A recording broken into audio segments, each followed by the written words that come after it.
In view of this extremely grim situation the Red Army was facing the possibility of total annihilation. Mao Zedong proposed abandoning the plan to join forces with the RDNOTH Corps and, instead, advancing toward Quizhu, where the enemy forces were weak, so as to gain the initiative.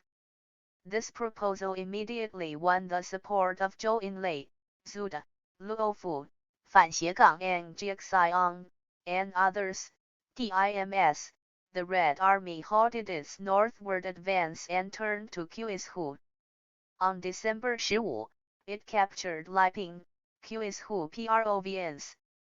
On December 18, the Political Bureau of the Central Committee held a meeting in Taiping, presided over by Zhou Enlai, to discuss the question of where the Red Army should advance. As both Cu and Li Tai still insisted on advancing north to join forces with the RDNOTH Corps, a heated debate took place.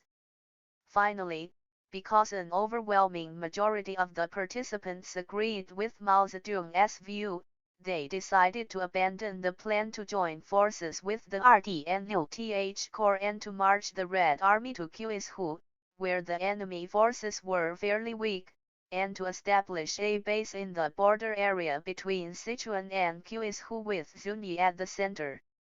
One cannot help recalling this situation 60 years later with deep emotion.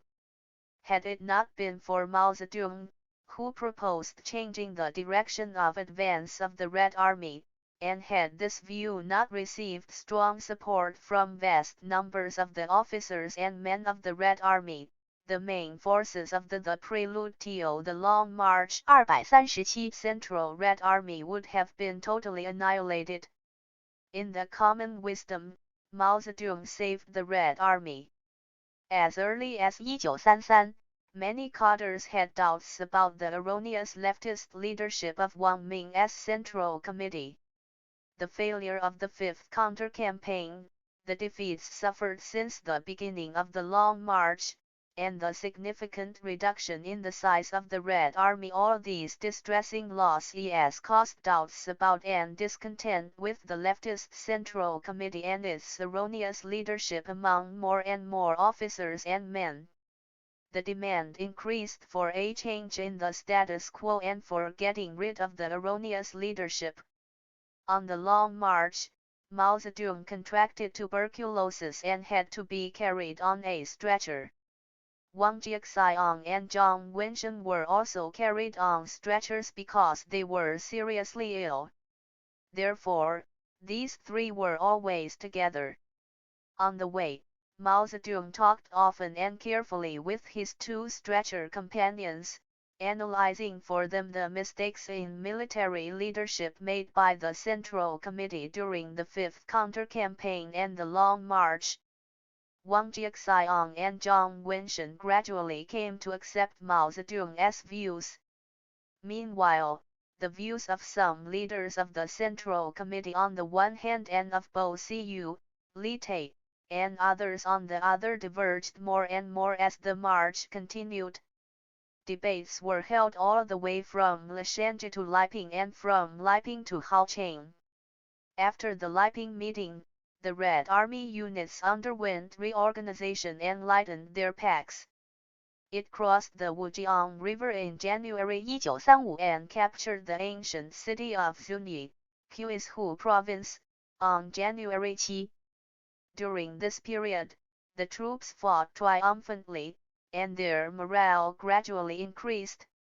Then they had their rest and reorganization in Zunyi for 12 days. Between January 15 and 17, 1935, the Central Committee of the Communist Party of China called an enlarged meeting of the Political Bureau in Zunyi, the now famous Zunyi meeting. Present at the meeting were members of the Political Bureau, Bo Siyu, Zhang Wenshan, Zhou Enlai, Mao Zedong, Zhu De, and Chen Yun, alternate members of the Political Bureau, Wang Jiaxiang, Lu Shaokai, Deng Fa, and He Kequan, leading comrades of the General Headquarters of the Red Army and all corps, Lu Bachun, Li Fukan, Lin Biao, Nai Rongzhen, Peng Dihui, Yang Shenken, and Li Zhuoren, and the Secretary-General of the Central Committee, Deng Xiaoping. The military advisor Li Tai and the interpreter Wu Xiaoquan also attended the meeting. The Zunyi meeting was of great historic importance. Because many works and articles on this meeting have been published, I am not going to describe its contents or process. Two outcomes of the meeting are relevant here. First, a famous resolution was adopted, the resolution on the summary of opposition to the enemy's 5 campaigns of encirclement and suppress. 238. Zion Rhe resolution clearly pointed out that the purely defensive military line followed by Bogu and Li Tai had caused the Red Army to suffer setbacks in the 5th counter-campaign and to practice strategic retreat when making its strategic shift and breakthrough of the enemy encirclement. The resolution completely ended Wang Ming's erroneous leftist leadership as it had been applied militarily. Second, the leading body of the Central Committee was reorganized. Mao Zedong was elected a member of the Standing Committee of the Political Bureau of the Central Committee, and Zhou Enlai took charge of military command. The Zunyi meeting was held at the most critical moment in the history of the Chinese Revolution. It was of extraordinary importance to the Communist Party of China, to the Chinese workers' and peasants' Red Army, and even to the future and destiny of the Chinese Revolution. It put an end to the erroneous leftist military leadership. It put an end to the organizational rule of leftist dogmatism in the Communist Party of China. At the Zunyi meeting, the CPC handled its own affairs in light of the actual conditions in China, the party, and the Chinese army, without external intervention. And the most important outcome was that a nucleus of leadership was formed within the CPC, with Mao Zedong serving as the main pillar. Father often said that the party's nucleus of leadership was not truly formed until the Zunyi meeting. It was the first generation nucleus of leadership of the Communist Party. No genuine nucleus of leadership had been formed earlier. Father highly endorsed the establishment of this nucleus of leadership. Mao Zedong did not proclaim his own position in the nucleus of leadership, nor was it granted by foreigners. It emerged in the Chinese Revolution after nearly 14 years of practice. IIC was chosen by the Chinese Communists after years of trials, difficulties, and perplexities. To the Chinese Revolution and the Communist Party, the indispensable process of the emergence of the people as leader had not been easy. RHE definition of leader given in the Chinese collection of words is, the top leading person of the state, the political organization, and the mass organization. Re's definition is both accurate and inaccurate when applied to Mao Zedong, who brought much more profound meaning to the word. Mao Zedong was a leader and a great man. Once his position in the nucleus of leadership was established, he remained there for a full 41 years. He was a statesman, a military strategist, a thinker, and a poet, a man of many talents. He was well versed in both belles lettres and military science. He had the abundant knowledge and lofty ideals of a great man and a leader. At the same time, he had a free and easy style and the romanticism of a man of letters. His life was legendary. He both achieved successes and made mistakes. The Prelude to the Long March. 239. There have been too many commentaries on the life of Mao Zedong and his achievements and failures. Some people have considered him the ideal communist, others have regarded him as a rare and unique talent and a great man of politics. Some have made a fetish of him, while others have denounced him as an Oriental-style monarch.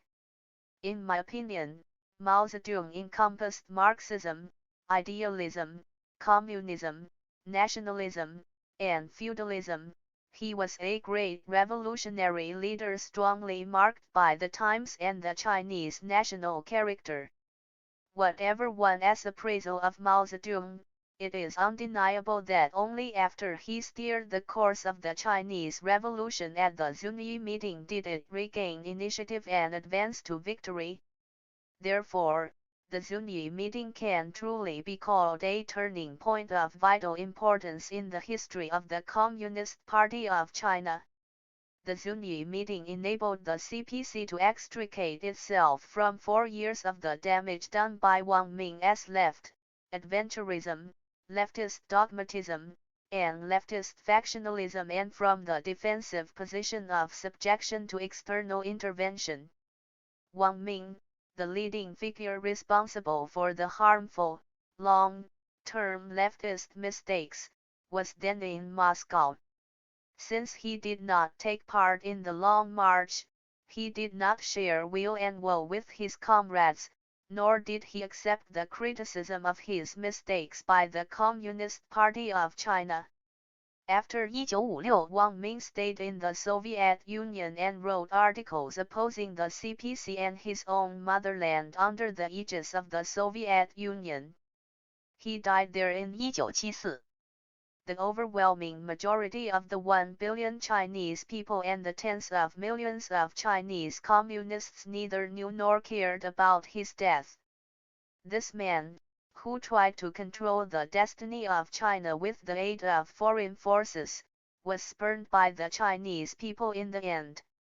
As to Li Tai, the foreign military advisor who had been dispatched to China by the Communist International and was once regarded as the overlord, he sat dejectedly at the door of the room where the Zunyi meeting was held. Afterwards, he followed the Red Army during the Long March and reached northern Shaanxi. He went back to the Soviet Union in 1939. Phi took to heart the CPC's criticism of him. He wrote a series of anti-Chinese articles and, in the 1970s, wrote a book attacking China and defending the ignominious role he had played in the history of the Chinese Revolution. All foreigners who came to China to take part in and give support to the cause of the Chinese Revolution were sincerely welcomed and later remembered by the Chinese people.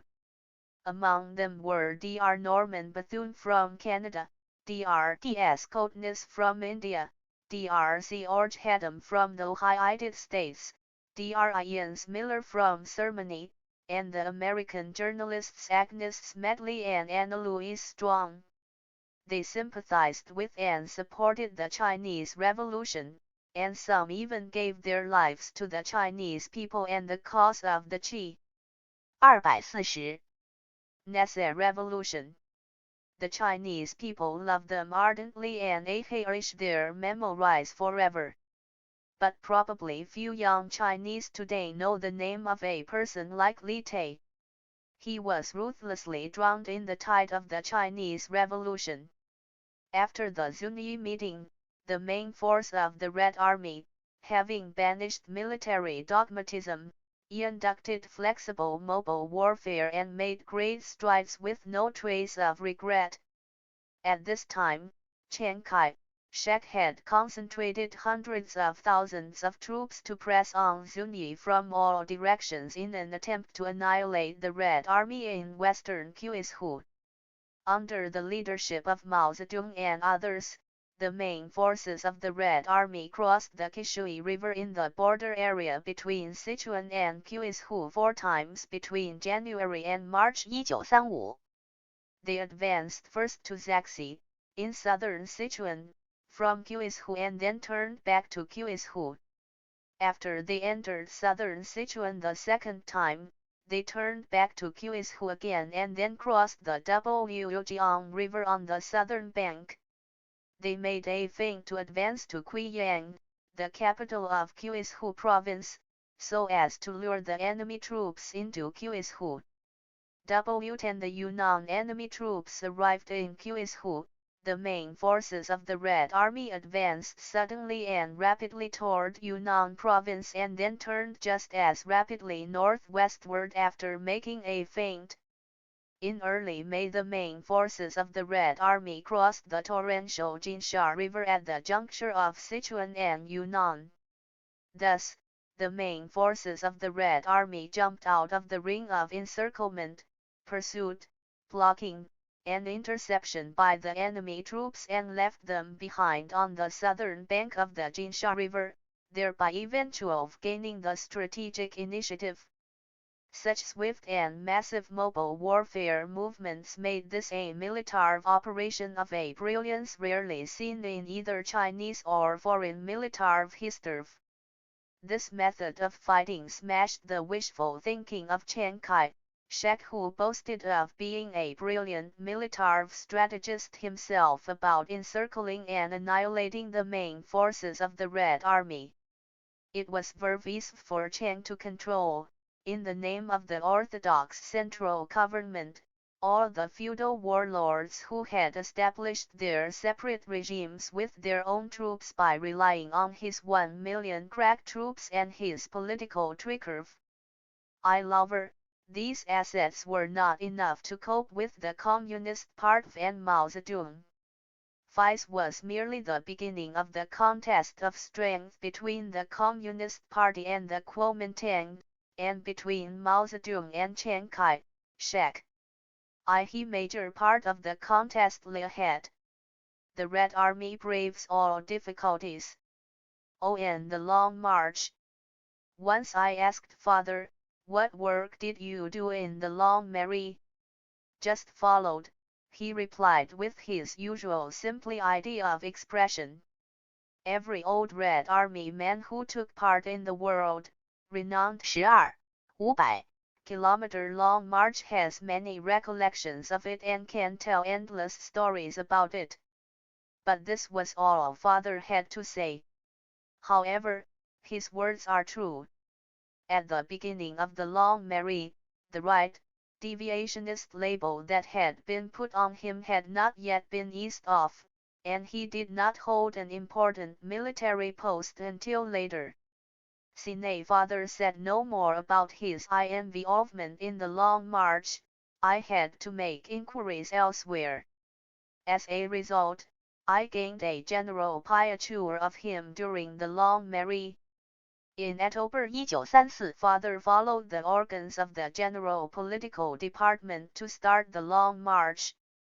Father followed the central column to pass 4 blockade lines, cross the Xiangjiang River, and reach Liping, Guizhou province, and Haohang on the south bank of the Wujiang River, and then in early January 1935 he followed the organs of the Central Committee to enter Zunyi, Guizhou province. Father really just followed during this period of more than 2 months. While following, he overcame all kinds of difficulties to edit and mimeograph 7 or 8 issues of Red Star in intense marching and fighting between October 20 and January 7, when Zunyi was captured. Father was appointed Secretary General of the Central Committee in early January 1935 and in this capacity took part in the Zunyi meeting. Father was appointed Secretary General because the great majority of the senior cadres, resenting the erroneous leftist leadership before they arrived at Zunyi, had initiated a hang in leadership. Quite a few senior cadres went frequently to inform Mao Zedong of the situation and to exchange views with him. The influence of Mao Zedong within the party and the army was increasing day by day. Thus, under Mao Zedong's influence, the Central Committee appointed Deng Xiaoping as Secretary General. This was his second time in the post. His first appointment was made during the dangerous situation after the failure of the Great Revolution. his second appointment occurred before the critical turning point of the long march. Soon after father took up his new post, he participated in the Zunyi meeting. He did not speak at the meeting, but undoubtedly he was a firm supporter of Mao Zedong. After the Zunyi meeting, father followed the army to cross the Qishui River 4 times and the Wujiang River only again. Father told me only that this type of mobile warfare, going around in circles and long surprise 24 242 attacks on enemy troops, was like the cat catching the mouse and the mouse catching the cat. What he meant was that the strong enemy wanted to catch the Red Army but was unexpectedly led and turned around, in great befuddlement, by the Red Army, suffering heavy losses time and again. A big cat wanted to catch a small mouse, but the mouse played a trick on the cat instead. Hearing father's analogy, he burst into laughter, for 2 reasons. First, it was lively and vivid. Second, he had been inspired by his grandchildren. My daughter Yang Vang and my younger brother's son Xiaoping liked to watch the animated cartoon Cat and Mouse in their grandpa's room. In early May 1935, the main forces of the Red Army were in Yunnan province and made plans to cross the Jinsha River to the north and enter Sichuan province. The Jinsha River flows between remote mountains and narrow valleys in the border area between Sichuan and Yunnan provinces, is very wide, has a rushing current, and is strategically located and difficult of access. If our army cannot cross the river to the north, we will be in danger of being extruded and annihilated in the deep valleys. With the dangerous river in front of it and the enemy troops pursuing it from behind, the Red Army used every means to find 7 small boats from the Xiaoping Firth. The 35,000 men all crossed the river in 9 days and nights. The commander of the EST division of the EST Corps, Li Zhukui, led his troops to cross the river at the Longja Firth but failed several times.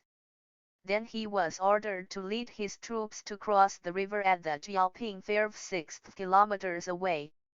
He recalled, "I marched in front of the column, and on arriving at the Xiaoping Firth, I met Comrade Deng Xiaoping first. At the first sight of me, he asked, 'Are our troops here?' 'Yes, they are, they owe me in a scattered way,' he answered. Comrade Deng Xiaoping said, 'Send somebody at once to urge the troops to Iomi more quickly and cross the river immediately.' Then he added, 'PHE troops are to he commanded by Comrade Lu Bachan, and he will take care of the mules and horses as well as the carving poles with their loads.' As we arrived on the other side of the river, we saw Mao Zedong, Zhou Enlai, Zli Lida, and other leading comrades of the Central Committee in a cave at the ferry, watching the troops cross the river. He heard that they stayed there to watch the troops for several days and left only after all the Red Army units had crossed the river. He went to the residence of old General Li in the western suburbs of Beijing for a visit in the early winter of 1991. He held my hand and told me cheerfully, before that time, he had only heard about our father and the THIRD Corps of the Red Army. This was the first time, in seeing the Jingsha River, that he met your father. Since then, we have been familiar with each other. He fought years of battles under his leadership later. The 87-year-old General Li, with grey hair and eyebrows, smiled very kindly. After crossing the Jingsha River, the Red Army continued to advance north. The Red Army braves all difficulties. 243 word.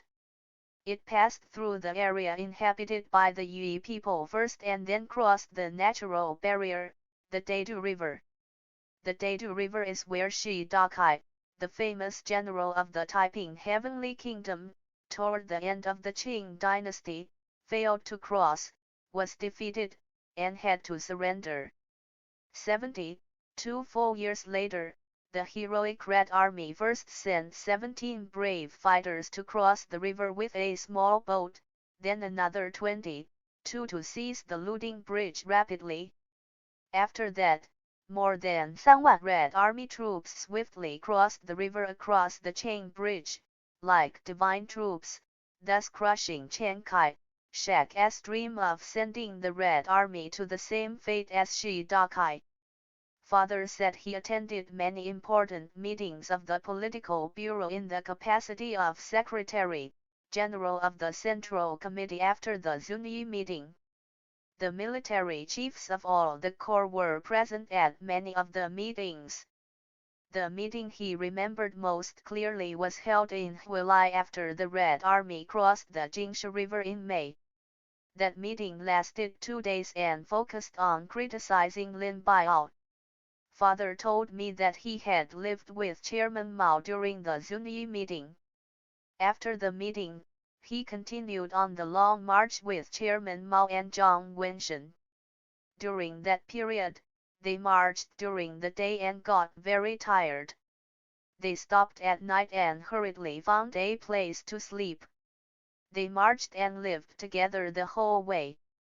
On the long march, the Red Army met with and survived endless dangers. Of course, the Long March would not have come to be seen as an epic event and have gone down in history if these inconceivable difficulties and hardships had not happened. Soon after crossing the Deidu River, the Red Army encountered a mountain covered with snow that had been accumulating for years. Called the Jiajing Mountain, it was the first big snow-capped mountain on the Long March. Steep, pathless, and perennially covered with snow, it is difficult for people and horses to climb. The air is so thin on the top of the mountain that climbers cannot sit down to rest there because they probably will not be able to stand up again. The Red Army soldiers had been marching for a long time with inadequate food and clothing, and they did not have the physical strength necessary to withstand the cold and climb this lofty mountain. Some of them did not get up again after sitting there and went to their eternal sleep amid the 1,000-year-old snow of the Jiajing Mountain. Father said his horse died before reaching the top of the snow-capped mountain, so while others climbed by holding onto their horses' tails, he climbed the mountain step by step. In memory of the Red Army's magnificent feat, a golden monument has been erected on the Jiajing Mountain. With the blue sky and white clouds above and the age-old snow beneath, this monument reflects under sunshine the golden light that can be seen from many kilometers away. It is a marvelous spectacle.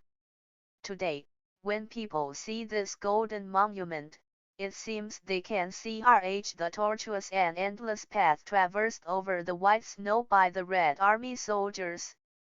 After climbing the snow-capped mountains, the Red Army arrived at Mogong in the westernmost part of Sichuan. On June 14, the 1st Front Army of the Red Army joined forces with the 4th Front Army from the Sichuan, Shaanxi base area.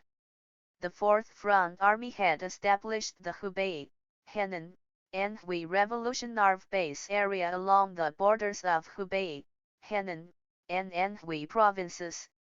As a result of the encirclement and suppression campaign by the massive troops of Chiang Kai-shek, the 4th Front Army had been forced to leave the Hubei, Henan, and Hui base area. After innumerable hardships and bloody battles, the 4th Front Army marched over 1,500 kilometers, in just over 2 months, and established the Sichuan, Shaanxi base area along the borders of southern Shaanxi and northern Sichuan in 1932. After fierce fighting with the enemy, a vast new area extending 100 to 150 kilometers was formed, and the strength of the troops increased to more than 8,000. At this juncture, the Central Red Army had failed in its fifth counter-campaign and departed from the Central Soviet area in Jiangxi province to start its western expedition. The Fourth Front Army had also left the Sichuan, Shaanxi Base X area to start moving away after starting to cross the Jialing River in March 1935 before it joined forces with the First Front Army in the Mogong area in June. After the First and Fourth Front Armies joined forces at Mogong, Father met Fuzhong, who had studied in France and with whom he had conducted revolutionary activities. They had also studied in the Soviet Union together, so they maintained friendly relations. Coming out of the Sichuan, Shaanxi base area, the Fourth Front Army had strong soldiers and sturdy horses. Fuzhong then served as the director of the political department of the Fourth Front Army and had some power. Upon learning that his old comrade, in arms, had lost his horse, Fuzhong generous of helped Father at once. Father said, after climbing the snow-capped mountains, Fuzhong offered me 3 treasures, name of a horse, a fox, fur coat, and a pack of dried beef. These 3 things were of great use indeed. After the First and Fourth Front Armies joined forces, the Communist Party of China and the Red Army were confronted with an urgent task deciding on a strategy for developing the Red Army. The area of northwestern Sichuan where the Red Army was stationed was an area where minority nationalities lived in compact communities. It was far away from the central hinterland under enemy control, but it was sparsely populated, its soil was impoverished, its inhabitants were poor, and communications and provisions were inadequate.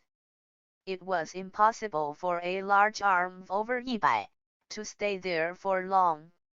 In the meantime, the movements to resist Japan and strive for democracy were surging across the whole of China, and northern China had become the front of the anti-Japanese struggle. After analyzing the nationwide situation, the Central Committee on the Red Army braves all difficulties 245 affirmed that the Red Army should continue its northward advance to establish base areas in Shaanxi and Gansu provinces. Shaanxi and Gansu encompassed a vast expanse, had plentiful resources, and were areas where enemy control was weak, making it easy to survive and develop. Meanwhile, the establishment of base areas there could lead to the establishment of an anti-Japanese forward base in the north and enable the Red Army to go to the outpost of the anti-Japanese democratic movement. This proposition of the Central Committee met with the opposition of Zhang Qiuotao. On June 26, the Central Committee convened a meeting of its political bureau at Lianghakao to the north of Mogong. After discussion, Zhang Qiuotao agreed reluctantly to the views of the Central Committee on advancing northward. After the meeting, the Central Committee led the First Front Army in the continued northward advance. On July 10, the advance troop reached Maergai near Songpan. At this time, Zhang Qiuotao coerced the Central Committee by taking advantage of having 8,000 troops under his command, twice the number of troops in the First Front Army, and proposing to reorganize the military commission of the Central Committee and the General Headquarters and to appoint himself chairman of the military commission, with the power to act arbitrarily. This action was actually designed to usurp the military power of the Central Committee. While flatly rejecting Zhang Qiuotao's unreasonable demand and criticizing his mistake, the Central Committee appointed him General Political Commissar of the Red Army to avoid a split. On August 3, the general headquarters of the Red Army decided to combine and reorganize the 1st and 4th Front armies into the Left Route Army and the Right Route Army. The Left Route Army was led by Zhu Zhang Qiao, and Lu Bachun, and the Right Route Army by Mao Zedong and Zhou Enlai. On August 4, the Political Bureau of the Central Committee held a meeting at Shawou near Maergai to discuss the current situation and tasks. The meeting reiterated the strategy of advancing northward and establishing the Sichuan, Shaanxi, Gansu base area and pointed out the need to further strengthen the party's absolute leadership over the Red Army, to maintain unity, and to correct the right-wing mistake of being pessimistic about the future of the revolution. On August 20, the Political Bureau of the Central Committee held a meeting at Maergai, reconfirming the strategy of advancing northward and criticizing Zhang Qiao's mistake of attempting to lead the Red Army to cross the Yellow River to the west. After the meeting, the left and right route armies advanced northward separately and started to enter the uninhabited, boundless grasslands. Gleaming snow-capped mountains and plodding through grasslands has 246. Traditionally been the symbol of the difficulties encountered on the long march. Perhaps plodding through grasslands was more difficult than climbing snow-capped mountains. On the vast grasslands in northwestern Sichuan, there was a limitless expanse of weeds above and black water below. There were neither villages nor signs of human habitation, nor anything to eat. The weather was fast changing, and it drizzled sometimes before suddenly clearing up. The Red Army soldiers had nothing to eat. They ate the meat of their OES when they died. The follow-up troops had no horse meat to eat and had to gnaw the horse bones, and when there were no horse bones to gnaw, they had to eat grass roots and bark and even belt leather. They dug pits in the ground and propped up canopies to take shelter from the wind and the rain. It took 7 full days and nights to plod through the grasslands. Many of my seniors who took part in the Long March told me that the most difficult time during the Long March was plodding through the grasslands and that the greatest number of their comrades died at that time. They died of starvation, illness, eating poisonous weeds, and sinking into swamps. Father said that when plodding through the grasslands Zhou Enlai was critically ill and that he passed through the grasslands on a stretcher. Father did not accompany Zhou Enlai through the grasslands because he had left the Central Committee and the Central Column. Between June and July 1935, Father had been transferred from the post of Secretary General of the Central Committee to the Political Department of the EST Corps of the Red Army to serve as the Director of the Propaganda Department. An old Red Army man, Lu Daosheng, recalled that not long after the Lianghakao meeting held on June 26, he was transferred to work with the Organization Department of the EST Corps and Deng Xiaoping went with him to the EST Corps. Liang Bai, who was then the political instructor in the political department of the EST Corps, told me, "Your father came to the political department of the EST Corps to serve as the director of the propaganda department in Maergai in July, and he worked in the EST Corps till the Long March ended." He asked father why he was transferred from the post of Secretary General of the Central Committee to that of Director of the Propaganda Department of the EST Corps. Lai answered that in those days they were marching without anything to do. Mom Luing, who was then in the Central Column, told me, "When he was transferred to work in the Central Column, your father had already left." I straightened out the things in an iron sheet box he had left behind, and there were some books and ornaments. He had been with the rear echelon previously. It was Chairman Mao who had me transferred to work in the central column. He said the life in the rear echelon was hard and there was nothing to eat. Female EOM raids would wear themselves down there. At that time, the organs of the Central Committee had a small staff. All capable EOM were sent to the front. To this photo was Tassimi of father while he studied in France on a work-study program. Delegates to the Lyrical Congress of the European Brain of the Chinese Socialist en Flic in Paris. In the front row, first from the left is Nai Kongzhen, fourth from the left is Iong Onlei, and sixth from the left is Li Yin. Later is third from the right in the last row. Crass file card at Click Etherichi Eisen Rubber Plant, Dalek Personnel Department marked it, resigned and opened no more. 反斜杠 dates 反斜杠 t ALDTII Sorfi IVCXVIL4 Shangzi. From the left, they are Lida, father, Lu Biheng, and Cai Shufen.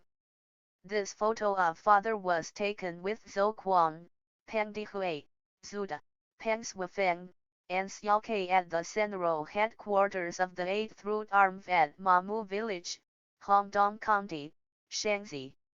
During the War of Liberation, the Shan 反斜杠 I 杠 E Libe, Shenklong, El Layan Ioklarni 反斜杠 Irid outline the oximent of Erdvian solidation and the new ideology at nation inoximent in the Aran 反斜杠 while also in knitting operations. His photo shows father making the mobilization report. In no 反斜杠 Amber F.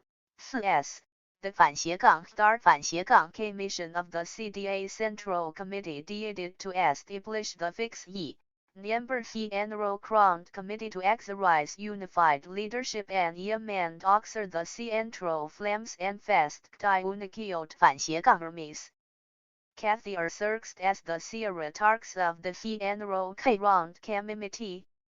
Phaeton read from the left RSNHN, Kathy are Fin Biheng, Sihen I, and Ian Henlin.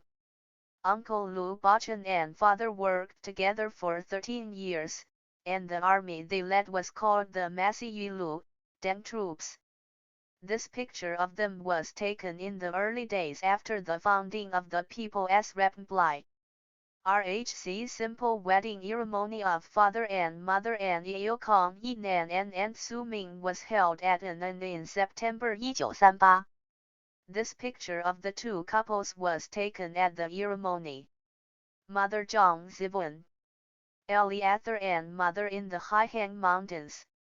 Aether and mother are holding in 反斜杠 elder brother and sister, with Anil and Koiheng, and W and Kongluya, and their daughter in Tlia's photo of father and Motliker with Uncle Chen Yuan and Zhang Qian and two rear children was taken after the liberation of Shanghai. Eliather and mother with me in the early 19s. Father and mother with my family in the spring of 1991. First from the left is MV husband, He Ping, and second from the left is my daughter, Wang Yang. The whole family top row, Deng Haifeng, Deng Lin, Meng Meng, Lai Ping. Middle row, Deng Piafeng, Ang Yang, Mao Mao, Mian Mian, Deng Nan. Front row, Deng Xiaoping, Snow Lin. Remember forever that the victory of today was won with the blood of the POPLES heroes in the long and difficult years of the past. Deng Xiaoping. Written on the cloth of the founding of the People's Republic of China, 1949. The Red Army braves all difficulties. 247 strengthen the combat forces. Wang Jixiang told me that as the Central Committee didn't have much work to do then, Comrade Xiaoping was sent to the front. He also asked Chairman Mao why Comrade Xiaoping was transferred.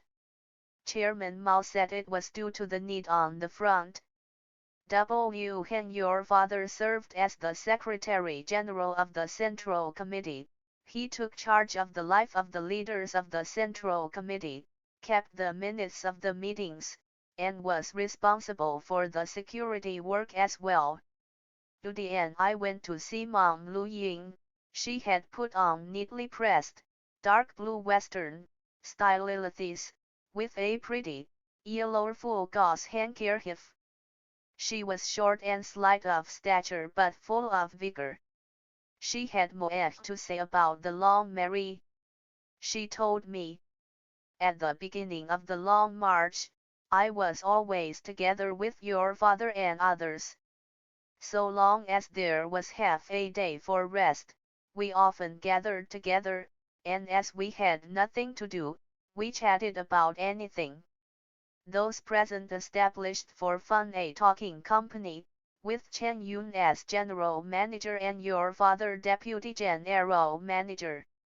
As we had nothing to eat, we talked about food and had a dinner party in our minds. Your father often boasted about delicious Sichuan dishes. When we came to the border area of Sichuan, we found people there in dire poverty. I told him, what is there in Sichuan? Nothing but fermented glutinous rice. Then he said, here is the border area, and the Sichuan dishes are delicious anyway. Your father was always cheerful and humorous.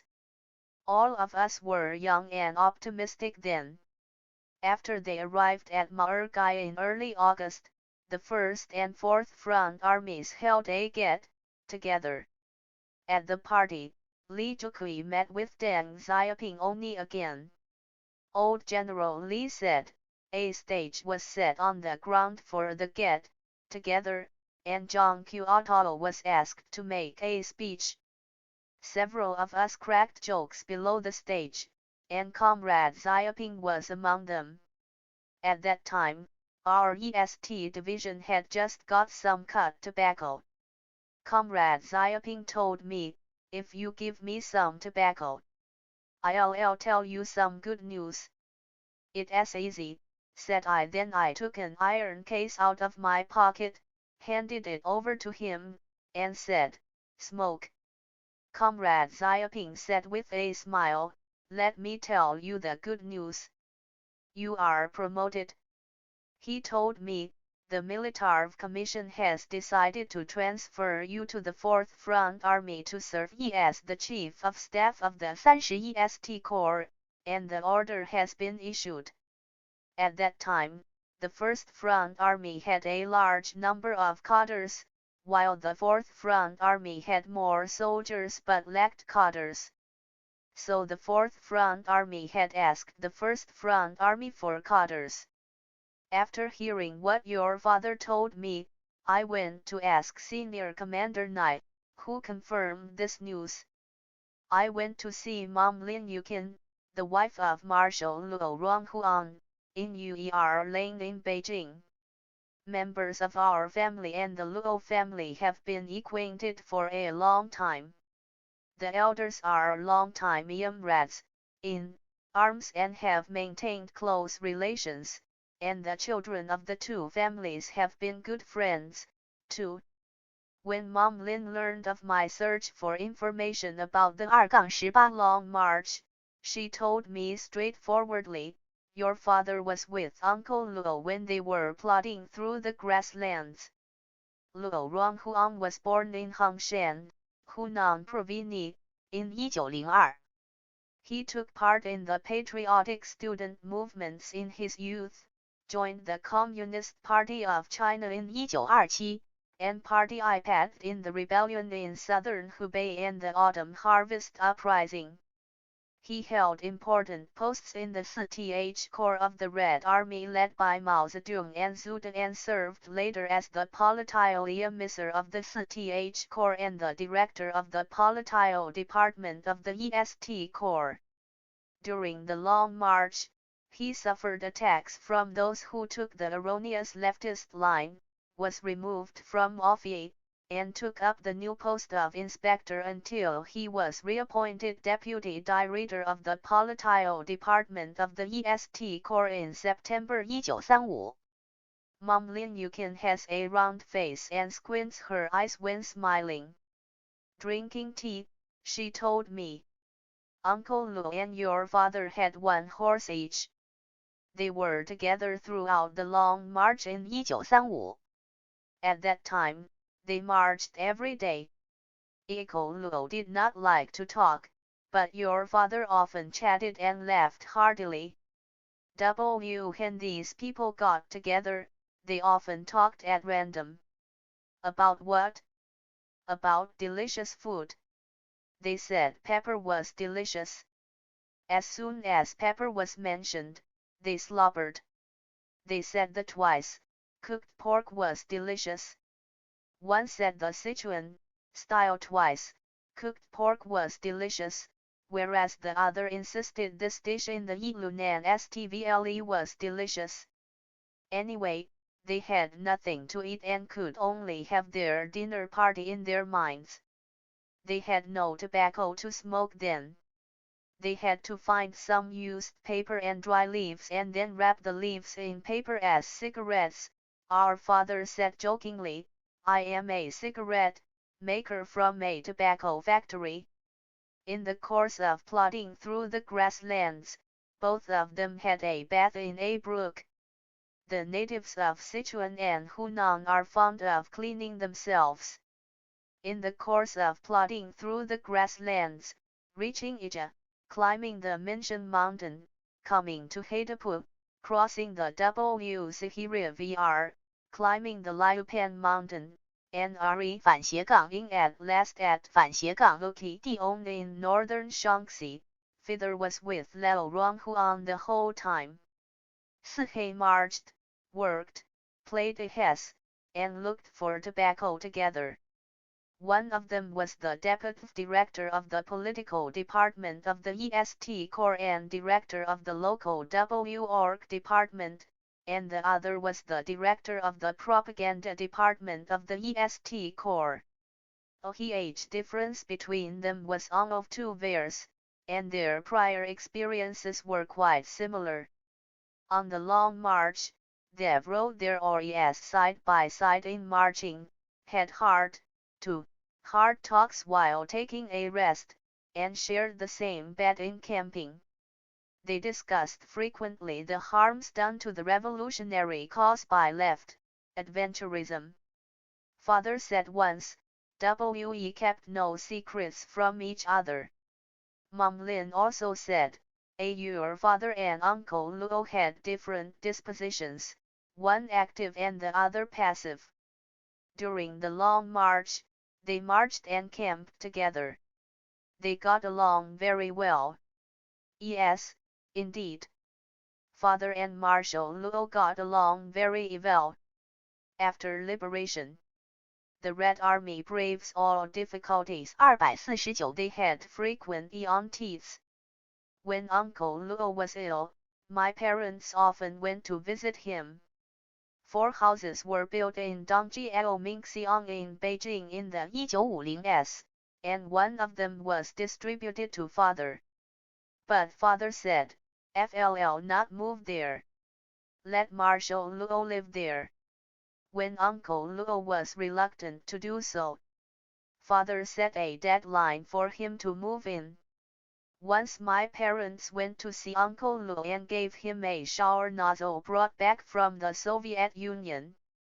On the occasion of being granted the military rank of Marshal in 1955, Uncle Luo gave a dinner party. My parents as well as Uncle Nai Rongzhen and Mom Zhang Ruwa were all present. Father was on very intimate terms with these old comrades, in arms.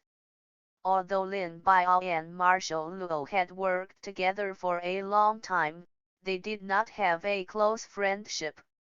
Father once said, Lin Biao cannot unite with even such a person as Marshal Luo. Father considered Marshal Luo to be plain, sincere, honest, and kind, a comrade who enjoyed high prestige among the cadres. father had a high respect for him. When Uncle Luo passed away in 1963, our whole family was deeply grieved, and mother asked me to go to Luo's home to be with Xiao Xiao, Uncle Luo's daughter, for several days. Today, our two families still have very close contact, and the two old women, my mother and Mom Lin Yukin, pay occasional visits to each other. WTLL, ye have wandered from the subject. Where have ye stopped? Ye have written that after the difficult journey of 7 days and nights, the Red Army eventually passed through the boundless large grasslands. After plodding through the grasslands, the left and right route armies, over 10,000 strong, should have had high morale and energy to carry out their great plans. However, too numerous are the tribulations in the land of the living. The critical split in the party and the Red Army brought on by Zhang Qiuotao occurred right after the Red Army had plodded through the grasslands. Zhang Qiuotao had delayed time and again and refused to join the Central Committee and the Right Route Army. Ignoring the repeated persuasion of the Central Committee, he sent a secret telegram to Gan Ganghao. WDO then served as the political commissar of the Right Route Army, asking him to lead the Right Route Army southward. Zhang Qiuotao was plotting to split and endanger the Central Committee. Fortunately, Ye Jianying, chief of staff of the Right Route Army, saw this secret telegram and reported it to Mao Zedong immediately. After urgent consultations, Mao Zedong, Zhou Enlai, Bogu, and others decided that, under the dangerous conditions, the ESTN 3D Corps and the column of the military commission from the Right Route Army should first be rapidly pulled out and moved northward. Thus, they got out of danger. At that time, the Central Committee and the Right Route Army had only 7 or 8,000 men left. They started off on September 10 and reached Ija, Diebu County, Gansu Province. On September 12, the Political Bureau of the Central Committee held an 250 enlarged meeting at Ija that made the decision on the mistakes of Zhang Qiuotao. The decision pointed out that the essence of Zhang Qiuotao's mistake in opposing the strategy of northward advance lay in a principled divergence of views on the political situation and on the relative strength of the Red Army troops and those of the NM. It called on the comrades of the Fourth Front Army to rally around the Central Committee, to fight against Zhang Qiuotao's mistakes, and to urge him to carry out the strategy of northward advance. After the FTA meeting, the Central Committee led the ESTN 3D Corps and the column of the Military Commission in the northward advance. They seized Faisal, the natural barrier where one person can block the advance of 10,000 men, climbed the Minshan mountain across Sichuan and Shaanxi provinces, and arrived at Haidaput to the south of Minxian County, Gansu Province. Here the troops were renamed the Shaanxi, Gansu Detachment of the Guyanese Workers and Peasants Red Army, with Peng Dehui as commander and Mao Zedong as political commissar. After learning that the Northern Shaanxi Red Army and that the Northern Shaanxi base area still existed, the Central Committee and the Shaanxi, Gansu Detachment continued to advance northward, climbed the Fupan mountain in northwestern Gansu, and arrived at Iki town in the Shaanxi, Gansu base area on October 19. On October 22, the Political Bureau of the Central Committee held an enlarged meeting. The meeting pointed out that the Verlongfang March had been completed, and the future tasks were to establish revolutionary base areas in northwestern China and to exercise further leadership over the nationwide revolution. During the year from October 1934 to October 1933, the Central Red Army started off from the Central Soviet area in Jiangxi province, passed through 11 provinces, and at last arrived at northern Shaanxi in northeastern China.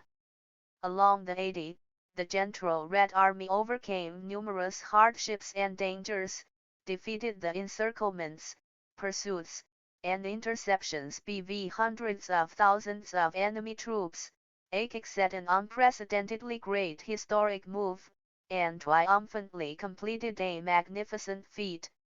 The Long March shocked the country and the Eight-Hole Effort. Mao Zedong said that the Long March is the first one in history and that it is a manifesto, a fork of propaganda, sowing the seeds of revolution. The Long March ended in our sector and the defeat of the enemy.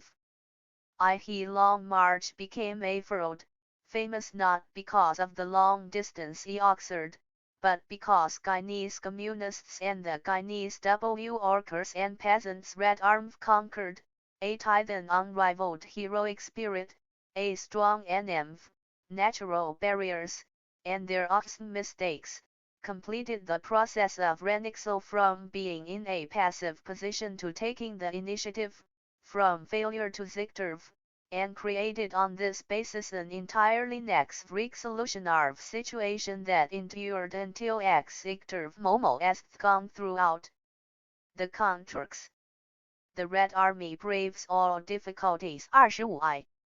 The romanticism of the Long March has aroused the interest of many people, both Chinese and foreigners. Some have written books about the Long March, while others have retraced the footsteps of the Red Army in order to have a first-hand experience of the Long March. The romanticism, the experience, and the illustrious name recorded in history are precisely the glorious portrayal of the Chinese Communists. The Long March in the 1930s was the first such effort in China's 5,000-year history, but not the last. Today, over 4 decades later, China has started a new Long March. The first Long March was a revolutionary struggle for political power waged by the people. This second Long March is an entirely new effort at socialist construction of a more brilliant and magnificent future for the Chinese nation. It took only 1 year to complete the first Long March, but this new Long March will take a dozen years, decades, perhaps even centuries. However, after experiencing the dauntless heroism of the first Long March, the Chinese people and Chinese communists are convinced that they can fulfill this new historic mission so that their country will be more powerful and prosperous, the people will be happier, and later generations will continue their undertakings throughout the ages. On the lowest plateau of northwestern China. In October 1935, the Shaanxi, Gansu detachment of the Chinese workers and peasants Red Army led by Mao Zedong arrived in northern Shaanxi. In November, the Central Committee decided to restore the designation of the First Front Army of the Chinese Workers and Peasants Red Army. He had under it the ESTN 15 THE Orps and other units and totaled more than 11,000 men. On November 7, the Central Committee organs reached Weiaobao, Anding County, in the Shaanxi, Gansu base area. The Kuomintang was worried about the movement of the First Front Army of the Red Army in northern Shaanxi.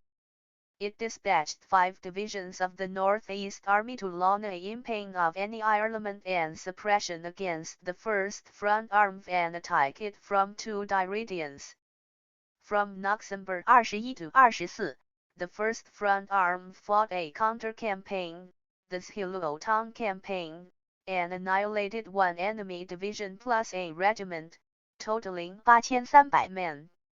That great victory laid the foundation for basing the supreme headquarters of the National Revolution in northwestern China. Father said that after the campaign started, he and Luo Ronghuang watched the battle from a hilltop. Suddenly, a unit of the Kuomintang army attacked them with heavy fire, and they were in great danger. His fox, fur overcoat, Wei Fuzhong had given him, reeks at 6 arrow bullet holes. Fortunately, he was not wounded. At the critical moment, a yongpan of the former THIRD Corps came to their rescue. Father often said it was not easy for him to avoid, for deities, being arrested while doing underground work or being wounded in battle. After the Xiluotang campaign, the First Front Army got a good economy for rest and reorganization. It did not marry zergs much, nor did it fight men's battles. Liang Bai, who worked in the political department of the EST Corps, knew a lot about Deng Xiaoping, who served as the director of the propaganda department of the Corps political department. Liang said, "Right task of our propaganda department is to ensure that during the Marian operations, the troops had enough good food, kept fit, and did not drop out, and that the number of combatants is not reduced." W.E. Mengov did propaganda a fork. Oxen in the most difficult times, XXE also propagated the firm ideal that we are sure to win the victory in the Rig solution. W.E. explained XVHV the arm advanced northward to fight the Japanese invaders. The propaganda department also edited a mimeograph tabloid, Fighters News, all along the way and after the LX.NG March. The cadres of the propaganda department and other cadres of the political department often sent down to the Dixions and regiments to relay important instructions and review Cork. After the Red Army passed through the grasslands. 252 On the lowest plateau of northwestern China, 253 cadres often went down to the grass roots units. As there were not many units, they went there in the morning and returned in the evening. At that time, the propaganda work escalated and included telling cadres and soldiers about the situation and the heroic deeds. After we arrived at Wuyuki town, the EST Corps organized a visiting group headed by Li Fukan and Huang Kachan to visit the Yiwu TH Corps, which was composed of the 25 TH Corps of the Red Army from the Hubei, Henan, and Hui area and the Red Army in Shaanxi and Gansu. We also organized a theater troupe to give them a special performance as an expression of appreciation. Comrade Xiaoping did not attend, but he gave us some points to cover. He especially invited a performing artist to teach our theater troupe. Liang Bai was born in Pitu County, Jiangxi Province. He joined the revolutionary ranks at the age of 14 in 1930, when Mao Zedong and Zhu De led the TH Corps to his hometown. Then he became the head of a Hildren S Corps and later joined the Communist Youth League. In the same year he joined the Red Army. At that time, Ehud soldiers like Liang Bai were common in the Red Army. Hu Yaobang, who only served as the General Secretary of the Central Committee after liberation, and Chen Pixian, who was a member of the Political Bureau of the Central Committee for some time, were among them. In January 1936, the 20-year-old Liang Bai returned to his unit after recovering from an illness. At Linzhen town he saw many familiar faces while watching the performance given by the propaganda team. There was a dinner party after the performance, and among those present were Zhu Rui and Luo Ronghuang, director and deputy director of the political department of the EST Corps, and Deng Xiaoping, director of the propaganda department. It was decided then to appoint Liang Bai leader of the propaganda team. Liang said, "After that, I worked under the direct leadership of Comrade Xiaoping. Comrade Xiaoping attached importance to the propaganda team. He said, the propaganda team should not only do propaganda work but also be a place for training cadres. The propaganda team should do work among the people, among the soldiers, and even among the enemy troops. Deng always said, the propaganda team is the best place for training cadres. At that time, most of the members of the propaganda team were cadres. In one performance, 3 regiment cadres sang songs. They were Zhang Qiahua, Tang Guangsun, and Chen Xiong. They sang the Song of the Road, Soviet songs, and the French song La Marseillaise. On the propaganda team, we often studied politics and gave tests. There was more political education after the Eastern expedition. We were short of hands. Only when a new recruit came, he was educated somewhat, but he was already 30 years old. Deng told his bodyguard, assign him to the propaganda team. When he took a look at him, oh, he was like an old man. I refused to take him. The bodyguard reported to Deng on my refusal. Deng said, take him, willing or not. That was the way Deng handled affairs, brief and to the point. It turned out that the man was very good. He was good at playing the role of an old woman. He worked diligently and took care of the children on the team. Our propaganda team presented programs propagating 254 resistance to Japan and composed a song of the Long March of the Central Red Army. Then Gen. Liang Bai began to sing the song with his eyes glistening and a fist waving. The song went like this: The Central Red Army set off from Jiangxi. It marched 1,200 kilometers in 12 months, climbing high mountains and crossing swift currents. It fought more than 500 battles, big and small, defeating the White Army and local bandits, totaling 410 regiments. Brave are the Red Heroes, who are all conquering. They finally arrived in northern Shaanxi to join forces with the Yiwu-Th Corps of the Red Army. They smashed the enemy's campaign of encirclement and suppression and continued to advance triumphantly. I interviewed Gen. Liang Bai between the autumn and winter of 1991 in his house. It had already been 56 years since he and his comrades, in arms, composed this song. With profound respect, he noticed that he had not forgotten one word of it and still sang it imposingly. Before the Eastern expedition by the Red Army, the political department of the EST Corps had been in the Daotong area of northern Shaanxi. In 1955 the situation was changing constantly. The Japanese imperialists occupied all the 3 provinces in northeastern China and had stepped up their aggression against northern China, their attacks being mainly directed at Hebei, Shandong, Shaanxi, Gahar, and Suiyuan provinces.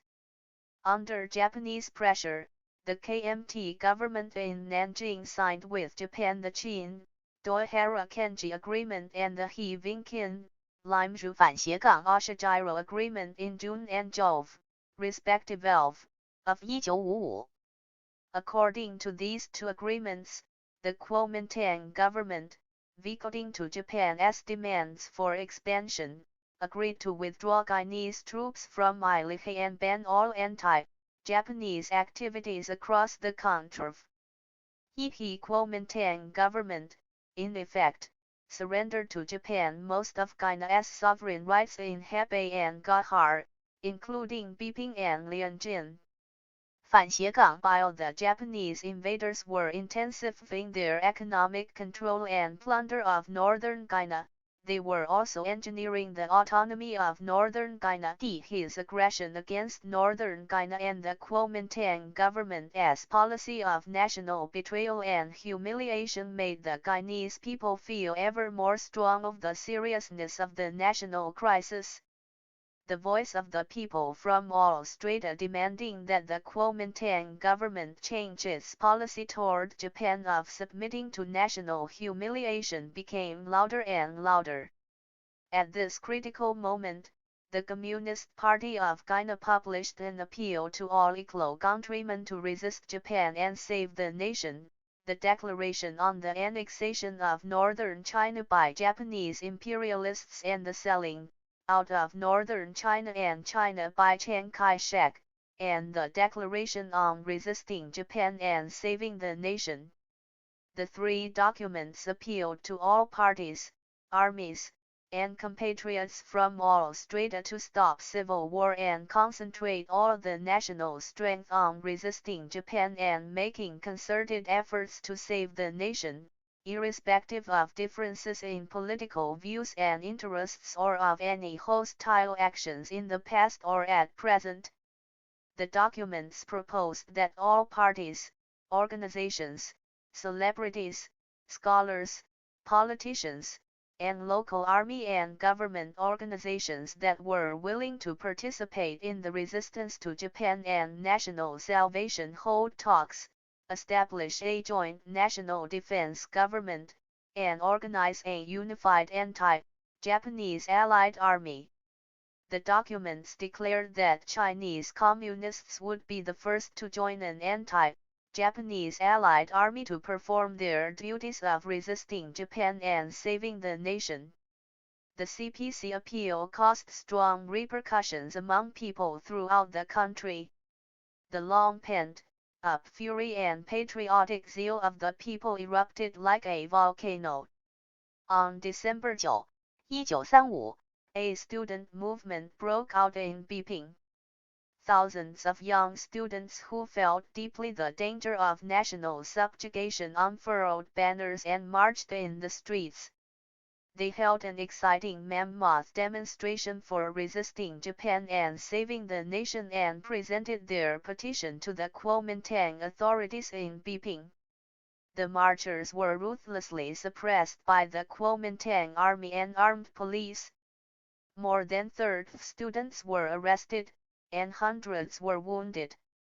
The following day the Beiping students waged a general strike. On December 16, the patriotic students in Beiping marched into the streets again, with some 1,000 patriotic residents joining in the even larger demonstration. Again they were suppressed by the national government, with dozens of students arrested and more than 300 wounded. Under the influence of the patriotic struggle waged by the students in Beiping, students in Tianjin, Beijing, Taiyuan, Hangzhou, Shanghai, Vientiane, Chengdu, Chongqing, Guangzhou, and Nanning followed suit and held anti-Japanese rallies and demonstrations. The workers in Guangzhou and Shanghai also held rallies and sent open telegrams demanding resistance to Japan. Shen Zhenru, a famous man of culture, and others organized the National Salvation Federation. For a time, the angry patriotic voices resisting Japan resounded throughout the country, forming an irresistible upsurge in the mass movement. On December 17, 1935, the Central Committee called a meeting of its political bureau at Weiaobao in northern Shaanxi. According to the resolution adopted by the meeting, the basic features of the political situation in China were that the Japanese imperialists were preparing to annex the whole of China and turn China, a semi-colony dominated by all imperialists, into a colony of Japan, and that the only way out for all those Chinese who refused to 256. Be slaves of a foreign power and traitors was to wage a third national revolutionary war against Japanese imperialism and its running dogs and traitors.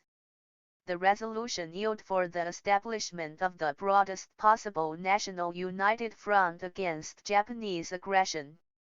The Communist Party of China and the Red Army in northern Shaanxi strengthened their work in the Northeast Army stationed in Shaanxi for the purpose of establishing a united front.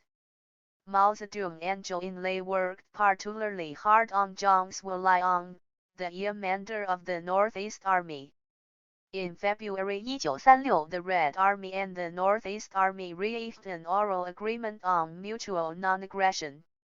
Then Zhou Enlai and Zhang Zuoliang held secret talks and reached an agreement on mutual non-aggression and exchange of representatives. Zhang Zuoliang further proposed to try to persuade Chiang Kai-shek to resist Japan. At the same time, the Communist Party of China strengthened its contact with Sin Yang Muchen, commander of the Northwest Army stationed in Shaanxi. Both sides stopped their hostilities and exchanged representatives in an effort to resist Japan jointly. The establishment of cooperative relations with Zhang Zuoliang and Yang Muchen provided favorable external conditions for the Central Committee and the Red Army to set up stable base areas in northern Shaanxi. Facing the increasing nationwide demand to resist Japan, Chiang Kai-shek also began to hold secret talks with the Communist Party of China. To show the determination of the Red Army to resist Japan with actual deeds, the First Front Army, led by Mao Zedong, Peng Dehui, and others, started the Eastern Expedition on February 20, 1936, in the name of the anti-Japanese Vanguard Army of the Chinese people. The Vanguard Army broke through the defense line established by the Shaanxi warlord Organization and successfully crossed the Yellow River. Chiang Kai-shek's talks with the Communist Party were just a cover. His real purpose was to dissolve the Communists through the talks. When he learned that the Communist-led troops had crossed the Yellow River to resist the Japanese invaders, he immediately concentrated 20,000 troops to reinforce Organization in Shaanxi in an attempt to wipe out the Red Army in areas east of the Ulov River. After crossing the Yellow River, the Eastern Expeditionary Red Army units controlled the vast area of more than 50 kilometers from north to south and 35 kilometers from east to west on the eastern bank of the river in just 3 days and annihilated a regiment of Yanzishan's army during a battle at Quanshang village. By the end of March the Red Army had fought separately in 3 directions and swiftly won more victories. Sin Yang said, on the Eastern Expedition, the propaganda department led by Comrade Xiaoping disseminated the propositions of the Communist Party and the idea of resisting Japan. He also had to do our work among the enemy troops and prisoners of O and the lowest plateau of northwestern China 257 war. Comrade Xiaoping wrote outlines for the propaganda work and teaching materials himself during the Eastern Expedition. In May 1936, to avert a civil war, the Central Committee decided to withdraw the Red Army to northern Shaanxi west of the Yellow River, thus ending the 2-month Eastern Expedition. Not long after the return from the Eastern Expedition, Luo Ronghuan, Deputy Director of the Political Department of the EST Corps, was instructed to study at the Red Army College, and either succeeded him as Deputy Director. The Political Department of the EST Corps was then located at Yuzhou in northern Shaanxi. During this period, the Central Committee called a meeting at Daxiang Temple to sum up the work and rectify its style. Either and other senior cadres of the EST and 15th Corps attended the meeting. Father and Luo Ruqing were also dispatched directly by the Central Committee to some units of the EST Corps to make investigations and study and assess cadres. This was the first time the Central Committee had dispatched Deng Xiaoping to make investigations, as well as the first time that Gen. Wangping met Father. He was then a regiment political commissar of the 3th Division. He told me, the Central Committee sent Luo Ruqing, director of its Security Bureau, and your father to investigate the situation. Your father talked with most of our cadres. I told him everything I knew, and your father appreciated my frankness. Later he and Luo Ruqing delivered speeches to us. My impression was that your father was cool and serious. He did not talk much, but his speech was simple and to the point. He spoke in short sentences, and it was easy to take notes. His viewpoints were clear, and what he said was useful. After the Red Army withdrew to northern Shaanxi, Chiang Kai-shek concentrated 16 divisions and 3 brigades to launch a new campaign against the Shaanxi, Gansu base area of the Red Army. Under these circumstances, the Central Committee decided that the Red Army would launch the Western Expedition against the border areas of Shaanxi, Gansu, and Ningxia, where the Kuomintang forces were weak. From May to the end of July 1935, the Red Army quickly established a new base area on the borders of Shaanxi, Gansu, and Ningxia. Covering more than 400 kilometers in circumference, this area was linked up with the old Shaanxi, Gansu base area. The Red Army and the local armed forces expanded. For some time thereafter, the situation was relatively stable, and no significant battles were fought on the front. The army took this opportunity to conduct training and education. Gen. Liangbai recalled, returning from the Eastern expedition, we raised money and grain and brought back quite a lot of mules. After the Western expedition, we fought fewer battles, and Zhang Zuoliang and Yang Huchen began to form a united front with us.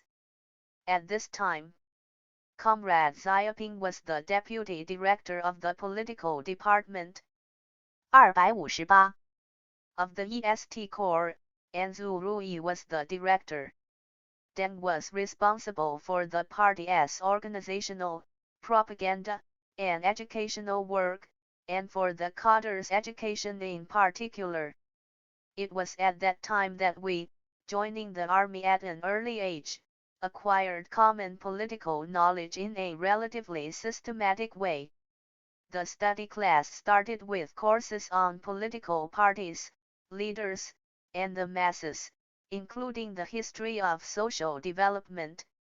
We listened to lectures, held discussions, and had to take grad-ed examinations. Comrades Zhu Rui and Xiaoping gave lectures personally. Many comrades from the combat units began to heighten their formerly simple class awareness to the theoretical level. Our class was located in the area of Qiangchuan in Ningxia. Gen. Xujing, who did reconnaissance work in the EST Corps at the time, recalled, in 1936, Comrade Xiaoping organized us into a study class, which lasted for more than a month.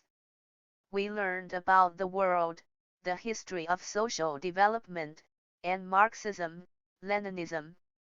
Comrade Deng Xiaoping gave us lectures, issued study materials to us, and gave us tests and marks. Sometimes we held discussions. We raised questions, and he gave us answers. Before that, we had spent most of our time fighting battles and marching. This time, we learned a lot from the class organized by Comrade Xiaoping. Gen. Liangbai told me that apart from educational work, the political department was also in charge of the work among the enemy troops and the United Front (WORC) in the Northeast Army.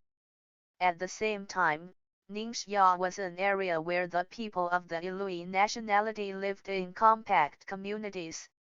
So political work had to involve nationality issues.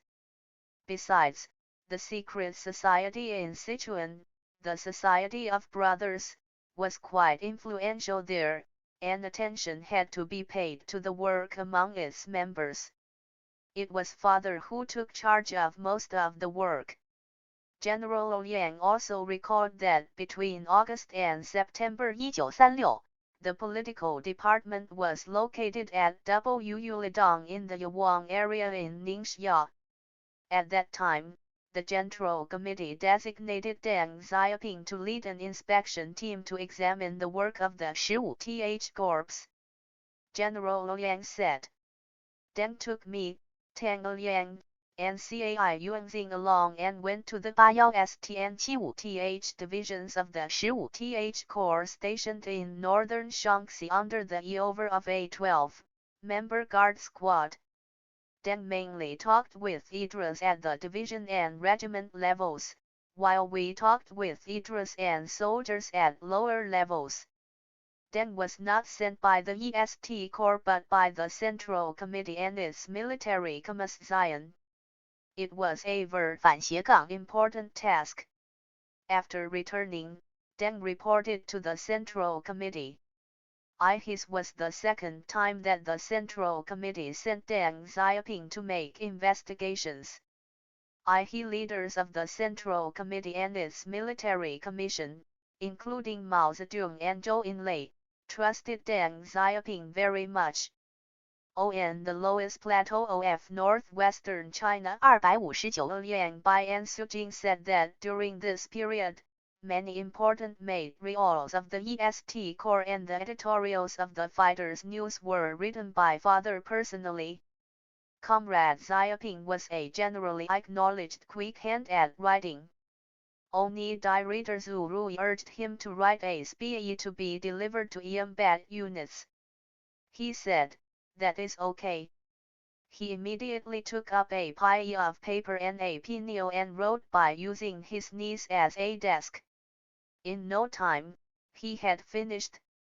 When the First Front Army was stationed in the Shaanxi, Kansu, Ningxia base area, a major event in the history of the Red Army took place. In October 1936, the Second and Fourth Front Armies arrived at last in the Shaanxi, Kansu, Ningxia base area, after overwhelming untold hardships and Zhangqiao's separatism, and joined force with the First Front Army.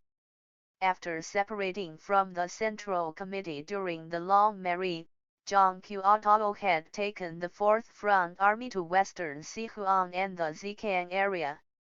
There, counting on the great number of troops and arms under his command, he established a new party in Troyamidi and yielded himself its chairman.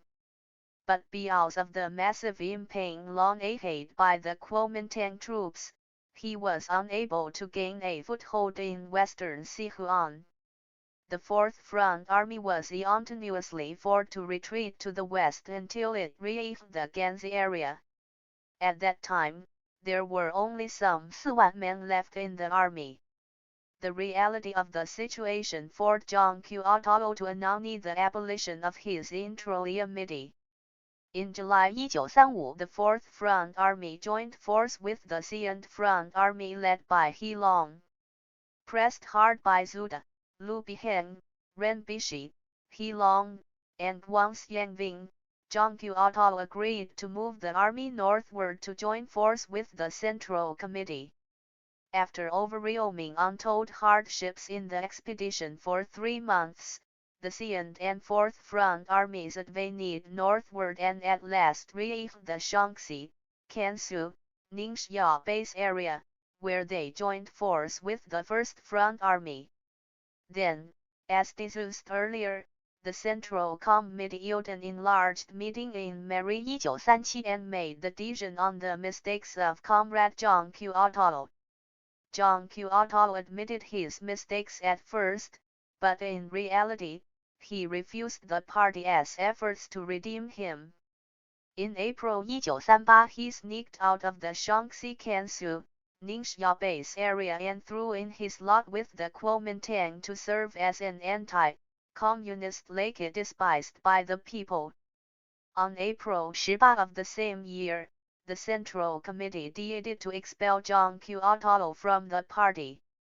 In the years of its development, the Communist Party of China orated the right, capitulationism of Chen Duxiu, the leftist Putsaiheism of Chu Kaiubai, the left, adventurism of Li Lisan, and Wang Ming's leftist dogmatism and factionalism, and finally it overcame the splitism of Zhang Qiuotao as well. At this time, it had been only 16 years since the Communist Party of China was founded. 16 years seemed like a very short time, but also a very long time. During those 16 years, the CPC and Chinese Communists went through untold hardships, and it was these hardships that enabled Chinese 260 Communists to become more mature and the Communist Party, representing the Chinese proletariat and the laboring people, to become stauncher and stronger. The struggle waged by the Communist Party against the hostile classes was inevitable. So were the struggles between right and wrong and between truth and falsehood within the party. The Communist Party is a great party in that it dares to face up to its own shortcomings and to correct its own mistakes. This was true during the CPC's first 16 years and has been true throughout the long years of the revolution and economic development. Otherwise, it would have long died in the torrents of the Chinese Revolution. Father has often said that in the history of the party, both left and right-wing ideas have influenced us at any given time. But apart from the right-capitulationism of Chen Duxiu, leftist ideas have had a more deep-rooted effect on the party. Phi said, the leftist influence has been terrible in the history of the party. It could bury a good thing overnight. Phi added, right ideas can damage our cause, and so can leftist ideas. He said, we must be sober-minded on this problem, so that we will not make serious mistakes and will easily solve problems when they arise. This is the idea and philosophy of dialectical materialism. The Communist Party and Chinese Communists have overcome setbacks and corrected mistakes one after another and have at 反斜杠 along the road to truth step by step. It is precisely because they can face their own problems and mistakes soberly and honestly, and correct them before continuing to add 反斜杠 toward truth, that they have 反斜杠 been so 反斜杠 ital and have been able to achieve a final great victory. A party, a cause, and even a person can make progress on through constant efforts at self-perfection. Dogmatism and ossification of thinking can lead only to self-suffocation and even self-destruction. On the other hand, all rashness or pessimism that is divorced from reality will make a cause suffer defeat when victory is at hand. How difficult it is for the leader of an organization, a political party, or a state to stay sober-minded, persist in seeking truth, and be ready to prevent and correct both left and right-wing mistakes at all times. What a great responsibility! The history of those first 16 years of the party, and even of the whole 70-year history, may well teach something to present and future generations. After joining forces in the mid-19s, the 1st, 2nd, and 4th Front armies overcame the splitism of Deng Qiuotao and defeated the large-scale attacks mounted by the Kuomintang troops, thus gaining a firm foothold in the lowest plateau of northwestern China, the Shaanxi, Gansu, Ningxia base area. A new historical period had been entered. Chinese communists then held even higher the banner of resistance to Japan and of national liberation to create an intercove new situation. Likewise, Father and his comrades, in arms began to march to the front of resistance to Japan. The Xi'an incident. In 1936, the political situation in China was extremely volatile. Because Japan had intensified its aggression against China, the Chinese people's sense of national peril was growing steadily, and the voices of resistance to Japan were becoming louder and louder. The movement against Japan and for national salvation was surging ahead. In northwestern China, the United Front was formed by the Northeast Army under Zhang Zuoliang and the Northwest Army under Yang Hucheng, together with the Communist-led Red Army. In northeastern China, the 7 Corps of the anti-Japanese Allied Army founded by the Communist Party of China and other anti-Japanese forces resisted the invading Japanese troops heroically. In southern China, Chen Jitang in Guangdong and Li Zonggren and Bai Kongzi in Guangxi announced their intention to move their troops northward together to put up resistance to Japan. In eastern China, the Shanghai Federation for the National Salvation of People from all walks of life was set up. In eastern and northern Suiyuan-sen, Fu Ziuyi led his army to smash Japanese attacks, thus greatly promoting the movement of resistance to Japan. At the same time, the rapid growth of the Japanese forces in China was causing uneasiness among the British and American forces, and the conflicts between the pro-British and pro-American forces and the pro-Japanese forces were aggravated. Chiang Kai-shek still cherished the illusion that he could make concessions to Japan in order to retain his sovereignty over a part of the country, stating that peace will never be given up until it is completely hopeless, and neither will sacrifice be talked about readily until the last moment. Internally, he made vigorous efforts to suppress the anti-Japanese actions, plotted to foil the anti-Japanese alliance between Guangdong and Guangxi, rejected the demand of Zhang Zuoliang and Yang Hucheng in northwestern China that civil war there be stopped, and arrested 7 patriotic leaders, namely, Shen Zhenru, Zhou Doufen, Li Kongpiu, Shakyung Li, Xiu Yang, Zhang Naqi, and Wang Zaishi. Phi persisted in perceiving the Communist Party and the Red Army as his serious hidden danger, vowing to eliminate the remnants of the Red Bandits. At this critical moment of national crisis and domestic trouble, the Xi'an incident broke out, shocking the country and the world. Stationing their troops in northwestern China, Zhang Zuoliang and Yang Hucheng, in compliance with the overall national interest, advocated alliance with the Communist Party in resisting Japan. This proposal caused Chiang Kai-shek to panic.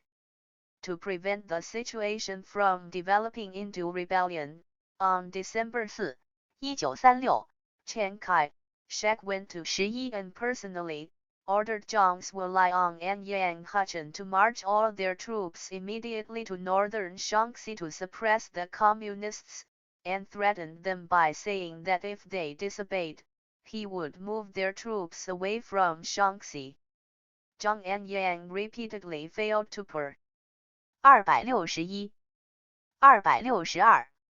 swayed Chiang to consider the overall interests of the nation.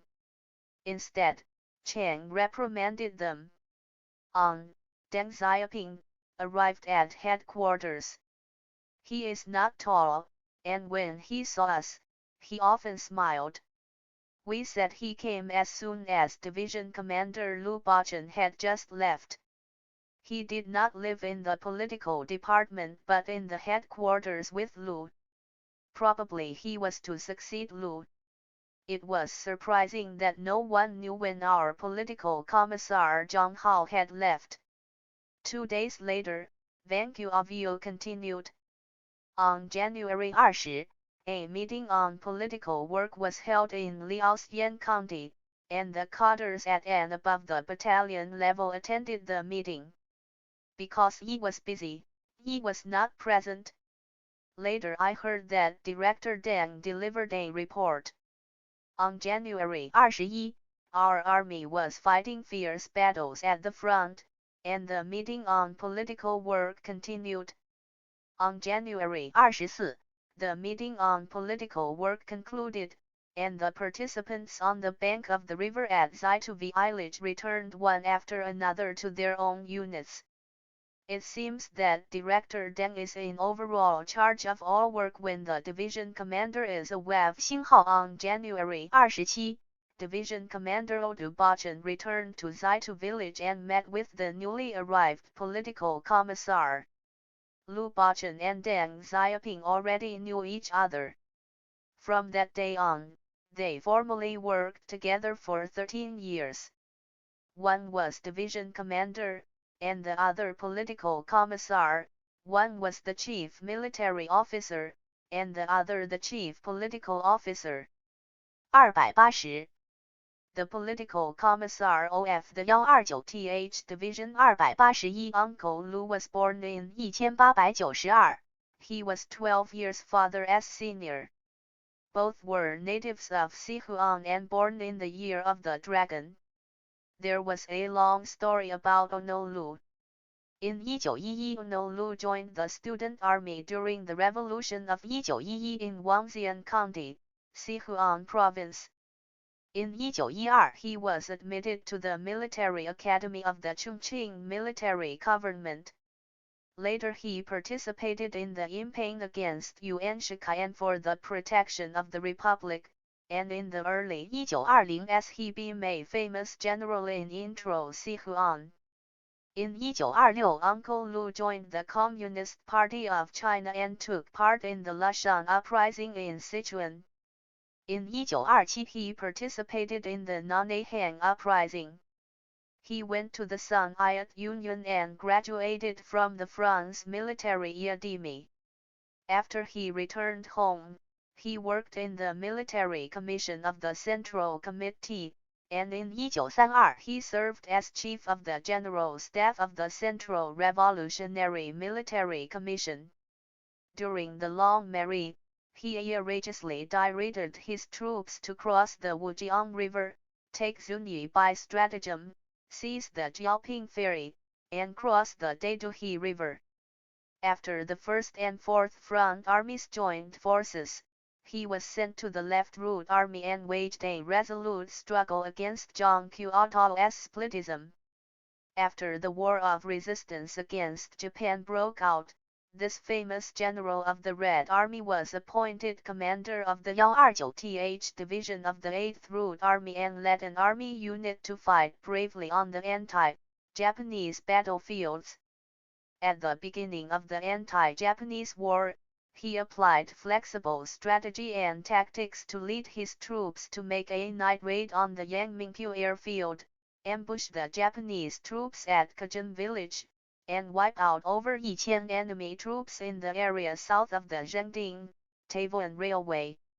In October 1937, on the instructions of Mao Zedong and the Central Committee, Lu Biheng led the 129th Division to the Taihang Mountains to establish the Shaanxi, Hebei, Henan border area anti-Japanese base area. In his early years, Uncle Lu lost his right eye in battle. He was thus known as the One-Eyed General. Because he directed military operations with miraculous skill, he was also known as the ever-victorious general. His resourcefulness drew comparisons with Lu Bowen, the famous Ming Dynasty official.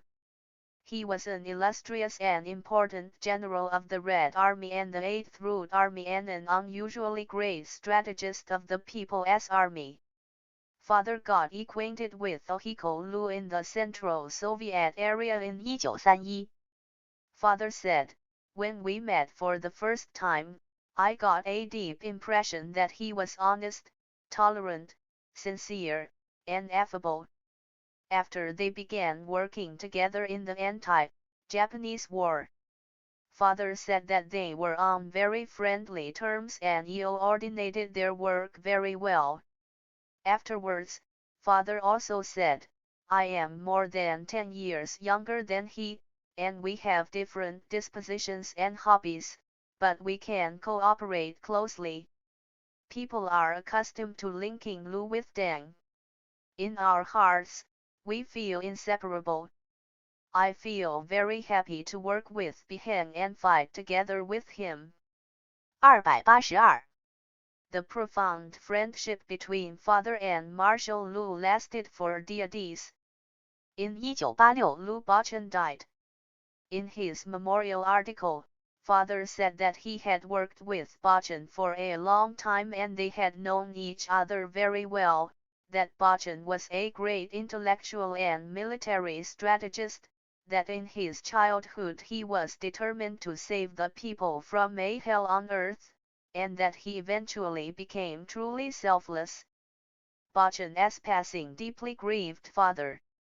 Father is usually rather serious, even stern, and reticent, rarely revealing his feelings. His article Mourning Marshal Lu is unusual for the profound feeling conveyed in his remarks and reminiscences. We can see from this how profound the revolutionary friendship between Father and Marshal Lu was. In January 1938, after Father had arrived at the 129th Division, he and Division Commander Lu Bachun immediately threw themselves into the intense and bitter fighting of the anti-Japanese war. On January 28, the Army and people in Liaoxian County held a rally to commemorate the 6th anniversary of the resistance to Japan at Wusongkao and Shanghai. People delivered speeches and paraded. On February 3, the 129th Division held a meeting of cadres. The meeting was held in the rear to discuss important matters while small battles were fought at the front. On February 4 and 6, the 129th Division held a meeting of high-ranking cadres presided over by Political Commissar Deng Xiaoping. Division Commander Lu Bachun talked about tactics. Deputy Division Commander Su Xiangqian spoke about operations, and Political Commissar Deng Xiaoping communicated the gist of the meeting of the Political Bureau of the Central Committee to those assembled. Participants reviewed the work after the fall of Taiwan and made a plan for carving out strategic deployment, waging guerrilla warfare, and establishing base areas. On February 15, the headquarters of the 129th started to move north. In the first half of 1938, the Communist-led army began to fight a series of fierce and bitter battles with the Japanese troops. The Shaanxi, Iebei, Iagnan area was based on the Taihang Mountains and at their southern end, and the key area was in that part of the mountains in Shaanxi Province.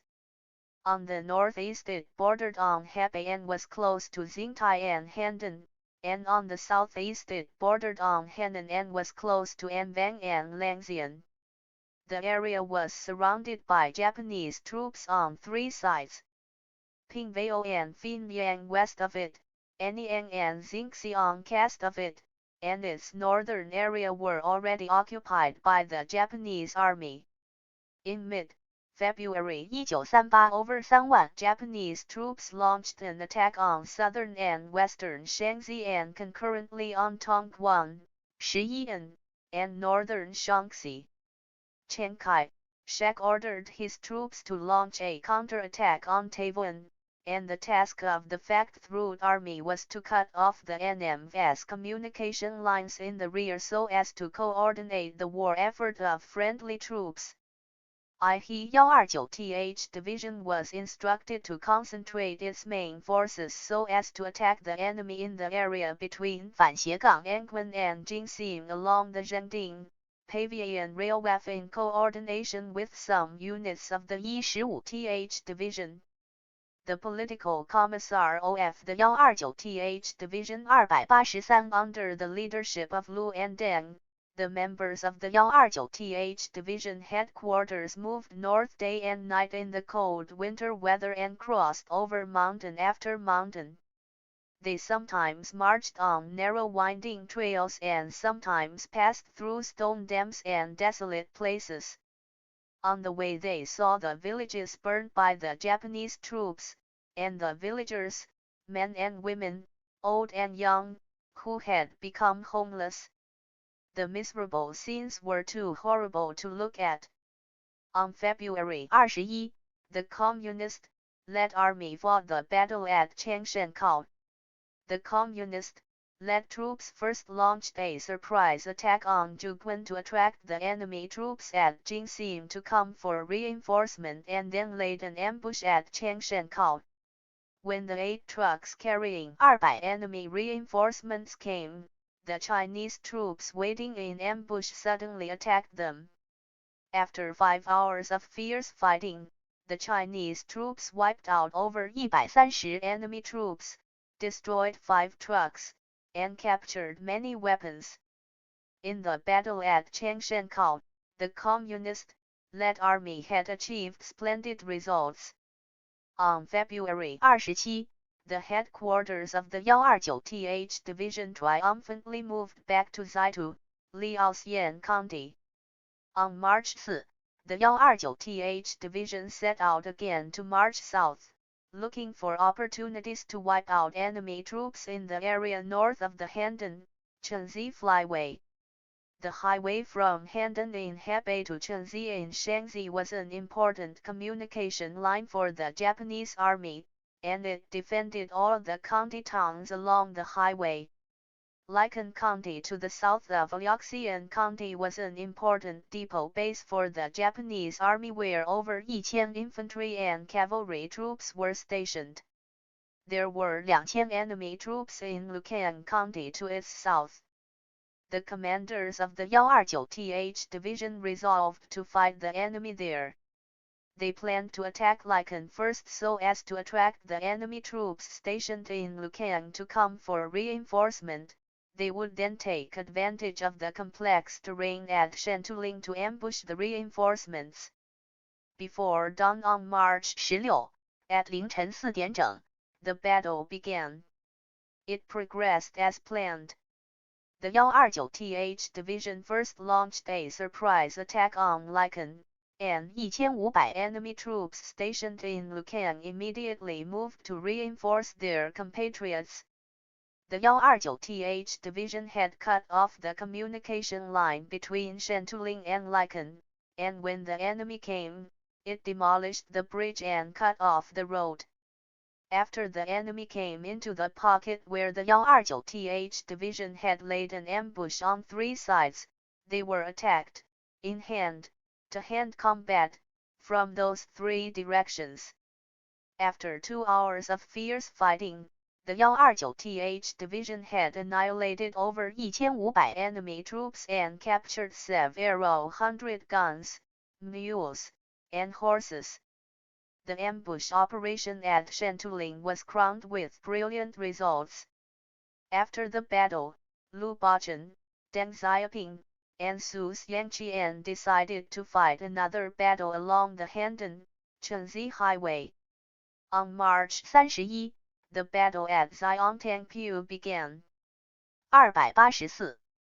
To support the troops in southern and western Shaanxi in their attacks on all the ferries along the Yellow River, the Japanese army used the Handan-Chenzi highway to speed up the transportation of materiel. Its trucks went along the road every day. The 129th Division decided to lay an ambush at Xiongtangpu, Shaanxi County, and take advantage of the mountains to mount a surprise attack on the Japanese transportation troops. On the night of March 30, the ambush ring was formed, and on the morning of March 31, two enemy squadrons of 180 trucks, under the cover of Japanese troops, came from Lycan. When they've entered the ambush ring, the battle began. The 129th Division neutralized the enemy's fire with strong firepower and then conducted hand-to-hand combat against the enemy. After 2 hours, the battle ended. The 129th Division had wiped out over 400 enemy troops, burned 180 military vehicles, and captured large numbers of weapons and equipment. At the same time, it had repulsed the attack mounted by over 1,000 enemy reinforcements from Lycan and Shaanxi. Lu Bachan considered the battle at Xiaoping a brilliant example of ambush operation. Within 1.5 months, the 129th Division achieved victory in the 3 battles at Changshankao, Shantuling, and Xiaoping. It flexibly applied the strategy and tactics of guerrilla and mobile warfare and concentrated a superior force to attack the enemy. It won brilliant victories, and its soldiers fought bravely. The battles fought by the 129th Division in the Shaanxi, Libei, Yunnan liberated area not only struck heavy blows to the Japanese aggressors but also established and consolidated anti-Japanese base areas behind Nam's lines. At the same time, the victories won by the 8th Route Army in southeastern Shaanxi frightened the Japanese army. Removed the threat to its rear. The Japanese army decided to launch a converging attack on southeastern Shaanxi in early April. At the end of March, the 8th Route Army's Commander-in-Chief and Deputy Commander-in-Chief Peng Dehui called a meeting to study and formulate the strategy of smashing the Nam's converging attack. On April 4, a dozen Japanese regiments, 3万 strong, mounted a large-scale converging attack on the 8th Route Army and the KMT Army in southeastern Shaanxi from 9 directions. Around April 10, the Japanese troops attacked the base areas from the east, west, and north. Under the leadership of the general headquarters of the 8th Route Army, the Chinese troops pinned down the Japanese invaders from 6 of those directions. The NM troops from the other 3 directions entered the heartland of the base areas and occupied Qingxian, Wuxian, and Laoxian, but they were isolated and blocked by our army and guerrilla forces, thus finding themselves subject to hunger, fatigue, and panic. Under these circumstances, the 129th Division decided to seize the opportunity to fight a battle of annihilation. The political commissar of the 129th Division 285 on April 16, the communist-led troops launched a pincer attack on the enemy at Chango village east of Wuxian. After repeated, intense, and bitter fighting, the Chinese army wiped out over 2,200 enemy troops but also suffered over 800 casualties of its own. The battle at Chango village was of decisive significance for smashing the converging attack launched by the Japanese army from 9 directions. Afterwards, the enemy's momentum was lost completely. Taking advantage of the enemy's adjustments to its deployments, our army recovered Liaoxian, Lycan, Lucan, Xiangyuan, Tongliu, Qingxian, Xiaoping, Jinqiang, Shaanxi, and Chenzi.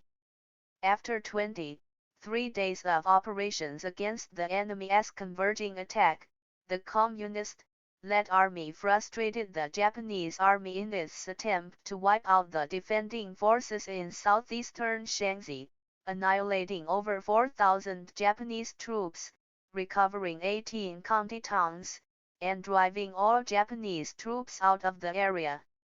The northern part of the Shaanxi, Hebei, Henan area came under the control of the Communist army, and its prestige rose to an unprecedentedly high level.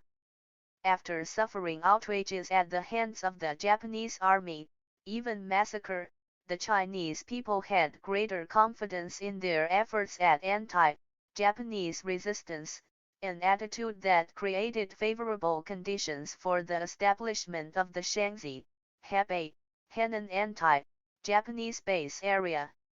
On April 22, the headquarters of the 129th Division moved back to its capital, Zhikao, Liaoxian.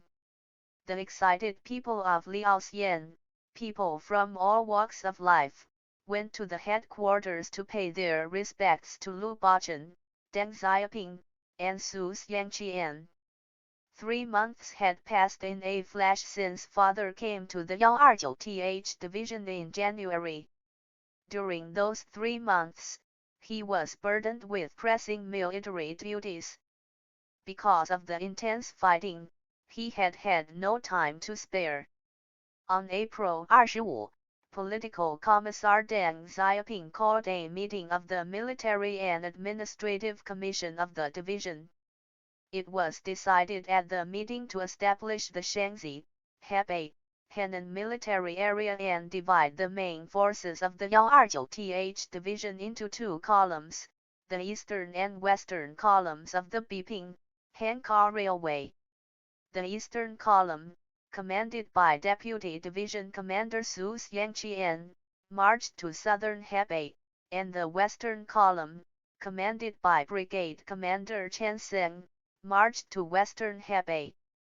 Lu Bachun and Deng Xiaoping directed the headquarters of the forward echelon and the 386th Brigade to advance to the area west of Xingtai, Hebei Province, and to organize and direct the operations against the enemy in the mountains and on the plains. In late April, under the command of the division headquarters, the 386th Brigade advanced to Xingtai in western Hebei west of the Biping, Hankou Railway. From there southward, it attacked the puppet troops stationed west of 286, Xingtai, Shahe, Wuan, and Sixian. By the end of May these troops had largely put an end to the chaos that arose after the Japanese army occupied the Udian, Shaxian highway. The 129th Division originally had 2 brigades, the 385th and 386th, both comprising over 1,300 men. The 4th Corps of the 4th Front Army of the Red Army had been reorganized into the 385th Brigade, with Wang Hongken serving as brigade commander, Wang Weizhu as deputy brigade commander, Geng Biao as chief of staff, and Xu Jingcheng as political commissar. On June 12, 1938, a new 385th Brigade of the 129th Division was organized, I Chen Zilian serving as brigade commander and Xie Fuzi as political commissar.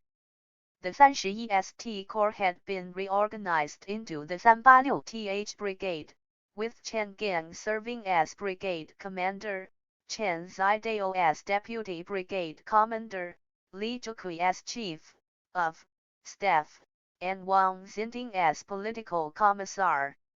In April the reorganized main forces formed the eastern and western columns. After its re-establishment in June, the 385th Brigade operated in western Hebei, wiping out large numbers of puppet troops and repulsing many enemy attacks. By then, after almost 1 year of expansion, the 129th Division had under it the 385th Brigade, the 386th Brigade, the Shaanxi, Hebei, Henan military area, the southern Hebei guerrilla zone, the eastward advance column, and the youth anti-Japanese column, and it also commanded the 344th Brigade of the 115th Division and the 5th Detachment of the 8th Route Army. Large numbers of high-ranking famous generals of the 8th Route Army gathered on the anti-Japanese battlefields of the Taihang Mountains and the Shanxi, Hebei, Henan area. Almost all these high-ranking generals of the 129th Division and other army units were battle-seasoned veterans of the Red Army, and most of them were aligned, heroic, and under 30. Under the leadership of Mao Zedong, the Central Committee, and the General Headquarters of the 8th Route Army, and under the direct command of Liu Bachun and Deng Xiaoping, they fought bravely on the battlefield. The anti-Japanese battlefields in North China became the ideal places for displaying the brilliant military skills many of them had acquired so young. In the later operations, in the march toward the liberation of the whole of China and in the building of the People's Army in New China, they would make many more heroic appearances and their famous names would be heard many more times. In June 1938, later left Liaoxian for Western Hebei in the northeast on an inspection tour of the Eastern Yilibei military sub-area. The Western Hebei area was between Shijiazhuang and Xingtai, including Yuanxi, Zhenhuang, Jieyi, Linheng, and Niakaiyu. In March 1938, Liu Bachun and Deng Xiaoping had sent Zhang Lixiang and others to Western Hebei to establish the anti-Japanese base area, and now 2 months later personally went there to guide the work. The political commissar of the 129th Division 287 after coming to the Western Yilibei military sub-area, first heard reports from Zhang Yuxiang and others. He instructed them to further organize guerrilla forces and mobilize the masses to defeat the enemy. Afterwards, he went on an inspection tour of the 345th Brigade in the mountains of Nanjian, Shijiazhuang. Father spent about 1 week in Western Hebei and hurried back to the headquarters of the 129th Division in Liaoxian, Shanxi Province. To destroy the enemy's traffic arteries, all army units of the 129th Division, under the unified command of the division headquarters, conducted 10 large-scale sabotage operations and numerous small ones against the Biping-Hankou, Zhengding, Taiyuan, and Daoka, Qinghua railway lines. Along the 500-kilometer railway lines, sabotage operations were conducted one after another, and the people participated enthusiastically. As a result, the Japanese Army's ability to transport its troops became sporadic, then came almost to a standstill. The main forces of the 129th Division continued to operate in many places and strike effective blows at the Japanese Army. At the same time, with the help of local party organizations, they mobilized the masses extensively and easily recruited more soldiers. By September, the size of the 385th and 386th brigades had increased to some 7,000 men, and their military and political quality had improved considerably.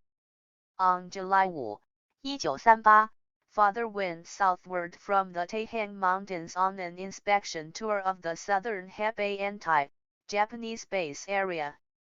The southern Hebei anti-Japanese base area was established when the advance detachment of the 129th Division led by Chen Zidao marched to southern Hebei in 1937. In May 1938, the deputy commander of the 129th Division, Su Xiangqian, personally went to southern Hebei to lead the struggle against Japan. The southern Hebei base area, with Nangong County in the Xingtai area as its center, expanded rapidly. In a few months, over 20 anti-Japanese people's governments were established, the troops swelled from 500 men to over 1,000, and the eastward advance column grew from 5 companies to 3 regiments, nearly 7,000 strong. In the fall of 1991, I went to the home of old Sen Chen Zidao to interview him. In the golden season of the fall, chrysanthemum was in full bloom. The general grasped my hands and shook them happily, asking, "How is your father?" I had known of the great General Chen, the famous and valiant general of the Red Army, for a long time, but this was the first time I had seen him. His hair and eyebrows were white, and his dark face was all wrinkles when he laughed. I could not see the pock marks that everyone knew about. The old general sat with his legs crossed and rested them on the chair, saying, "I was acquainted with your father when crossing the Yellow River at the beginning of the anti-Japanese War." He fixed his eyes on the ceiling, speaking loudly and clearly. 288 111 July 1938. Your father went on an inspection tour of southern Hebei. VVE held a meeting attended by members of the Special Party Committee and Army cadres at and above the regiment level. Political Commissar Deng made a report in which he analyzed the situation. He pointed out that Chiang Kai-shek's resistance to Japan might shift to compromise and surrender, and that the greatest danger was partial resistance coupled with such compromise and surrender. At present, the Japanese army was busy attacking Wuhan, and its forces in northern China decreased. This gave us an excellent opportunity to wage guerrilla warfare behind enemy lines. He also said that in handling relations with Lu Zonglin, governor of the Hebei provincial government, we should unite with him in a concerted effort to resist Japan but keep on guard to uphold the principle of independence in the united front and to expand our forces. After the meeting concluded, Political Commissar Deng dined with us, and the food was very simple. He spoke eloquently. Later on, Lu and Deng came to southern Hebei once again, and they wanted me to put my 4 regiments under their command. We in southern Hebei also supported the Taihang Mountains with many things, including clothes, cloth, quilts, and bedding. We were then in great difficulties ourselves. We lived on the plains, with a strong wind and a lot of dust. When the wind blew, the sand on the clothes made of hand-woven cloth weighed half a kilogram. But we did our utmost to support the Taihang Mountains because people there lived a harder life than we did. His wife was hospitalized at the time of my interview, and he was home alone. So my visit made him very happy. He was known for drinking Moet wine. He drew me beside him, telling me in a low voice, "I has good wine everywhere." True, there was even a wine jug by his bed. The old general pointed to a glass jar, saying, "There are 3 very poisonous snakes inside it. This snake wine is very good. You dine with me here, and I'll treat you to wine."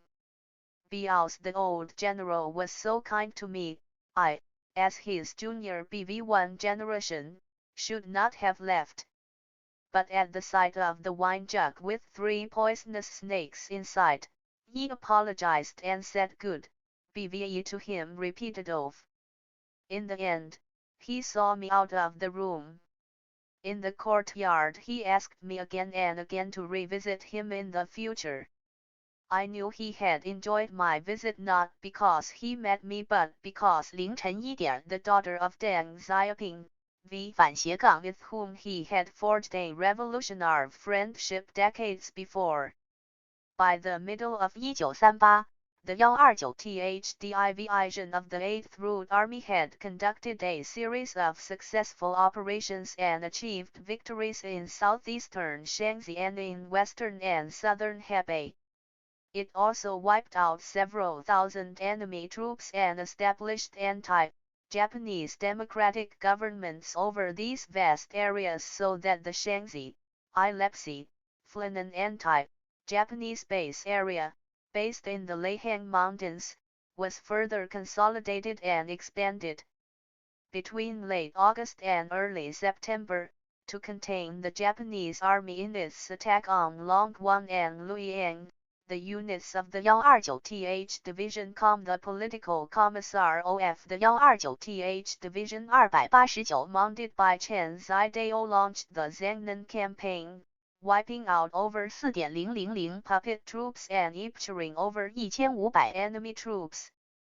It also established loyal anti-Japanese democratic governments in the Yantais of Anyang, Nei Huang, and Tangyin, built new base areas nearly 50 kilometers in length from north to south in northern Henan, west of the Weihe River, established anti-Japanese democratic governments in more than 30 Yantais in the border area between southern Hebei and northern Henan, and strengthened the ties between the southern Hebei anti-Japanese base area and the combined areas of Hebei, Shandong, Henan, and the Taihang Mountains.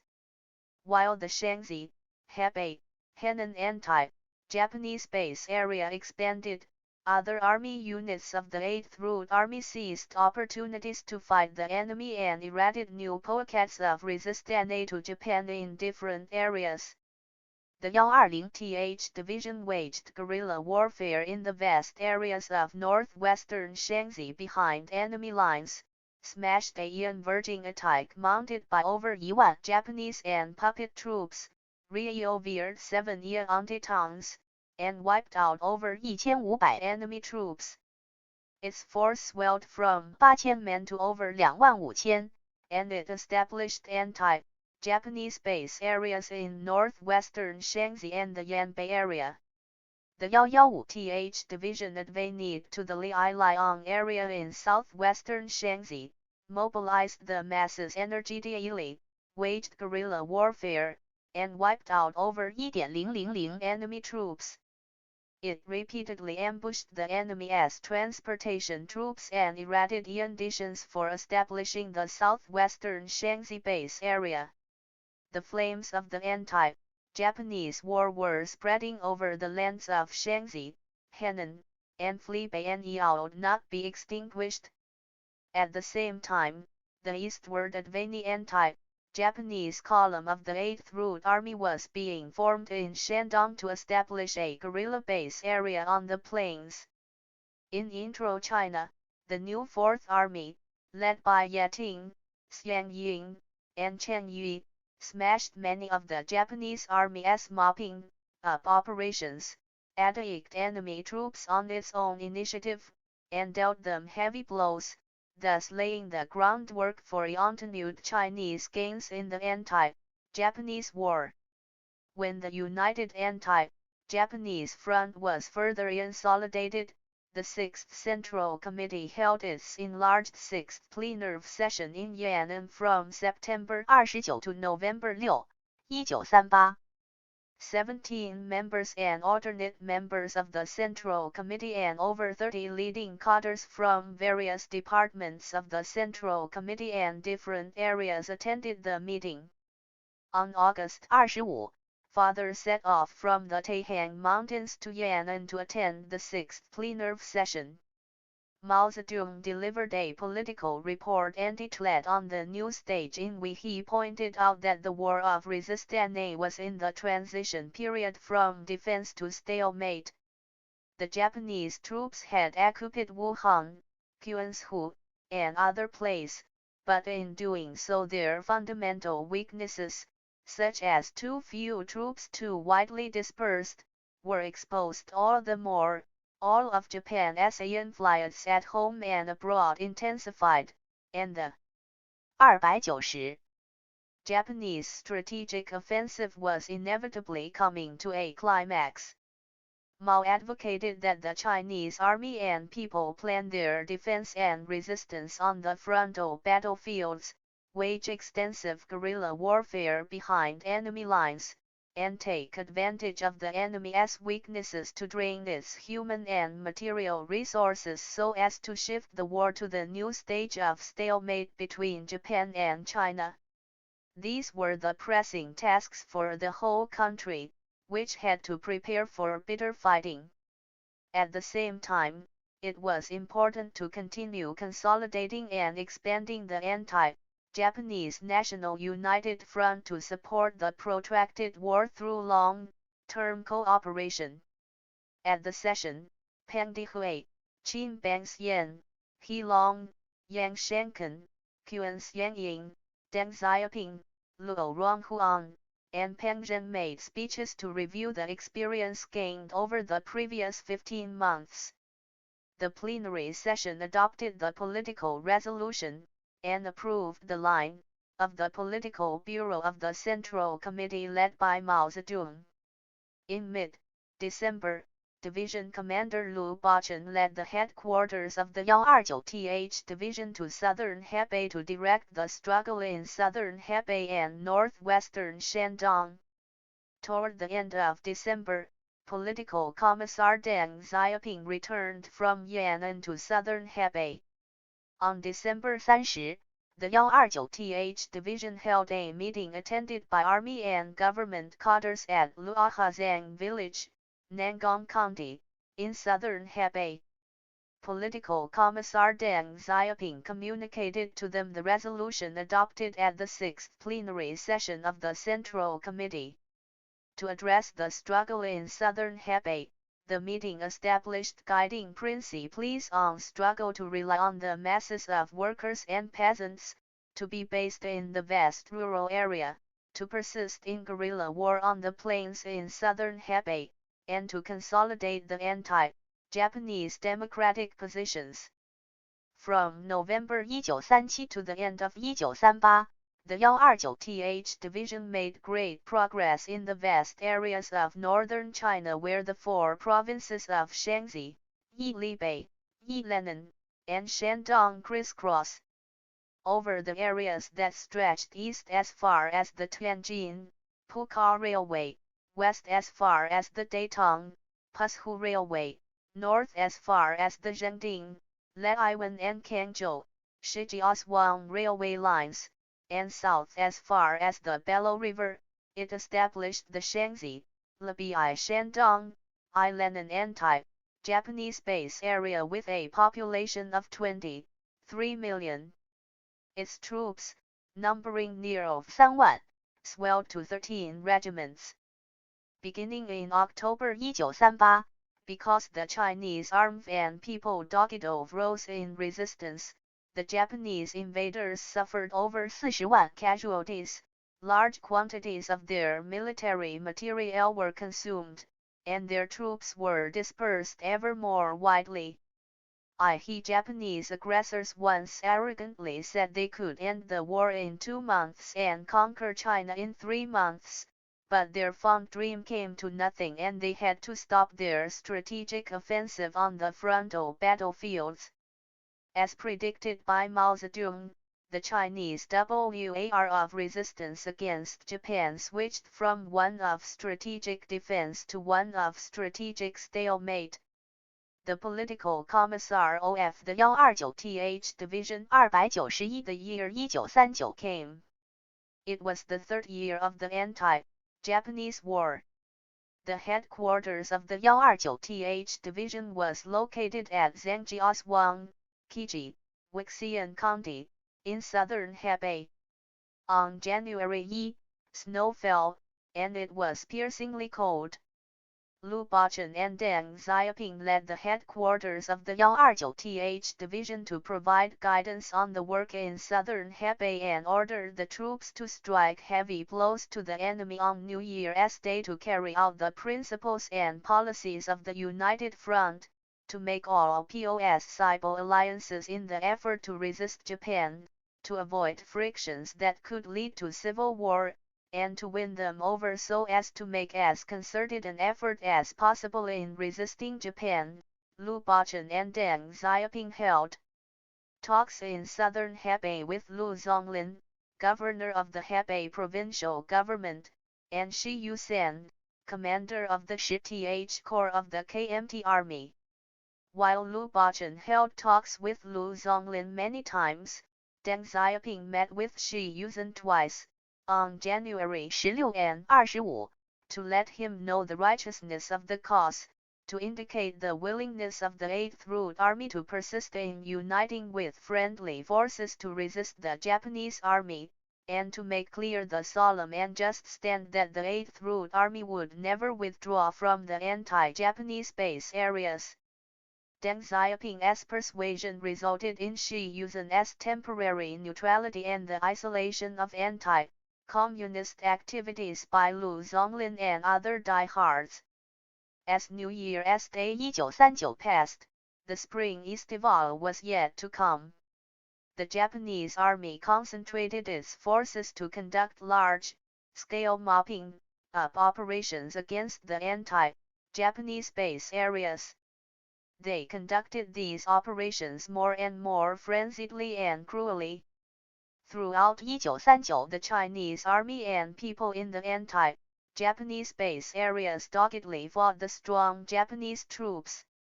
On January 7, over 3,000 Japanese troops conducted large-scale operations against southern Hebei from 8 directions.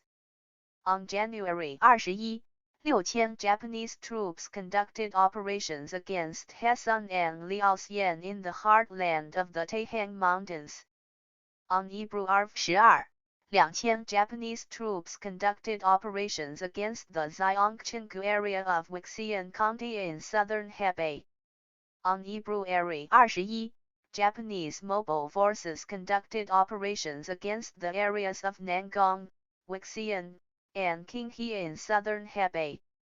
On March 10, the Japanese army conducted operations against the Zhuyi area in southwestern Shandong.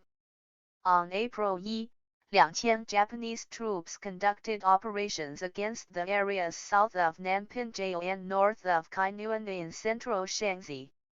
On April 10, 3,000 Japanese troops conducted operations against the area south of the Bagui-Jincheng Highway. On April 20, the headquarters of the Japanese Expeditionary Forces in northern China issued a public security and suppression plan and stepped up its efforts to conduct mopping-up operations.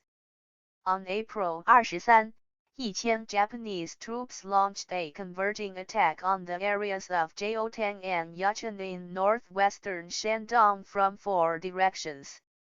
On May 2, 1,000 Japanese troops conducted operations against the area of Nangong in southern Hebei. On June 292, 3,000 Japanese and puppet troops conducted operations against the area of Luluo in southern Hebei. On July 1, over 1,000 Japanese troops conducted operations against southwestern Shandong. On July 3, 5,000 Japanese troops conducted large-scale operations against the Shaanxi, Hebei, Henan area, occupied most of the county towns in the base area, and controlled the northern section of the Bagui, Jincheng Railway and the Handan, Chenzi and Xiaoping, Liaoxian highways. In the face of the intense and frenzied mopping-up operations by the enemy troops, the Shaanxi, Hebei, Shandong, Hebei base area and the 129th Division strengthened the deployment of forces, flexibly fought the enemy troops, and seized opportunities to strike resolute blows. On January 12, when 3,000 enemy troops conducted mopping-up operations against southern Hebei, Lu Bachun and Deng Xiaoping called a meeting of cadres to assign tasks of counter-mopping-up operations and then issued operational orders to launch the operations. From January to March, under the direct command of Lu Bachun and Deng Xiaoping, the Chinese armed and people in southern Hebei fought over 100 major battles, killing or wounding 3,000 Japanese and puppet troops, and foiling the Japanese army's plan to control the southern Hebei plains. After March, the focus of the struggle gradually shifted to the mountains. On March 7, Lu Bachun and Deng Xiaoping led the main forces of the 129th Division to return to the Taihang Mountains. On March 18, the 129th Division carried out the army rectification campaign to improve the troops' thinking and work style in an effort to consolidate the arms. On April 3, the troops direct under the headquarters of the 129th Division held a parade at Shangzhazan village, Liken County. Commander-in-Chief Zhu De was present and reviewed the parade. In July, in view of the large-scale mopping-up operations of the Japanese army against the Shaanxi, Iagnan base area, Lu and Deng decided to organize large numbers of local armed forces, militiamen, and guerrilla forces to wear down the enemy forces by means of dispersed and protracted guerrilla warfare and to concentrate the main forces so as to seize opportunities to wipe out the enemy. Before the enemy invaded the base areas, the Chinese army and people moved away from the area of military operations, vacated houses, and concealed their property. After the enemy troops invaded the base areas, the militiamen and guerrilla forces continuously ambushed and intercepted them so as to fatigue them. At an opportune time, the main forces ambushed and attacked the enemy troops, launching surprise attacks and besieging them along the enemy-occupied communication lines, striking them hard. After the Japanese troops entered the base areas, they failed to find the main Chinese forces anywhere.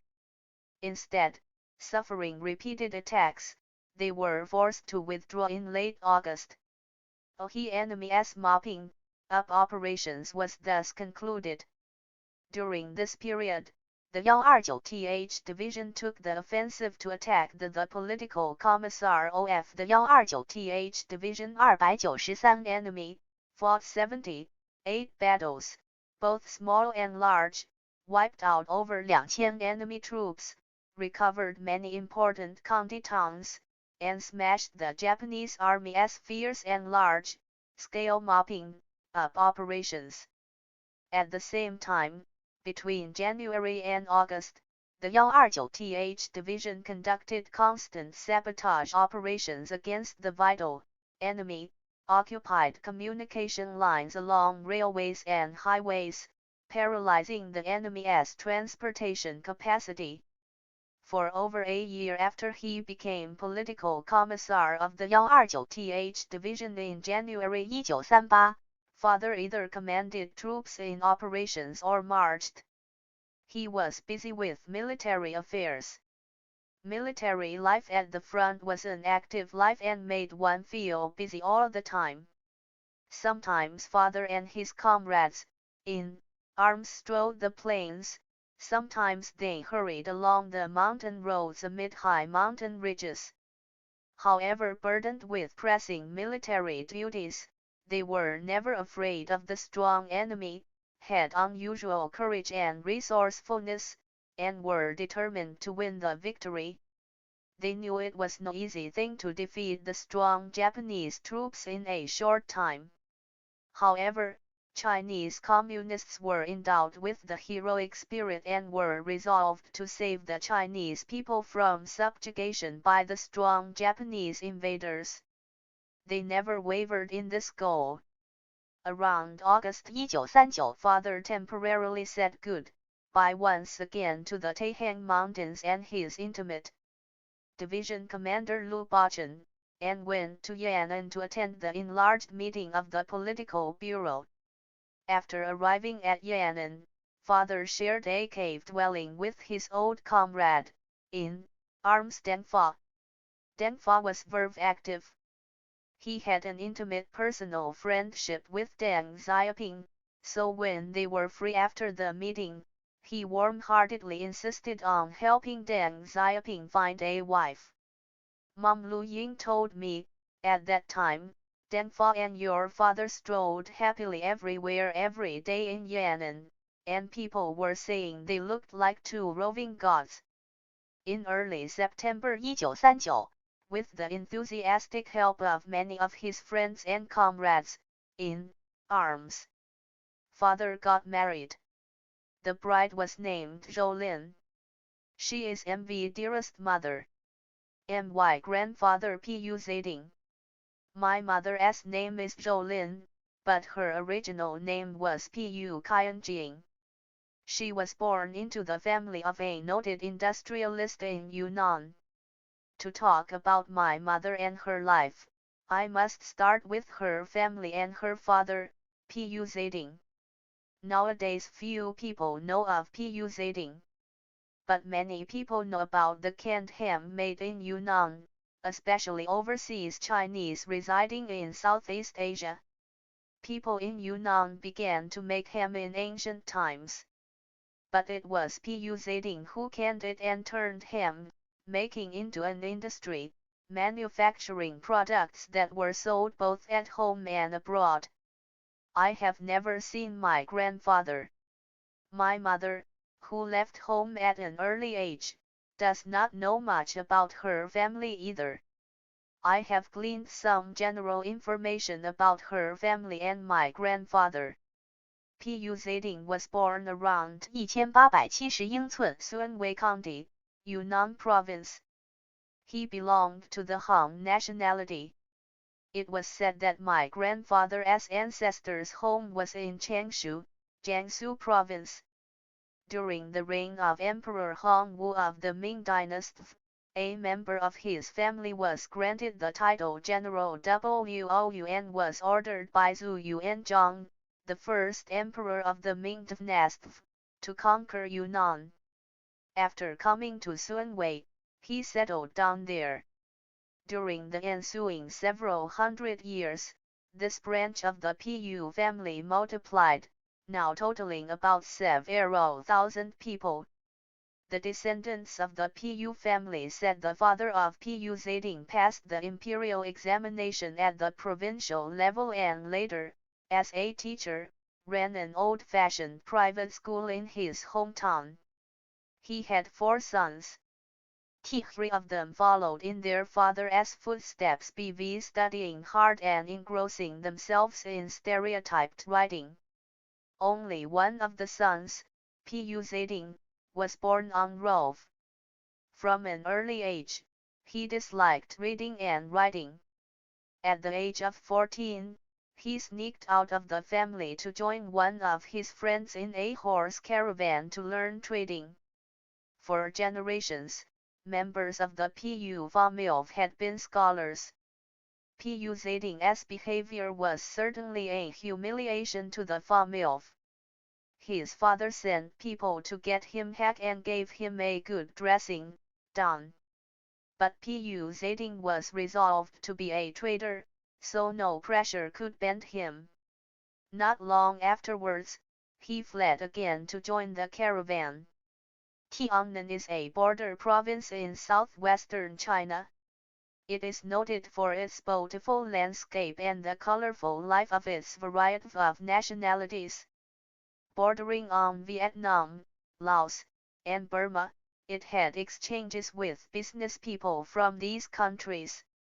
As it was far away from the central plains of China, it was an economically and culturally backward province, still strongly influenced by feudalism. Toward the end of the Qing dynasty, with no highways in the province, trading and the flow of goods were dependent on horses. One horse train after another carrying goods, their bells ringing monotonous but pleasant could 29 my grandfather Pu Zeding 295 be seen on the roads and paths in the mountainous and hilly areas of Yunnan. At first, Pu Zeding peddled goods locally, using the horse trains. After earning some money, he bought his own horses and, with others, began to carry goods to Southeast Asia. It was not an easy journey from Sunwei in northwestern Yunnan to Indochina. he had to go through boundless primitive, subtropical forests in Sichuan trail up to 500 kilometers. On the way, they contended with enormous snakes and beasts of prey as well as bandits. Pu Zeding was young, ambitious, and brave, with business acumen. As his caravan expanded, he became more and more successful. His reputation grew in Sunwei, and he was elected president of the Sunwei County Chamber of Commerce for 2 successive terms. After toiling extensively, Pu Zeding grew bolder and more knowledgeable.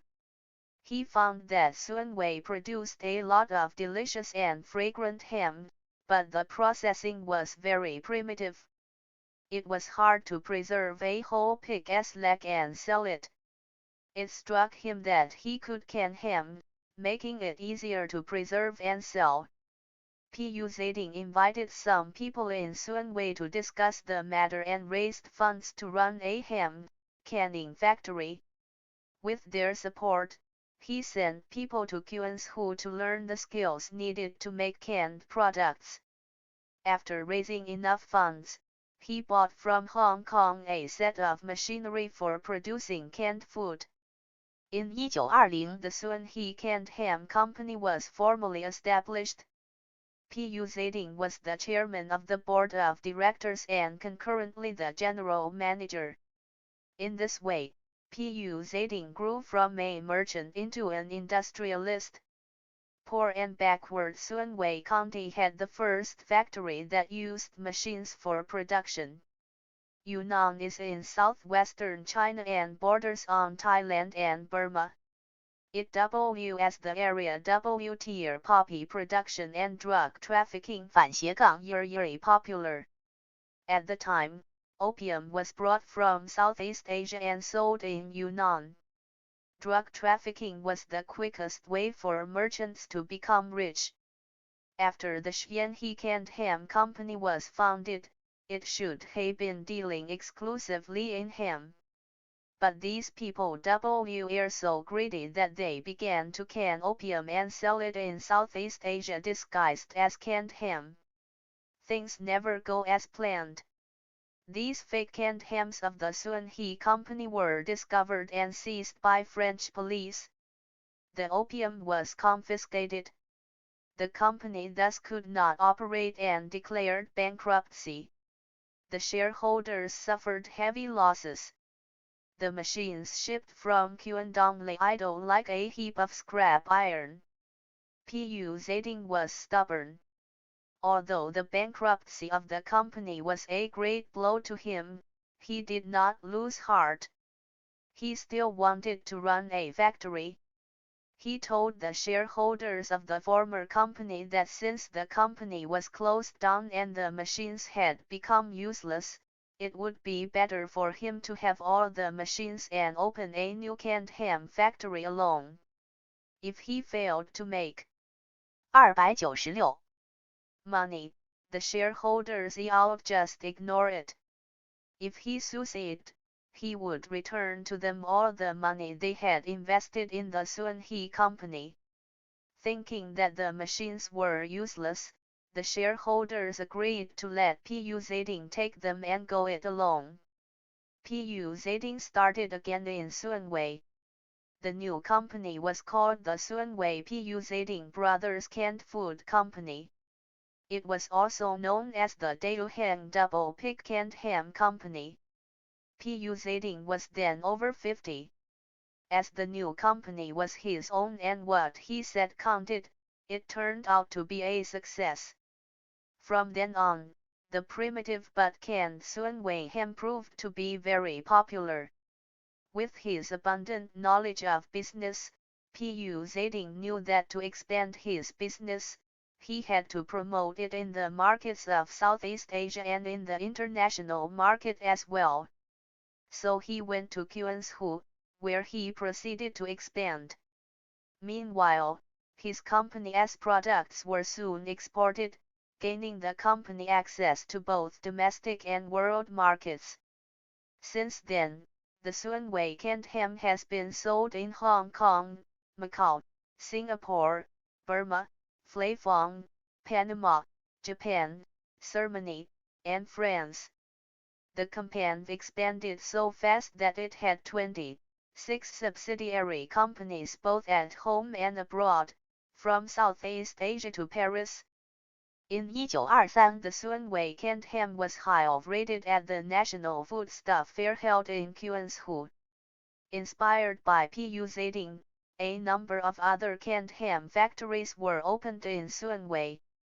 The expansion of the canned ham industry promoted ham making, coal mining, and brewing in the county.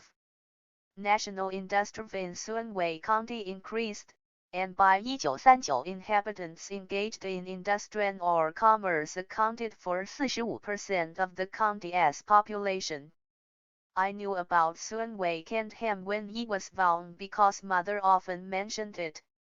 The ham is indeed very tasty, especially when cooked with a white gourd. The Sunway ham and the ham made in Jinhua, Zhejiang province, are the two most famous varieties of ham in China. In the year of 1980s, when he was working in the Chinese embassy in the United States, he came to know many overseas Chinese, and from them he learned that Yunnan ham as the Sunway ham and was popular with them, especially the older generations of overseas Chinese and foreign nationals of Chinese origin. His business experience made Pu Zeding very experienced, knowledgeable, and minded. As a member of the national bourgeoisie, he readily accepted the political ideas of the bourgeois democratic revolution.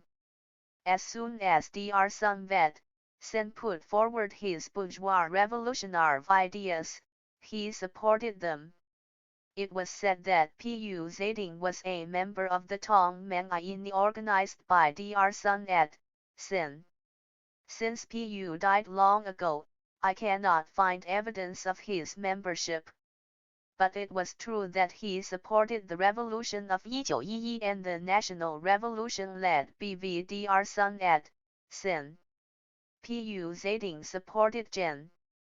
Caie, a member of the vanguard of the Chinese bourgeois democratic revolution who staged an uprising in Kunming and launched the campaign for protecting the republic and against the plot by UNMY grandfather Pu Zeding 297 Shikai, the arch-usurper of state power, to restore imperial rule. He took the lead in making donations and established a depot in the building of the Sunway County Chamber of Commerce to raise money and provisions for the proceeding, the Republic Army under Sen.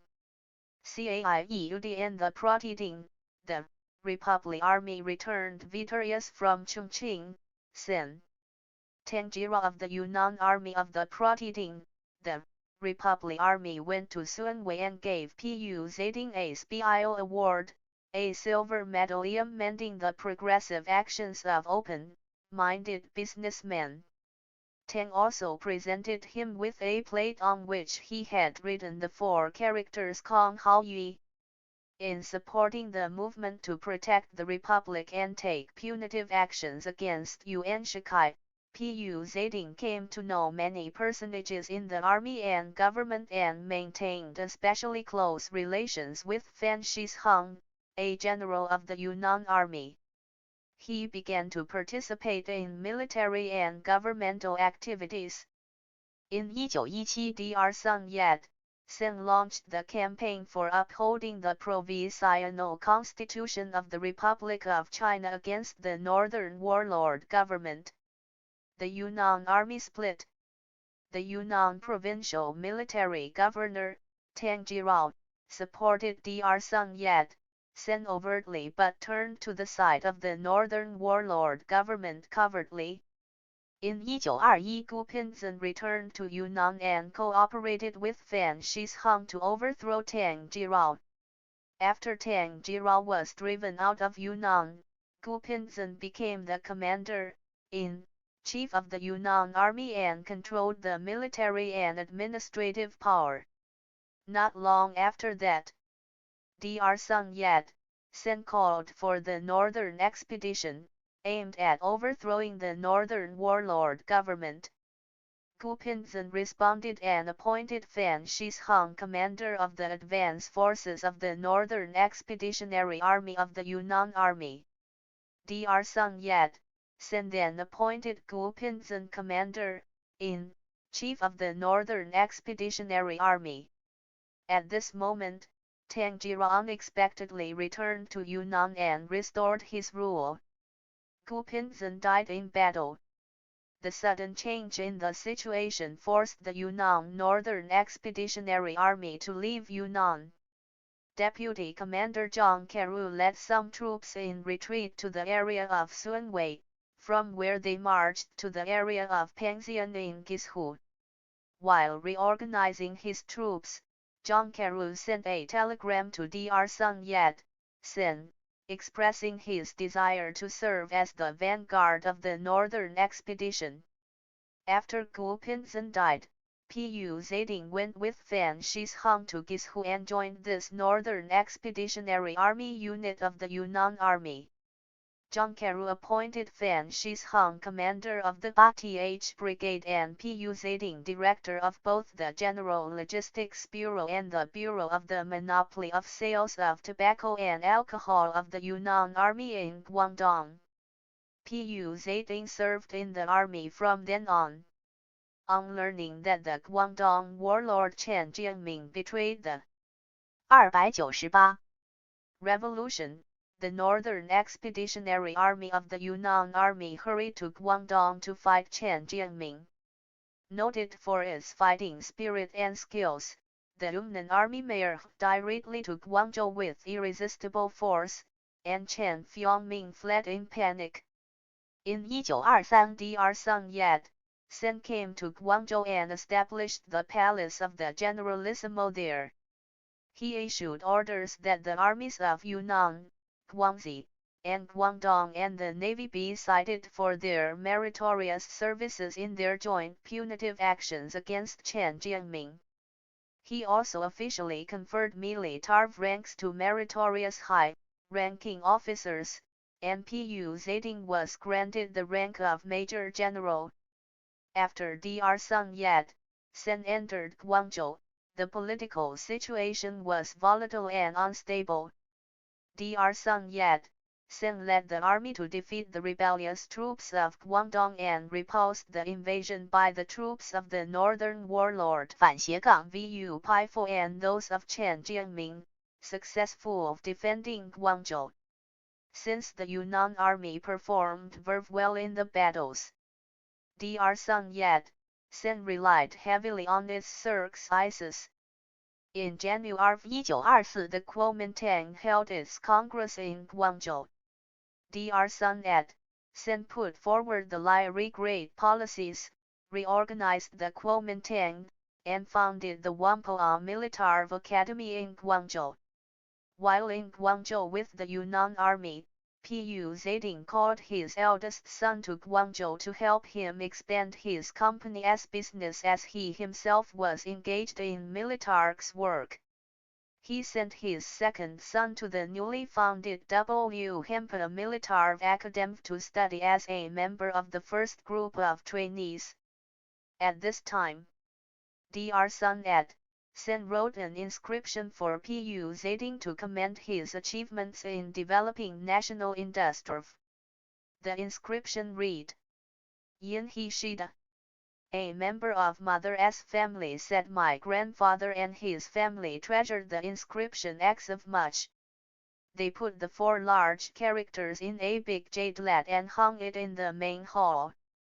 From a businessman to an industrialist, a supporter of Dr. Sun Yat-sen, and a member of the Northern Expeditionary Army, MV grandfather had reached the zenith of his career. For he suffered great setbacks and lost his talent. On March 12, 1992, Dr. Sun Yat-sen died in Beiping. In May, the Yunnan warlord Peng Jiral plotted to overthrow the Guangzhou revolutionary government. collaborating with him, the commander-in-chief of the Unknown Army in Guangdong, Deng Xiaoping, betracks the revolution. Pu Zeding was put under house arrest at that time. There different explanations of his arrest. Some said that he was arrested because he supported the Northern Expeditionaries Army and thus became intolerable to Yang Xiaoping, Ato framed him. Others said that he was charged a tithe embezzlement and he served as the director of the General Logistics Bureau and as director of the Bureau of the Monopoly of Sales of Tobacco and Alcohol. In the old army, these TXXO posts lucratize. PHE incumbent in Jeft authority commensurate a tithe the post, and he could make money by taking advantage of authority. My grandfather Pu Zeding 299. I am not surprised at all that Pu Zeding was said by some to have been guilty of corruption, for although he devoted himself to industrial development and supported and participated in the national revolution, he was, after all, an old-style member of traditional society.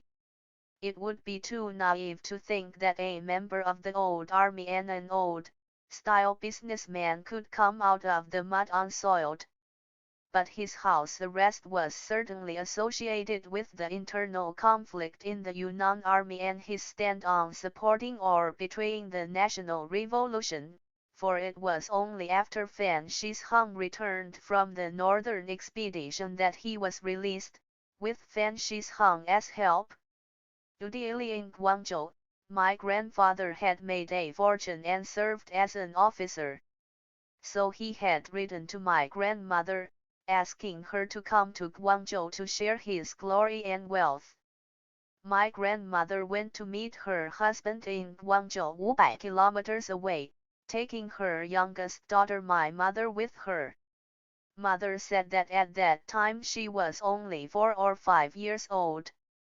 She went with her mother from Yunnan to Vietnam, where they boarded a ship to Hong Kong, from whence they traveled to Guangzhou.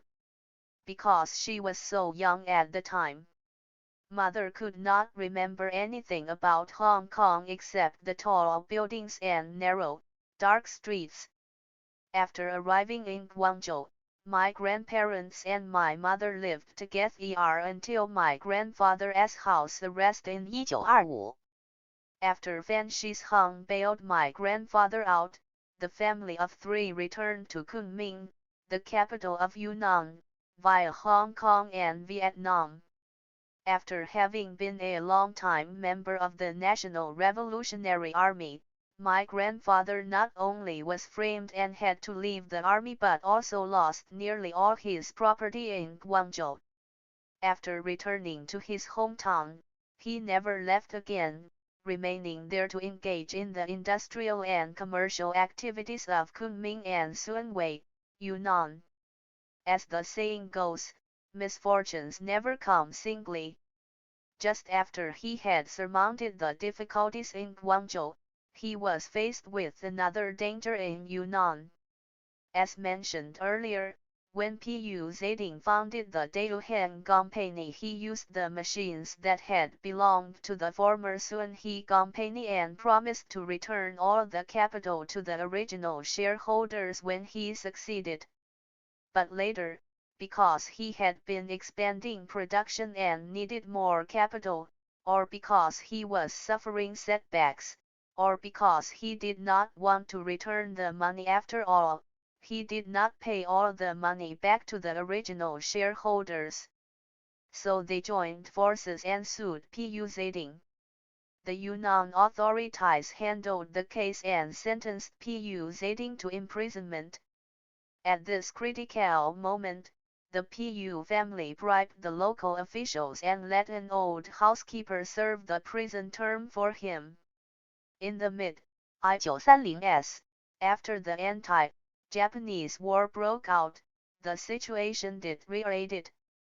Especially after the Japanese army invaded Southeast Asia and occupied the Guyanese trading ports of Shanghai and Guangzhou, exports of the 300 Yunnan canned ham stopped completely and domestic sales also dropped considerably. The tin needed for producing cans had all been imported. With the sea route cut off, there was no tin with which to make ends. The noted Yunnan canned ham industry declined and has never been restored to its former glory. The Pu family was large. Pu Zeding was one of 4 sons, and he himself had 3 sons and 4 daughters. His eldest son remained an essential assistant to him in running the Daoheng Company.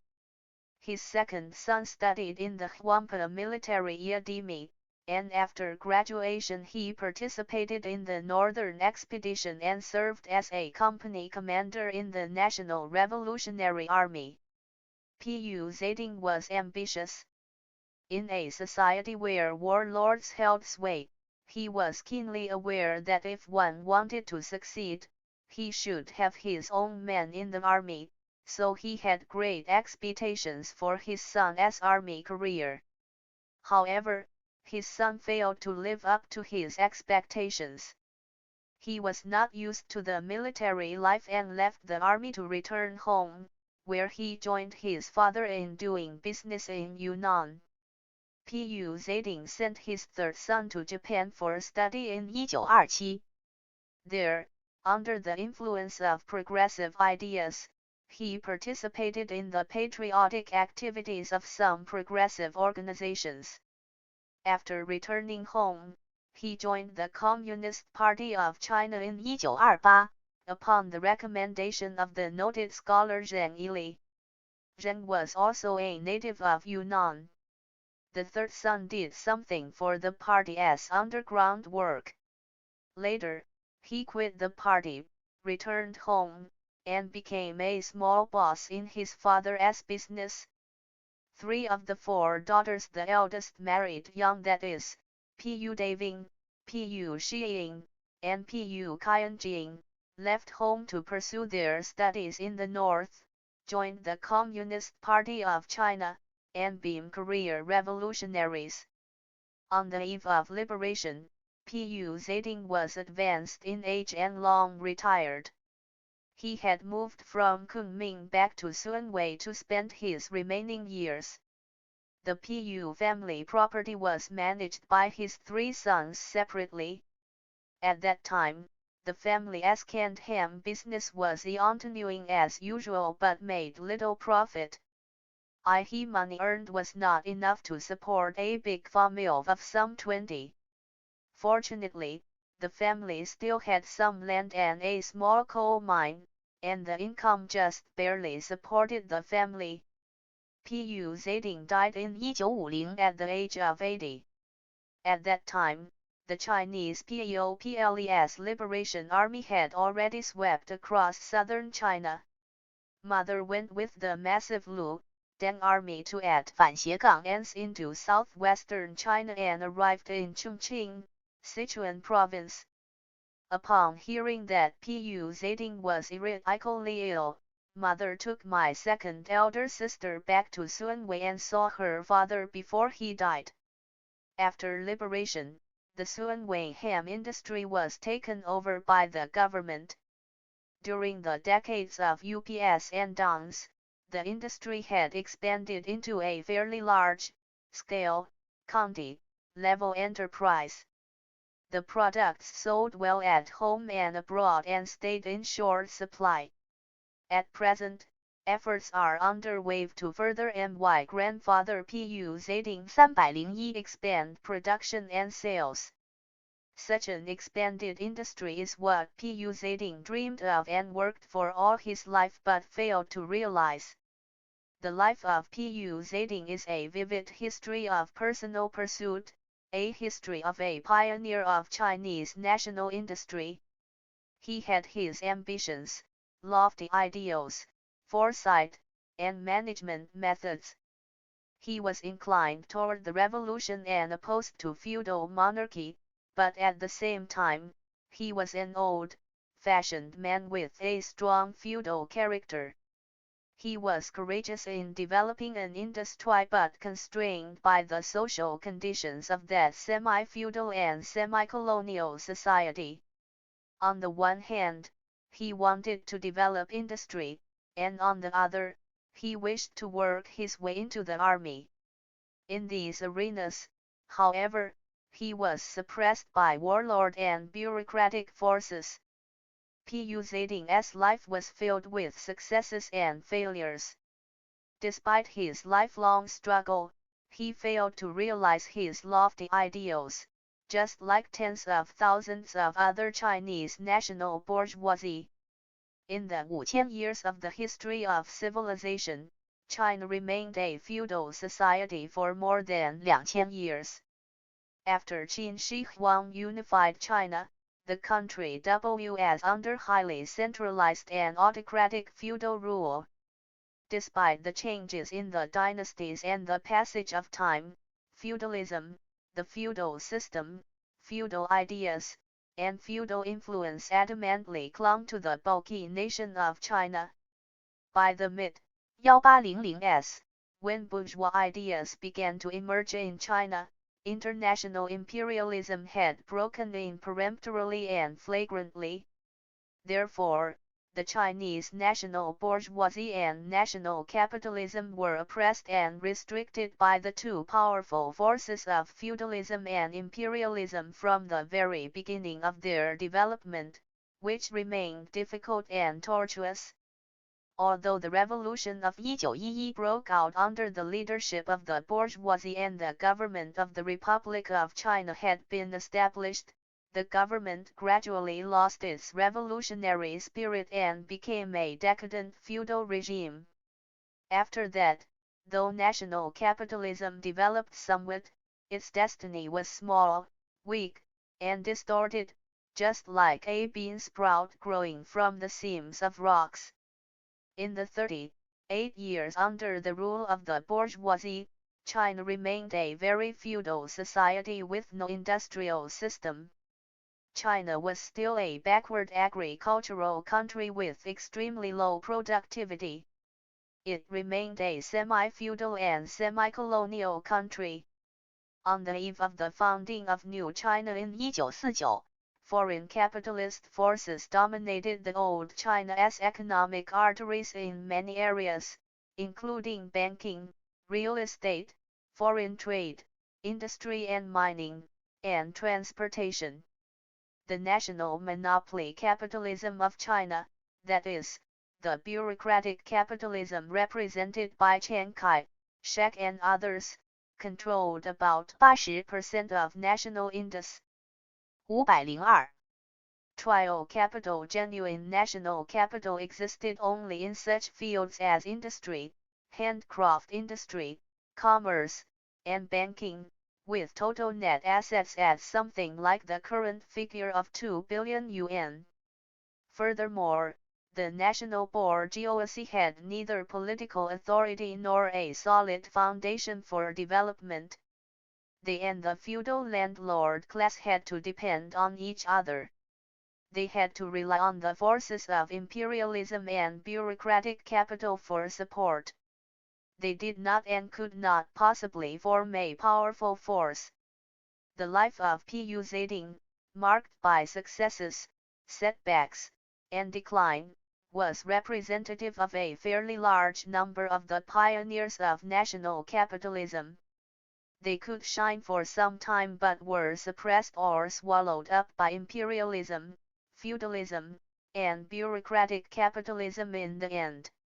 Pu Zeding was merely an insignificant representative of the national bourgeoisie. Like some other more famous national capitalists, he was never able to straighten his back or to have room for free development. He had to submit to the humiliating position of living under another's roof. This was the tragedy of Pu Zeding, and the tragedy of Chinese national capitalism as well. From Pu Qianjing Tio Zhoulin. When I was a pigtailed little girl who was beginning to understand things, I knew that the two people who loved me most in the world were my parents. We are closer to mother because father was so busy with his work that he spent little time looking after us. My elder brother and sisters were born in wartime, and they had to be entrusted to the care of peasant families because my parents could not take them along with the army. Of the 5 children, only my younger brother and I were born after liberation and were raised by mother herself. So she perhaps took more care of the 2 of us. People often said that mother spoiled me, so that I have become too squeamish. Indeed, mother spoiled me a bit, but others do not know that it was I who was beat the most in my family for disobedience. So from an early age, I think what people said about me was wrong. In our family, father is certainly the core. But mother is the center because we children have grown up alongside her. Father was busy, so it was left to mother to educate the children. Apart from taking care of our daily life, my intellectual mother paid particular attention to ensuring that we acquire some scientific knowledge. Every weekend, when my elder brother and sisters returned home from school, the whole family would sit around the dinner table after supper to listen to mother teach in various fields, such as nuclear fission and chain reactions. Although we children could not understand anything, we had to sit there. While listening, my brothers and sisters often cut in and sometimes generated a debate. Thus, the dinner table became the free forum of our family, and this practice has continued until today, though we now have more children to join in. Mother not only took care of our daily needs but also had a big influence on our mental development and our life choices. Mother was a graduate, in physics, of Beijing University. My elder brother, my second elder sister, and my younger brother all chose physics and studied at Beijing University. This example alone proves mother's tremendous influence on us all. I love mother from the bottom of my heart. So when I started writing this book, I thought I would do whatever I could to tell mother's stories. Indeed, I am very eager to write this chapter about mother. Hers is a simple and ordinary story. Mother's experiences were not like those of father, which were magnificent and moving. But they were experiences just as filled with twists and turns, providing just as much food for thought. For her time, her experiences were also quite typical. Her name was Pu Qianving, and she came into this world in April 1916. Her father was the industrialist Pu Zeding, in Sunwei County, Yunnan Province. She was the 7th and youngest child in her family, which I have described in the preceding chapter, so I will not say more than is needed here. 303、304。Although her family was not a noble or scholarly family, it was a family of a famous country gentry. Her father was known as the King of Ham of Yunnan.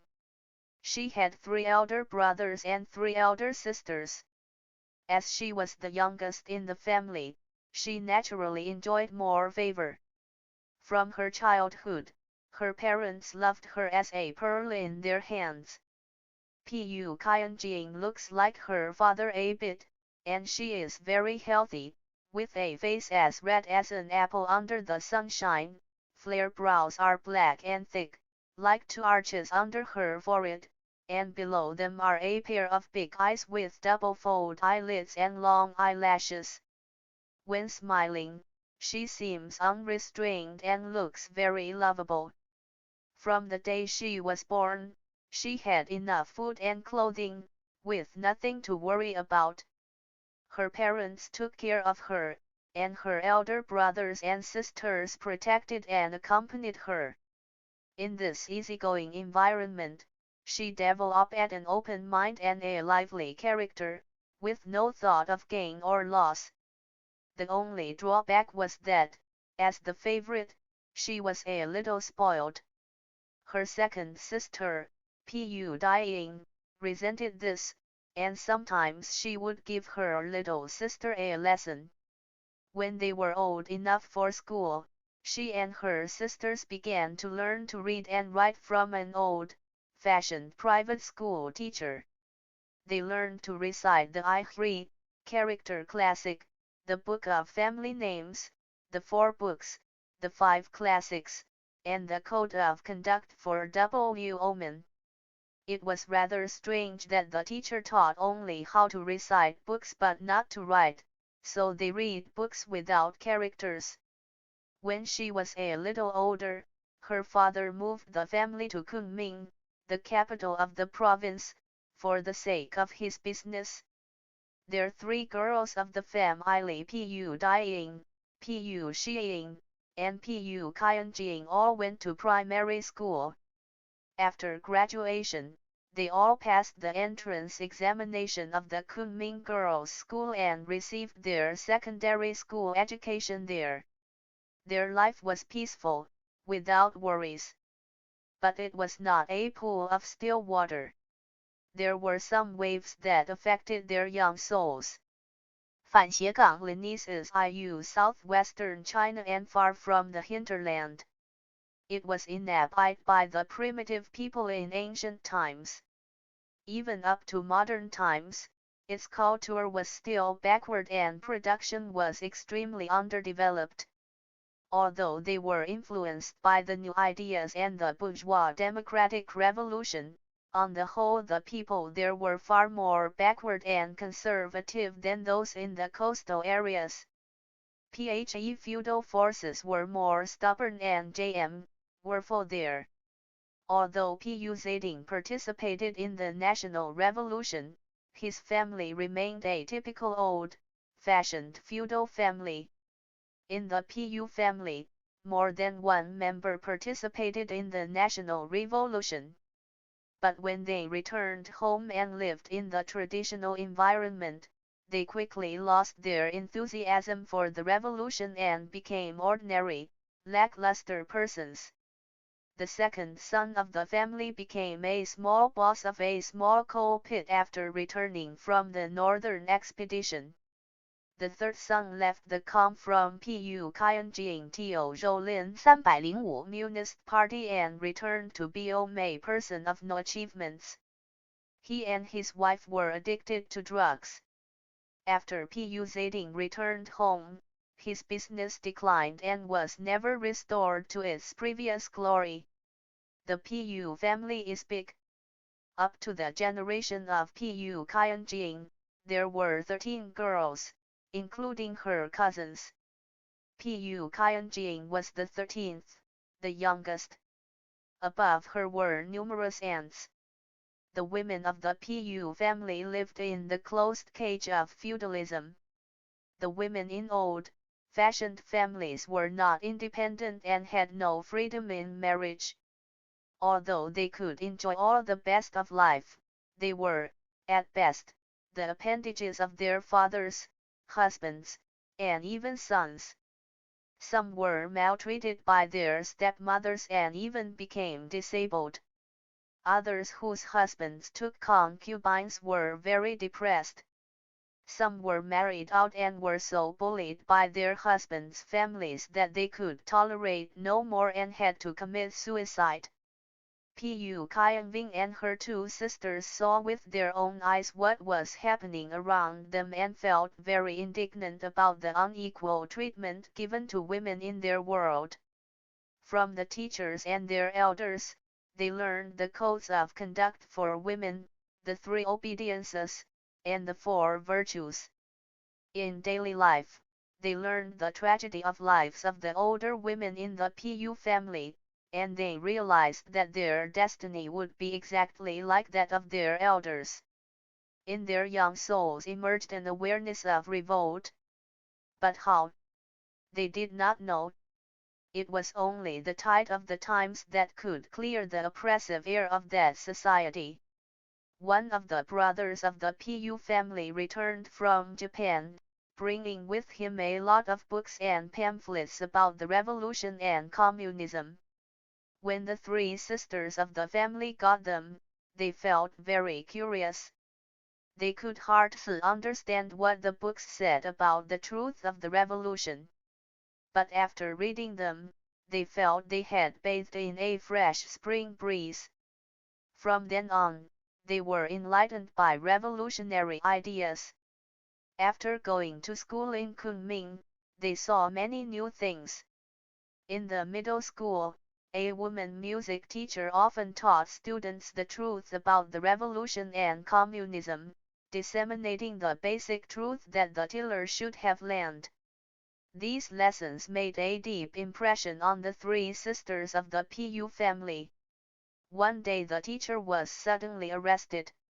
On the way to the execution ground, the woman teacher, with her hands and feet in cuffs, sang songs and shouted slogans about communism. Her dignity and heroism shocked all their young hearts. From then on, an image of communists was engraved deep in the hearts of the three sisters. Compared with the destinies of the women with feudal ideas in their hometown, the destiny of that communist woman teacher seemed so much loftier and more glorious. 06 The sisters of the Pi family gradually became clear in their ideas about pursuing freedom, women as liberation, the liberation of the individual, and the truth of the revolution. In 1931, a national games was to be held in Beiping, and athletes for the games were selected bv all provinces. Pu Qianjing was selected to represent Yunnan at the games in the girls' 60-meter run. The sports delegation set out from Yunnan. But no sooner had they arrived in Long Kong than the September 18th incident broke out. The Japanese imperialists launched their large-scale invasion of China and rapidly occupied the three provinces in northeastern China. In the face of the national calamity, the national games were cancelled. The Yunnan sports delegation had to return. It was exciting, of course, to participate in sports games. But the hidden purpose of Pu Qianjing's participation was to take the opportunity to step out of the family and Yunnan and go to Beiping for study. Unexpectedly, she had to return home immediately after she arrived in Hong Kong. She felt discontented and unresigned to her fate.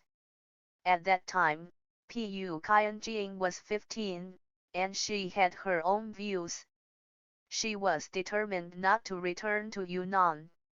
She wrote to her elder brother to ask for permission to study in Beiping, making it clear that she was determined not to return to Yunnan. Her firm determination made her family yield at last. Pu Qianjing was so excited. She went to Shanghai BV ship and found Zhang Yili. Zhang was a schoolmate of her brother in Japan, and it was on his recommendation that her brother joined the party. Zhang also had business relations with the Pu family. From then on, Zhang bore her travel expenses from Shanghai to Beiping and her monthly Li Fan expenses in school. With the help of Zhang Yili, Pu Qianjing arrived in Beiping. There she first asked a cousin for help. Very soon, she moved into a dormitory run by the Keoling Women's Christian Association. As her educational level in Yunnan was not equal to what was expected of her in Beiping, she had to study for a few months to catch up, and then she was admitted into the Beiping No. Girls' Middle School. This girls' school was a famous school in Beiping and renowned for its style, lively ideas, and the outstanding performances of its students. Pu Qianjing adapted to the new environment very soon and lived a very happy life. She was born bright and lively and took her new lessons in stride. She got to know a lot of fellow pro-反斜杠 and made new friends. Many well-known personages were her schoolmates, including the noted film star Zhang Rufeng, Chen Wen's wife Wei Ruomu, and Yin Qiaomo's wife Gu 反斜杠 She even performed on the same stage in school with Zhang Rufeng. Zhang played the role of a girl servant, and Pu Qianving played a young lady. After school she often went for an outing with a few friends from Yunnan. From Pu Qianjing to Zhoulin 307 drank tea in tea houses, and went to theaters. They've lived a free and unrestrained life. The oppressive era in Yunnan was gone. In Beiping she came to love Peking opera. One of her country folk even invited a Peking opera singer to teach them. It was a pity that Pu Qianjing was unable to master the tone of the opera. As she was the youngest among the students and had a good memory, she could recite all the famous stanzas of the well-known Peking operas and could still call them to mind decades later. During the 1 year she spent at the middle school, Pu Qianjing contracted pneumonia. She was hospitalized in Nanjing. She took the opportunity to pay a visit to Shanghai. All this travel was arranged by Zhang Yili. The family gave Pu Qianjing $50 a month to cover her living expenses. It was a good sum at the time. With $1, she could buy a sack of flour. She was young and liked to play. Although she had a lot of money, she spent all of her $50 every month. She had never learned to be frugal, and she never would.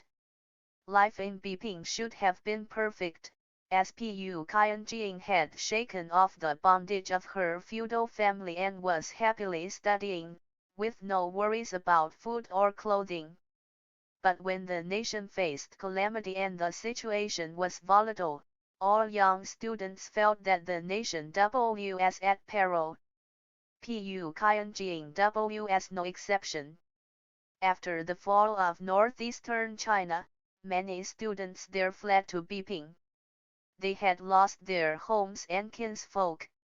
The indignant song "My Home is on the Bank of Northeastern China's Songhua River" could be heard everywhere in the ancient capital. The national calamity spread shock on the campuses and penetrated young hearts. The voices against the Japanese invasion and for national salvation became louder and found a response from people from all strata and all circles. The people began to donate money to the anti-Japanese army and to boycott goods made in Japan as part of their protests against Japanese aggression. The demand for stopping the civil war and fighting the sacred war of resistance to Japan had become the voice of the overwhelming majority of the Chinese people. In 1935 the Japanese invaders put constant pressure on the Kuomintang government in Nanjing and, by taking advantage of some agreements, stretched the tentacles of aggression into the 5 provinces of northern China and stepped up their efforts to create the so-called self-rule of northern China. In the face of the obviously aggressive goals of the Japanese invaders and the critical possibility that the country was going to be reduced to a colony, the students in Beiping could no longer keep silent. On December 9, 1935 thousands of students in Beiping took to the streets. They shouted with uncontrolled 308 label indignation the slogan "We are not to be slaves of a foreign nation." The 19-year-old Pu Qianving and her schoolmates participated in the protest. Ray joined the ranks of demonstrators, holding high anti-Japanese placards, shouting patriotic slogans, and denouncing the atrocities of aggression perpetrated by Japanese imperialists and the traitorous acts of the Kuomintang government in Nanjing. Shoulder to shoulder and hand in hand, the patriotic students demanded democracy and freedom and denounced Japanese efforts to enslave their country. The Beiping authorities were panic-stricken and sent troops to suppress the demonstrators. The army and police used water cannons and batons against the patriotic youths. The demonstrators were forced to scatter, more than 30 students were arrested, and several hundred were wounded. But their protest demonstration gave rise to an even greater tide of mass movements for resistance to Japan and for national salvation. On December 16, Pu Qianving and her schoolmates left the school campus again to participate in an even larger protest demonstration. But the army and police had enforced a blockade on the city, and they were unable to come close to the demonstrating students. They climbed up the city walls and shouted at and cheered in support of the demonstrating students. Encouraged by the two student demonstrations on December 9 and 16, many other Beiping students increased their awareness of struggle and their ideological level. Many of them marched onto the battlefield against Japanese aggression and started their revolutionary careers. The December 9th students' movement in Beiping brought about a qualitative change in Pu Qianjing's mind that helped elevate her ideas about the struggle against feudal bondage and for freedom in marriage and the liberation of the individual to a higher political and ideological level, thus preparing her for taking the revolutionary road later. In 1936 she graduated from the middle school and, with her outstanding examination results, was admitted into Beijing University, where she majored in physics. Why did a girl of this era want to study physics at Beijing University? Beijing University was a famous institution of higher learning in China and the birthplace of the May 4th and December 9th movements. It was a place where new ideas and new culture were encouraged and where famous scholars and people with innovative ideas gathered. Many progressive youths held the ideal of saving the nation by going into industry and the sciences. Had better place than Beijing University to pursue this dream. Pu Qianving was clever and studied hard. It meant a lot to her when she was admitted into a nationally well-known university. She was the first person from Yunnan province to work her way into the most famous university in Xiaoping. It must have been fate. Decades later one of her sons and two of her daughters would follow in their mother's footsteps and study physics at Beijing University. From Pu Qianjing to Zhoulin 309. After Pu Qianjing entered the university, she found that it was an entirely new world, an environment even more attractive than her middle school. The university was full of both academic and political atmosphere. Active on campus was an organization known as the Vanguard of Resistance to Japan and for National Liberation. Under the influence of new ideas, Pu Qianjing participated in the activities of this organization.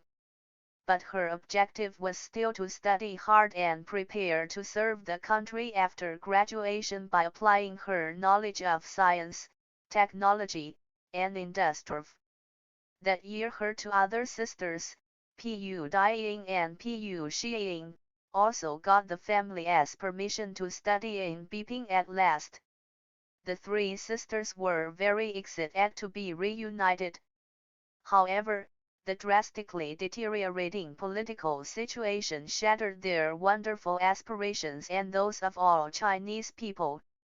On July 7, 1937, the invading Japanese troops launched an attack at the Marco Polo Bridge near Beiping. In late July, the jackbooted Japanese troops drove straight into the ancient city of Beiping. Beiping was soon under the bayonet rule of the Japanese troops. Beiping was in a state of terror and chaos. People began to stream out of the city. They could no longer live there. The whole city was in panic. People were depressed because they were losing their country and their homes. Crying together in a dark room, the three Pu sisters hugged each other. The eldest sister, Pu Deng, had always had an iron will and was brave enough to revolt. When the Japanese aggressors were pressing toward Beiping, she immediately joined the Vanguard for National Liberation, an organization under the Communist Party of China, choosing firmly the revolutionary road, and then went to Yan'an, the sacred heart of the Chinese Revolution that Chinese youths were yearning for at that time. Pu Xiaoping and Pu Qianjing were hidden by townsfolk who then helped them flee from Beiping under the disguise of ordinary people. They had to go through a checkpoint manned by Japanese soldiers with dazzling bayonets in their hands and fierce looks on their faces. Pu Qianjing will never forget the terrifying scene of Japanese soldiers, with loaded rifles, searching for students and progressives. Where did they go after fleeing from Beiping? What was the future of young students? There was only one way out: to go to Yan'an, to join the 8th Route Army, to join the revolutionary ranks. Pu Xiaoping found it very difficult to walk at the time because of her congenital heart disease. Pu Qianjing tried to persuade her sister, "You'd better not go to Yan'an." "I will crawl to Yan'an," she replied. "If I have to die, I would rather die in Yan'an." There was no straight route to Yan'an. They had to go to Tianjin first, where they went to Qingdao by ship and from there to Jinan by train. In Jinan they had a hard time buying train tickets among the crowds of refugees. In the end they arrived in Shiyan and found the office of the 8th Route Army there.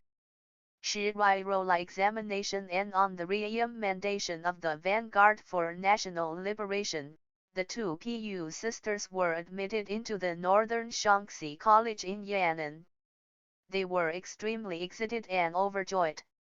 They had found their destination at last, after making a journey of more than 1,000 kilometers and going through many hardships. With a group of other students, they reached Yan'an on foot. Carrying only a small bag, they walked day and night. On the way, they saw no Japanese invaders and found everything entirely new. Pu Xiaoping lay down often because of her heart trouble. Their fellow students hired a donkey to carry her along. After 7 days and nights, they arrived in Yan'an.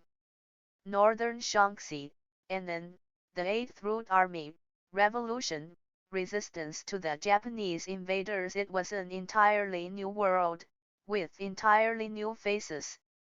Compared with the helter-skelter of Beiping, where people had lost their homes and their country, Yan'an was a place where even the sky and the moon seemed brighter.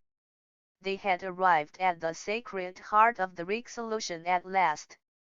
That was November 1937. Winter had not come yet, and the autumn sun still shone warmly. A pagoda stood loftily on top of a hill. The Yanhe River was flowing along the lowest bends. Row upon row of cave dwellings lined the lowest hills. On the road, shepherds were singing folk songs while driving their herds along. On the hillsides and at the foot of the hills, Revolutionary Army men and women in the uniforms of the 8th Route Army were strolling and chatting. There the two Pu sisters felt refreshed and reinvigorated. Had pleased them even more was that their elder sister, Pu Deng, was also there. She had already graduated from the anti-Japanese military and political college and joined the Communist Party of China. She had also gotten married. Her husband was 反斜杠 i.e. Xiaoping, a noted workers' movement activist and a veteran Red Army man. IHC three sisters were very excited to have been reunited. Reviewing the events that had depressed them in Beiping and now excited them as they faced an entirely new life, they felt that they had a lot to tell each other. Pu Xiaoping and Pu Qianving entered the Northern Shaanxi College. The college had been set up in Yan'an in September 1937 for training cadres. It enrolled progressive youths from all over the country. Courses offered included Marxist philosophy, political economy, and mass movement. The course of the women's movement was taught by Cai Chang, the noted leader of the women's movement. After 3 to 4 months, the two sisters graduated. Pu Qianjing was assigned to work in the library of the college, while Pu Xiaoping, because she was not in good health, was assigned to do a temporary job at a small shop attached to the college. In early 1938 both became members of the Communist Party of China. After serving as the leader of the 12th group of the college for some time. From Pu Qianjing to Zhoulin 311 Pu Qianving was sent to study in a special training class run by the Security Division of the government of the Shaanxi, Gansu, Ningxia Special Region. The leadership wanted her to meet all the requirements for doing secret work behind enemy lines, perhaps because she was 反斜杠 intelligent, and eager to study. She was sent to the special training class to receive training so that she could do resistance work in the Japanese occupied area, that is, behind enemy lines. As required by the work, she changed her name at that time to Zhoulin. How time flies! 12 years had passed. The progressive youths coming to Yan'an from all parts of the country had become accustomed to the hard life there, a life full of vitality and militancy. Soon they had thrown themselves into the revolutionary cause and the sacred cause of resistance to Japan. These revolutionary youths and intellectuals renewed the vigor of the Communist Party and the 8th Route Army and expanded significantly the ranks of the revolution and of the struggle against the Japanese invasion. Pu Qianjing had also grown, from a young, lively college student into a fighter for communism and a revolutionary worker who vowed to adhere to her chosen course and to dedicate all her life to the revolutionary cause. The road from Pu Qianving to Zhoulin was not perhaps as legendary and exciting as those of many other revolutionaries. But this ordinary road was the one traversed by tens of millions of progressive youths in their efforts to seek light, to join the struggle against Japan, and to join the revolutionary ranks. This road was not as glorious as the road of the Jinggang Mountains, nor was it so magnificent as the road of the 500 kilometer-long march. However, in that era, the road to Yan'an was a bright road leading to truth and revolution. It was marked by the strength and warm blood of youth and the powerful spirit of millions of people who were longing for progress. Toward the end of the summer of 1939 Zhoulin was introduced to a man named Deng Xiaoping. Perhaps because she was not worldly or because she was a hit model-headed, Xiaoping knew that this man was a veteran Red Army man and a commander on the front of the anti-Japanese war. She was not clear about his job or his responsibilities. In fact, she had had a scanty experience of life. Even if you had been able to tell her about life as ins and outs, She might not have had a thorough understanding of what you were saying, but the revolutionary ideals they held in common brought them together. One evening in early September 1939, a dinner party was given in front of the cave dwelling of Mao Zedong at Yangjialing in Yan'an. All the senior leaders of the Central Committee in Yan'an were present. Mao Zedong and his wife Zhang Qing, Lu Shaokai, Zhang Wenshan and his wife Lu Ying, Bogu, Li Yukon and his wife Cai Chang, and others were all there. It was, in fact, a small celebration of the marriage of two couples, Deng Xiaoping and Zhou Lin, Kong Yuan and Su Ming. Kong Yuan was an old party member who had joined the revolutionary 312 ranks in 1924. He was then the deputy head of the Special Committee of the Central Committee. After liberation, he served as the Director General of the Central Administration of Customs, as Vice Minister of Foreign Trade, and as Director of the Investigation Department of the Central Committee. He was a famous revolutionary activist. His wife, Su Ming, is a talented and capable woman coder. After liberation, she served as a Deputy Secretary General of the State Council of the People's Republic of China. The two of them were both activists in Yan'an and noted for their good character and good relations with others.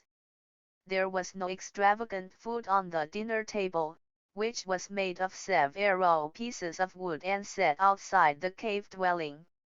On the table was cooked millet, a common food in Yan'an.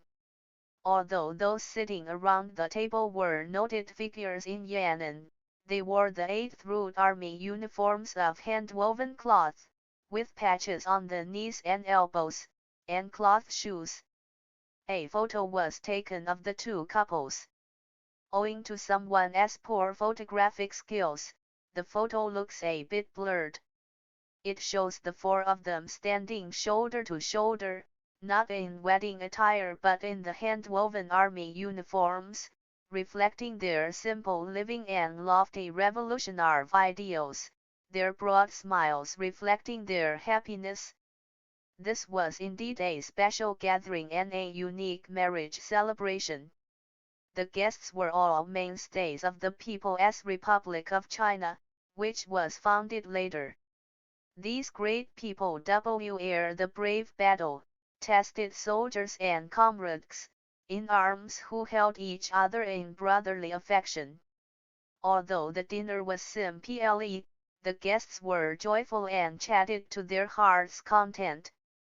In the jubilant atmosphere, the veteran revolutionaries became valiant at heart once again and, just like ordinary people, tried to make fun of the newlyweds.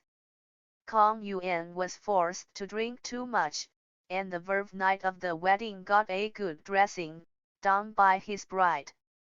Deng Xiaoping was more fortunate. Although he drank to verve toast, he did not get drunk. Afterward, Lu Ying told Zhang Wenshan, Xiaoping can drink a lot of liquor. Smiling, Zhang W. Tantian said, "There was a trick to it." It turned out that Li Fukan and Deng Fa prepared a bottle of drinking water to pass off as liquor, preventing their old friend Deng Xiaoping from getting drunken. The light breeze caressed their faces. Late in the evening, the moon looked as cold as water.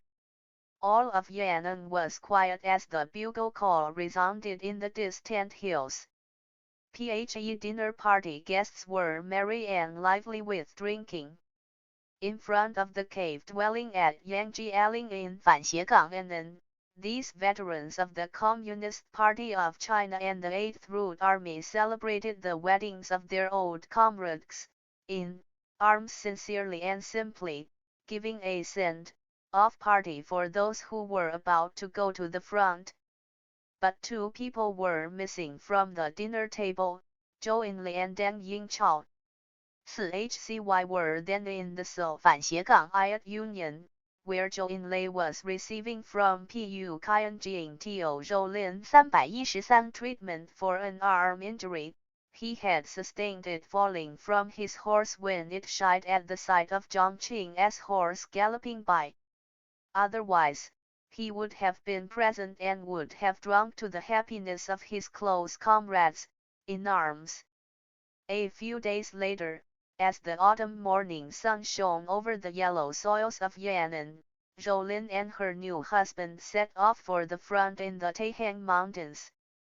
Deng Xiaoping was 35, while Zhoulin was 23. In the Taihang Mountains. Over the east the red sun shines. To the heart as content the God of liberty is singing, look. The thousands of mountains and gullies, they are like iron walls, the anti-Japanese flames are burning on the Taihang Mountains, reaching sky high. Listen. Mothers are urging their sons to fight the Japanese invaders. Wives are sending their spouses to the battlefields. We are fighting on the Taihang Mountains, we are fighting on the Taihang Mountains, the mountains are tall and the forests are thick. The soldiers are strong and horses are sturdy. Wherever the enemy attacks, we will let him die then and there. This is the magnificent anti-Japanese song sung by the people living in the Taihang Mountains. It is sung to this day by the patriotic Chinese people. The Taihang Mountains extend more than 700 kilometers from north to south, at elevations ranging from 1500 to 2000 meters. The range divides northern China into two parts, forming a natural screen. To its west are the hilly areas of Shaanxi province, and to its east are the boundless, fertile northern China plains in Ilebei and Ilannan provinces. It was there that the general headquarters of the 8th Route Army commanded by Zhu De and Peng Dehui was located, and from there that the war of resistance fought by the 8th Route Army was directed. It was there that the 129 THIRD-WORLDISM, led by La Rochelle and Deng Xiaoping, fought doggedly and heroically against the Japanese invaders, under the command of the Central Committee, Mao Zedong, and the general headquarters of the 8th Route Army. Taihang Mountains were like a strong backbone of the national war against Japan. The end of the 195s found China in a crisis-ridden and extremely complex situation. After capturing Wuhan and Quanzhou in China, the Japanese troops had driven right into the heartland of northern and central China, controlling Hebei, Shaanxi, Shandong, and Jiangsu and parts of Henan, Anhui, Hubei, Jiangxi, Zhejiang, and Guangdong, as well as the whole of the Hainan Island. Although the invading Japanese troops occupied vast territories of northeastern, northern, central, eastern, and southern China, they had overextended the battle lines. Their weaknesses, lack of manpower and materials, gradually were coming to light.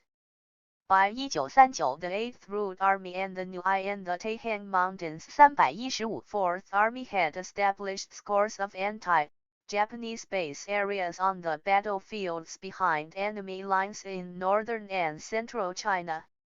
They were fighting on all fronts of the enemy's rear area, forming a jagged, interlocking pattern of warfare against the Japanese troops. They had launched attacks on their own initiative, pinned down and wore down a large number of Japanese troops, and forced them to halt their aggression. The anti-Japanese war had thus entered a phase of strategic stalemate.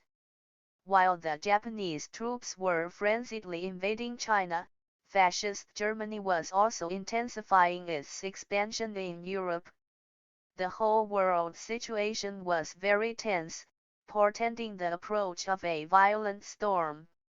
leaders of the major Western powers were shuttling around to discuss how to check Hitler's expand Zionist ambitions. The changes in the situation in the West were bound to affect the war pattern in the East. Intrigues and compromises in the international arena inevitably had an impact on the rise or decline of the various forces in China. On September 1, 1939, the German fascists invaded Poland, which was then under the protection of Britain and France. On September 3, Britain and France declared war against Germany. World War II thus broke out in Europe.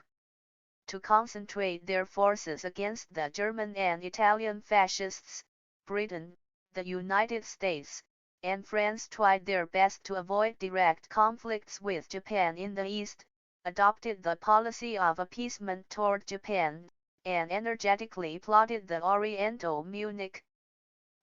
As the large-scale frontal attacks by the Japanese stopped, however, the policies of Britain, the United States, and other countries had a serious impact on the situation of resistance to Japan in China.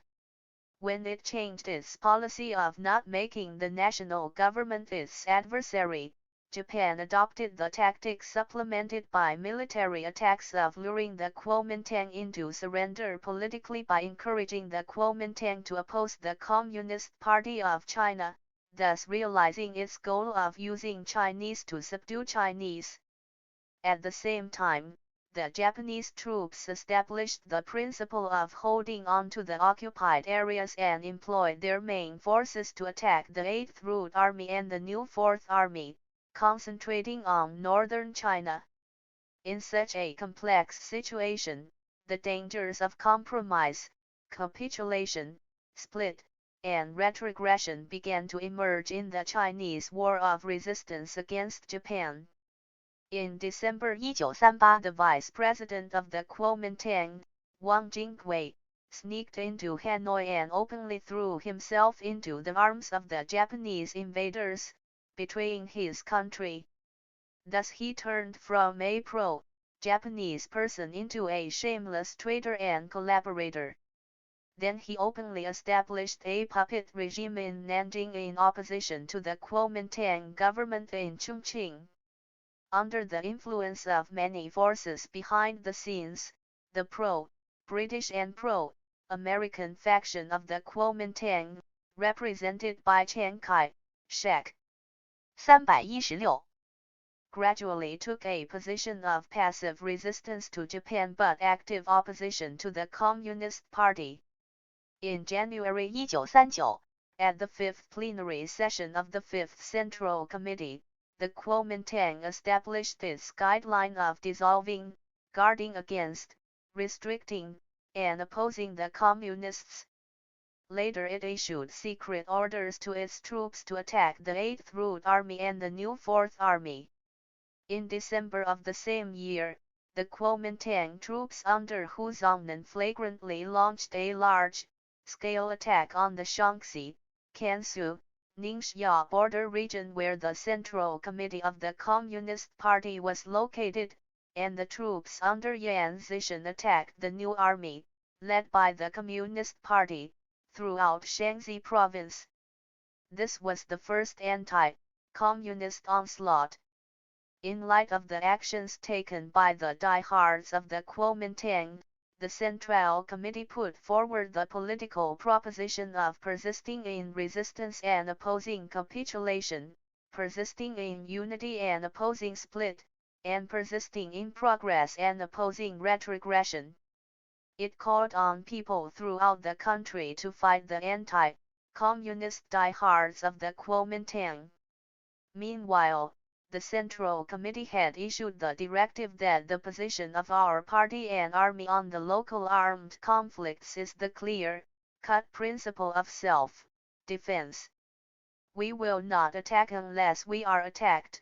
If we are attacked, we will certainly counterattack. The Communist Party was thus facing a two-pronged attack, the large-scale mopping up operations of the Japanese aggressors and the armed provocations of the diehards of the Kuomintang. That was the dangerous war situation that Deng Xiaoping faced when he returned to the front in the Aihang Mountains after attending the meeting of the political bureau in Yan'an. Father and his party returned to the Taihang Mountains in September 1939. Mother stayed at the general headquarters of the 8th Route Army and led the women as training class. Ithker then hurried back to Tongview village, where the headquarters of the 129th Zion was located. No sooner had either arrived at the headquarters than he was busy with his work. In early October either made a report at the meeting attended HV quarters of the 129th Zion, relaying the gist of the meeting of the political bureau of the Central Committee and assigning jobs. In his report, either spoke clearly about the characteristics of the current situation, pointing out that the tendency of capitulation is the biggest danger, while the anti-communist propaganda was a step in preparation for capitulation. He analyzed in detail the roots of the situation from the perspectives of not only the Chinese and Japanese sides but in the international and domestic contexts as XVCLL. He added on to describe the characteristics of the stalemate in the anti-Japanese ATAR and the favorable and unfavorable impacts of the changes in international and domestic conditions on the Chinese WAR of resistance against Japan. He stressed in his report that the party and the Eight-Hoke Nation ADERC faced three major tasks: to mobilize all the patriotic forces to fight against capitulation and stress for the final I in the Taihang Mountains 317 victory, to build up the Communist Party of China and prepare for any contingencies, and to continue to consolidate and expand the anti-Japanese United Front and persist in cooperation between the Kuomintang and the Communist Party and in the resistance to Japanese invaders. In the end, he pointed out the importance of persisting in resistance to Japan behind enemy lines in northern China and analyzed the favorable conditions for doing so with the support of the broad masses of the people. He then handed out detailed assignments in the political, military, organizational, disciplinary, and economic fields. The detailed minutes of this report were kept by Zhang Nansheng, an old Red Army soldier who was then the director of the organization department of the 129th Division. There is a moving story about those minutes. Zhang Nansheng was a native of Lianheng, Fujian Province. He joined the revolutionary ranks in his youth. He had a habit of keeping a diary in his army life. He never stopped keeping it, even long after his Red Army days. He died in Beijing in 1989. His wife, Lin Renli, known as Belin, was then more than 70 years old and seriously ill. She found all the speeches delivered by Lu Biheng and Deng Xiaoping, for whom she had high respect, in the scores of diaries kept by her husband for a diet and repeat them. It took her several years to make them into a book, cataloged, paginated, and indexed. One spring day in May 1992, Aunt Belin and Aunt Zulin, wife of Huang Zhen, who was formerly the deputy director of the political department of the 129th Division and a famous diplomat, came to see mother. Zhoulin, Zulin, and Belin were the three famous Lins in the Taihang Mountains. They were all about the same age, all gray-haired, and almost all the same in height and build. When the three old Lins gathered together, they were as cheerful as in the Taihang Mountains. Aunt Belin took out of her bag the book of speeches delivered by Political Commissar Deng and gave it to mother. When I handled the thick book of more than 7,000 readers, Yiped by hand, my eyes being wet. I was moved by Zhang Nansheng's persistent efforts to keep his diary, by Anne Boleyn's great and conscientious effort in copying them, and by the revolutionary friendship and respect shown by the old comrades, in arms of the 129th Division to their commanders Lu Biheng and Deng Xiaoping. And Boleyn had already given the speeches by Lu Biheng that she had appealed to Aunt Wang Ronghua, Marshal Lu Biheng's widow. These re-ordered speeches of Deng Xiaoping are indeed very precious. They have filled in the gaps in the historical materials on the 10 years of the anti-Japanese War and the War of Liberation. I have invited some experts to sort out the original reords of the speeches, hoping that they will be added to the selected works of Deng Xiaoping. Now let us turn back to the Taihang Mountains. Father and Commander Lu Biheng began to implement the guidelines of the meeting of the Politburo Bureau, preparing to repel the attacks mounted by the Japanese and puppet 318troops and the provocations perpetrated by the diehards of the Kuomintang. With the support of the people in the West Japanese occupied areas, who were unreconciled to being the slaves of a foreign power, the units of the 129th Division attacked the aggressors, dealt continuous blows to the enemy in protracted operations, and won big victories. In the 3 months from late August to early December 1939, the 129th Division fought more than 200 small and big battles, killing or wounding over 2800 Japanese and puppet troops and shooting down 1 enemy aircraft. As a result, the roads and railways occupied by the Japanese army were destroyed, its transportation was disrupted at times, and it was thrown into a more passive position. In December, the General Headquarters of the 8th Route Army ordered the 129th Division to launch the Handan Chenzi campaign by taking advantage of the Japanese Army's reduced strength after its relief operation. On December 8, the campaign started.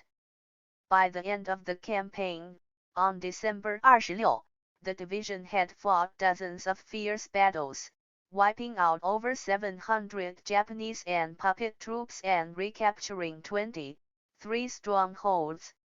More important, the division recovered the 2 cities of Lichen and Shaxian in the Taihang Mountains. News Day 1940 came.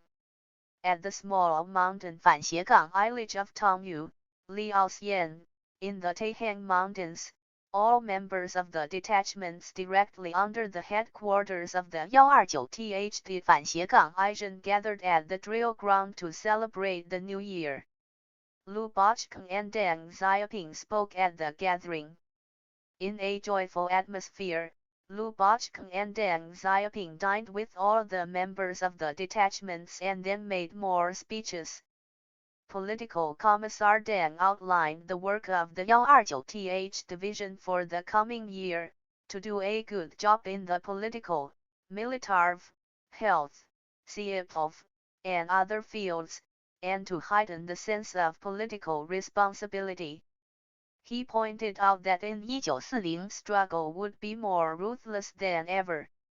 He also said that that day was New Year's Day, everything should look fresh, and all the old shortcomings should be overcome. Indeed, the first year of the new decade should have 反斜杠 been the starting point for ever greater achievements in the war of total resistance.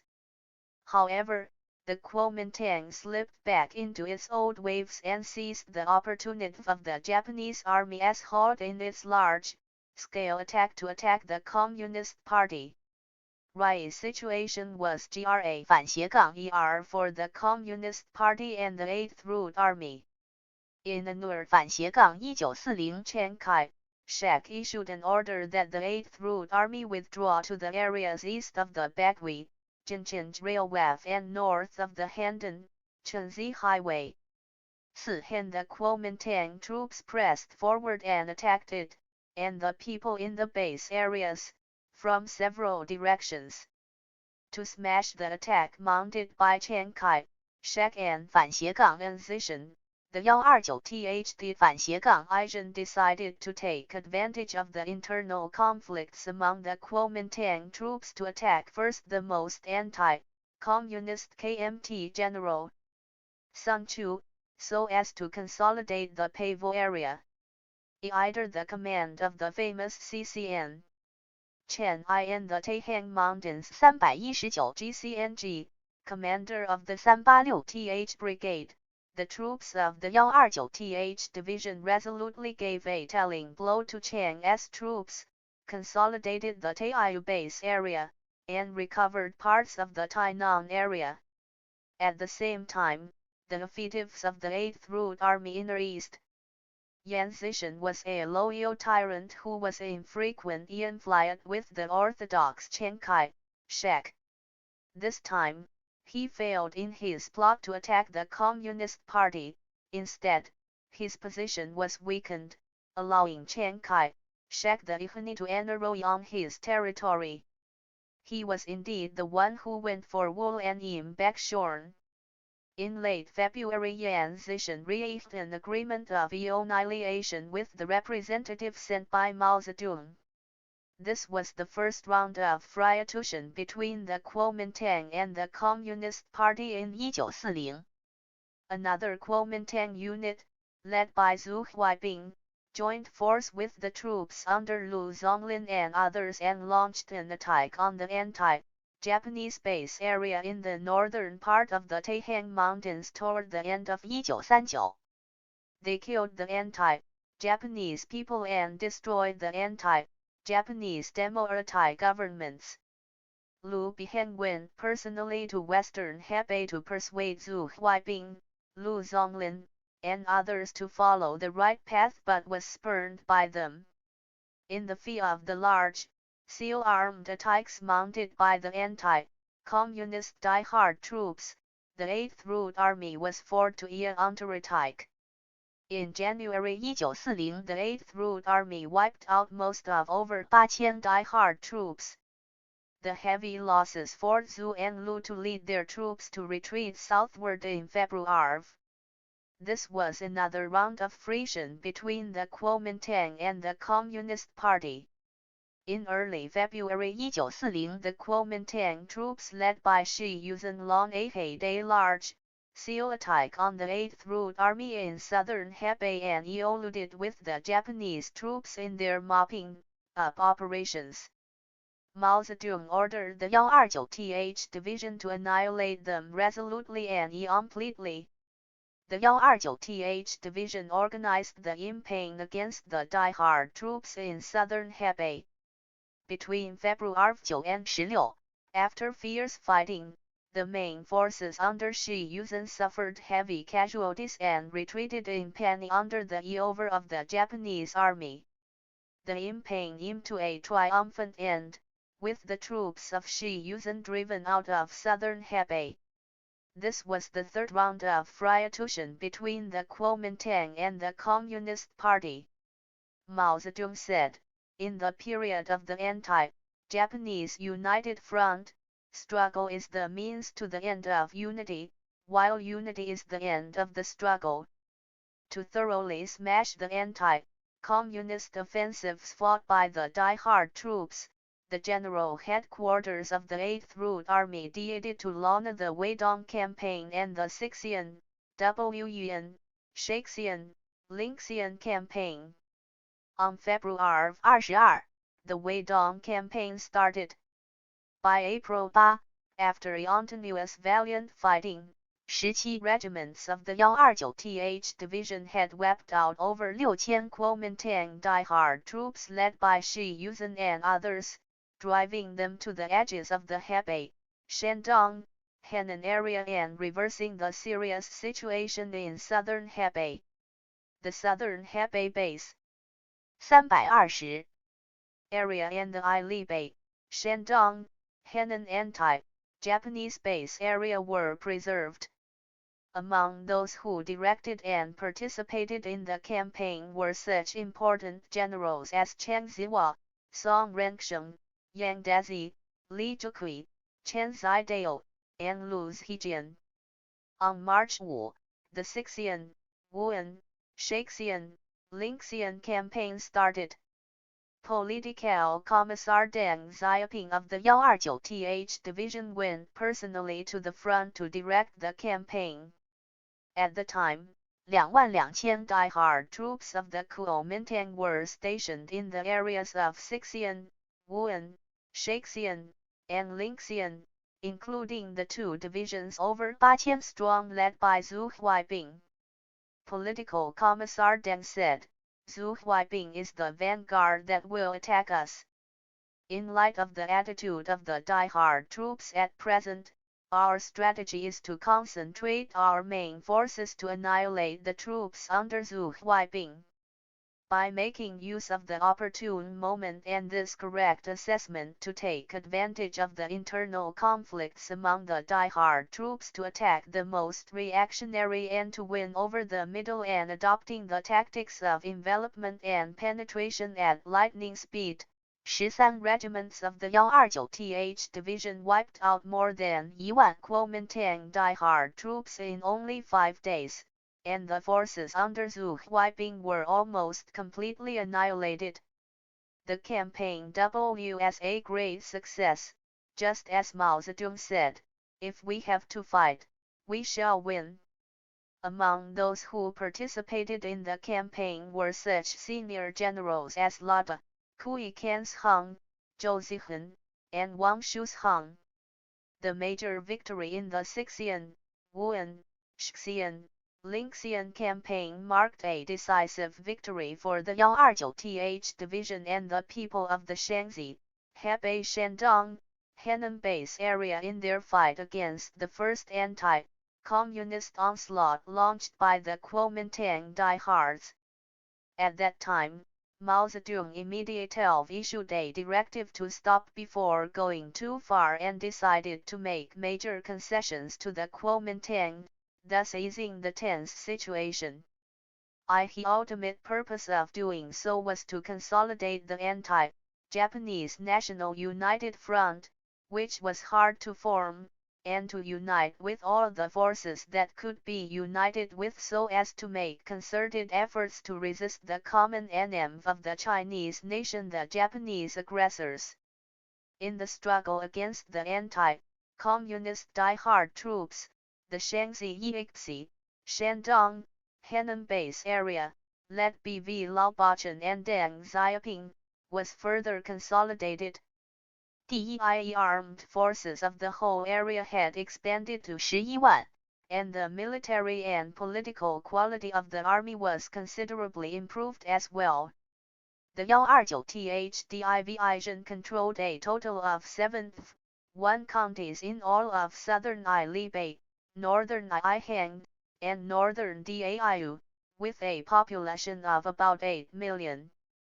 On April 11, 1940, the Ihang Military and Administrative Committee was established to unify the leadership over the areas of Taihang, Taiyu, and southern Hebei. Deng Xiaoping served as the secretary. On the same day, the Northern Bureau of the Central Committee called a meeting attended by high-ranking cadres from the areas of Taihang, Taiyu, and southern Hebei. Secret in the Taihang Mountains 321 of the Northern Bureau Yang Shankan made a report on the situation and the tactics of the United Front.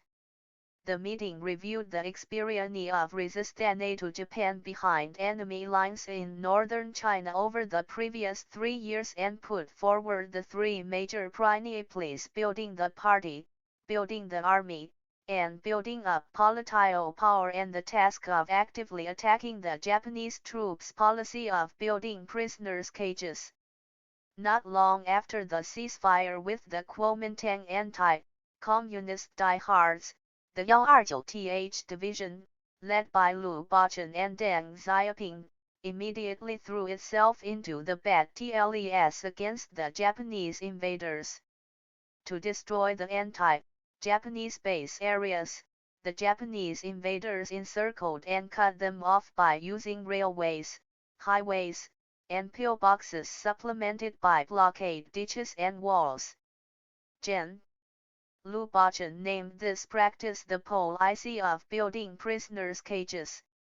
To destroy the enemy's artery of traffic and to frustrate its prisoners' cages policy, Lu and Deng called on all the people and the army of the area to be oriented to the communication line, arranged large-scale operations to destroy railways and highways, and conducted sabotage operations against the Biping, Hankou, Bagui, Jincheng, and Dashu, Shijiazhuang railway lines. Subsequently, Lu and Deng launched and personally directed the Bagui, Jincheng campaign in May. In 1 day and 2 nights, their troops completely destroyed 50 kilometers of the Bagui, Jincheng railway and 50 bridges, blasted an enemy train, and killed or wounded more than 350 enemy troops. In the next 3 months, the E-29th Division conducted more than 40 sabotage operations. While conducting the sabotage operations, the 129th Division punctured resolutely the arrogance of the puppet troops and launched counterattacks against several mopping-up operations by the Japanese army. In these battles, the heroic people and army in the Taihang Mountains dealt an effective blow to the policy of prisoners' cages. Between the summer and autumn of 1940, the international situation deteriorated. Fascist Germany and Italy won alarming victories in Europe. In September, Japan formed a military alliance with them and stepped up its aggression against and control over China. Under Japan's strong political and military pressure, the Chinese Kuomintang wavered all the more. The danger of compromise was unprecedentedly serious. Mao Zedong pointed out, we should be fully aware of the possibilities of the most difficult, the most dangerous, and the darkest days. To crush the all-around attack mounted by the Japanese troops on the Chinese army in northern China, deal a blow to its policy of prisoners' cages, and remove the danger of capitulation by the Kuomintang, in August 1940 the 8th Route Army, under the command of Commander-in-Chief Zhu De and Deputy Commander-in-Chief Peng Dehui, started a large-scale offensive campaign against the enemy, occupied communication lines and strongholds. 322. In northern China, a campaign known as the 100 Regiment Campaign. The 8th Route Army employed 105 regiments over 20,000 strong in the campaign. During the 2 operational phases and the counterattacks against the Japanese retaliatory mopping-up operations, it fought 1824 battles in 3.5 months, killing or wounding more than 2,000 Japanese troops and more than 5,000 puppet troops, destroying 474 kilometers of railways, more than 1,500 kilometers of highways, and over 260 bridges or tunnels. The 8th Route Army suffered over 17,000 casualties. The 100 Regiment Campaign was the largest and longest strategic offensive campaign conducted by the Chinese Army in northern China in the anti-Japanese War. The Chinese Army and people in northern China, numbering in the hundreds of thousands, fought bloody battles against the strong Japanese forces. The large-scale campaign shocked the land of China.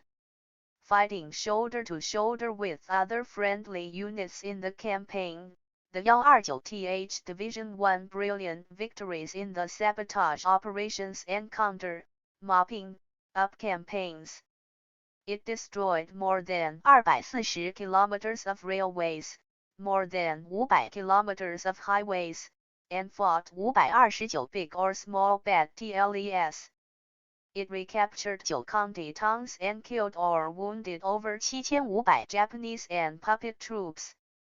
In those 3 months, Lu Bachun and Deng Xiaoping personally commanded the battles on the front. They sometimes climbed the Taihang Mountains and sometimes marched dozens of kilometers. One day an enemy aircraft threw a bomb just in front of the cave they Li 反斜杠 at in. Lu and Deng went out to have a look and set out again, braving the heavy firepower of the enemy. As soon as the danger was over, they camped and called meetings at which Political Commissar Deng made reports on the situation and disseminated policies. It was November.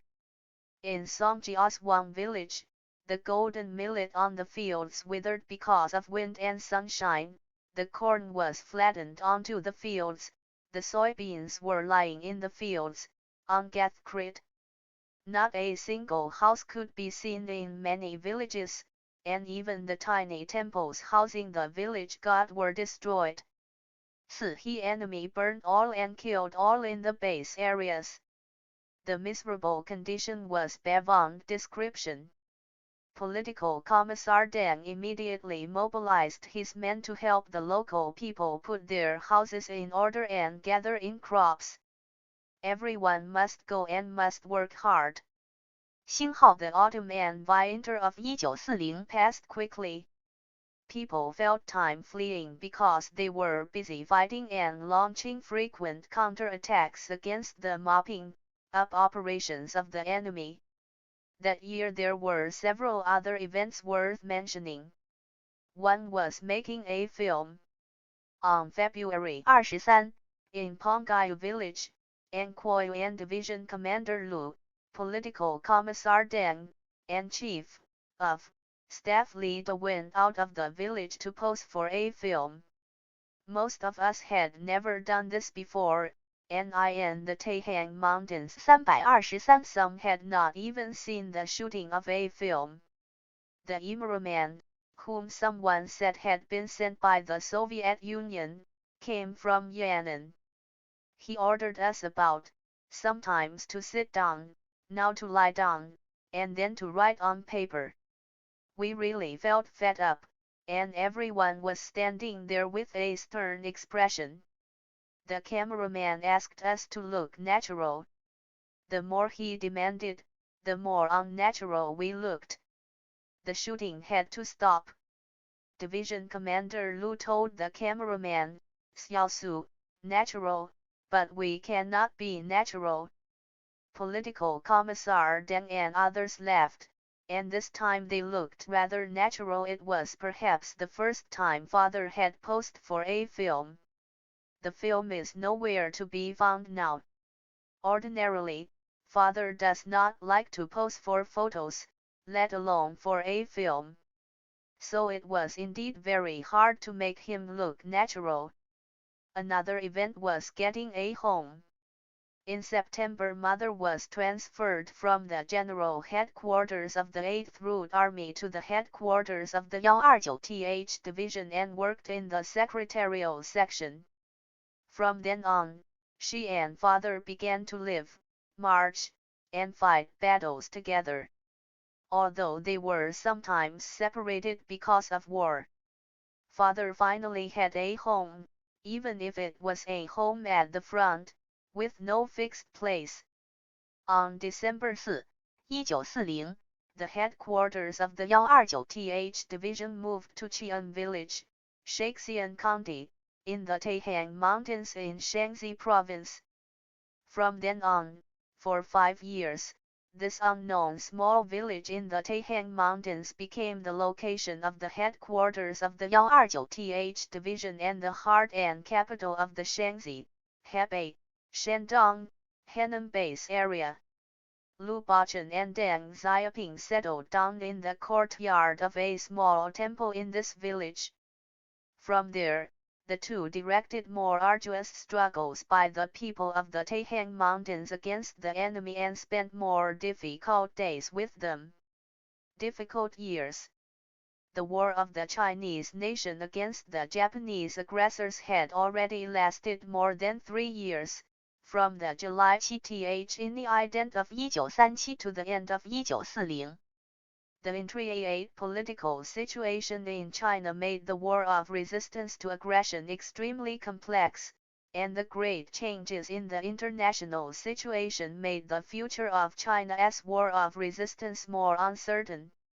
However, neither the brutal aggression of the Japanese aggressors nor the base conduct of the Kuomintang diehards passively fighting Japan but actively opposing the Communist Party could stem the determination of the Communist-led army to wage a war of resistance to aggression. After heroic, arduous, and valiant fighting, the Communist-led army not only consolidated the situation in the war of resistance behind enemy lines in northern China but also developed the situation in central and southern China. In TWO years, these poorly equipped and not very strong armed forces resisted some 60% of the Japanese troops and all the puppet troops, crushed nearly 100 mopping up operations in which 1000 to 5万 enemy troops participate each time, fought over 10000 battles, and annihilated large numbers of Japanese and puppet troops. With the anti-Japanese support of the broad masses who loved their country, hometown, and families, and while fighting wars on two fronts, the armed forces led by the Communist Party consolidated and expanded anti-Japanese democratic base areas. By the end of 1940, its troops had increased to 500,000 and the base areas had a population of 100 million. Anti-Japanese democratic governments were established in the base areas in northern and eastern China, and the policies of rent and interest reduction were eventually implemented in rural areas. The implementation of these policies exceeded the wholehearted support of the people, poor peasants in particular, and their support further enhanced the strength of the army in resisting Japan behind enemy lines. Nevertheless, the national forces for resisting aggression in the land of China were still not strong enough, and the basic situation of the enemy being strong and China weak remained unchanged. On the battlefield in northern China, the Japanese army continued to focus on such a piercing the communists. The Japanese army had built up its forces, increasing its troops to 30万 and the puppet troops to 10万英寸 northern China. It planned to conduct continuous and more ruthless mopping up and nibbling operations against the anti-Japanese base areas and to launch the campaign to tighten public security in an attempt to eliminate the anti-Japanese forces led by the Communist Party. On the battlefield in northern China, the strength of the Kuomintang 524 difficult years 325 troops was about 500,000, more than the Japanese troops. However, the Kuomintang diehards did not join hands with the Communist Party to resist Japan. Instead, they regarded the Communist Party as a serious hidden enemy and innocently conducted military attacks and imposed economic blockades on the anti-Japanese democratic base areas. Some brazen people went so far as to propose to save the nation by a devious path in an attempt to find a pretext for their defection to the enemy and betrayal of their country. Thus, within a short time, more than 3万 Kuomintang troops openly defeated to the enemy under this impudent pretext and then wantonly launched attacks on the anti-Japanese democratic base areas of the Communist Party. Japan invaded China. These Chinese did not fight the Japanese but other Chinese. What generally acknowledged truth was there in the world. In 1941, under the pincer attacks of the Japanese troops and the Kuomintang diehards, the war of resistance waged by the Communist Party behind enemy lines in northern China entered the most difficult period of the 8-Year War. Immediately after New Year's Day 1941, the Communist-led New Fourth Army, which had persisted in the war of resistance in southern Anhui, moved to southern Jiangsu in accordance with Chiang Kai-shek's order to move to the north of the Yangtze River. To the great surprise of the Communist Party, Kuomintang and Chiang Kai-shek had already issued secret orders to deploy troops to encircle the new Fourth Army in 3 directions and to launch attacks in an attempt to annihilate it. Both sides fought a fierce battle for 1 week. By January 14, over 6,000 anti-Japanese officers and men of the new Fourth Army had been killed by the Kuomintang diehards. The famous anti-Japanese General Yeting was detained by the Kuomintang as well. This was the Southern Anhui incident, which shocked the whole country. It was the most horrifying incident in the second anti-communist onslaught launched by the Kuomintang. This was an extremely painful page in the history of the anti-Japanese war waged by the Chinese nation. Chiang Kai-shek was never soft-hearted about killing communists. In February 1941, the Japanese army issued its plan to suppress communists. Then it started the 6-month spring and summer mopping up operations against the anti-Japanese base areas on the plains of western Shandong, the Hebei, Shandong, Henan border area, and eastern and central Hebei by stages and by areas in an attempt to capture the main forces and leading organs of the Chinese army. In the Shaanxi, Hebei, Shandong, Henan area, the Japanese army started its operations in January.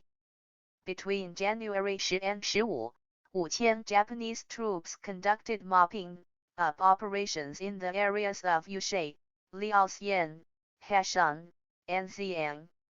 Between January 15 and February 6, over 7,000 Japanese troops conducted mopping up operations in the area of western Shandong. Between Janu 326 ARV 24 and February 4, over 4,000 Japanese troops conducted mopping up operations in the Ailiang Mountains. On May 3, over 1,000 Japanese troops conducted mopping up operations in the area southeast of Puyang. On May 21, the Japanese troops stationed in Xi'an invaded the Ailiang Mountains.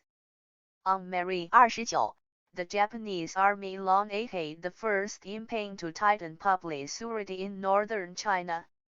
On April 3, over 1,400 Japanese and puppet troops conducted mopping up operations in the areas south of Nangong, east of Guangdong, west of Wuhan, and north of the Xingtai, Jinan Highway. Between April 10 and 20, over 1,000 Japanese and puppet troops with 100 trucks and tanks conducted devastating mopping up operations in the Shakwu base area of the Hebei, Shandong, Henan border area.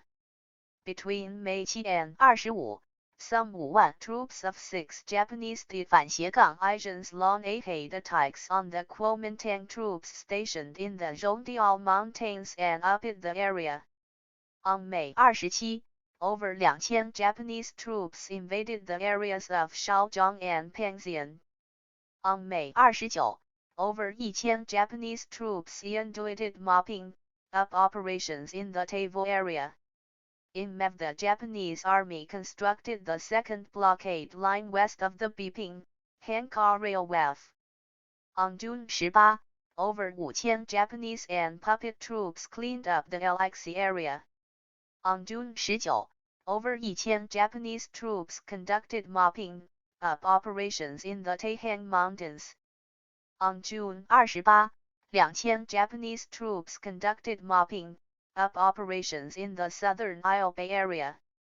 During the spring and summer mopping up operations, the Japanese troops repeatedly cleaned up the anti-Japanese democratic base areas in northern China and carried out a policy of unparalleled savagery, burn all, kill all, loot all.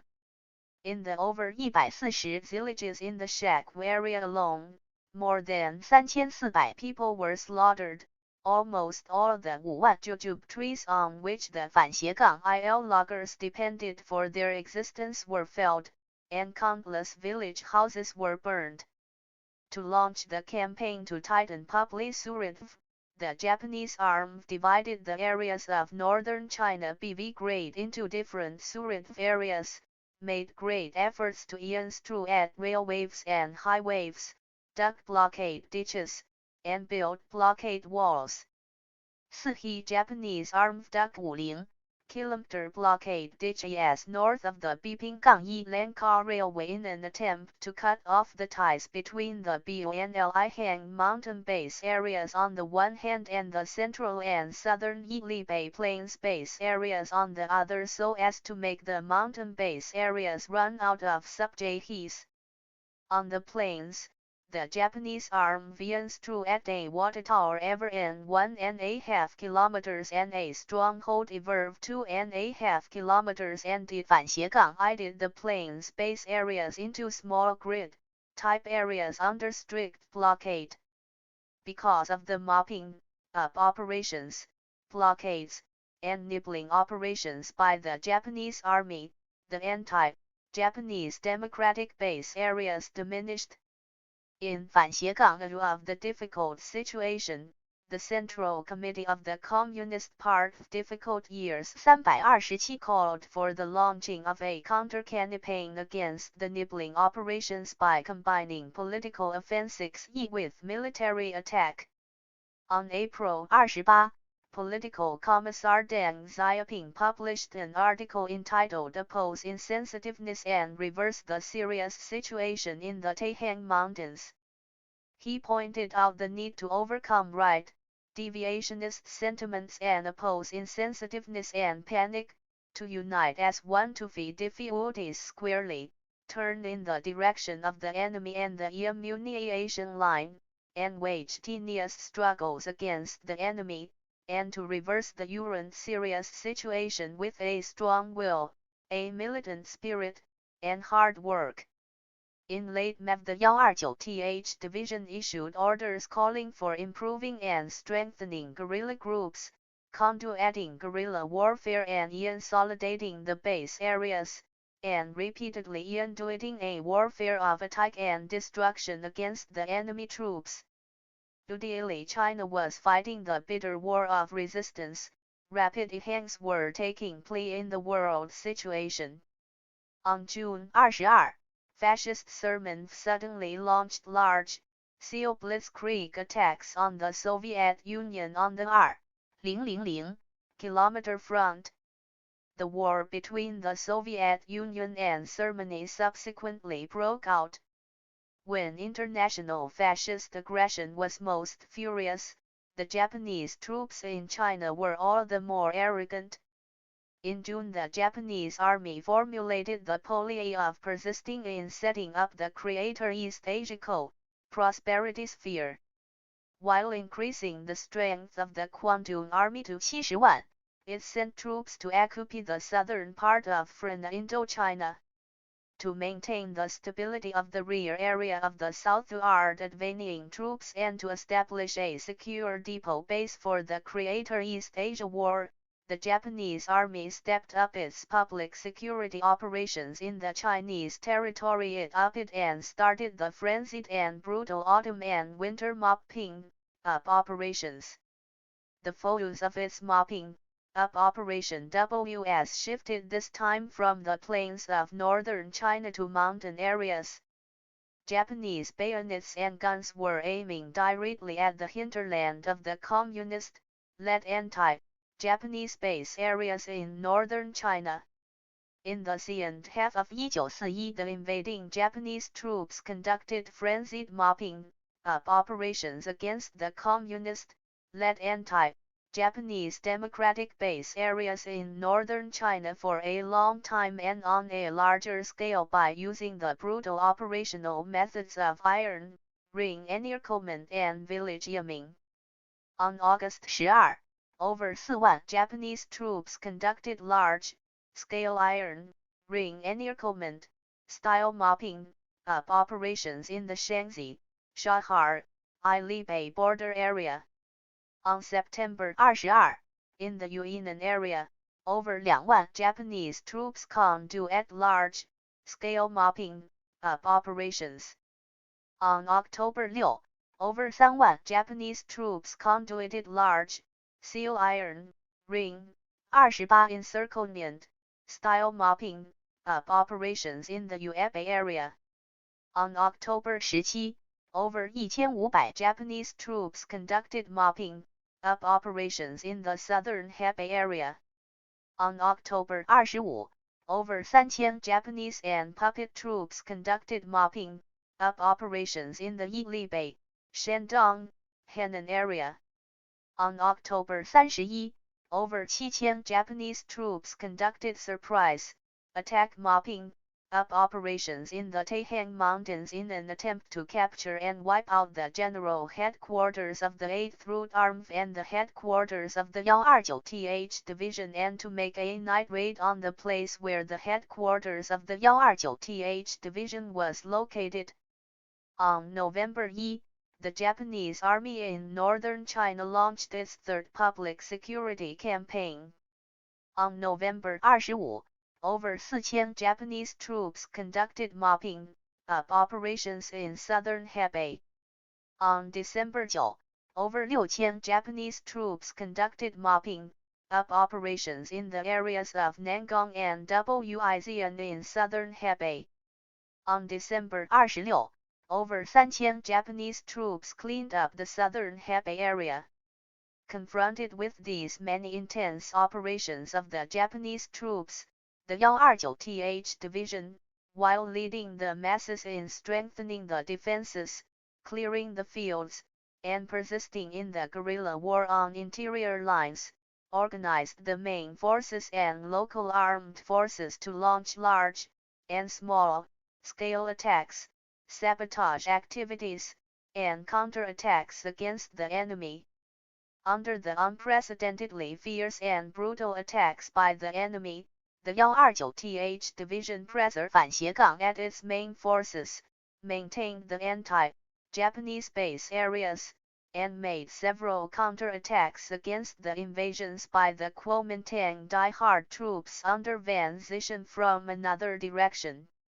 Year 1941 was one in which the grimmest struggle of resistance was waged behind enemy lines in northern China. Where the war was fought intensely and relentlessly, and the troops moved frequently. In the meantime, life for the anti-Japanese army and people was extremely hard because of both the enemy's tight blockade and natural disasters that occurred in the base areas. In September of that year, my eldest sister, Deng, was born at Qian. As the war situation was pressing and the troops were fighting from place to place, Mother reluctantly entrusted her first child to the care of a local family in Licon County 7 days after she was born. After handing over the child, Mother immediately left and followed the troops and never looked back. In 1941, our army and people behind enemy lines in northern China crushed 69 mopping up operations launched by over 1,000 enemy troops each time, 9 large-scale mopping up operations by anywhere from 10,000 to 70,000 enemy troops each time, and 3 public security campaigns. I also shattered the Japanese nibbling and cutting apart operations and blockade. With the powerful offensives of the Japanese army, the area of the anti-Japanese base areas and the strength of the 8th Route Army were reduced, and economic conditions became extremely difficult. Even under these extraordinary hardships, the anti-Japanese army and people were still difficult years 329 prepared to greet the year 1942 with high revolutionary morale and a heroic spirit devoted to defending their hometowns and their young turf. A stunning event took place in the international war situation on the eve of 1942 On December 7 1941 the arrogant Japanese militarists launched a surprise attack on the U.S. naval base in the Pacific Pearl Harbor, in Hawaii. The Pacific War broke out. On December 9 1941 the Kuomintang government of China declared war on Japan at last, more than 6 full years after Japan had invaded China. After the Pacific War broke out, the CPC Central Committee's analysis of the situation was that the outbreak of the Pacific War was undoubtedly favorable to China's resistance and that Japan's forces of aggression against China could not but be weakened because Japan had antagonized over 20 countries. But to support the Pacific War, Japan might be more anxious than ever to plunder China's resources and consolidate the occupied territory and would be bound to intensify its mopping up operations and economic blockade against the anti-Japanese base areas behind enemy lines more brutally. The anti-Japanese army and people could be confident that they could persist in protracted resistance and win victory, but at the same time, they needed a full understanding of the increasingly serious difficulties. The Central Committee was in favor of continuing the general principle of persisting in protracted guerrilla war and preparing for future counteroffensives. The whole party and the whole army should endure with dogged will and pull through the most difficult struggle in the next 2 years. 星号 It occurred in the last few days of 1941 After the enemy's mopping up operations, the headquarters of the 129th Division returned to Qian, Shaxian County.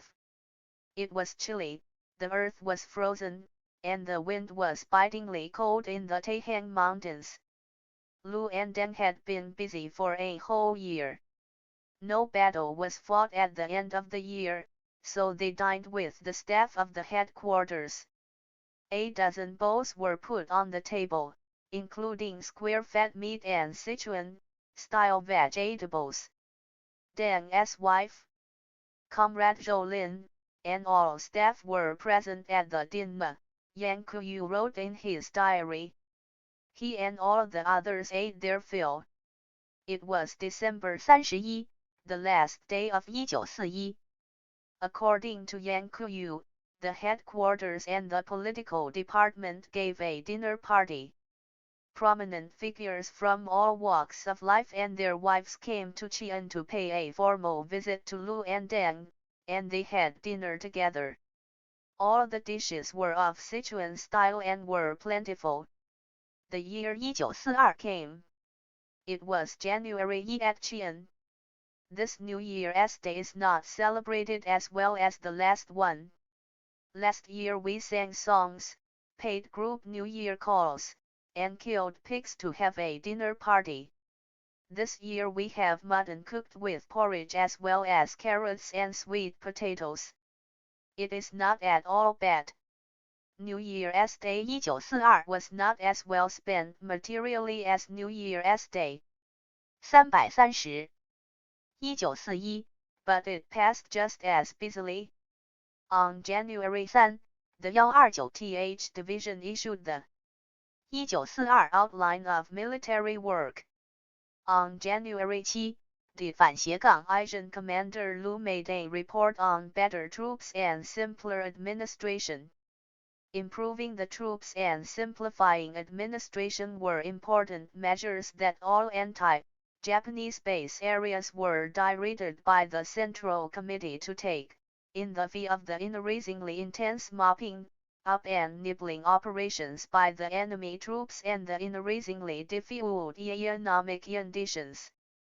Mao Zedong said, Now it is imperative for us to do a little hanging and make ourselves smaller but sturdier, and then we shall be invincible.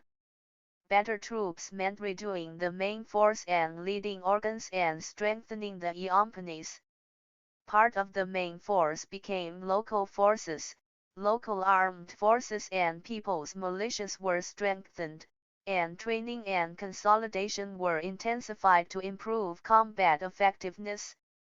Simpler administration meant strengthening organizations, simplifying structures and reducing staff, strengthening grassroots units, improving efficiency, economizing on human and material resources, and opposing bureaucratism. The implementation of these measures helped settle the conflicts between the overstaffed organization and the growing inadequacy of the war, devastated social economy and lightened the burdens of the people. They enabled all anti-Japanese base areas to surmount extreme difficulties. The 129th Division began to carry out the policy of better troops and simpler administration. Political Commissar Deng Xiaoping reminded the officers and men of the 129th Division that they were the people's army, and as such, they should be particularly concerned about the welfare of the people, whose lives had been extremely hard because of years of continuous war, plunder by the Japanese bandits, and both natural and man-made disasters. Strictly carrying out the policy of better troops and simpler administration would reduce the burdens of the people, and only then could they give the army greater support in defeating the Japanese aggressors. On January 13, Lu and Deng issued the order that the policy of better troops and simpler administration was to be implemented. Military orders had to be obeyed. Since political commissar Deng Xiaoping has taken the lead, other leaders, especially leading organs, have immediately taken action. So the personnel of the leading organs have been organized to go down separately to military sub-areas and brigades to induct thorough mobilization. 4. Start off today or tomorrow. Before they depart, Comrade Xiaoping has set 4 rules. First, organizations are to be adjusted, structure simplified, personnel and horses reduced, and combat companies strengthened according to set percentages. Second, a number of fairly capable local cadres are to be transferred to local armed force committees for the purpose of strengthening local armed forces and conducting guerrilla war. I heard, arrangements are to be made for old, weak, and disabled soldiers to learn some production skills on a work-study program. Although there are only 4 rules, they are difficult years. 331 Important, they have a bearing on whether the war of resistance can be sustained and on the life of the army and the people. In mid-January, political commissar Deng went to Kiwang village on the western bank of the Qinjiang River to make an important speech to the rural workers in the Taihang Mountains, in which he discussed the importance of the policy of better troops and simpler administration in the light of the current situation. On January 25, he led a group of the most capable personnel to the 6th sub-area of the Taihang military area, in the areas of Wuan and Shehe, to provide specific guidance on the work of implementing the new policy. The policy was implemented 3 times on a large scale in the 129th Division and the Shaanxi, Hebei, Shandong, Henan border area. As Lu and Deng added importance to this work and did it personally, it was done successfully. The combat effectiveness of the army was enhanced, the grassroots leadership was strengthened, human and financial resources were preserved more economically, and the burdens of the people were lightened.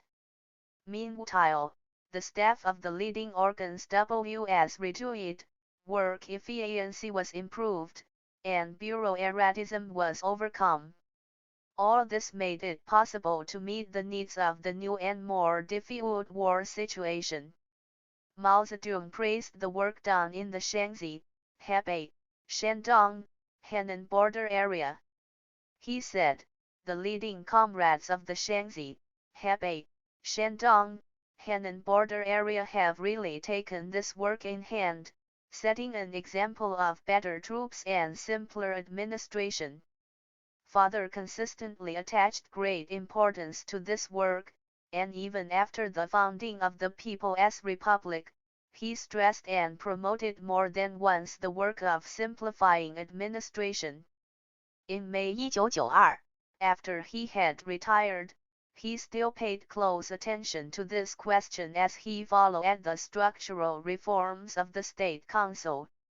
He said, the work of simplifying administration remains all along a problem for us. For a whole year, from the beginning of the new year, Lu and Deng had sole responsibility in the 129th division for the work of implementing the policy of improving the troops and simplifying administration. Also from the beginning of the new year, Lu and Deng were responsible for the work of promoting self-help through production. On January 13, 1942, the General Headquarters of the 8th Route Army ordered the units under the command of the Taihang and Taiyu military areas to increase production to overcome economic difficulties.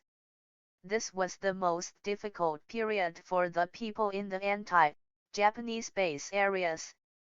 In the previous year, the enemy had been brutally conducting large-scale mopping up operations in the base areas, nibbling incessantly at the base areas, and plundering the people and resources there.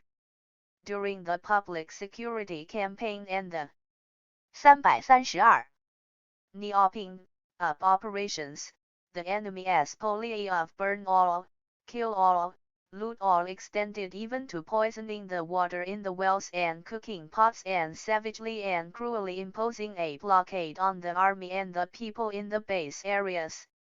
There were enemies both on the ground and in the heavens. That year natural disasters, including flood, drought, insect infestations, and hail occurred one after another, making the situation worse. The burning, killing, and looting by the invading Japanese troops wherever they went aroused the great indignation of the people in the base areas and also inspired their ardent love for the 8th Route Army. In the Taihang Mountains, some army cadres had only 5 slices of radish, with no salt, for a meal and did not even have enough crude millet to eat. It made the hearts of the people ache to see this, and they gave the cadres their sole stores in small baskets, persimmon skins and steamed maize buns. These were the best offerings the people had, they had nothing more. Father once told me that when Lu Shaokai stopped in the Taihang area in September 1942 on his way back to Yan'an from central China, Lu and Deng invited him to dinner at the headquarters of the 129th division at Xi'an, and the only dish was dried mutton. Father said, that was the best food at that time, and we had not eaten meat for a long time. Ruangzai, then the vice-chairman of the Shaanxi, Hebei, Shandong, Henan border area government, recalled. During the most difficult time, the grain ration of cadres was reduced from 1.5 jin of millet to 7 hang per day, and my weight was reduced from 125to 100 jin. Comrade Xiaoping had an appointment with Comrade Yang Xiaoping, me, and Comrade Li Yiking of the border 反斜杠 area government to talk about work. I and Li Yiking dozed off from lack of energy. On seeing this, Comrade Xiaoping was touched and told Comrade Yang Xiaoping to his face that the monthly allowance of the department, level cadres of the border area government should be increased to $10. 注册商标符号 Even the increase of the allowance to $10, however, could not solve the basic problem. 反斜杠 had to do then.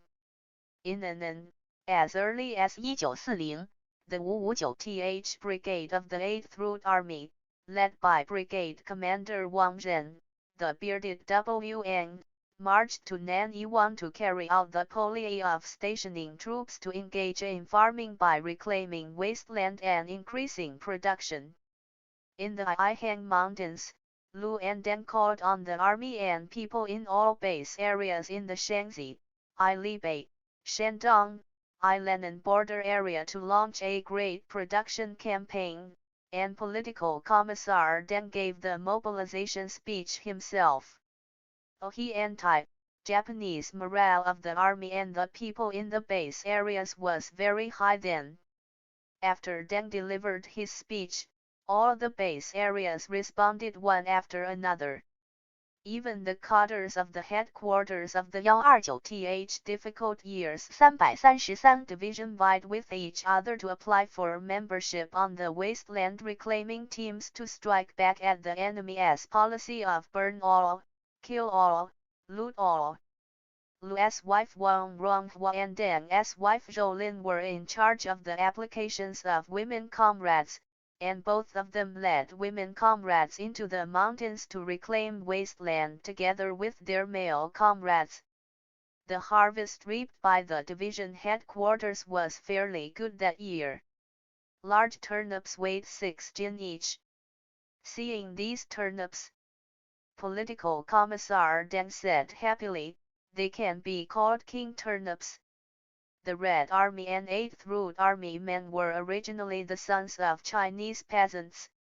When the gun-shouldering armymen shouldered hoes, the resulting increase in production improved the life of the army and lightened the burden on the people. Can you find any other army similar to this army in the world?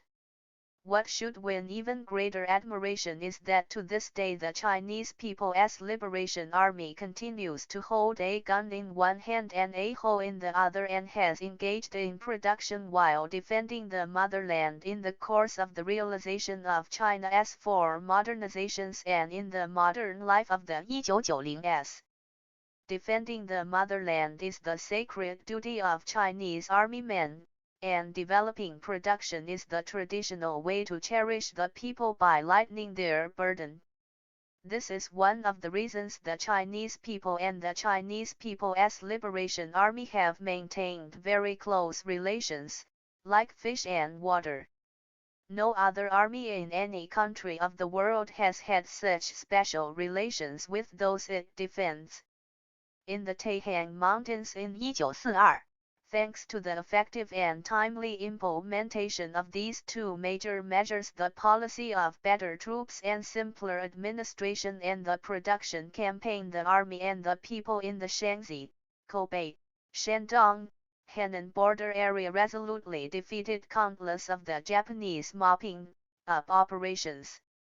Between early February and early March, the Japanese army conducted spring mopping up operations, dispatching over 12000 troops to the Taihang area and over 7000 troops to the Taiyuan area.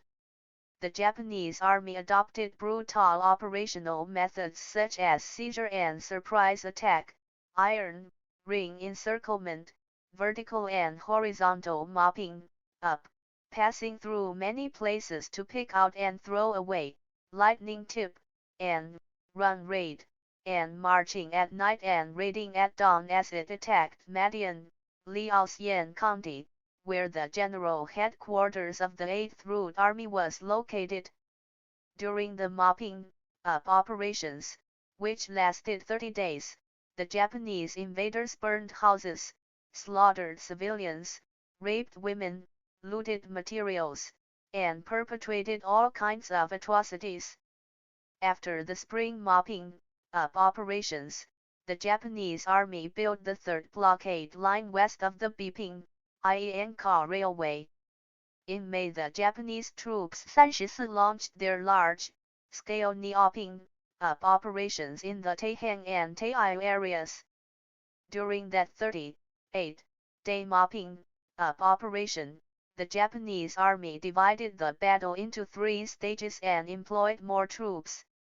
Over 25,000 troops were employed at one time against the Taihang area alone. The Japanese army used the vicious warfare method of concentrating forces to pass through many places for mopping up to make a long-range raid on the general headquarters of the 8th Route Army and the leading organs of the 129 THIRD Zion. Once again, it employed the intense, cruel, and barbarous methods of iron ring encirclement, passing through many places for cleaning up, and picking out, throwing away, and cleaning up to kill the Chinese troops and people everywhere, to loot people's properties wantonly, and to destroy the base areas. While conducting these attacks in the Taihang and Taivo areas, the Japanese army carried out especially frequent mopping up and village, combing operations in southern Hebei and nibbling and mopping up operations in the Yilibei, Shandong, Ilannan area. In the summer and autumn of 1942, the Japanese army launched the 4th and 5th public security campaigns. They were even more cruel and arrogant than the previous campaigns. The Japanese North China Front Arm issued the order, all persons in the enemy area, men and women, old and young, should be killed, all houses should be burned, all grains and fodders should also be burned if they cannot be moved, all pots and bowls should be broken, and all wells should be filled or poisoned.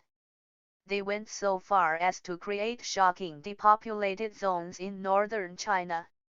As autumn came, the mopping up operations started again. On September 27, over 1,000 Japanese and puppet troops conducted large-scale mopping up and clean-up operations in the Yibei, Shandong Ilannan area. On October 20, over 16,000 Japanese troops conducted mopping up operations in the Taihang and Siai areas simultaneously. The mopping up operations in the anti-Japanese base areas behind enemy lines in northern China in 1942 were conducted by the Japanese army for an unusually long time and in an unprecedented, cruel and ferocious way. Their bizarre warfare methods had more and more queer names that cannot be looked up in the classic Master Sun's art of war. The Chinese have never practiced such unusual warfare methods, let alone methods of such cruel and ferociously murderous character. The 8th Route Army neither panicked nor retreated. Lu and Deng said, "The enemy is fierce in appearance, actually he is outward of strong but inward of weak, just like the clay idol fording the river."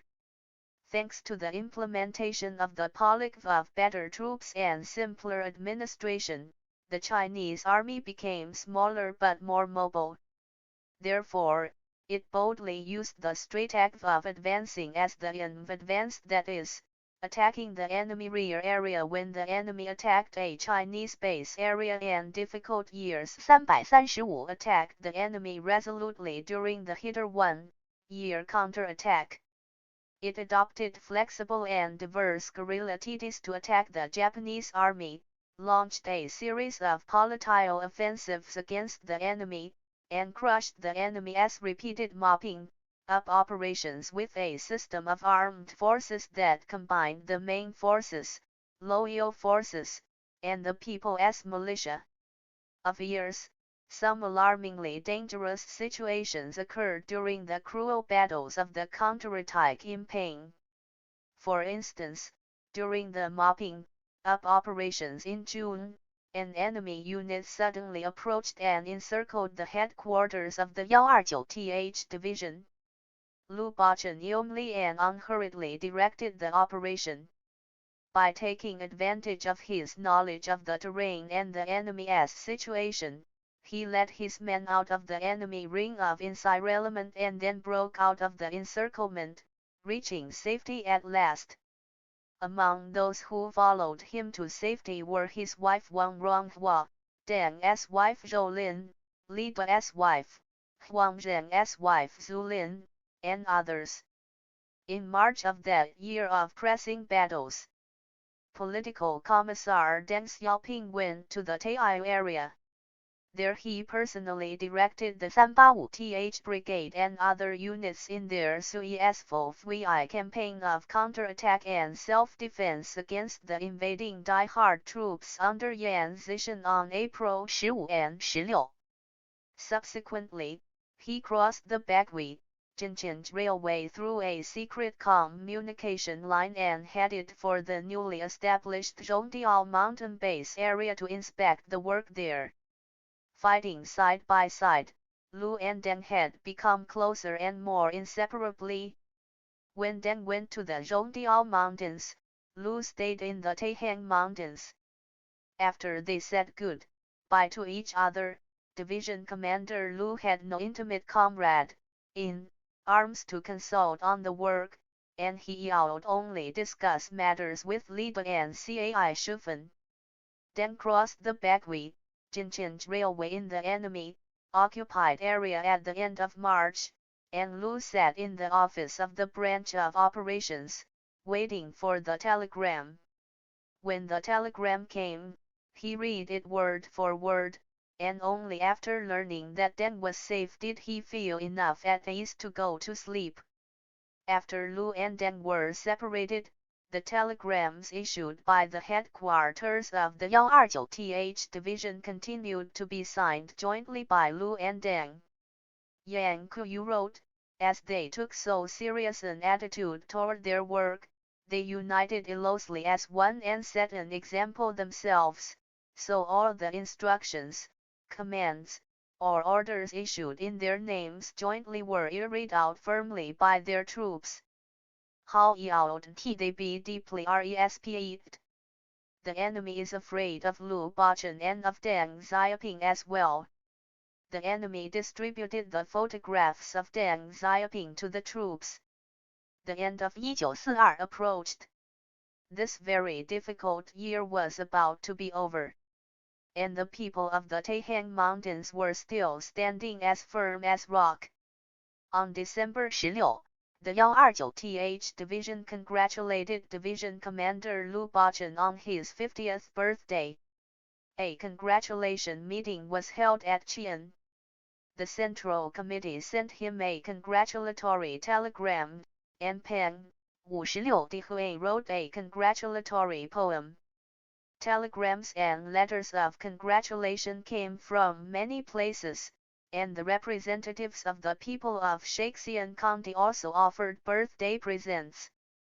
Political Commissar Deng Xiaoping, Chief of Staff Li De, and the Political Department's Director Cai Shufen and Deputy Director Huang Zheng were present at the meeting. Deng Xiaoping delivered a long, ebullient, and affectionate speech.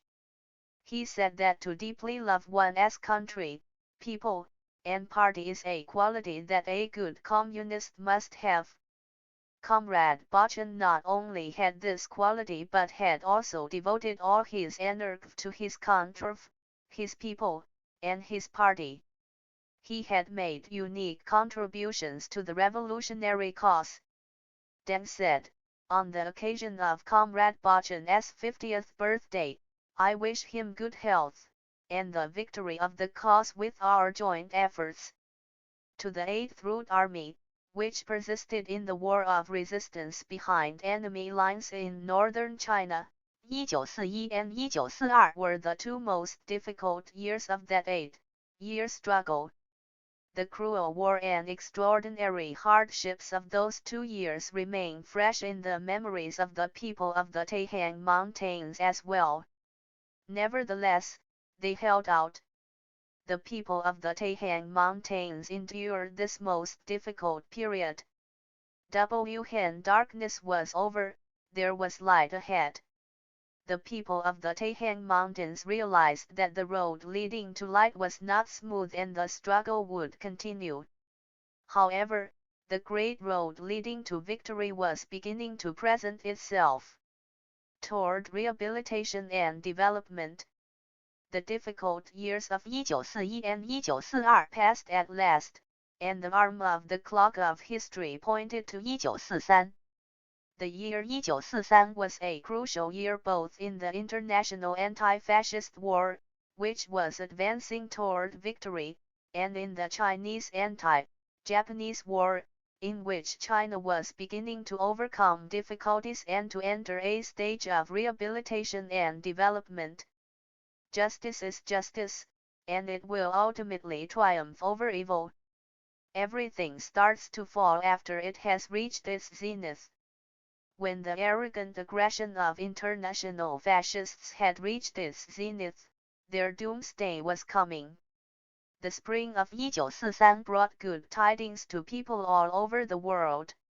The Soviet Red Army won the great victory in the Stalingrad campaign and began its strategic counter-offensive against the German fascists, forcing the German army to turn to strategic defense.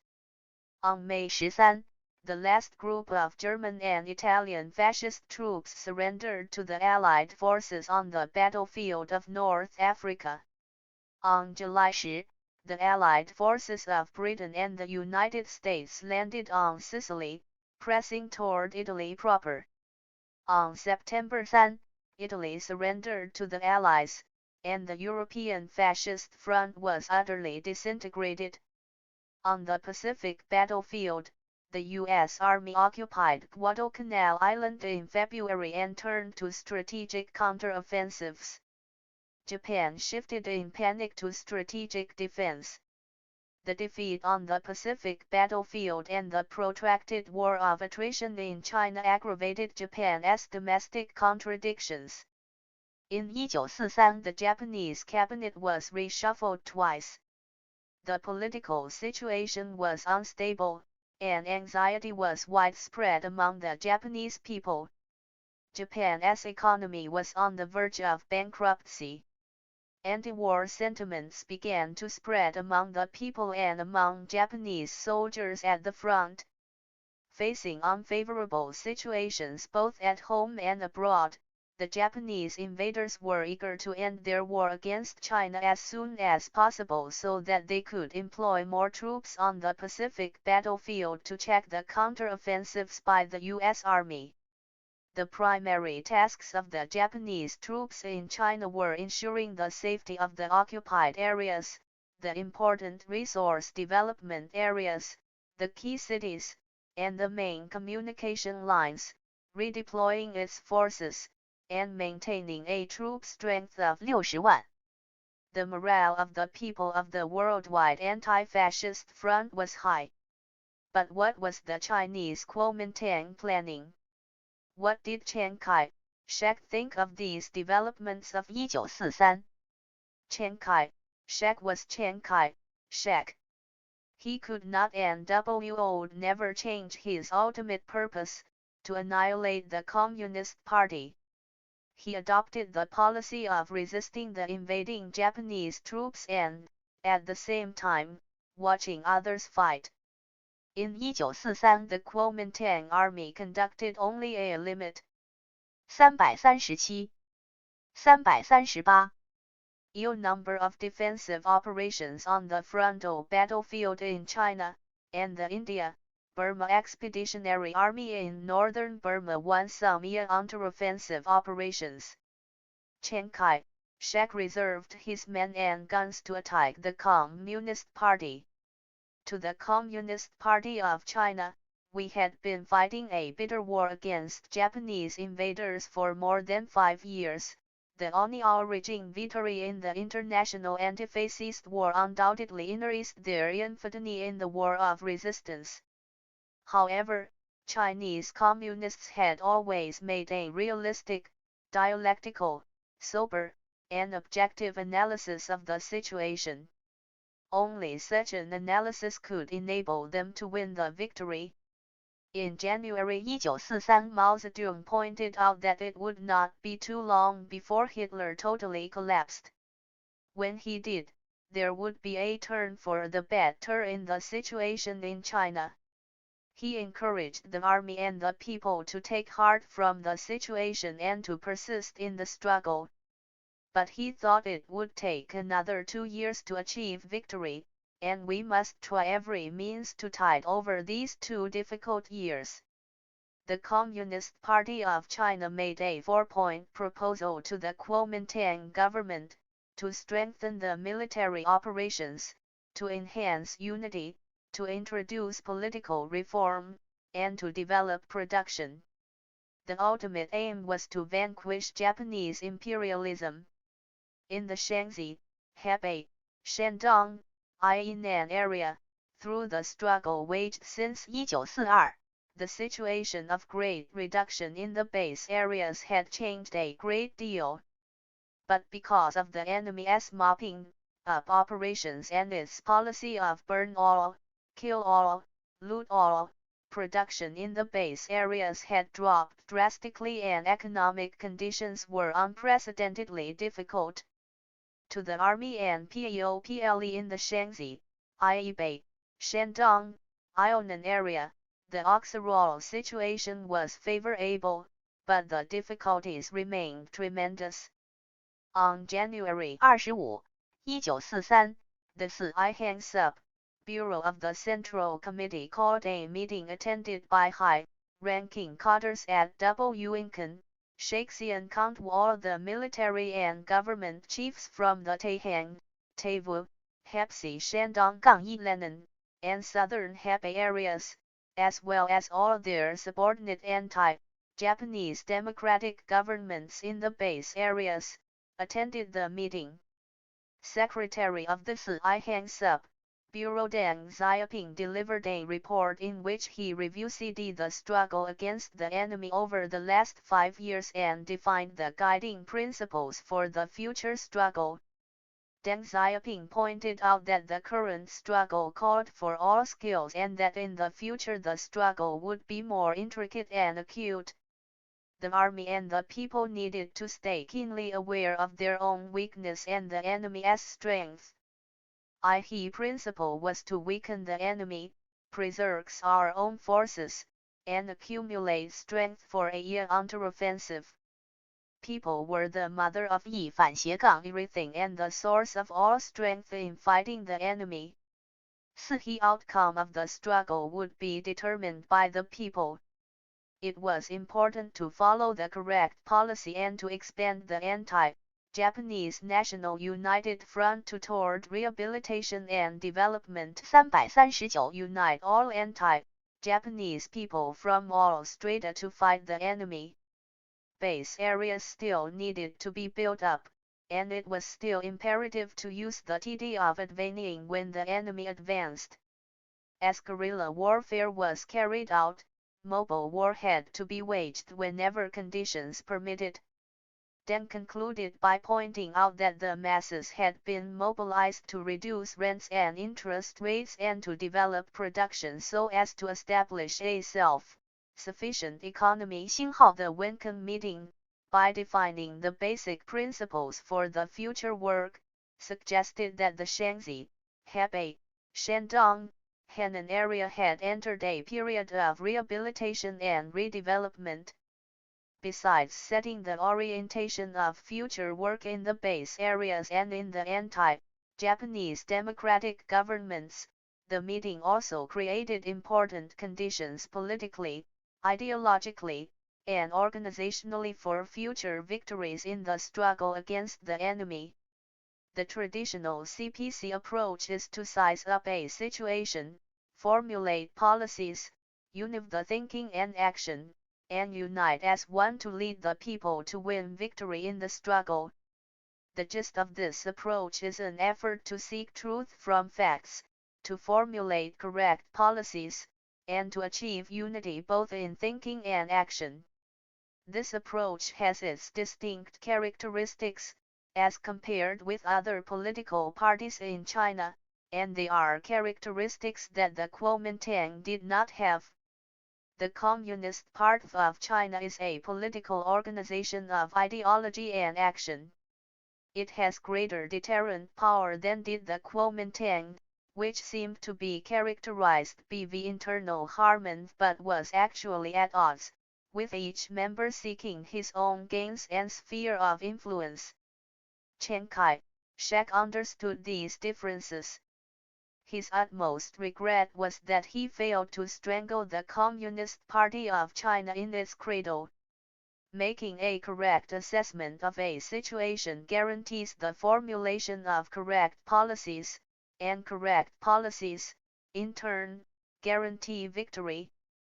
Thanks to clear thinking and correct policies and measures, the army and the people in the Shaanxi, Hebei, Shandong, Henan area, under the leadership of Lu Bachun and Deng Xiaoping, overcame one difficulty after another and won victory after victory.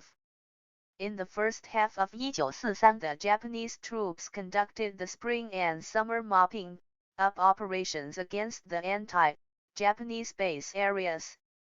In early May, more than 2,000 Japanese and puppet troops launched a mopping up operation against the Taihang base area. The Japanese army employed the combing formation to press forward in an attempt to encircle and annihilate the general headquarters of the 8th Route Army and the main forces of the 129th-反斜杠-Asian at a narrow stretch of land on both banks of the Qinjiang River between Liaoxian and Shangxian counties. Since the 8th Route Army had assessed the situation correctly, made a timely movement, adopted the principle of advance 340 in when the enemy advanced, and organized effective counter in mopping up operations. The Japanese mopping up operations had ended by late May and over 25,000 enemy troops had been wiped out. In May, the Kuomintang troops, led by Pang Bingsun and Sun Dianying, in northern Henan surrendered to the Japanese army and colluded with the enemy to attack the anti-Japanese base area. The 129th Division launched the Southern Weihua Campaign and the Southern Linxian Campaign. It successfully used the tactics of raid, frontal attack in force, bold penetration, breaking up, and encirclement, and annihilated over 12,000 Japanese and puppet troops in the two campaigns. Meanwhile, it established vast base areas in southern Wei and northern Henan. Victory in war should belong to the brave, the wise, and the upholders of justice. In the second half of the year, the Japanese army conducted once again autumn and winter mopping up operations against base areas behind enemy lines in northern China. On September 21, more than 3,000 Japanese and puppet troops conducted mopping up operations against the Hebei, Shandong, Henan base area. On October 12, more than 15,000 Japanese and puppet troops conducted another mopping up operation against this area. By mid-November, the mopping up operations had ended. Our troops had transferred to other places in advance and launched attacks at the right times. They fought more than 300 small and big battles, annihilated all 4,000 enemy troops, and recovered and established some base areas. On October 1, more than 2,000 Japanese and puppet troops conducted devastating mopping up operations against the Taiyu base area under air cover by employing the new iron rolling method of warfare. The mopping up operations ended at the end of November. Defending Chinese troops fought more than 700 battles and killed or wounded over 3,500 enemy troops. While launching counter mopping up operations, the 8th Route Army actively conducted guerrilla warfare with the support of the broad masses of the people, going deep into enemy occupied areas and dealing powerful blows to the enemy troops. The struggle against the Kuomintang diehards continued as well. In March 1943, Chiang Kai-shek published his book I He Destiny of China, in which he preached 反斜杠 rigorously one doctrine, and one leader. The 反斜杠 Elan's scheme and motives for whipping up such opinions were obvious to anyone. Chiang Kai Shek indeed had a bit of foresight. He feared that once the anti-Japanese war ended victoriously, he would not be able to deal with the Communist Party. Had Chiang Kai-shek hated and feared all his life was the Communist Party. While whipping up opinion, Chiang Kai-shek issued secret orders to all Kuomintang troops to encircle the anti-Japanese base areas and launch attacks toward rehabilitation and development 341 on them in central and eastern China. Meanwhile, his troops were prepared to launch a large-scale attack on the Shaanxi, Gansu, Ningxia anti-Japanese base area in an attempt to start the third anti-communist onslaught. To foil the anti-communist plot of the Kuomintang diehards and avoid a civil war, the Communist Party of China, while countering the attacks by the diehard troops and preparing for large-scale attacks, made strong appeals to the whole country and exposed the war plots of the Kuomintang. Chiang Kai-shek's base act of fighting the compatriots without eliminating foreign aggressors was strongly denounced by the public in China and was even openly opposed by Britain, the United States, and other countries.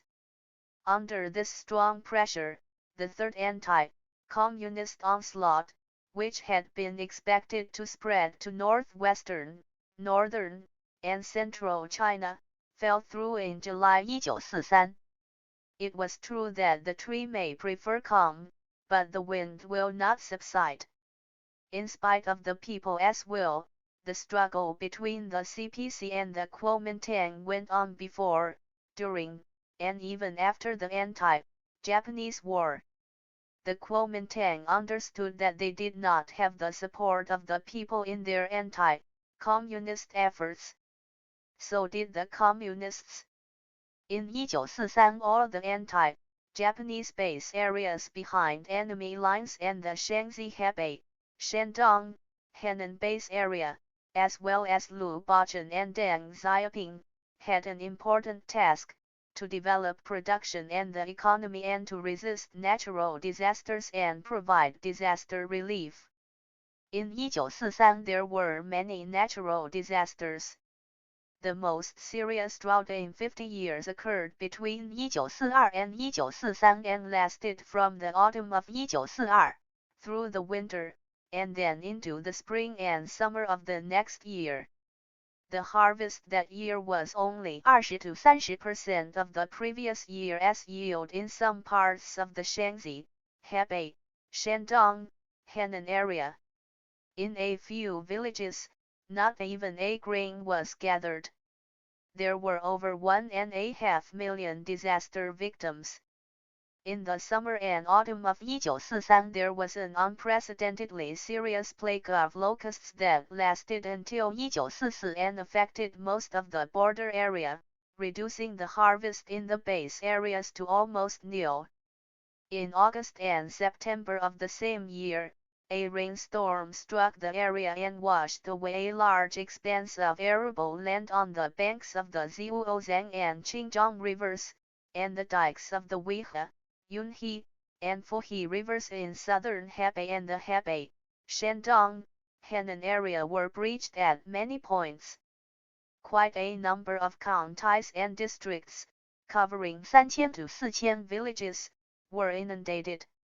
The enemy took advantage of the natural disasters to spread rumors. Some cotters and people in the disaster-stricken areas appeared to be pessimistic and disappointed. Prices fluctuated. Food prices skyrocketed, while the price of clothing and furniture plummeted. Society was in a turmoil, and people were uneasy.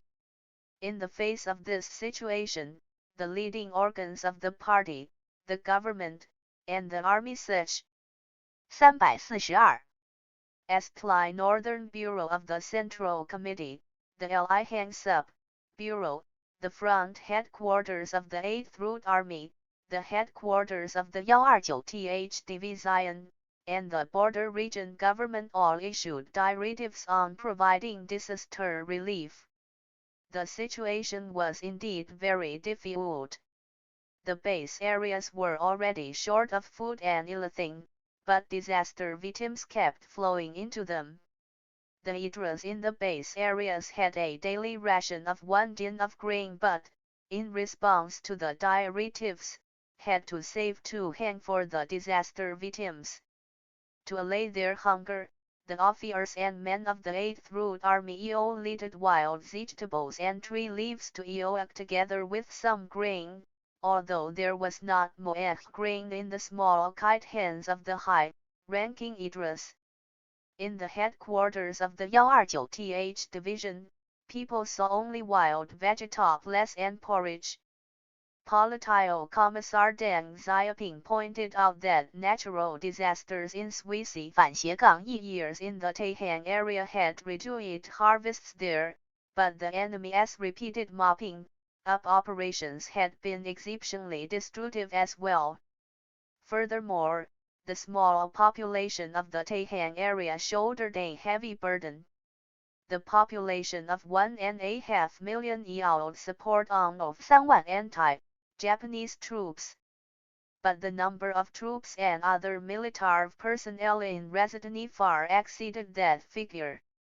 The Taihang people had to support not only the troops and loyal leaders but also the leading organs of the party, the government, and the army, including the 129th Division, the Taihang Sub-Bureau, and the government of the Shaanxi, Ilebei, Shandong, Henan border region. Biao's other base areas in northern China also had their difficulties and the enemy had imposed blockades on them. It was hard for these bases to support the Taihang area. Deng Xiaoping at urged relying on the personnel of the party, the government, and the army and the people of the Taihang Mountains to develop prostitution as the way to of land in 1943, including over 8 万mu of reclaimed wasteland, producing a total economy of over $15 million. The cigarettes, cloth, and towels they produced exceeded their demand. While developing prostitution, the Southern Hebei Bank issued Southern Hebei Bank notes in October to stabilize the currency and prices. The notes began to be circulated throughout the Shaanxi, Hebei, Shandong, Henan area. The monetary issue made up for the revenue deficit and effectively supported production. That year, with the help of Deng Xiaoping, the Consultative Council of the Shaanxi, Hebei, Shandong, Henan border region adopted and promulgated unified progressive taxation. This tax system took into consideration the interests of all strata. It laid the foundation for the local revenue and also aroused the enthusiasm of people of all strata for production. In August of that year a serious plague of locusts struck the Taihang area. It was a devastating plague. The mountains and gullies were covered with locusts. When they migrated, the sky turned dark. The locusts seriously affected 46% of the Taihang area, an area of 1,500 square kilometers, and more than 600,000 mu of crops. Not a grain was gathered in from 27 万mu. What was to be done? Some people proposed killing the locusts by mixing pesticide with sugar.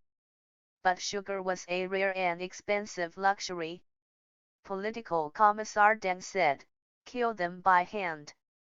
Thus, all the armymen and people in the area began to kill locusts by hand and with whatever instruments they could find. Leading comrades at all levels participated.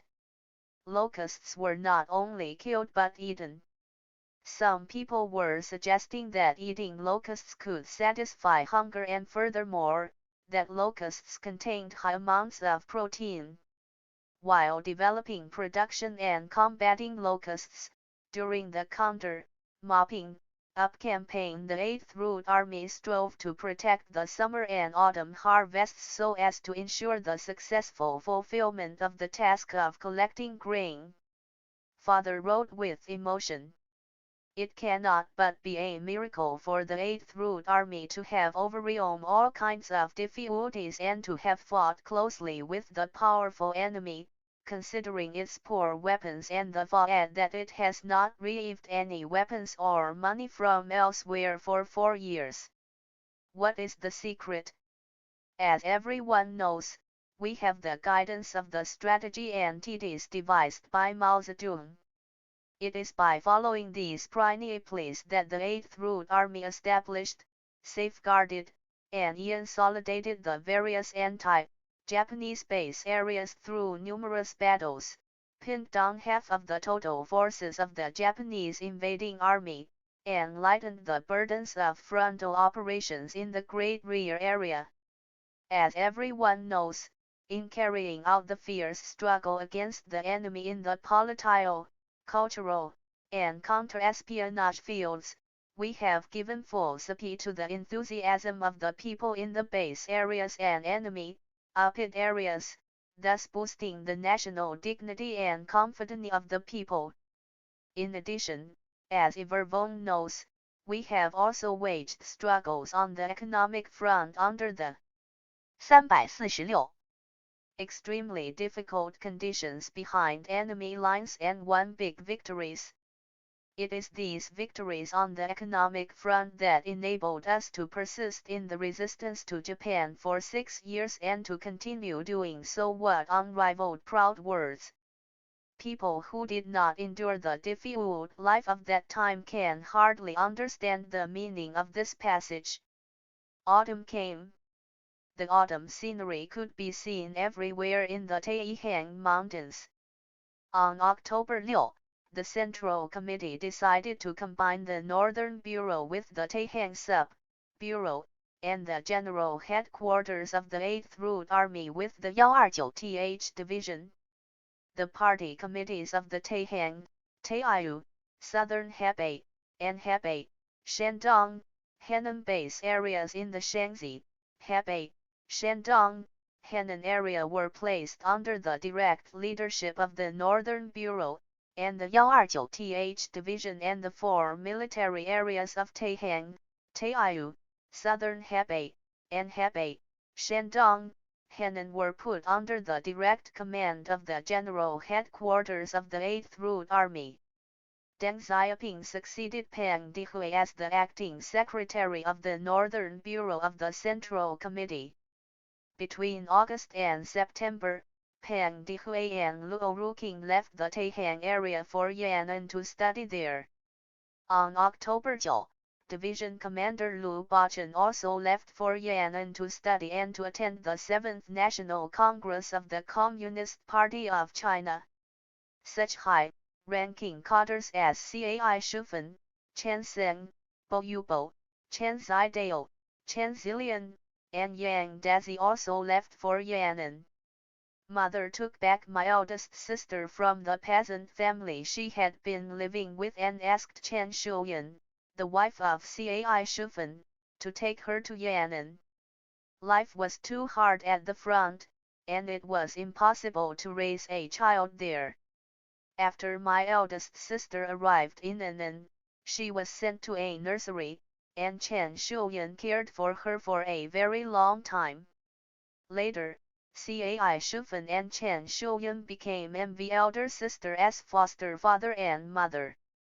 In the Taihang Mountains, later began to take overall charge of the military and administrative work of the Northern Bureau and the Shaanxi, Hebei Shandong, Henan area. It was a heavy job. Putting such a weight upon his shoulders showed the Central Committee's trust in him and in his political integrity and capability. For father himself, it was indeed a heavy responsibility to lead the army and people of the whole area, to conduct operations, to build the base areas, to carry out party and army building, and to renew the situation. But by then father was just a little over 30, 9 and had become a leading cadre of considerable experience in the political and military fields. He had the ability and the confidence to perform his new tasks well.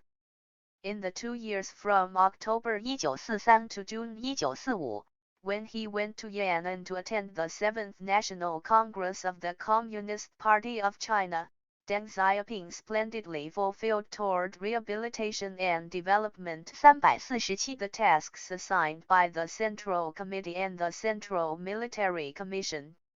On December 6, 1943, the Northern Bureau held a meeting attended by its members and presided over by the eating secretary, Deng Xiaoping, to discuss and decide on the work for 1944. The meeting pointed out that the guiding principle for the work in the whole of northern China in 1944 was to unite the people across the region to overcome all difficulties, persist in resisting Japan in northern China, persist in building and consolidating the anti-Japanese base areas, and accumulate the strength to launch the counter-offensive and greet the victory. Confidence in China's ability to win the war of resistance to Japan was growing. The dawn of victory was already in sight. Victory in the sacred anti-Japanese war. The dawn of victory began to glimmer on the horizon. Rapid changes in the world war situation brought the hope of victory to the Chinese people. In 1944, the anti-fascist war entered a period of large-scale counter-offensive. On the European front, the Soviet army continued to deal the German fascists crushing blows and completely gained the initiative in the war. On the Pacific front, the U.S. Army approached the Mariana Islands and the Philippines and began bombing Japan proper. On the South Asian front, the British Army and the Chinese Expeditionary Army to India and Burma launched a major counter-offensive against the Japanese troops on the battlefields of India and Burma. On the Chinese front, the Chinese army and people, who had persisted in fighting the war of resistance for nearly 7 years, turned their defensive posture around and took the initiative in starting offensive operations behind enemy lines.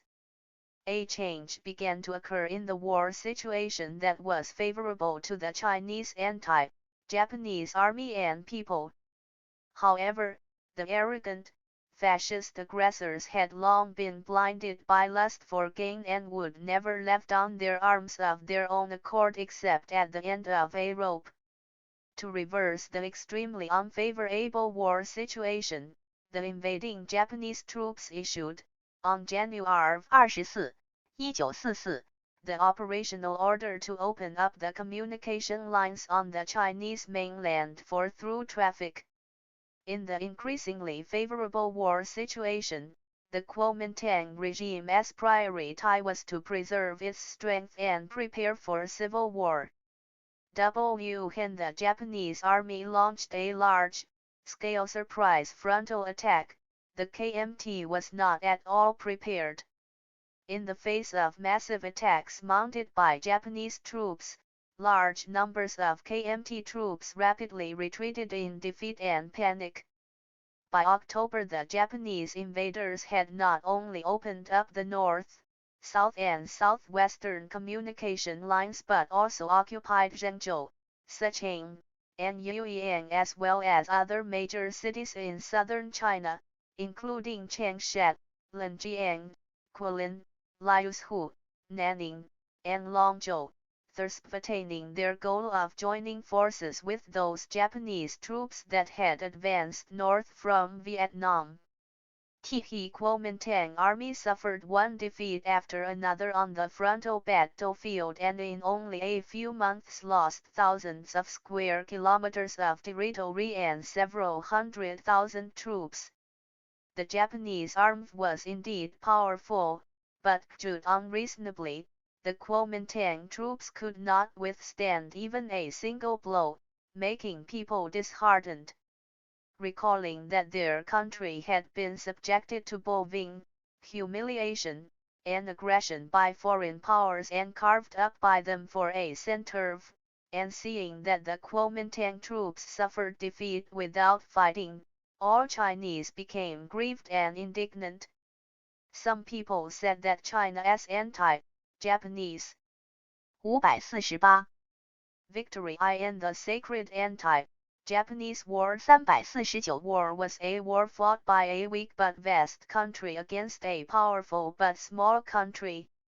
Why had China, a once powerful country with an ancient civilization, become a weak but vast country? It was unfortunate that the enemy was so powerful, but it was more unfortunate that China was so weak. Fortunately, Chinese history has not been about the Kuomintang regime alone. Otherwise, how could China have gained hope and a future? In sharp contrast with the Kuomintang, in 1944 the heroic 8th Army, in the rear of the vast enemy, occupied areas in northern China, started to reverse the difficult situation and took the initiative in launching flexible and energetic offensive operations against the Japanese aggressors. In preparing to write this book, I drew a detailed chronological table of the major events in the war. I marked with blue all the places where the invading Japanese troops conducted mopping up operations and attacks, and I marked with red all the places where our army launched sabotage operations and attacks. For the first 2 years of the anti-Japanese war, every page of the table was full of blue marks and showed a dull color. Beginning in 1944 there were more and more red marks, until the whole page was red in the end. In April 1944 a Lao Zedong said with pride that the Chinese people's present task was to prepare themselves for a still greater responsibility. They had to prepare to drive the Japanese invaders out of China, whatever the circumstances. The Shaanxi, Hebei, Shandong, Henan area established the following principles: to conduct offensive operations, to launch local counter-offensives against the enemy, to reduce the enemy-occupied areas, to expand base areas, to adhere to the principle of advancing when the enemy advances, to wage resolute struggles against the enemy's mopping up operations, and to protect production, grain, and base areas. In 1944 the army and the people in the Shaanxi, Hebei, Shandong, Henan area launched spring and summer offensives, then autumn and winter offensives, and began local counter-offensives. The spring and summer offensives were aimed at recovering the strongholds of Japanese and puppet troops within the base areas, foiling the enemy's attempts to cut off and blockade the base areas, reducing the enemy-occupied areas, and expanding the base areas. The army and people in the Taihang, Taiyu, Hebei, Shandong, Henan, and southern Hebei base areas courageously began local counter-offensives against the Japanese invading troops. In the spring offensives, the operations in the Taihang, Hebei, Shandong, Henan, southern Hebei, and Taiyu military areas won one victory after another, and many county towns and strongholds were recovered. At the same time, the troops of these military areas smashed several Japanese mopping up operations and repulsed the attacks launched by the die-hard troops under Yan Zishan in the Fusion area in the Taiyu area. So when summer came, to consolidate its rear area in northern China, the Japanese army repeatedly harassed the anti-Japanese base areas behind enemy lines in an attempt to plunder grain and other provisions and halt the Chinese army's offensives. Beginning in May, the army and people in the Shaanxi, Hebei, Shandong, Henan area conducted summer offensive operations and waged extensive struggles to protect the summer harvests. In the Hebei, Shandong, Henan area, the Chinese army continued to fight battles, thereby creating a favorable military situation in the northeastern part of the area and in southwestern Shandong and expanding the basin in the Taihang area. The communist-led troops stepped up their efforts to VPM down and attack the enemy in the strongholds in the towns.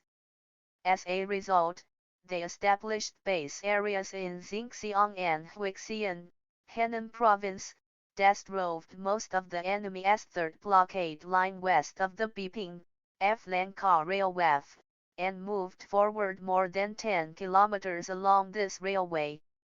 In the Tai area, the communist-led troops wiped out over 800 NEM troops, recovered 2,600 square kilometers of land, and controlled a section of the fair along the Yellow River.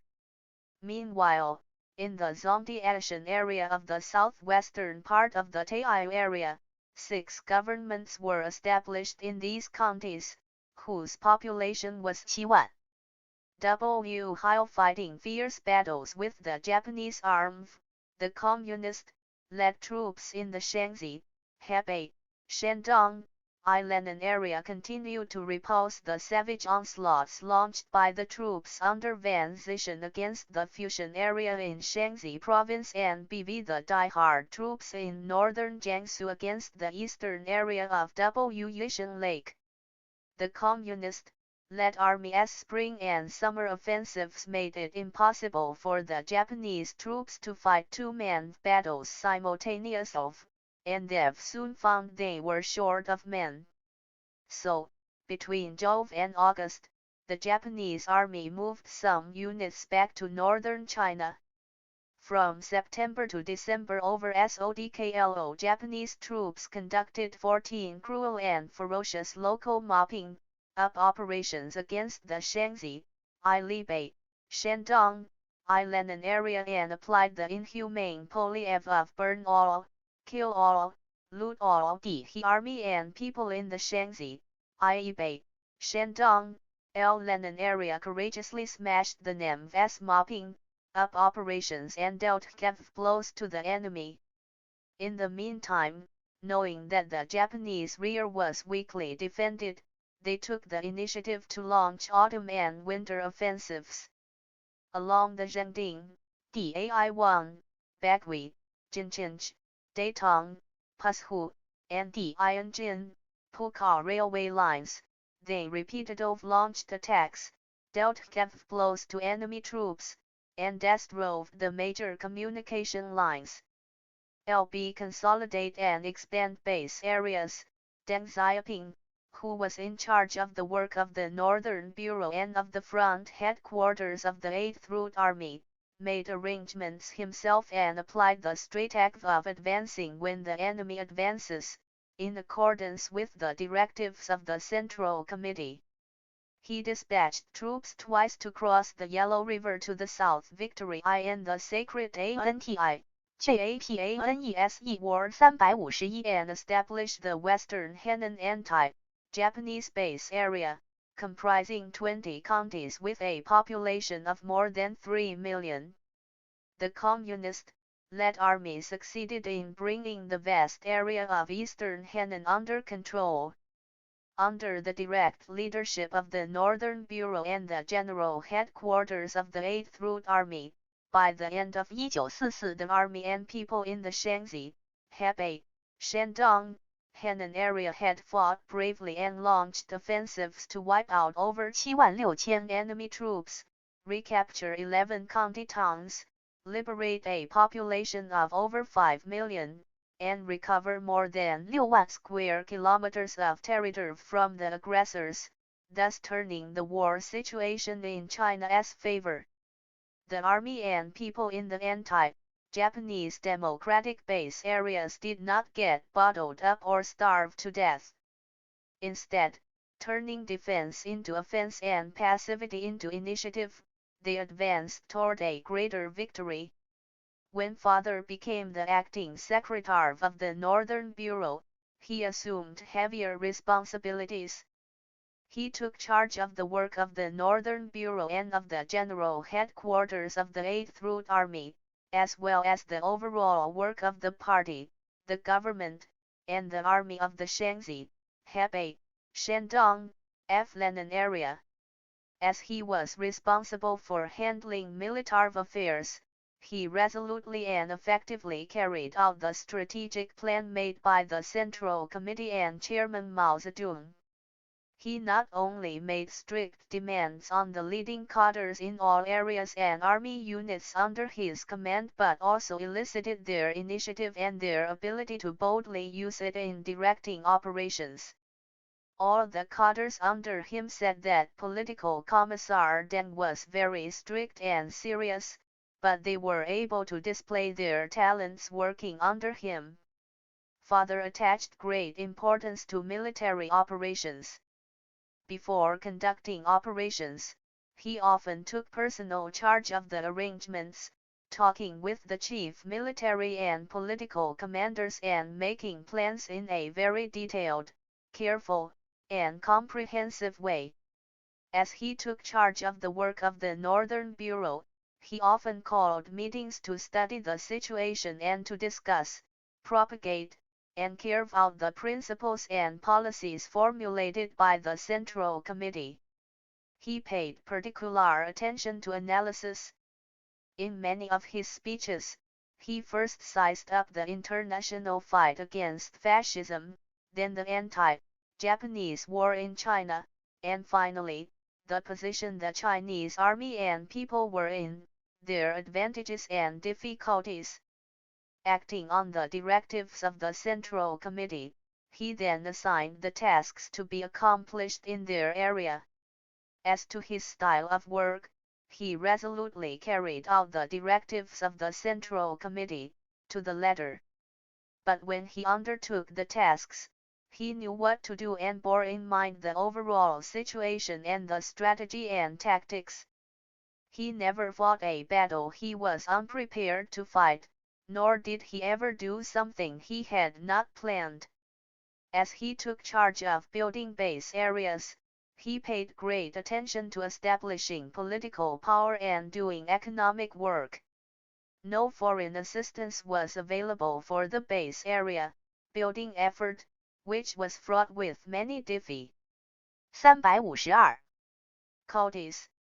Since the war was ruthless, one natural disaster followed another, and the people led a hard life.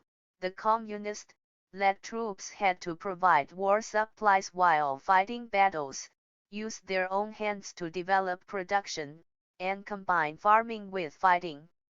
Only by self-reliance and self-sufficiency was it possible for the People's Army to overcome its economic difficulties, lighten the burden on the people in the base areas, and ensure its enduring combat effectiveness to achieve the final victory.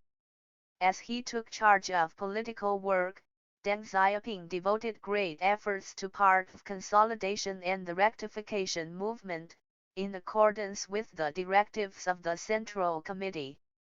The rectification movement was a political education movement within the party launched by the Central Committee in 1941.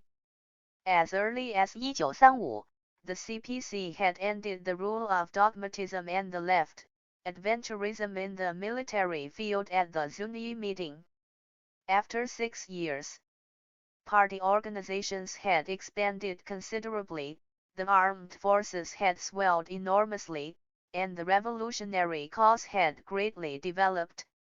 However, as the party was much invoked in military affairs, there were many unhealthy tendencies and styles of work within the party ideologically, politically, and organizationally.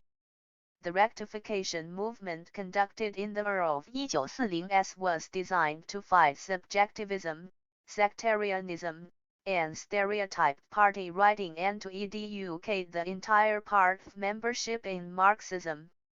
The movement was of great significance because it helped the party achieve unity of thinking and improve its quality.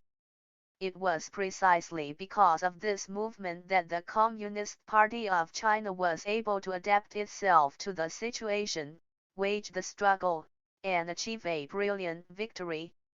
Only when people had gained a clear understanding of the situation could they know what to do and display greater 反斜杠 vitality and combat effectiveness. This movement helped the armed and people in the whole area improve politically, ideological, and in their work stvle, thus laying a good foundation for resisting the powerful enemy, overcoming difficulties, and achieving victory. W. Henpeng Dihui, Qian Bachen, and large numbers of leading parts, government, and army cadres went to study in Winnan. Father, along with other comrades, in arms, led the Northern Bureau, the general headquarters of the 8th Route Army, the 129th Division, and the Shanxi, Hebei, Shandonggonan area to fulfill successfully the political, military, and production tasks assigned by the Central Committee. In the face of difficulties and hardships, and in the hope of victory, he led the army and people of the area to fight doggedly. He once asked Ether, "You were then alone at the front? It was not easy to lead, was it?" Father replied with a smile, "He didn't do many things, but only one thing, that is, to endure hardships." During the conversation, he was accompanying Father at Baidahe, sitting in the courtyard surrounded by many trees, with a sea breeze and fragrant flowers. A sea wind was blowing, and great waves were surging. Father, who was Victory I in the sacred anti-Japanese war 353 almost 8 years old, was sitting silently in a chair. After giving that summative reply, he fixed his eyes on the green trees, lost in thought. I sat beside him without a word. I did not want to disturb him. Perhaps he was thinking of those years of hardships and of the Taihang Mountains. It was already midwinter in the Taihang Mountains. The old wind was peering, and dripping water froze. Even in severe winter, however, the message of spring would be heard in the Taihang Mountains. The layers of ice and snow covering the mountains began thawing in the hearts of the people. The Taihang Mountains finally saw the year 1945.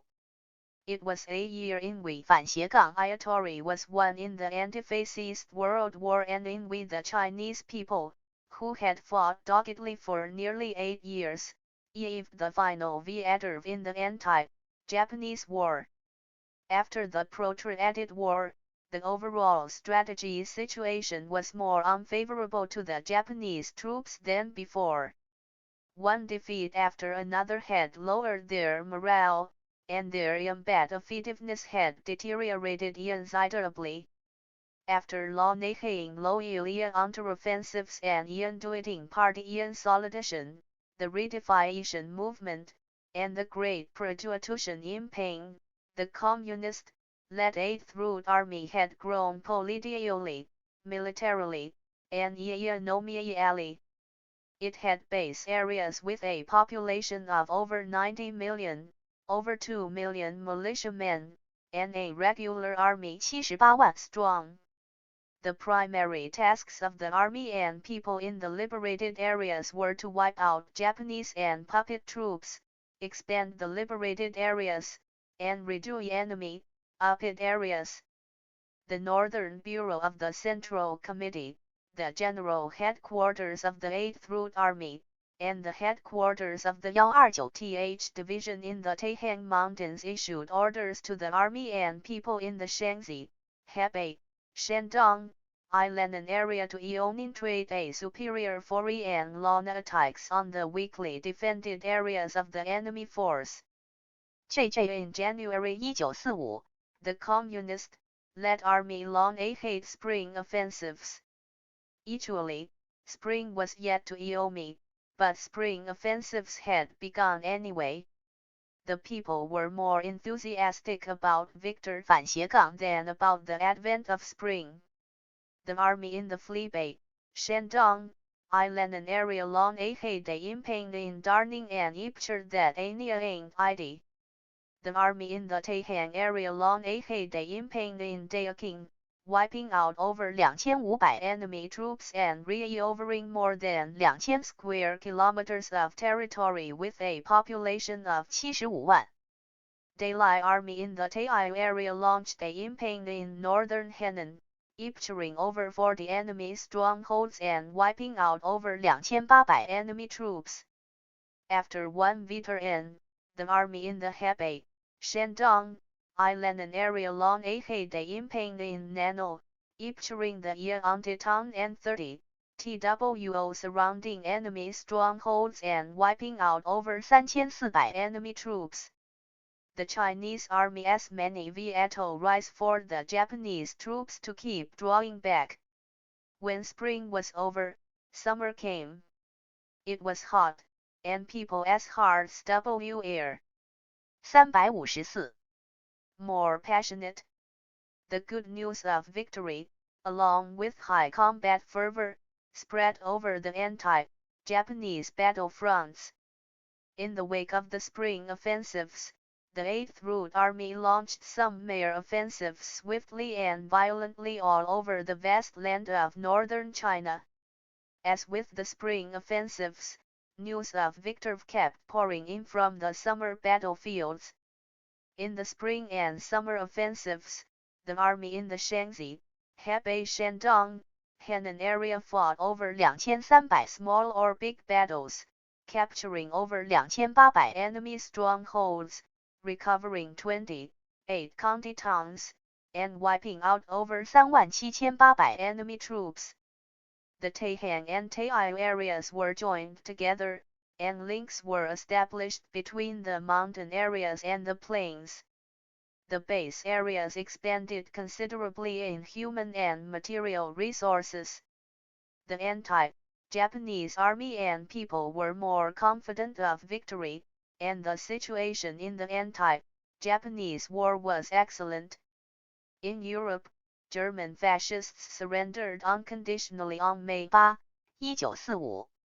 In fighting battles with the Chinese, American, and British forces, Japanese troops put up desperate fights and soon met with failure. The 7th National Congress of the CPC was held at Yan'an, northern Shaanxi, from April 23 to June 11, 1945. The Congress reviewed history, summed up experience, and set forth tasks and policies in all fields of endeavor. The Congress pointed out that China had to choose between a destiny of light and a destiny of darkness, between an independent, free, democratic, unified, prosperous, and powerful new China and a semi-colonial, semi-feudal, divided, poor, and weak old China. The Congress further pointed out that the party's task was to strive with all its might for a bright future and against a dark future.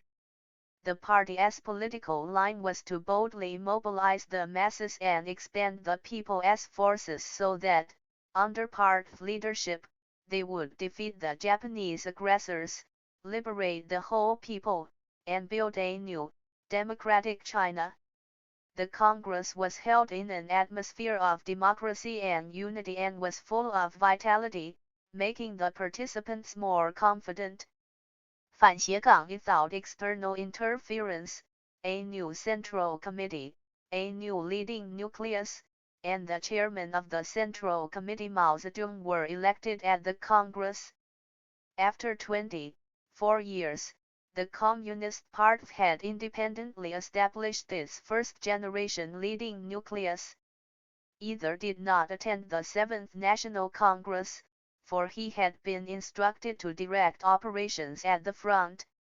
In February 1945, in accordance with the directive of the Central Committee, he led some members of the Northern Bureau, set off from Madian, Liaoxian County, crossed the enemy's blockade line along the Biping, Ilanka Railway, and arrived in the Ilbei, Shandong, Iagnan area in March to make an inspection tour and conduct investigations and studies there.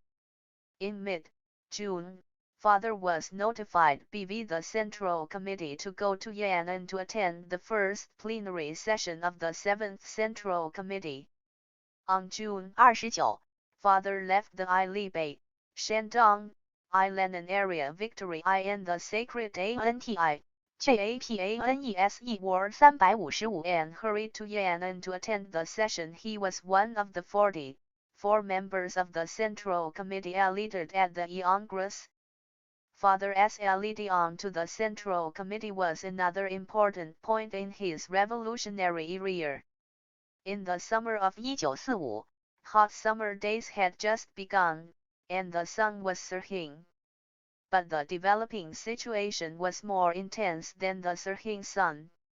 On July 26, the governments of China, the United States, and Britain published the Potsdam Declaration, demanding that the Japanese government surrender unconditionally at Oni. On August 8, the Soviet Union declared war on Japan. On August 9, 1 million Soviet troops launched offensives against the invading Japanese troops in northeastern China from 3 directions. On August 6 and 9, the United States dropped 2 atom bombs on Japanese cities, Hiroshima and Nagasaki, respectively. On August 9, Mao Zedong issued a statement, the last round with the Japanese invaders, yelling on all the Chinese people's anti-Japanese force to launch nationwide counter-offensives.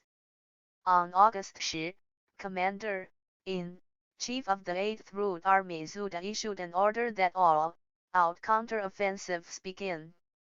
On the same day, Lu Bachun and Deng Xiaoping sent a telegram from Yan'an to all military areas of the Shaanxi, Hebei, Shandong, Henan area to arrange for military operations. The army units of all military areas immediately went into action.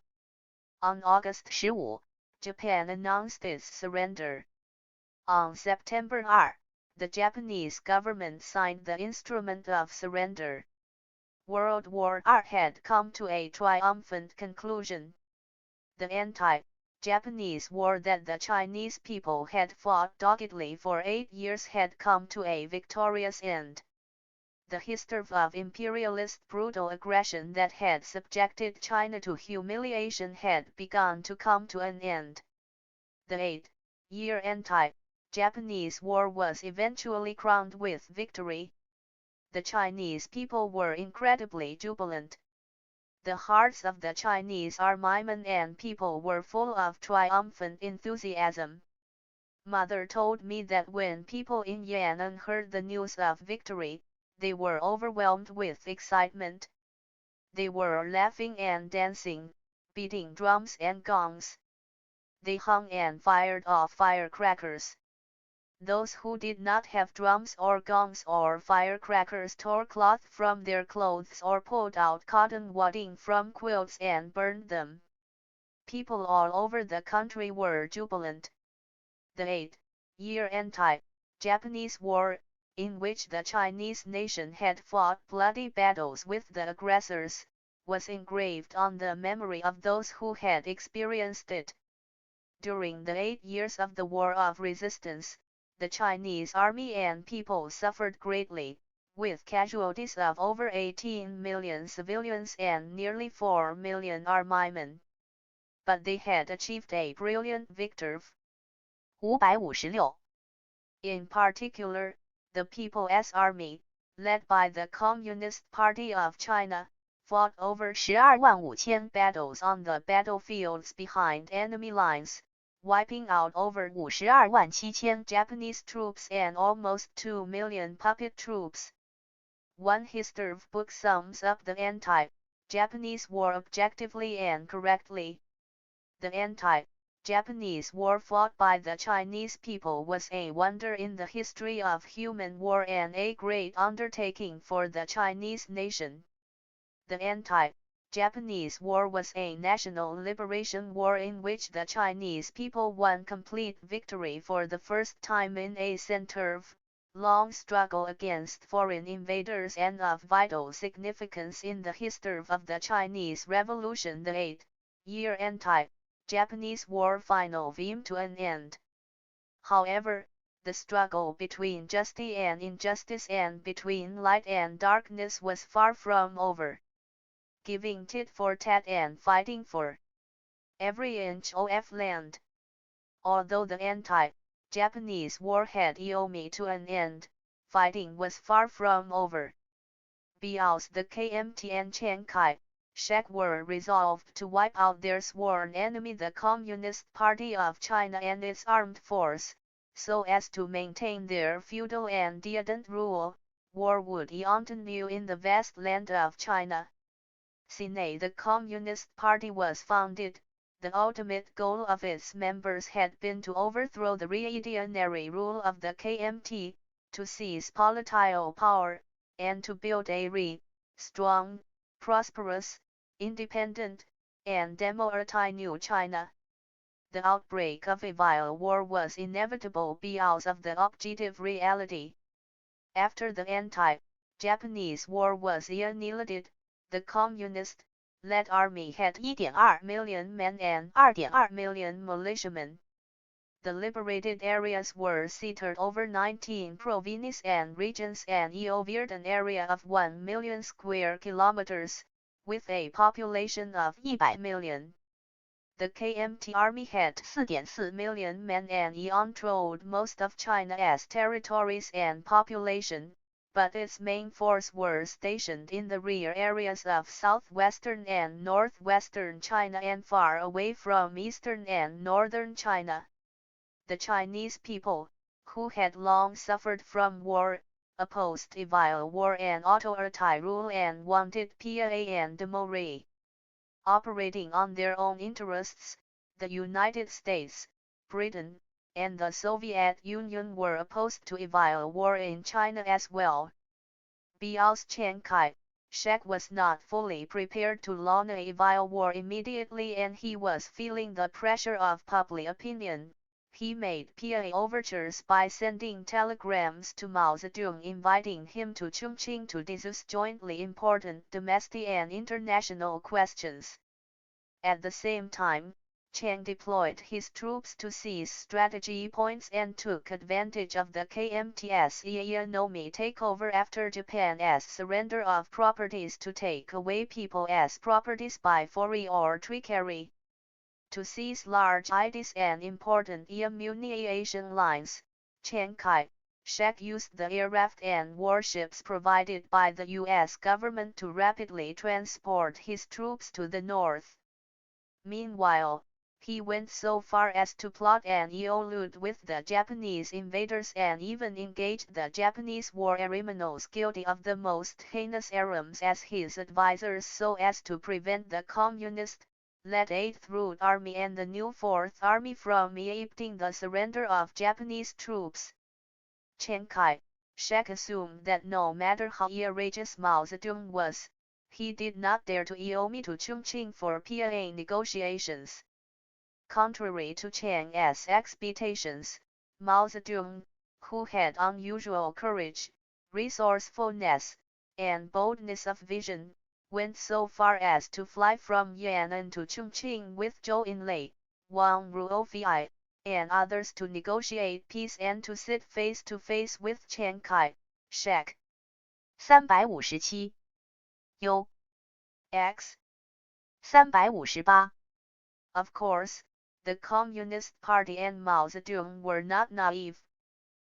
He had a sober estimate of the danger of a civil war and repeatedly exhorted the party and the whole army to base all their work on the possibility that the KMT would launch a vile war and to resolutely defend themselves against the attack mounted by the KMT on the liberated areas. First, the Central Committee ordered the Army's main forces to rapidly organize regular armies so as to facilitate concentrated action and unified command. Then the senior commanders from various liberated areas who were attending the meeting called by the Central Committee in Yan'an quickly returned to the battlefronts to prepare for operations. On August 25, a U.S. plane took off from Yan'an Airport. Just before takeoff, those who saw the party off discovered that everyone aboard carried a parachute and did not know why the plane had no hatch. Those aboard the plane were more than 20 of the supreme commanders of the communist-led liberated areas at the front, among them, Lu Bachun, Chen Yi, Lin Biao, Deng Xiaoping, Bo Yubo, Chen Seng, Chen Zilian, Chen Zidao, Zhang Zhishan, Teng Davun, Ang Dazi, Xiao Jingguang, Ln Ilyua, Deng Kerning, Song Shilun, and Li Tianyu. The pilot was an American and could not speak AMV Chinese, whereas those aboard were all Chinese and could not speak AMV English. So Yang Shankan had Huang Ilyua, an interpreter who could speak English, aboard the plane to be responsible for staying in contact with the pilot of the U.S. plane. This DC-9 U.S. military transport airplane rumbled and rocked as it took off. In hindsight, we can see that it was very dangerous for all the commanders to be traveling together in such a plane. But they would not have taken such a great risk if the situation had not been so urgent. Later that day, the plane landed at Changning Airport, Lycan County, in the Leihang Mountains. Chief of Staff Li sent a Kaksarv platoon to the airport to receive them. Lu Bachun and Deng Xiaoping did not dare to stop there for long but immediately hurried to Qian, where the headquarters of the military area was located. After returning to the Leihang Mountains, Lu Bachun and Deng Xiaoping were busy right away with the military and administrative work. In accordance with the decision of the Central Committee, the Shaanxi Yilibei, Shandong Yi Lenin Bureau of the Central Committee was established to unite the leadership of the Leihang, Livu, Yilibei, Shandong Yi Lenin, and Southern Hebei liberated areas, and Ln Xiaoping served as secretary of the Bureau. In the meantime, the 129 THD-Ijan was redesignated the Shaanxi Yilibei, Shandong Yi Lenin military area covering the Yilibei, Shandong, Linan, Southern Hebei, Leihang, and Divu military areas with 5 columns under its command, Lu Bachun serving as the commander, and Deng Xiaoping as the political commissar. The whole military area had over 80 field troops and over 25,000 local troops. DHC anti-Japanese war was concluded, but the political situation in China giving tit for tat 359 was still complex. While putting up the smokescreen of peace negotiations, the KMT stepped up its efforts to prepare for war and seize territories. Persons of good sense knew immediately that the KMT was only paying lip service to the idea of PA negotiations while in fact it prepared for a vile war. On August 28, Mao Zedong led the CPC delegation to Chongqing to negotiate with the KMT and Chiang Kai-shek. Mao Zedong's courageous and resolute action shook people both at home and abroad. He went to Chongqing, with no regard for his personal safety, to demonstrate to the world that the CPC was sincere in seeking PA. This magnificent feat put Chiang Kai-shek, who was energetically preparing for war, in a defensive position. As expected, it was hard to induce negotiations.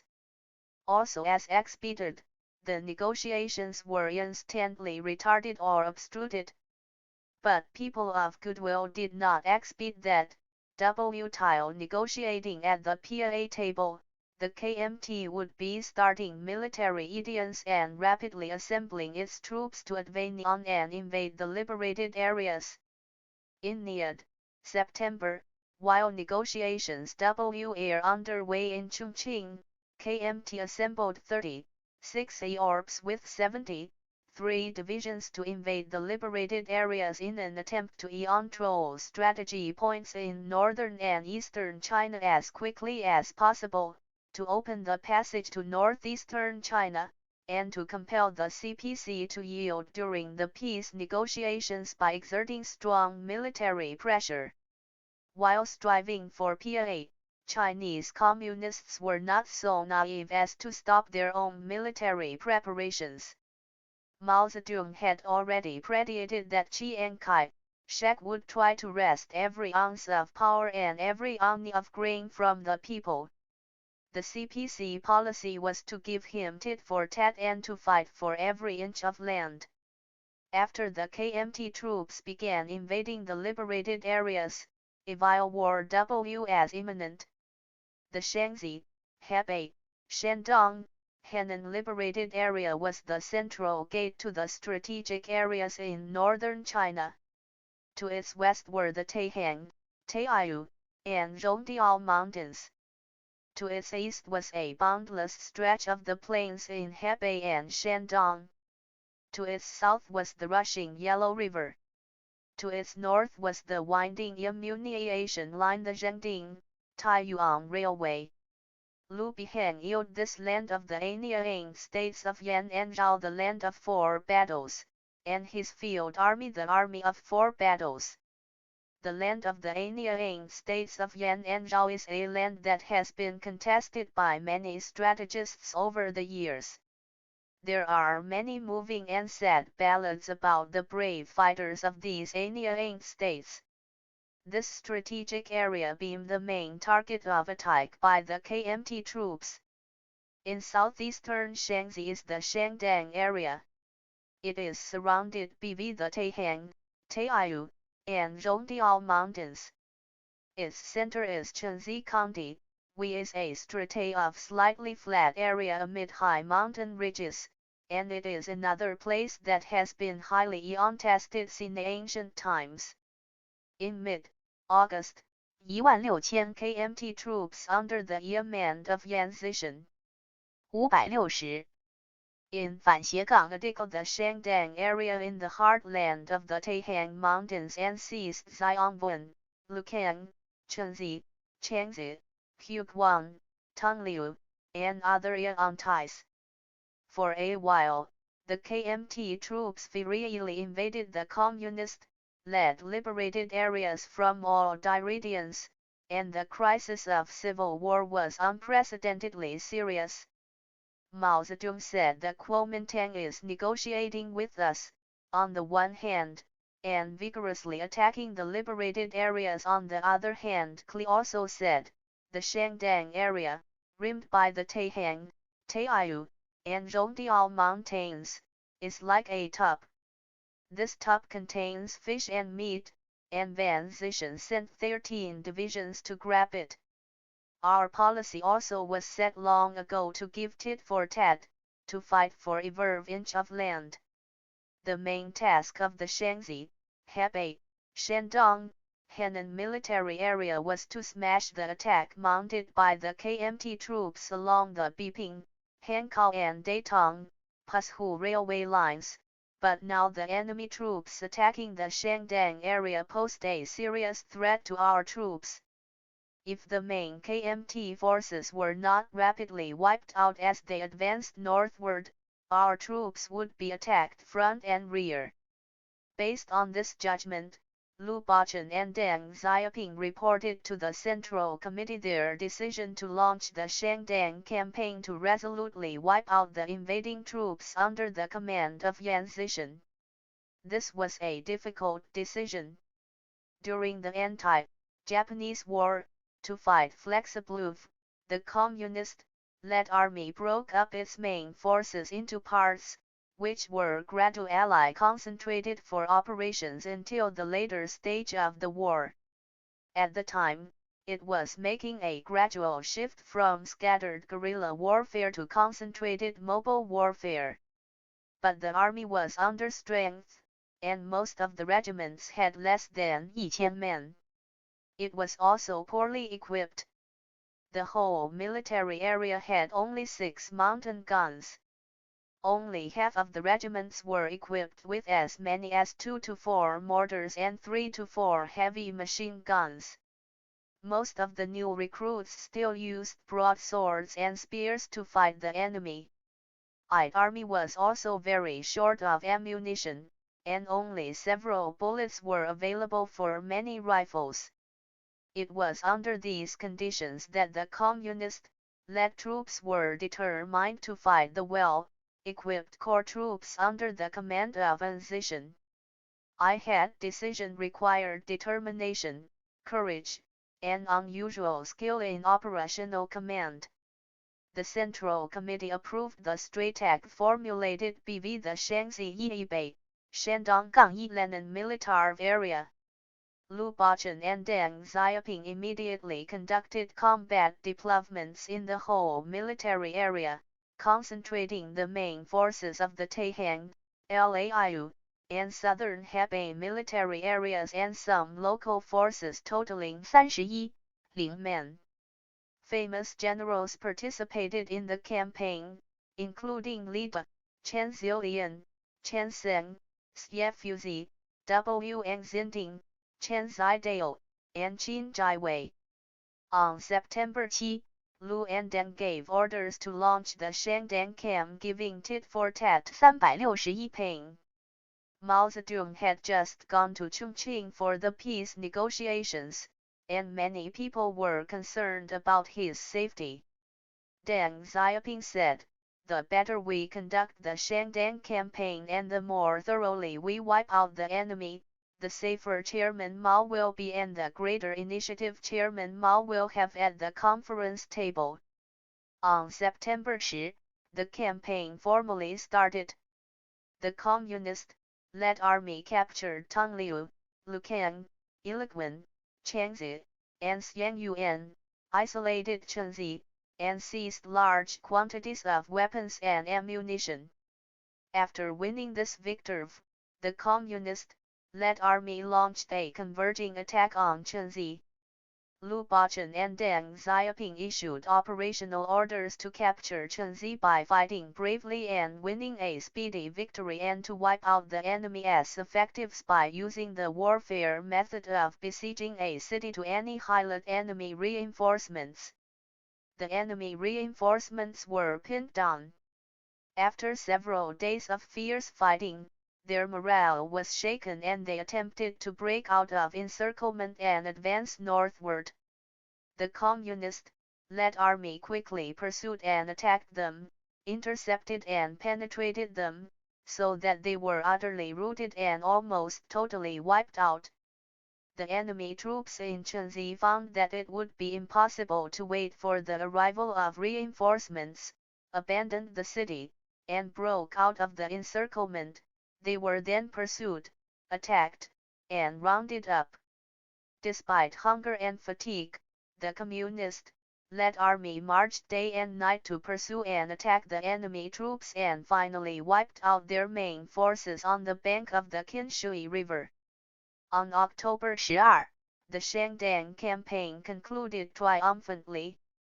During the campaign, the communist-led troops wiped out 11 enemy divisions and 1 advance column totaling over 35,000 men, seized large quantities of mountain guns, machine guns, rifles, and pistols, and captured Shi Zibo, commander of the 19th Corps of the troops under the command of Yan Zishan.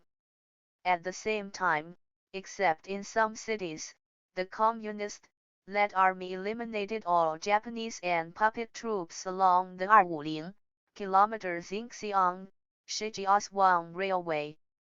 After the Shangdang campaign ended, Mao Zedong said, "This time we gave tit for tat, fought, and made a very good job of it. In other words, we wiped out all 13 divisions." Their attacking forces had 38000 men, and we employed 31000 men. Of their 38000 men, 35000 were destroyed, 2000 fled, and 1000 scattered. Such fighting will continue. After the victory in the anti-Japanese war, the Shandong campaign was the first campaign fought by the communist-led army against the KMT troops and the first large-scale war of annihilation fought by that army. Daylight campaign ended in its great victory. This campaign enhanced the party's position in the peace negotiations in Chongqing, increased the confidence of the army and people in the liberated areas that they could defeat the KMT troops, consolidated the rear area of the communist-led military area, and accelerated the shift from guerrilla forces to 362 regular troops suitable for large-scale mobile warfare. After the Shandong campaign ended, the Shaanxi, Libei, Shandong, Yunnan Field Army organized the troops of the four military areas under its command into the EST, 2D, 3D, and 4th columns and established the artillery troops. After directing the Shandong campaign at the battlefront, Father and Lu Biheng returned to Qian. An atmosphere of joy and victory pervaded the small village. Father was jubilant for another reason as well. He had a new daughter. Qian village was the birthplace of my two elder sisters. My eldest sister is named Deng Lin, and her pet name is Lin Er. As I mentioned before, she was born in the difficult year of 1941. After she was born, she was entrusted to the care of a 反斜杠 village family. When she was 4 years of age, she was sent to Yan'an and lived in the nursery Sihu there. My elder brother is Deng Pufeng, and his pet name is Pan Pan, perhaps because he was plump when he was born. Me was born in 1944 in Madian village, Liaoxian County, in the Taihang Mountains. After he was born, Biao's mother had no milk to feed him. He was entrusted to the care of a peasant family living on the other bank of the river in Madian village. My second elder sister was born in 1945 after the Shandong campaign ended. Her name is Deng Nan, but her pet name from Earl on was Nan Nan. Mother said my elder brother gave her this name. At the time, he was only 1 year old and he could not speak, but when he saw his younger sister, he repeatedly yelled Nan Nan, Nan Nan. After she was born, she was also entrusted to the care of a peasant wet nurse.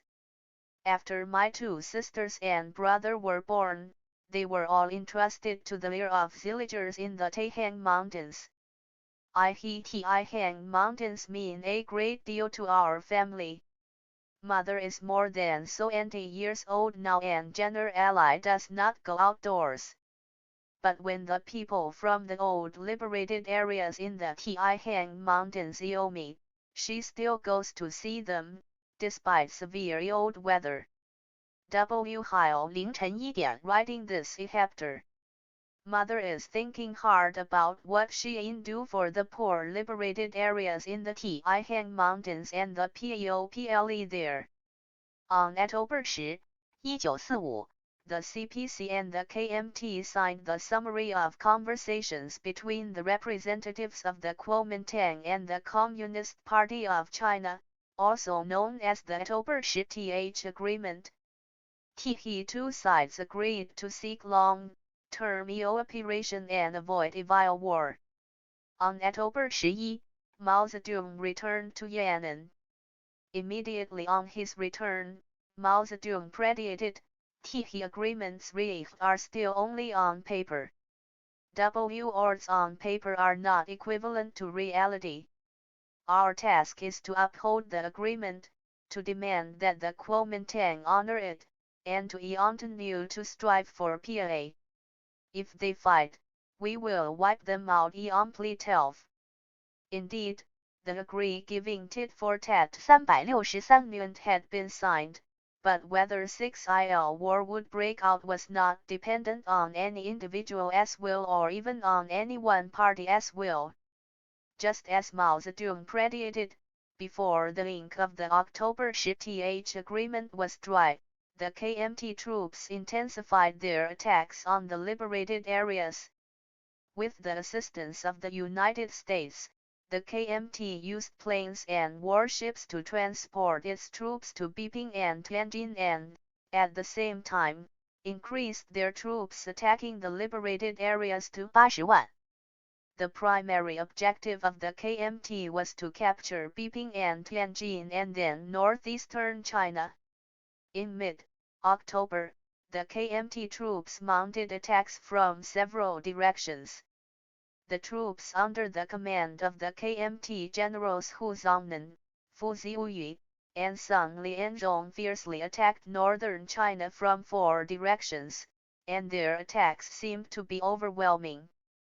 Of those KMT troops, the 45000 troops commanded by Sun Lianzhong mounted an attack northward along the Beiping-Hankou Railway from Xinxiang, Henan Province, under the command of their deputy commanders-in-chief, Ma Fuao and Cao Shakzun, in an attempt to launch a pincer attack on the important city of Handan in Hebei Province.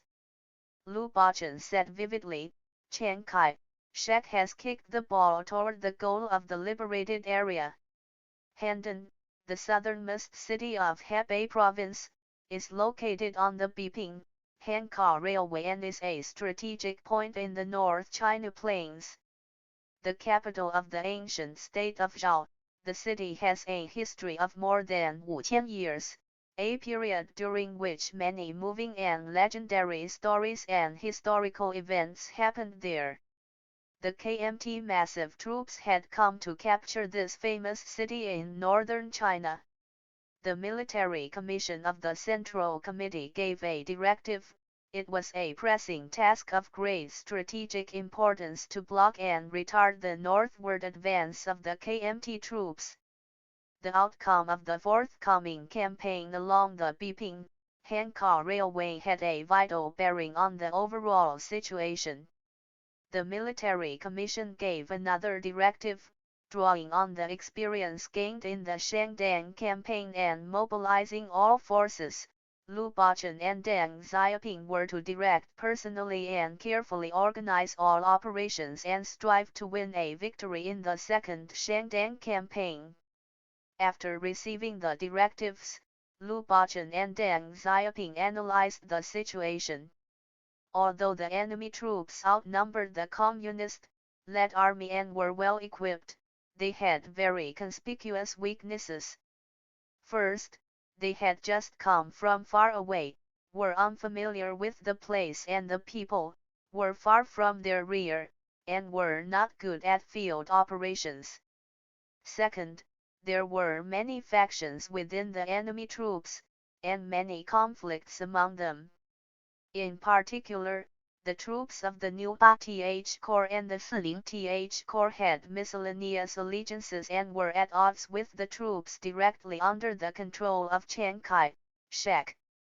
On the communist side, although the field formations were recently organized and poorly equipped and the troops had not had much rest or time for 64 reorganization after continuous fighting, morale was high following the first Shandong campaign, and they enjoyed enormous support from the people in the base area. Lu Biheng and Deng Xiaoping made the judgment that their troops were absolutely capable of fighting a larger war of annihilation by making use of their advantages. On October 6, the headquarters of the military area gave orders to launch the campaign along the Beiping-Hankou Railway.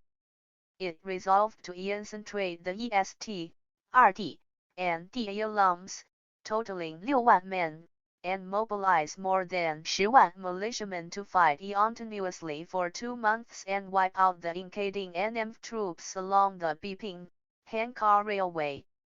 it carefully inducted the military deployment. On October 20, Lu Biheng and Deng Xiaoping moved the headquarters from Qian Village, Shangxian County, to the Fangfang coal mine, which was at the foot of the Taihang Mountains and area close to Island Dan, so as to direct the military operations at the front along the Biping, Ilanka Rails Cough. Like the Shandong campaign, the campaign along the Biping, Hanka Rails Cax, also known to as the Islandan campaign, Momo as a large, Seothsar of annihilation. During this campaign, Lu Biheng and Deng Xiaoping airforce induced at strategic deployment. The campaign started in mid-October. One column first blocked the north-south axis of the enemy troops from Xinxiang, Henan province, in the area south of Handan. On October 24, after all three NM corps had crossed the Zhangxi River, the communist-led army immediately surrounded them and launched the continuous attacks on them. The NM troops hurried off, shrank back and sent an urgent telegram to Chiang Kai-shek to ask for reinforcements. On October 26, the enemy troops from Shijiazhuang and Anvang came as reinforcements, and the communist-led army concentrated troops to block them. The military situation was extremely grim, and the fighting was fierce and intense. The communist-led army stepped up its efforts to attack the surrounded enemy troops, strike at the enemy reinforcements, and split and demoralize the enemy troops. Lead EIF of staff of the military area sent arsenals to the headquarters of the NM's next TH Corps to Cork on the Corps commander, Cao Shakzan, urging him to serve the best interests of the nation by recruiting and coming officer to the communist side. On October 28, the communist-led army mounted a general attack on the surrounded NM troops, and under a careful guidance, Cao Shakzang led more than 1,000 KNPL troops to recruit and come OXER. After the next TH Corps recruited, the strength of the NM troops was suddenly reduced. Gaps appeared in their deployments, and their morale was shaken.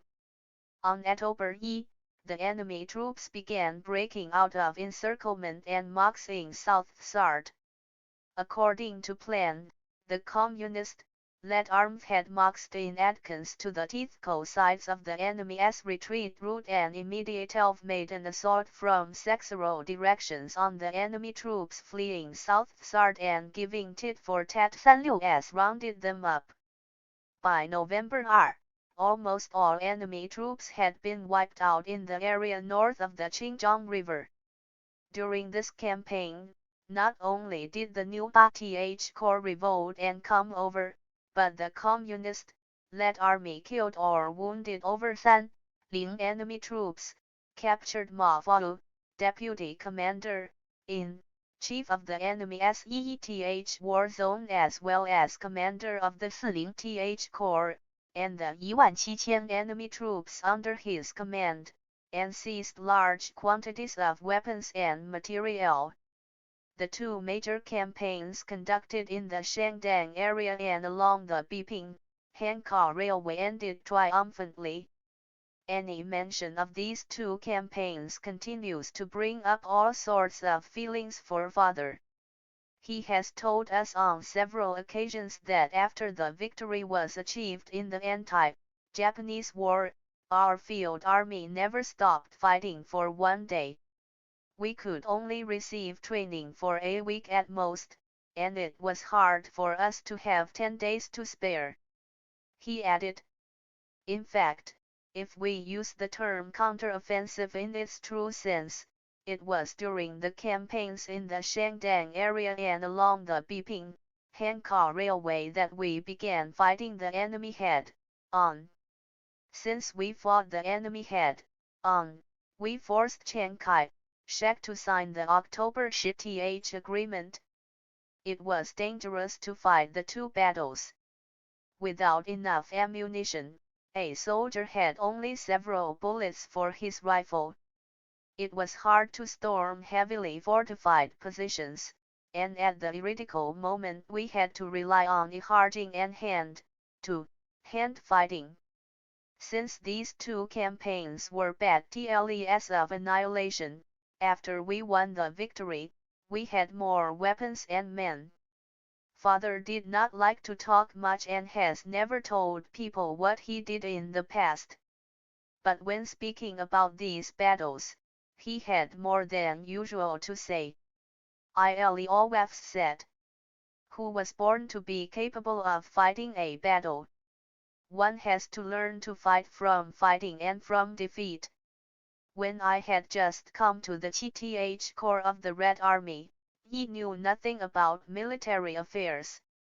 W10 I served as the Secretary General of the Central Committee. Chen Yu came to report to the Central Committee on the work of the TH Corps of the Red Army, and it was then that I learned a lot of things. This was also a kind of study.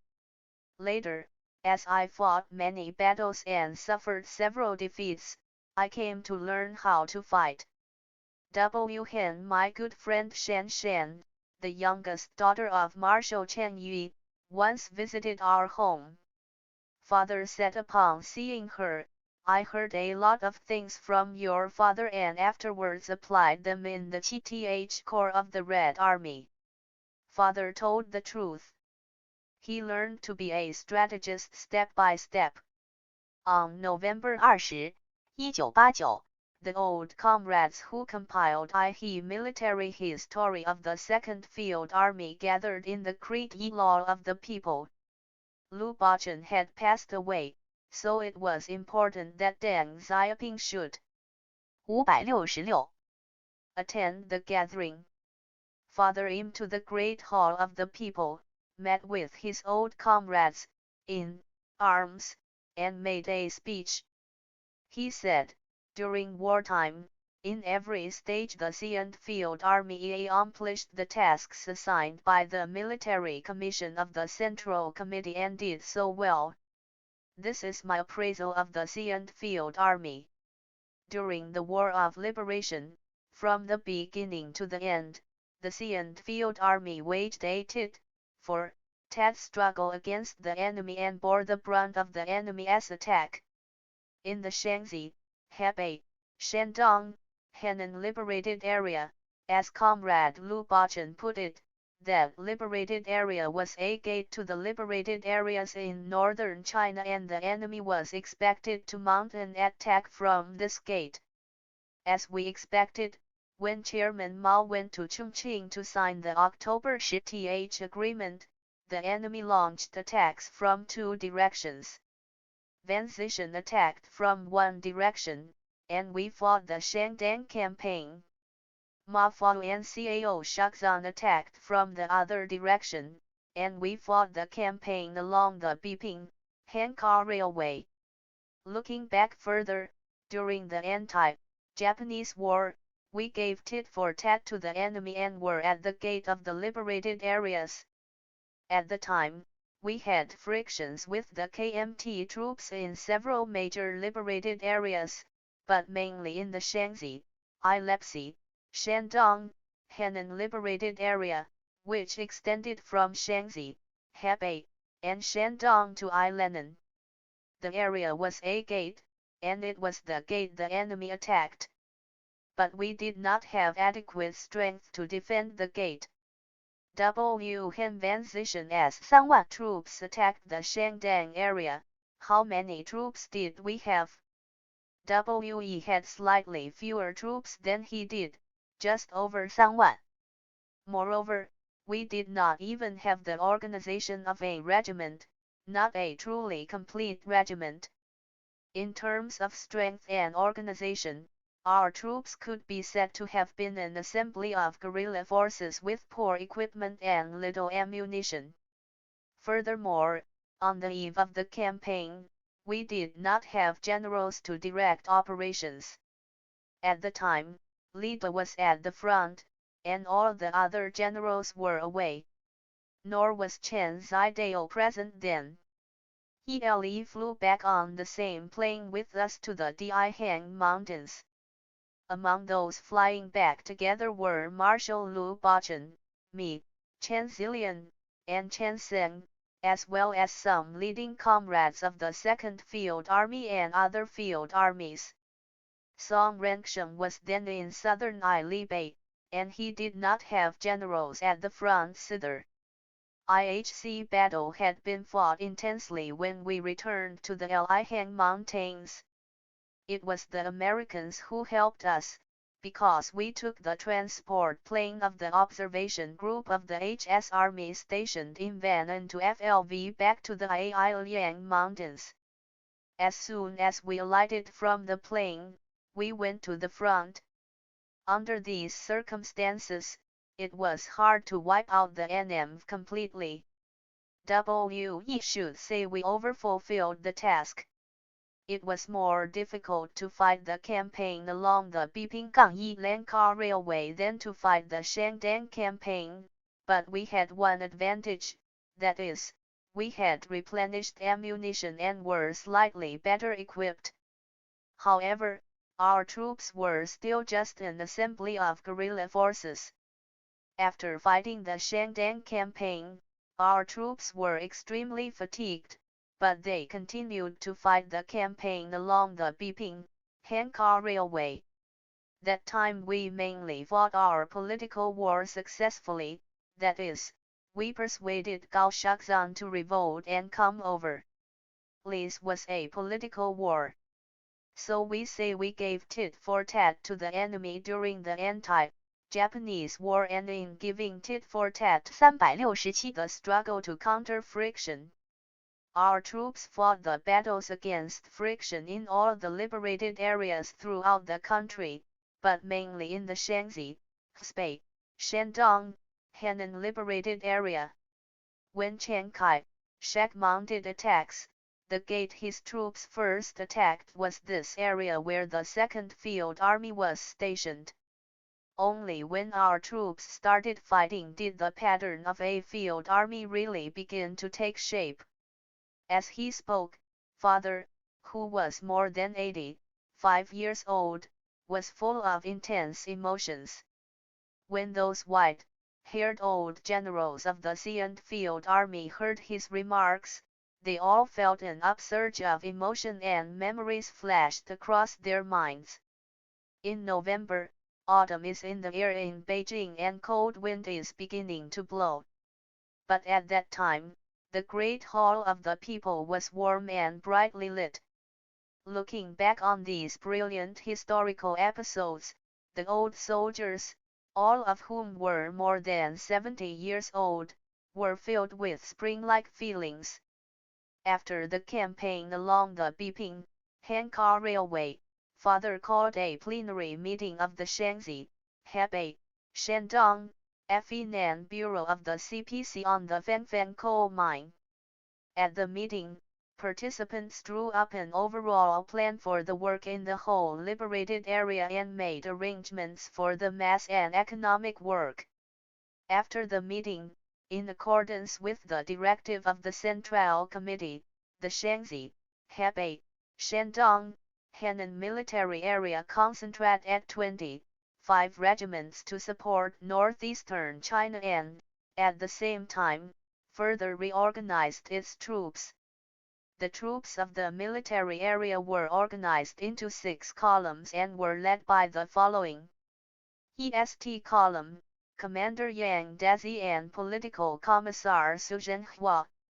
RD column, Commander Chen Zidao and Political Commissar Song Rensheng.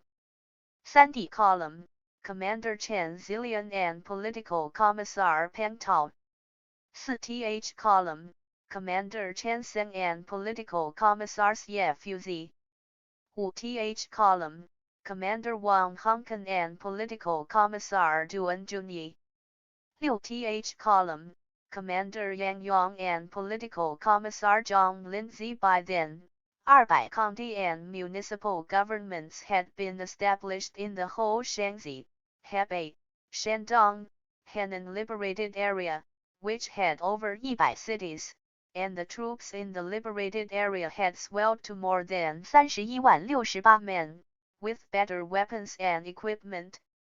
Thus, the shift from scattered guerrilla warfare to concentrated mobile warfare had basically been completed. 注册商标符号 In mid-November, Lu Bachun and Deng Xiaoping led the forward headquarters to return to Qian, Shangxian County. At Qian, a mass rally was held to celebrate victory. In light of the situation in the War of Self-Defense, the Shaanxi, Hebei Shandong, Henan Bureau of the Central Committee and the Shaanxi, Hebei, Shandong, Henan Military Area decided to leave Shangxian County and move to the area of Xiaobeiшу and Longquan, Wuan County, west of London. One day toward the end of December, the headquarters of the field army set out in orderly formation, leaving behind the small village in the Taihang Mountains and the Qingzhong River, which was glistening under the sun. Lu Bachun and Deng Xiaoping and their troops had lived in the small village for more than 5 years. During those 5 years, they had studied their situation and the enemy's situation, called many meetings, and issued many operational orders. The small village had become the heart and soul of the communist-led army, which resisted the Japanese invaders. The many ruthless and fierce battles and hard life were closely associated with this small mountain village. That day, they triumphantly left it and marched to the battlefronts to win more brilliant victories. The Taihang X Mountains and the people there reared this people's army and fostered many heroes. Lu Bachun and Deng Xiaoping, as well as all the officers and men of their army, would never forget the lofty Taihang Mountains and the industrious and honest people there. After Marshal Lu Bachun passed away, some of his ashes were buried in the Taihang Mountains, there fulfilling his wish to lie silently in the Taihang Mountains forever. He was not born in the Taihang Mountains, but two elder sisters and one brother were born there. When I was born, he often heard parents talk about the Taihang Mountains, the mountain, the water, the 反斜杠 villagers, and the militant life of extreme hardship there. In my heart, he felt an intimate link with every tree and every blade of grass in the Taihang Mountains. He have interviewed many old soldiers who once fought in the Taihang Mountains. To the end they talked about the Taihang Mountains, the mountains and rocks there, the golden persimmons and big red dates, and the militant life during that period. They were very proud and sentimental. Their intense feelings often moved me, making me unusually fascinated by the Taihang Mountains. In November 1945 Lu Bachun and Deng Xiaoping led their troops, their morale high, to march eastward to the vast North China Plains. On the eve of Civil War, the year 1945 had gone by. After the victory in the War of Resistance against Japan, the Kuomintang and the Communist Party held peace negotiations and at the same time fought battles with each other. The Communist-led army shattered the large-scale attack mounted by the KMT troops on the areas of Shandong, Handan, and Suiyuan, wiping out over 7,000 of them. By January 1946the liberated areas had covered an area of almost 2.4 million square kilometers, with a population of 149 million, including 506 cities. When encircled by the invading Japanese troops, the communist-led armed forces were not wiped out, so they were not afraid of the attacks launched by Chiang Kai-shek's KMT troops. But what was the KMT doing? the KMT was busy having a trial of strength with the Communist Party. After Japan's surrender, the KMT immediately stepped up its efforts to seize more land and conducted the so-called takeover. How did the KMT conduct the takeover? In the Jiangsu, Zhejiang, Anhui, Hunan, Hubei, Jiangxi, Guangdong, Guangxi Fujian, Hebei, Shanghai, Rihe, and Shandong, Henan, Shaanxi areas, northeastern China, and Taiwan, the KMT took over 41 factories run by the Japanese and the puppet regime, worth $2 billion, as well as a large quantity of materials, gold, silver, and real estate worth $1 billion. All kinds of high-ranking KMT officials were responsible for the takeover. All KMT officials and government organs vied with each other in plundering gold bars, housing, and cars and dividing up the assets of the Japanese and the puppet regime in all parts of the country. They took advantage of the takeover to lay private claim to all these things. In Beiping alone, 4/5 of the materials taken over did not go to the state treasury. Wu Xiaoshu, Director General of the Shanghai Municipal KMT headquarters, took advantage of his post and power to seize over 1,000 buildings, over 800 cars, and over 1,000 gold bars formerly owned by the Japanese and the puppet regime. Qian Dezhen, the mayor of Shanghai, went so far as to steal and sell the materials owned by the Japanese and the puppet regime, in the amount of 4.2 billion yuan of the KMT paper currency. These KMT officials looted in the name of takeover. While KMT officials avariciously looted money, to increase revenue and guarantee huge military spending, the KMT government did three things: greatly devalued the paper currency issued by the puppet regime in circulation in the enemy occupied areas and replaced it with the official paper currency issued by the KMT, printed and issued a huge amount of paper currency for emergency use, and increased taxes and levies. As a result, inflation became serious, people's property lost its value, and 2/3 of the industrial enter. 369 OLOI. Tom DXO. 70 prizes and mines owned by the Japanese and the puppet regime would not be operated.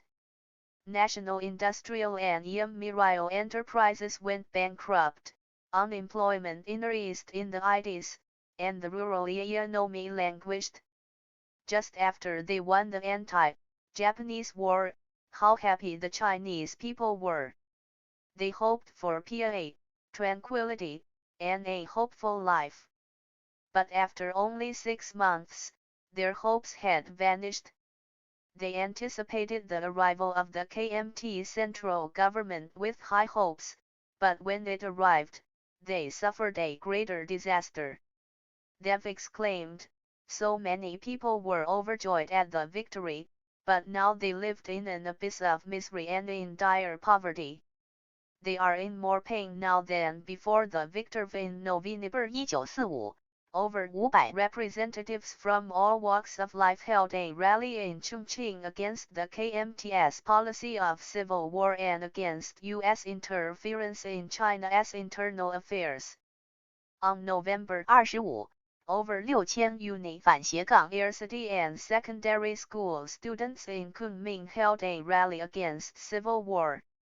The KMT troops surrounded the schools and fired shots to intimidate the students. On November 26 over 3,000 university and secondary school students in Kunming started a general strike. On December 1, the KMT authorities sent large numbers of troops, policemen, and secret agents onto the campus of the Southwest Associated University to beat the teachers and students and even threw hand grenades at them, killing 4 and wounding several dozen. Between December 2 and 20, 15万 people in Kunming held public memorial ceremonies for the four martyrs in the Morning Hall, expressing their great indignation at the atrocities perpetrated by the KMT regime. The land was recovered, but the KMT lost the support of the people. This was the fundamental cause for the final collapse of the KMT regime. The Americans saw what the KMF was doing. A few years later, in a letter to President Harry Truman, U.S. Secretary of State Ian Atkinson said that what the KMT civil and military officials were doing in the regions recovered from Japanese had made the KMT rapidly lose the support of the people and its own reputation there. Although Atkinson bewailed the KMT's plight, the U.S. government feared that the KMT did not have the military strength to suppress the Communist Party, and that if a civil war broke out in China, the CPC would bring all of China under its control. At the same time, to maintain the compromise it had reached with the Soviet Union on the question of China, the U.S. government sent to China the former Chief of Staff of the U.S. Army, Sen. George Marshall, as the special envoy of the LF's president. Marshall's mission was to mediate the conflicts between the KMT and the CPC and to continue to give all-out support to the KNTP and help the KMT move its troops to northeastern and northern China. The ultimate U.S. aim was to establish, without war, a pro-American and American-controlled China under the rule of the KMT and Chiang Kai-shek. This was wishful thinking. On January 5, 1946, the KMT and the CPC signed a preliminary agreement on the cessation of military conflicts in China. On January 7, the KMT repro and the eve of civil war. 371 Representative John Kuhn, the CPC representative Zhou Enlai, and the representative of the American government, George Marshall, formed a three-man meeting to discuss ways to handle armed conflicts and related affairs. On January 10, representatives of the CPC and the KMT signed a truce agreement. On the same day, the Political Consultative Conference was held in Chongqing. The CPC sent a delegation, which included Zhou Enlai, to attend the conference. The participants discussed the establishment of a democratic political system and a national army. At the same time, the three-man meeting held serious consultations inside and outside the conference room. For about a month, it seemed that the situation was starting to be conducive to ending the civil war and to promoting peace and democracy. But events ran contrary to people's wishes. The KMT and Chiang Kai-shek could not tolerate any genuine democratic reforms. Chiang Kai-shek said, "I am not satisfied with the draft constitution either, but since the matter has already reached this point, there is no way to turn back. For the time being, we have to adopt it and see what we can do in the future." The CPC had a sober estimate of the situation. It predicted that the road to democracy in China would be long and tortuous. Accordingly, the Central Committee instructed that it was important for the army to defend their positions and that military training, rent reduction, and production should be made the three major tasks for the liberated areas at present. People's good wishes were one thing, but facts were another.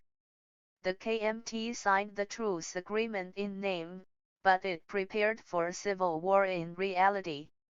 The United States mediated a truce in name, but it helped the KMT prepare for war in reality.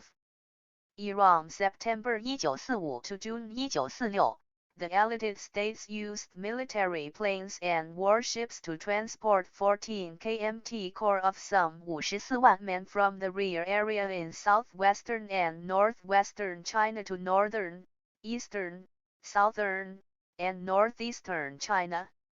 The United States also landed 9万 Marines in China. The number of American troops stationed in China came to 11万3千 at its peak. The U.S. government did not hesitate to appropriate a huge sum of money to arm 45 divisions of the KMT Army, train 15万 military personnel, and equip the KMT's Air Force with 936 aircraft. The U.S. government also extended enormous amounts of economic and military aid to the KMT government. In the first half of 1946 alone, the United States provided the KMT with 51.7 million worth of military items. The United States also formally organized a military advisory group, consisting of 2,000 members, which in fact was a military organization directly involved in planning and directing the civil war in China. The U.S. government was determined to achieve its goal. Just after the end of World War II, the United States was at the peak of glory. It seemed that if Americans made a plan, they would attain their goal as if China's internal affairs could be completely conducted with the American baton. But God dogs 572 not comply with man's wishes, and events would finally prove the Americans wrong. It is God's will. It is the people's will. The Chinese people had suffered too much, and they did not want others to determine their destiny anymore. But the U.S. government made a serious mistake, that is, it chose to support a government detested by the Chinese people, a son of heaven whom it could not prop up, and a future that was doomed to failure. The truce agreement was signed, but the war never stopped. Between January and June 1946 the KMT troops mounted 4365 small or big attacks on the various liberated areas, employing a total of 2.7 million men and occupying 40 cities and 2577 villages and towns in the liberated areas. During the attacks, Chiang Kai-shek and other high-ranking generals frequently flew to the fronts to supervise operations themselves. In March 1946 the Soviet army withdrew from northeastern China. The KMT army seized Shenyang, a city of strategic importance in northeastern China, and, with 5 corps, attacked the communist-led troops in Bengzi and Xiaoping to the south of Shenyang. After fighting an intense, month-long battle, the KMT army gained control over the area south of the Songhua River in Heilongjiang province. The battle in northeastern China enabled the KMT army to gain control over vast stretches of territory. It also enabled the United States to achieve its goal of containing the Soviet-Ohioan. Consequent of the intensified civil war in northeastern China aggravated the civil war crisis in the whole country. From January 14 to the end of April 1946 the KMT army mounted over 920 big and small attacks on the Shaanxi, Libei, Shandong, Lenin liberated area, in other words, an average of 8 attacks a day. There were 4 attacks involving 1,000 KMT troops each, 40 attacks involving 1,000 KMT troops each, and 110 attacks invoking 100 KMT troops each. IHC army and people in the Shaanxi Libei, Shandong Lenin liberated area did not decline to shoulder the responsibility, waged a tit-for-tat struggle, fought for every inch of land, and, at the same time, fought battles on just grounds, to their advantage and with restraint. Although the COLI and the CPC had signed the truce agreement and the Americans continued to mediate, the people in the liberated area were clear about what would happen. In the face of frequent attacks by the KMI army, the army and people in the liberated area had to cast away illusions, keep on guard, and be ready at all times to fight the enemy that dared to invade their territory. Reyes was a relatively quiet period. In December 1945, the headquarters under the command of Lao Bachan and Deng Xiaoping had moved to Wuyuan County, where my parents lived temporarily. Mother took her 3 children with her. Since the family had been established in 1939, all of its 5 members were thus reunited for the first time. After they married, my parents had left Yan'an, and more than 5 years on the eve of Civil War 373 had passed in a flash. During those 5 years, Mother had led a very hard life. She was a graduate of a famous university, but when she, a young revolutionary, joined the revolutionary ranks for a short time, she went to the Taihang Mountains and was thrown into a hail of bullets in the anti-Japanese war. She accepted at the baptism of war without hesitation or fear. She had been working in the office, but in the Taihang Mountains, there was no rear area. She marched, fought in different places, and took shelter from the enemy's mopping up operations along with the army unit. She first worked in the general headquarters of the 8th Route Army based in Madian, Liaoxian County, which was a small rear area at the front. Not long after that, she packed up her bedding, went to Qian, Shangxian County, and stayed in the front headquarters of the 129th Division with father. When she gave birth to her first child, she could have kept the baby at her side. But at that time, when the enemy was conducting frequent mopping up operations, it would have been very inconvenient to move about with a child. Mother said, "I didn't want to have some soldiers protect us specially." She reluctantly entrusted Lin Er to the care of a villager, then marched with our army and moved to other places. Not until a year later, when our army passed by the place where her child lived, did Mother have a chance to see her. She went with Chen Shuyan, the wife of Cai Shufan, deputy director of the political department of the 129th Division.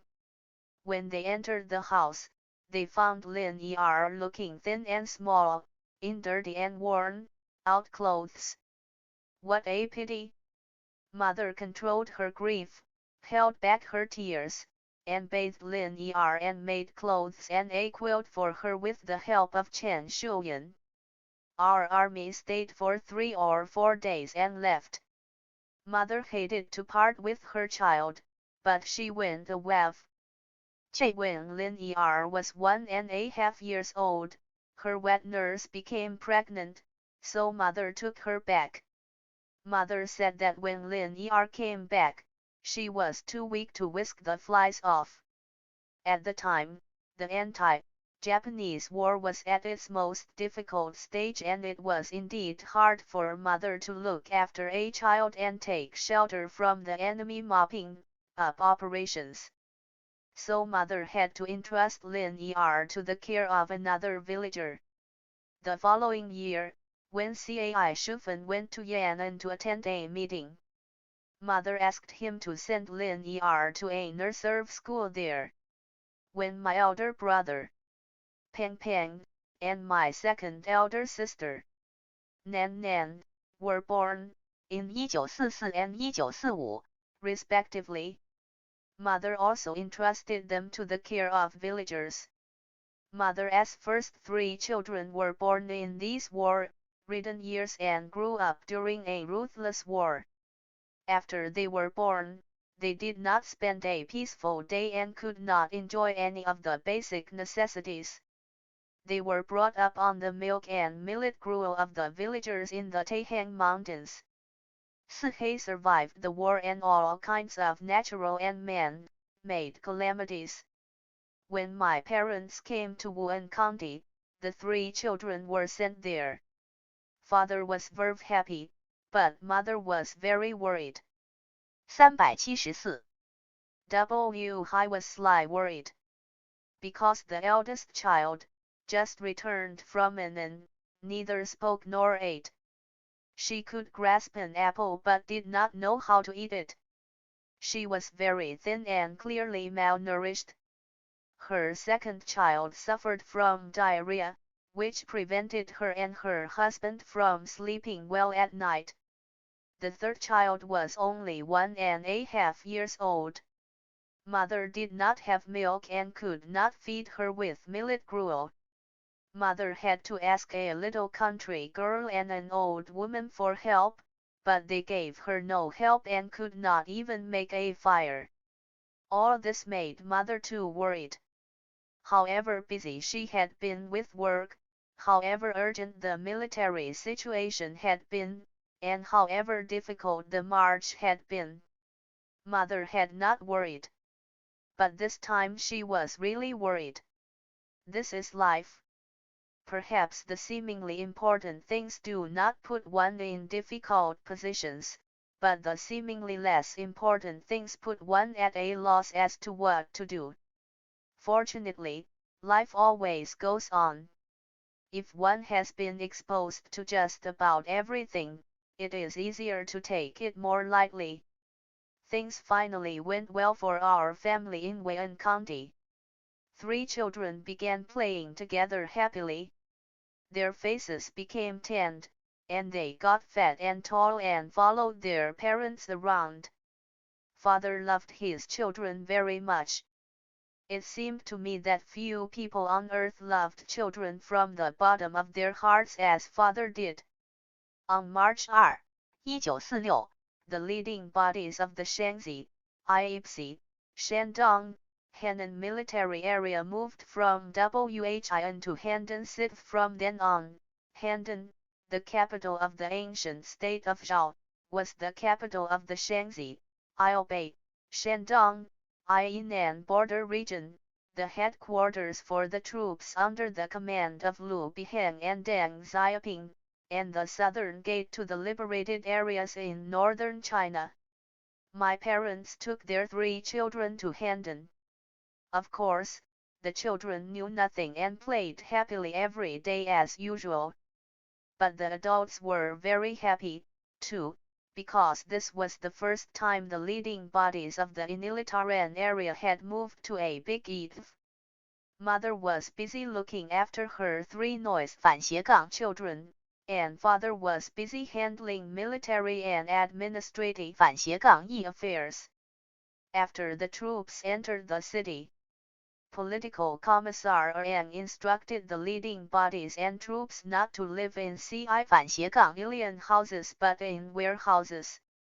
PHE headquarters was located in a former barracks of the Japanese Army.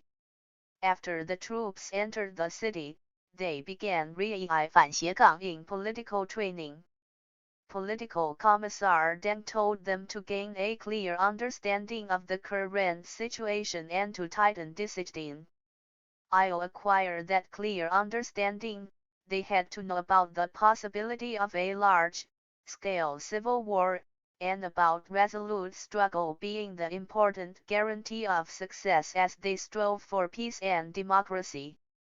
To tighten discipline, they had to carry out the policies and decrees and retain the nature of a people's army. Special stress was placed on the importance of implementing the policies in urban areas in May, on the basis of the political training. A large-scale campaign of melee on the eve of civil war 375 military training was vigorously launched. All officers and men participated in many kinds of training in preparation for war, raising their military skills to new levels. While political and military training was being conducted, and in accordance with the instructions of the Central Committee, it was decided that a land reform movement would be launched in the hinterland of the liberated area, on the basis of restitution of land rent and interest, so as to ensure that the tillers had land. The poor peasants in the vast liberated area not only obtained land but enthusiastically supported the People's Army in the Revolutionary War. By the end of June 1946, the Shaanxi, Hebei, Shandong, Henan liberated area had expanded considerably. In the whole area, there were 27万 troops and 60万 militiamen. The population had grown to over 30 million, and the number of counties under its jurisdiction increased from some 80 to more than 110. Within 6 months, the KMT army had concentrated 11 reorganized divisions and 3 corps to nibble at, attack, harass, and invade the Shaanxi Hebei, Shandong, Henan liberated area. The SKVOVER, the vast land of China, was covered with the dark clouds of war. In mid-June 1946, a meeting attended by high-ranking cadres from the Shaanxi, Hebei, Shandong, Henan liberated area was held in Handan. Liu Biheng and Deng Xiaoping only again pointed out the serious danger of an all-out civil war, and the importance of making preparations for it. The Americans continued to mediate, but it did not matter whether their intentions were serious or spurious. China's civil war was imminent. The outbreak of the all-out civil war. In late June 1946, the sun blazed over the land of China. People could not endure the intense heat of summer. Starting with a large, environment of the communist-led Central Plains liberated area, the KMT and Chiang Kai-shek launched their full-scale attack on the liberated areas. China's large-scale civil war thus broke out. The KMT had totally disregarded the peace negotiations and mediation efforts. Il war was no longer a crisis on paper but an extremely grim reality. Determined to achieve success, Chiang Kai-shek had sent troops to mount major offensives against the communist-led liberated areas.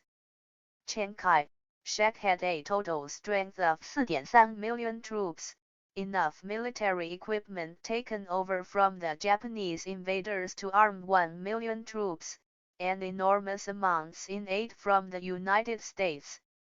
Of Chiang's 8 reorganized divisions, 22 were anywhere from half to completely armed with U.S. equipment.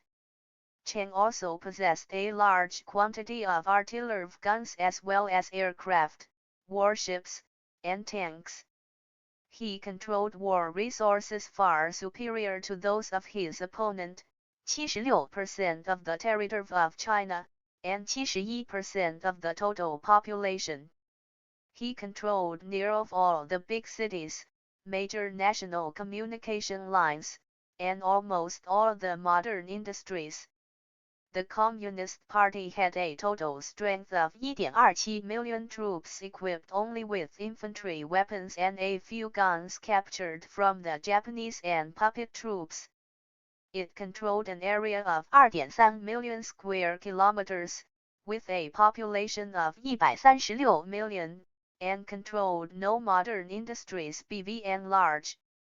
The ratio of strength between the KMT and the CPC was 3.4 to 1.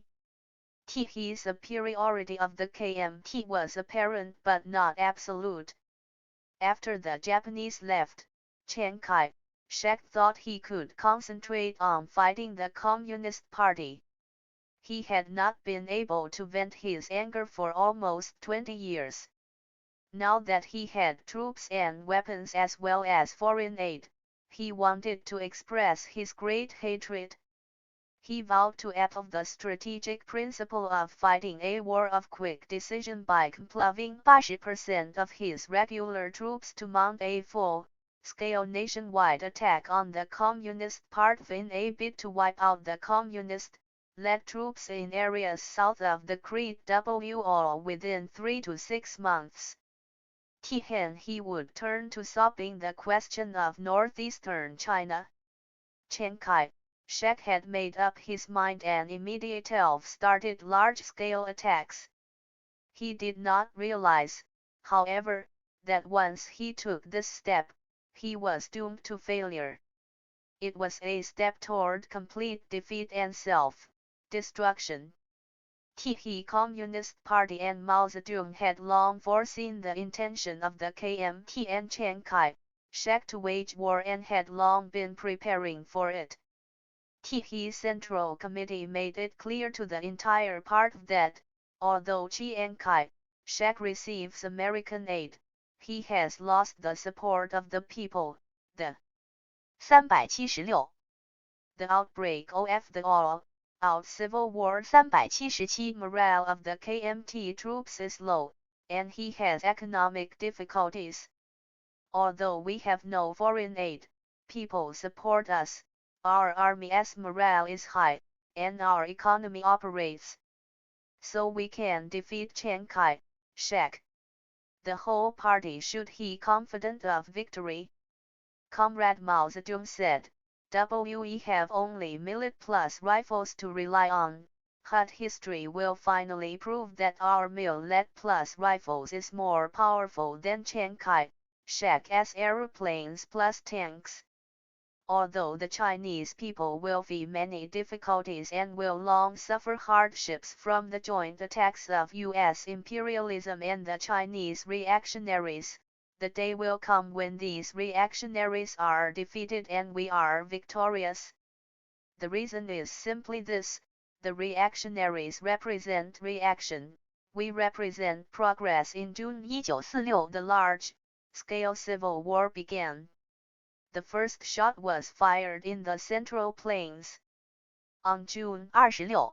Chiang Kai-shek assembled more than 20 divisions to mount large-scale attacks on the Communist-led Central Plains Liberated Area. In accordance with the directives of the Central Committee, the Central Plains Liberation Army, under Li Xiannian and others, resolutely broke the siege there and triumphantly arrived in southern Shaanxi and other places.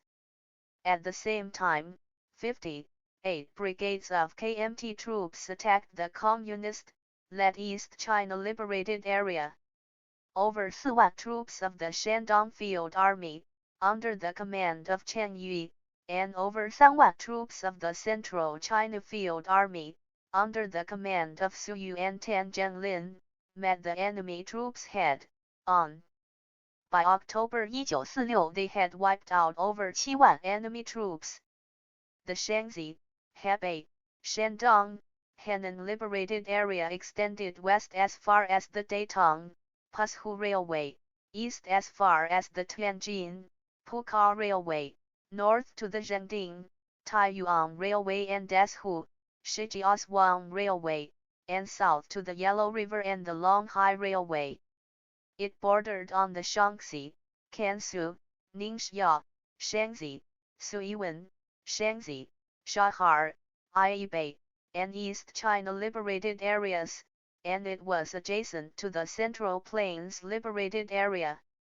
Its important geographical location made it the center of all the liberated areas, so it became one of the focuses of the attacks by the KMT troops.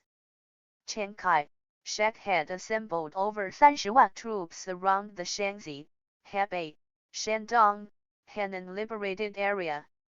The troops under the command of Hu Zongnan, Yan Zishan, Shui Yu, Sung Lianzhong, Lu Ji, and others were ready to attack, encircle, and suppress the Communist-led troops, to control and open the communication lines, and to divert the Yellow River to its old course in an attempt to separate and inundate the liberated areas.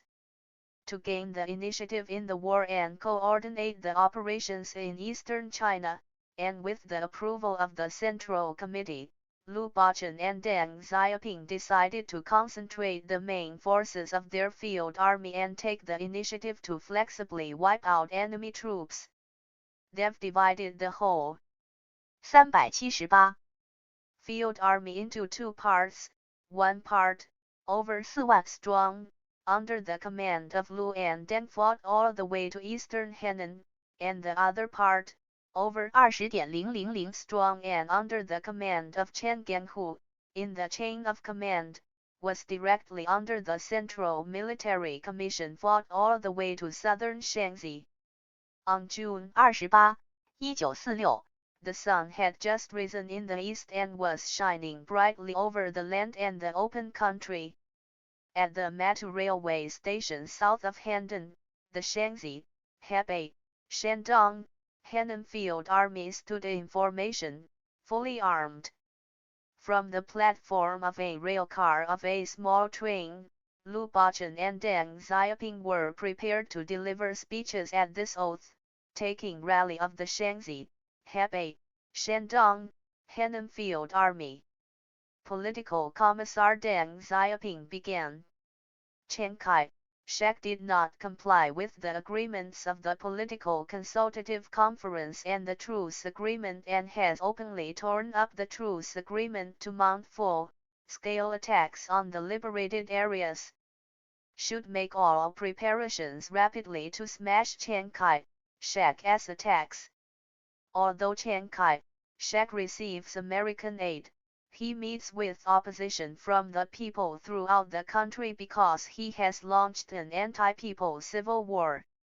Ilis Army's morale is low, and he has economic difficulties that he is unable to overcome. Although we do not have foreign aid, people support us, our army's morale is high, and our economic foundation is solid.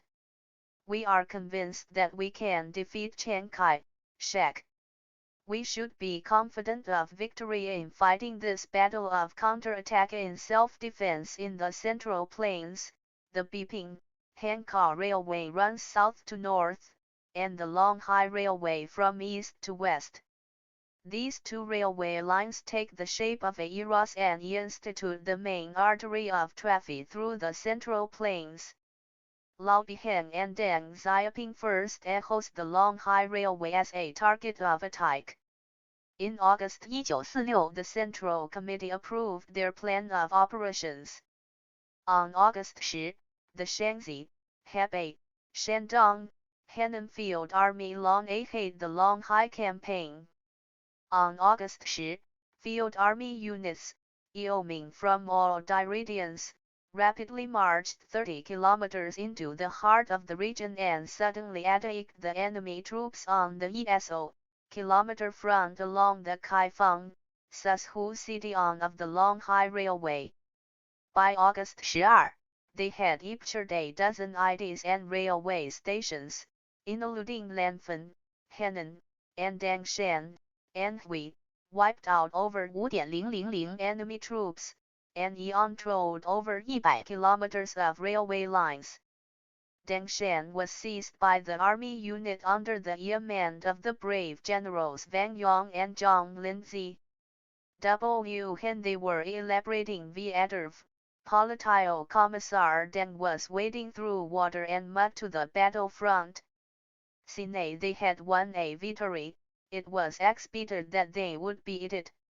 Instead, Wang Wang and Zhang Linzi were severely irritated by the outbreak of the all-out civil war. 379 Commissar Deng. Although Yang Yong's unit had always been famous for its bravery, it did not observe strict discipline in the battle and damaged the furniture, pots, bowls, and other utensils of the loyal people. When Political Commissar Deng arrived, the column immediately called the cadres at and above the regiment level to a meeting. They sat silently on sorghum stalks in the mud and water. Political Commissar Deng spoke earnestly. You have fought the Longhai campaign for 4 days.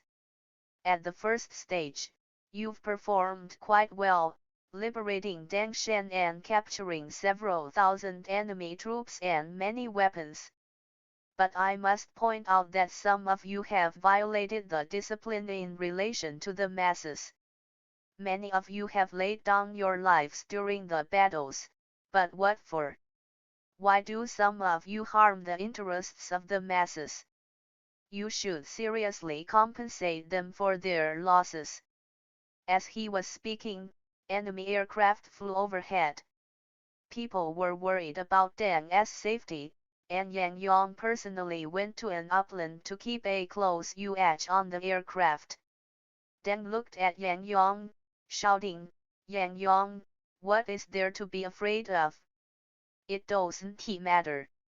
Doesn't the aircraft fly here every day?" Deng continued to speak to the assembled company. Those who violate the discipline in relation to the masses will lose the support of the masses. Without their support, it will be impossible for us to achieve victory. Yang Yong and Zhang Linzi admitted their mistakes then and there and immediately ordered the troops to compensate the masses for their losses and to apologize to them. In accordance with the party's style, Father always attached great importance to army discipline and set strict standards for his subordinates. He had emphasized discipline in the previous operations. He did so during the Longhai campaign, and its importance to him would not diminish in the future as the CPC forces liberated Nanjing, entered Shanghai, marched into southwestern China, and settled the question of Tibet by peaceful means. Today he sets the same requirements for the Chinese people as Liberation Army. His faith has been that people are the mother of everything and the source of all forces in the struggle against the enemy. To do all for the people is the basic purpose of the People's Army. This purpose enabled the People's Army to achieve the final victory. So Father has never been vague on the need to maintain and tighten discipline in relation to the people. The Longhai campaign was still underway. Because of the communist-led army's rapid and sudden attacks, the enemy was forced to rush 3 divisions that had been pursuing and attacking the Central Plains Field Army to reinforce troops in Kaifeng, and to move a corps attacking Huainan and another 2 divisions to reinforce the troops in Dangshan and Sushu. Lu and Deng directed their troops in the capture of Kixian, Tongxiu, Yacheng, and other places and wiped out a unit of the enemy troops. When the enemy reinforced 380 units approached from both east and west, the Lu, Deng troops immediately moved to the area north of the Longhai Railway for rest and reorganization. On August 22, the Longhai campaign came to an end. The Communist army had wiped out over 16000 NM troops, captured 5 county towns and 10 railway stations, and destroyed over 150 kilometers of railway. With Lu and Deng's elaborate and daring plan of operations, their troops applied the tactics of in-depth penetration and surprise attack, rapidly achieved splendid results on the battlefront, and forced the enemy to pull back troops attacking other liberated areas for reinforcement. This campaign was an example of defeating the enemy by surprise. The KMT army was appalled. Chiang Kai-shek immediately assembled 14 reorganized divisions and 3rd, 2 brigades, over 30,000 strong, along Zhengzhou and Sushu. He planned to take advantage of the communist-led army's lack of time for rest and reorganization and to mount with overwhelmingly superior force a converging attack on it in the area of Dingtao and Caoxian north of the Longhai Railway in Shandong Province. The enemy troops were approaching the Lu, Deng troops from 6 directions. On August 22, the Central Committee issued a directive to the field army, HDGHT no battle you are not sure of winning. But if you fight, we must win. When you fight a battle with the enemy as regular troops, concentrate a superior force to destroy them 1v1. In the operations room of the headquarters of the Shanxi, Hebei, Shandong, Yunnan Field Army, Lu and Deng were studying the enemy's situation. Deng went in front of the military map and said, "There are a total of 3 divisions marching north along the Yanjin, Pukoyi Railway, of which 2 are Chiang Kai-shek's crack troops. Chiang Kai-shek has 5 crack troops altogether spend $30 million of American military aid a month, and your troops are equipped with first-class American equipment. Yet your defense line that you boast of being strong enough to fend off an army 40万 strong was broken without firing a single shot. Your military capabilities are deteriorating with a passing day." Chiang Kai-shek was enraged. He flew to Zhengzhou to hold a military meeting. His high-ranking generals, including Gu Zutong, Bai Kongzi, Li Ji, Sung Lianzhong, Wang Jingzhu, Wang Zhonglian, Hu Lian, Qiu Qingquan, Sung Yuanliang, and Li Mi, attended the meeting. Chiang Kai-shek ordered Wang Jingzhu to hold firm ground at Zhangqing, Has, and Dingtao with 14 brigades at all costs. The others were ordered to launch counterattacks on the Lu, Deng troops from all directions in an attempt to drive them back to the Yellow River and annihilate them there. To fight with one's back to a river is the worst military scenario. But since there is no way to retreat, one can be incredibly daring. Deng said, "We are not cowards. We have only one choice between life and death. We must fight for the people and force the enemy to jump into the Yellow River." Lu added, "We should lose no opportunity and engage the enemy right now. Speed, bravery, determination, and resourcefulness have been precious assets in war since ancient times." Lu Bachun was a great military strategist, and Deng Xiaoping a great statesman, so the close cooperation between the two was very productive. When they made up their minds to launch a campaign, they were sure to win. Lu and Deng decided to launch a campaign in southwestern Shandong. Their troops maneuvered swiftly and resolutely launched the attack. On July 8, the EST column seized Yuncheng. On July 10, the RD column recaptured Caoxian, the 6th column captured Dingtao, and the 3D column marched to the area southeast of Yuncheng. Thus, within 10 days, the Lu, Deng troops opened up a vast battlefield south of the Yellow River and avoided fighting with their backs to the river. After suffering a series of defeats, the main enemy forces under Wang Jingzhu were exposed and isolated in a single-line battle array from Zhuyi to Jingxiang to the south of our troops. The enemy now thought that the Lu, Deng 397、398 troops would either turn back to take Hesse or proceed to attack Jining. They never expected that the Lu, Deng troops would suddenly turn and strike the long, isolated line of troops commanded by Wang Jingzhu. By July 13, 3 enemy divisions had been cut apart and rapidly encircled. To prevent the enemy from putting up a desperate fight, Lu and Deng decided to attack the enemy troops at Liuyingji from 3 sides instead of 4, thus forcing them to flee eastward. On July 14, the enemy troops that fled eastward were annihilated, from prepared positions. By then, most of Wang Jingzhu's troops had been wiped out.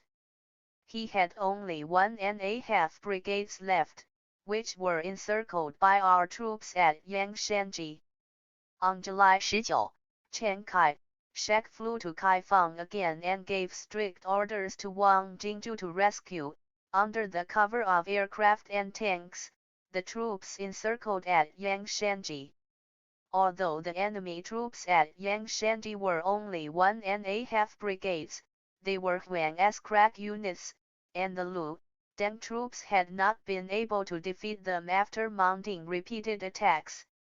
The Central Military Commission sent a telegram to Lu and Deng, instructing them to wipe out the enemy at Yangshanji if they could do so. If not, they were to immediately rest for about 10 days and mount no attacks on areas along the Longhai Railway, east of the New Yellow River, or along the Biping-Hankou Railway, and they were to advance swiftly to the Dabi Mountains in half a month without retaining their rear area. Clearly, the Central Committee did not want to delay the southward advance of its troops. Lu and Deng thought about this. Deng said that the units attacking Yangshanji should not withdraw. Lu said joking of that since Chiang Kai-shek had sent them rich meat, they should not put down the chopsticks. Thus, Lu and Deng decided to go ahead with the attack. On July 27, the Lu, Deng troops launched a general offensive against the enemy troops at Yangshanji and completely wiped out the 66th Division after a full day of fierce fighting. Sin Chen Zidao, who was then commander of the 2D column, once told me with emotion, he battle at Yangshanji was the toughest one he had ever fought. More soldiers were killed in that battle than in AMV other battles. Rai campaign in southwestern Shandong ended after 28 days of continuous fighting. Lu and Deng employed a strength of 15 brigades and annihilated 4 reorganized enemy divisions that consisted of 9.5 brigades, totaling over 6,000 troops. A lot of military material and 872 guns of various types were captured. Moreover, 7 reorganized enemy divisions consisting of 17.5 brigades were diverted to reinforce INV troops in southwestern Shandong. Like a sword drawn from its scabbard, the Lu, Deng troops totally frustrated the enemy's strategic deployment. Chiang Kai-shek's personal command had twice proved to be of no avail. Advancing 500 kilometers to the Dabi Mountains 399 while Mao Zedong and the organs of the Central Committee were playing hide and seek with the troops under Hu Zongnan on the mountain ridges and in the gullies of northern Shaanxi, the Central Committee had already drawn up a more general plan for strategic counter-offensive.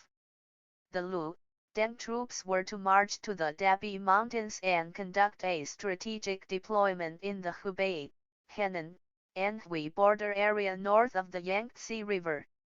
The troops under Chen and Xie were to cross the Yellow River in southern Shaanxi and conduct a strategic deployment in the Henan, Shaanxi, Hubei border area. The troops under Chen and Xie were to conduct a strategic deployment in the Henan, Anhui, Jiangsu border area.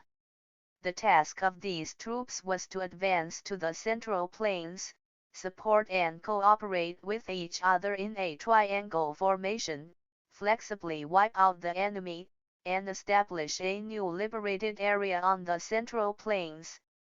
Extending from the north, South Grand Canal in the east to the Funiu Mountains and the Hanshui River in the west, facing the Yangtze River in the south and the Yellow River in the north, the Central Plains covers the 5 provinces of Jiangsu, Anhui, Henan, Hubei, and Shaanxi. It is an area of strategic importance between the Yangtze River and the Yellow River in eastern China. In the south of the Central Plains are the key cities of Nanjing and Wuhan, which were under the rule of the Kuomintang. Further down is the hinterland of South China. If the whole of China is likened to a rooster, the Central Plains area is its heart and lungs. Since ancient times, the Central Plains have been hotly contested in wars. Those who could take the area controlled at least half of China or could even pose a threat to southern China and the whole country. The CPC aimed to advance on and liberate the Central Plains and from there march to liberate the whole of China.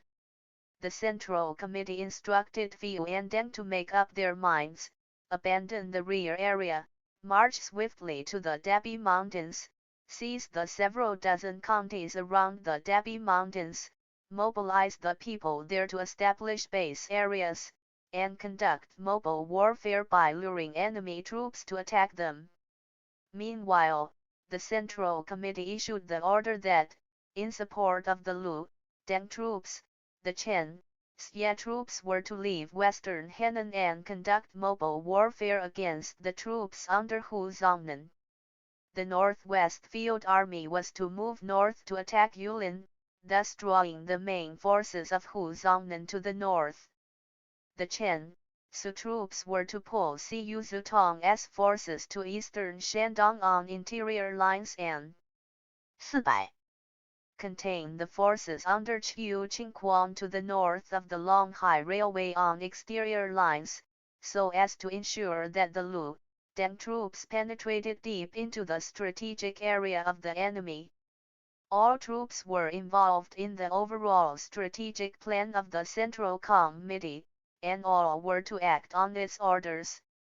It was like playing a chess game, with every chessman being put in position under a unified command.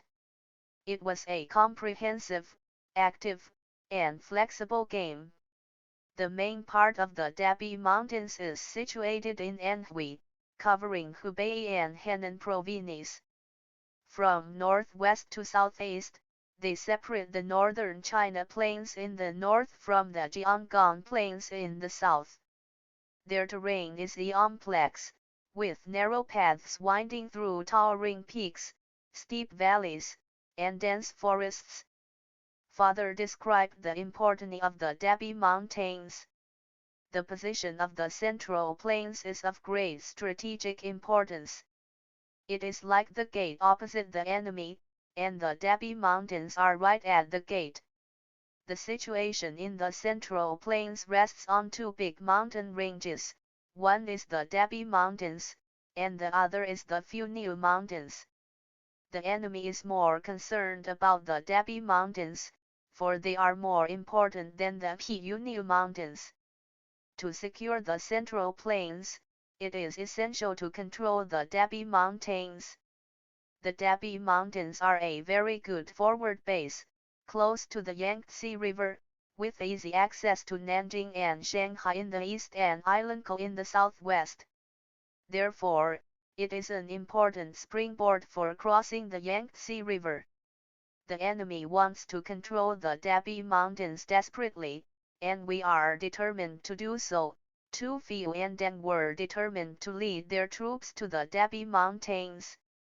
However, it was by no means easy to march to the Dabi Mountains and gain a foothold there.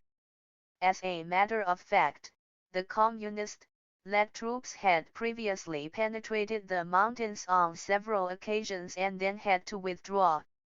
Both the Central Committee and Mao Zedong were keenly aware of the importance and difficulties of this expedition.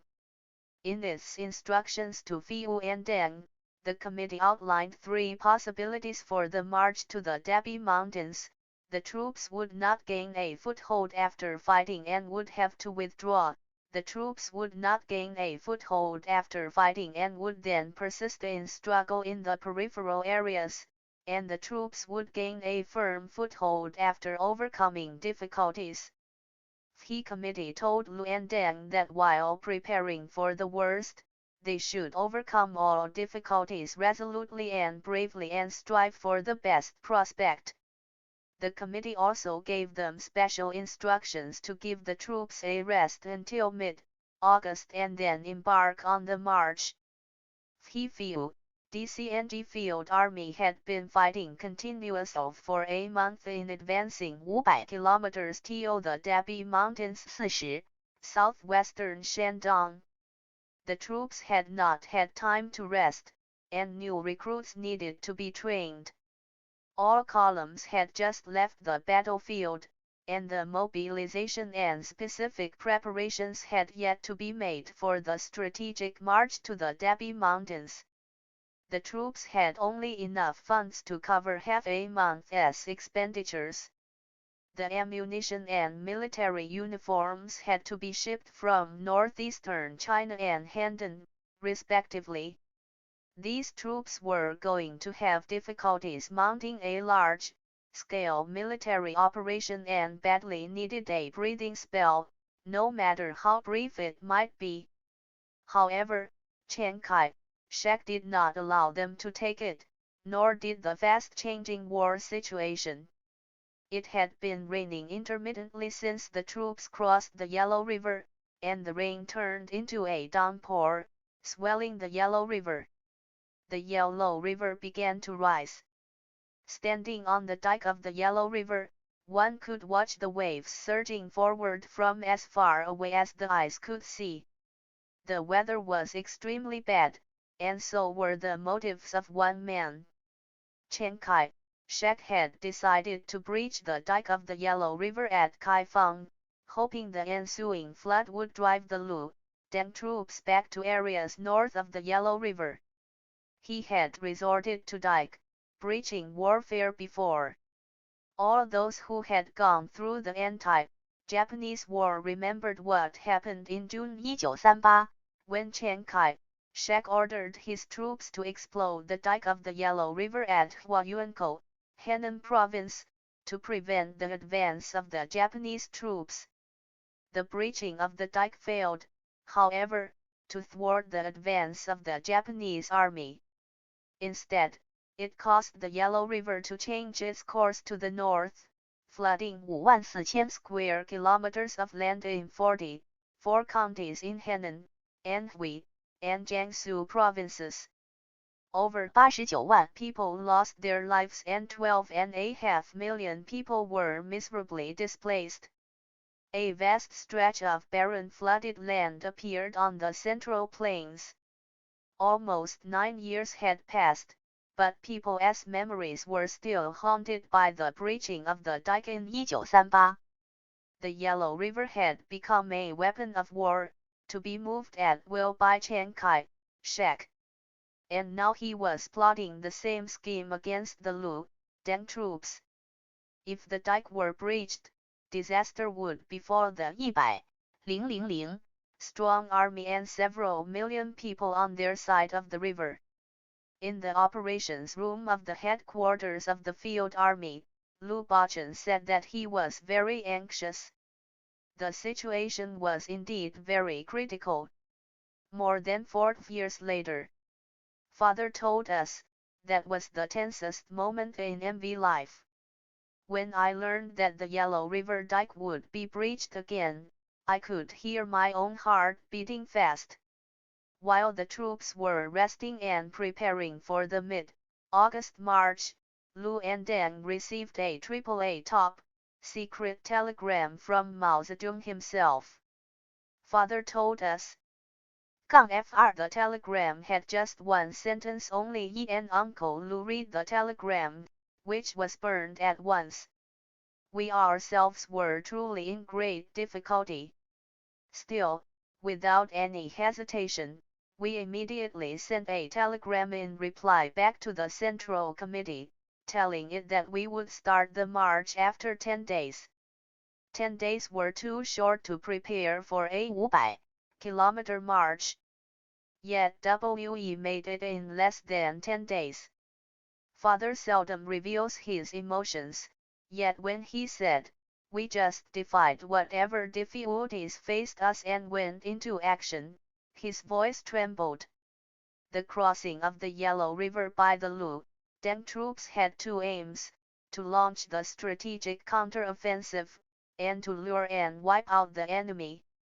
More important, their military actions were to ease the pressure on northern Shaanxi, the Central Committee, and Mao Zedong.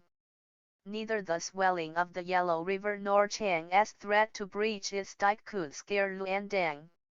they had thought about fighting several more battles and wiping out more enemy troops there.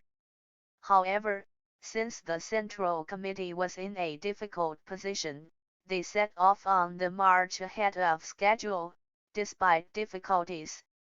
On August 6, Lu and Deng gave the preparative command and made up their minds to end the troops' rest ahead of schedule and to immediately start the strategic march to the Debi Mountains. Upon receiving Lu and Deng's telegram, the Central Committee responded in 2 telegrams. On August 9 and 10, Lu and Deng's decision is completely correct, and if there is no time to report for approval, all emergencies are to be handled at your discretion. Lu and Deng instructed the troops to march bravely forward, to give up the rear area, and to accomplish resolutely and courageously this glorious but arduous strategic task. On August 7, 1947, Lu and Deng began moving their troops southward from the Imchinj area in southwestern Shandong. LHC Great 5-kilometer strategic march to the Debi Mountains thus began. In southwestern Shandong, Chiang Kai-shek himself went to Kaifeng to assume direct command and assemble a powerful force of 3rd Brigades from 5 corps. Lo make a breakthrough, Lu Bachun played a game of deception with the enemy. Some troops made demonstrations along the Bielo River, creating the impression that they intended to cross the river to its northern bank. Some other troops moved west to destroy the Biping, F-Langka railway so as to cut off the enemy communication line, and still others advanced west toward Xiniang, pretending to march toward the Longbei Mountains. While the enemy was confused and failed to make a correct judgment, the main forces under Lu and Deng, before the pursuing enemy could encircle them, suddenly left the enemy far behind, dividing themselves into the central, left, and right columns, and started the march toward the Debi Mountains. Hehe southwestern Shandong area is 500 kilometers away from the Debi, advancing 500 kilometers to the Debi Mountains, 403 mountains in Anhui. On the way, there were natural barriers, such as the flooded area, the Shahe River, the Ruo River, and the Huihe River, to say nothing of the several 100,000 NM troops who were either pursuing the Lu, Deng army or trying to block its way. One needed supreme rage and perseverance to surmount those formidable obstacles. On August 11, the main forces under Lu and Deng crossed the Longhai Railway and advanced swiftly southward. Several days later, the troops reached the 20-kilometer wide area that had been flooded by the Yellow River. It was covered with water and knee-to-waist deep mud. There was no road, nor were there signs of human habitation. The towns and villages marked on the military map could no longer be found. All one could see were scattered demolished houses and bare tree trunks here and there. The scene was desolate and miserable. That was the area flooded by Chiang Kai-shek. Scorched under the August sun, the troops waded through the muddy land with great difficulty. Every step forward required strenuous effort. As the trucks could not move over the muddy land, all the heavy weapons and material either had to be pulled by cows and pushed by soldiers from behind or had to be disassembled and carried on shoulders. All the howitzers and field guns as well as the towing vehicles, which were too heavy to be pulled or carried, had to be demolished. Seeing the destruction of these heel weapons, which had been captured one by one from the enemy at the cost of blood, many officers and men could not hold back their tears. But they knew very well it had to be done to ensure the smooth advance of the troops. With the help of sticks, and defying enemy air attack, On August 17, Lu and Deng waded through the deep mud in the flooded area together with all the officers and men. The main forces of the field army passed through the area the same day.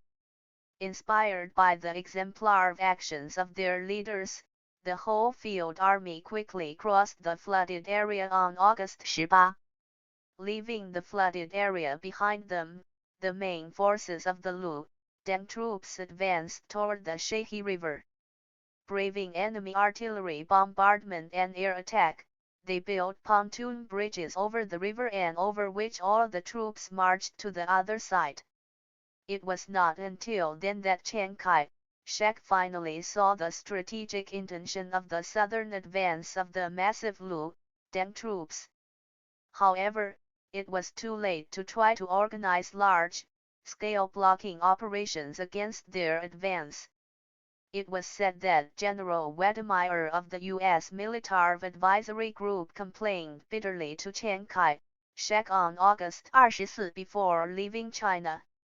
What have I seen in China this month? The communist forces broke without firing a single shot the Maginot Line of China that was supposed to fend off the attack of an army 40 万 strong. They fought for 28 consecutive Xia Army, and the Tang Army of the East China Field Army had 50 brigades totaling 35万 men. Under the unified command of Lu Bachun and Deng Xiaoping, they were prepared to fight medium-scale battles of annihilation by maneuvering in the areas between the Huihe and Hanshui risers and the Longhai and Tianjin, Puka railways. The general strategy of these military deployments was to continue to wipe out large numbers of enemy troops and smash the KMT's defense system on the Central Plains. To strengthen the leadership of the Central Plains region, the Central Committee decided to strengthen the Central Plains Bureau, with Deng Xiaoping serving as the first secretary and Geng Yu as the second secretary. To establish the Central Plains military area, with Lu Bachun serving as the commander, Geng Yu as the first deputy commander, Li Xiannian as the second deputy commander, and Deng Xiaoping as the political commissar, and to rename the Lu, Deng Shangzi, Hepsi, Shandong, Henan Field Army the Central Plains Field Army, the EST, 2D, 3D, 4th, 6th, 9th, and 11th columns under it, as so as the Lng Army of the East China Field Army.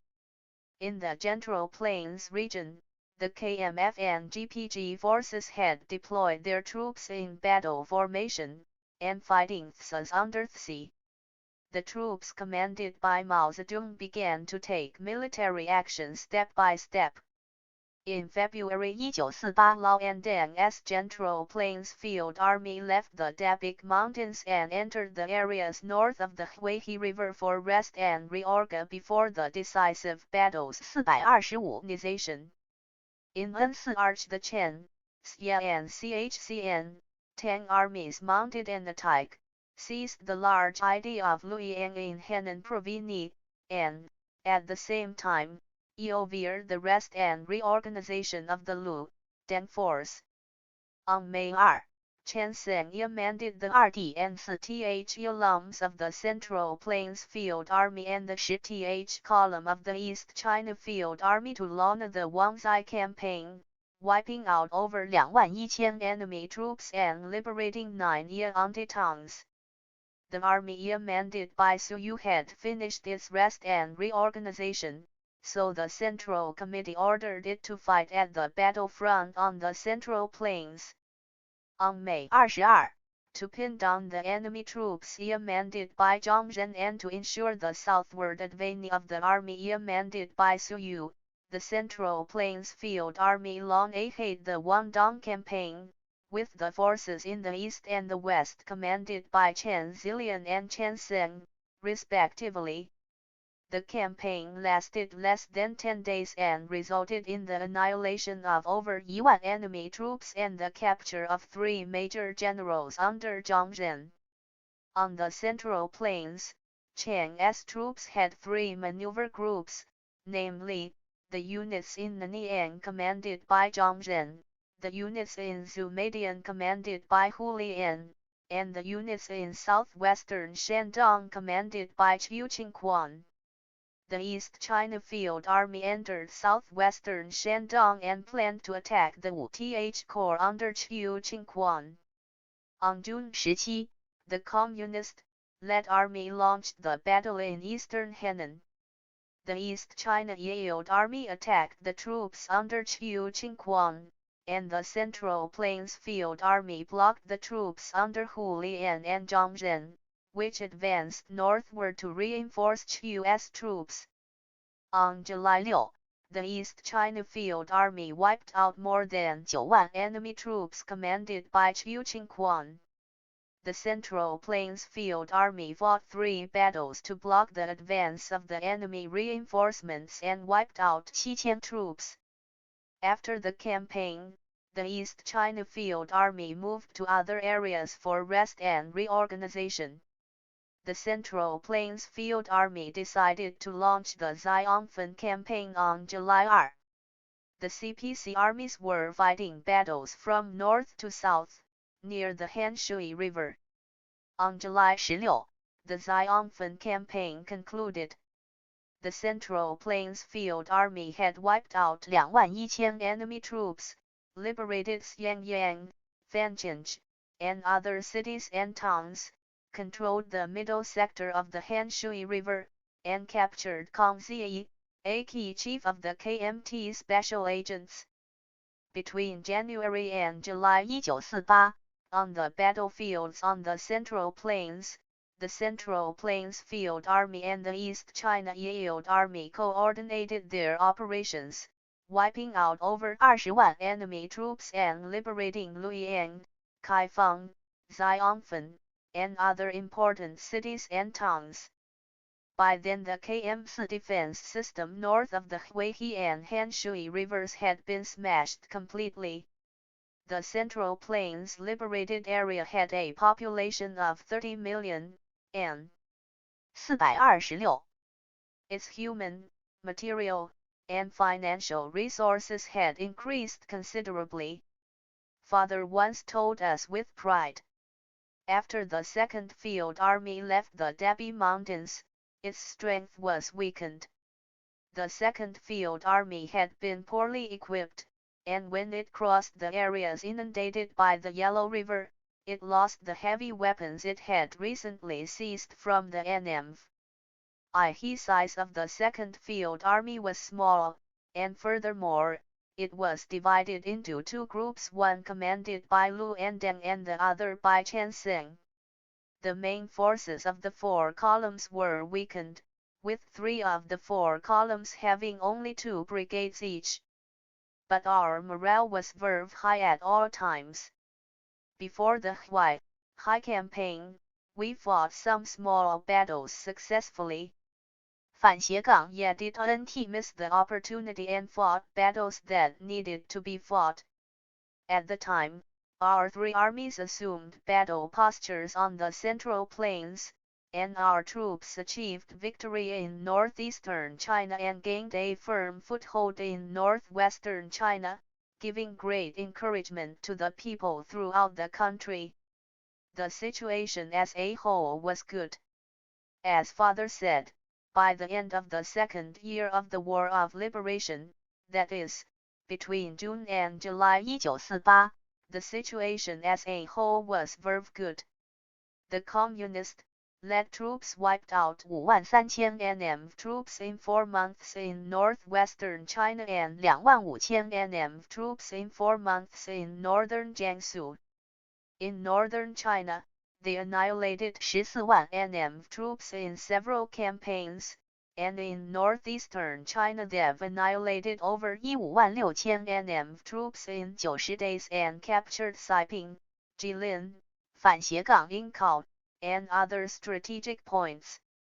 In the second year of the War of Liberation, the communist-led troops wiped out 94 brigades of the KMT regular troops totaling over 1.5 million men, killed or captured 174 enemy generals, emancipated a population of 37 million, recovered and liberated a corridor of 15,600 square kilometers, and seized 164 cities and towns.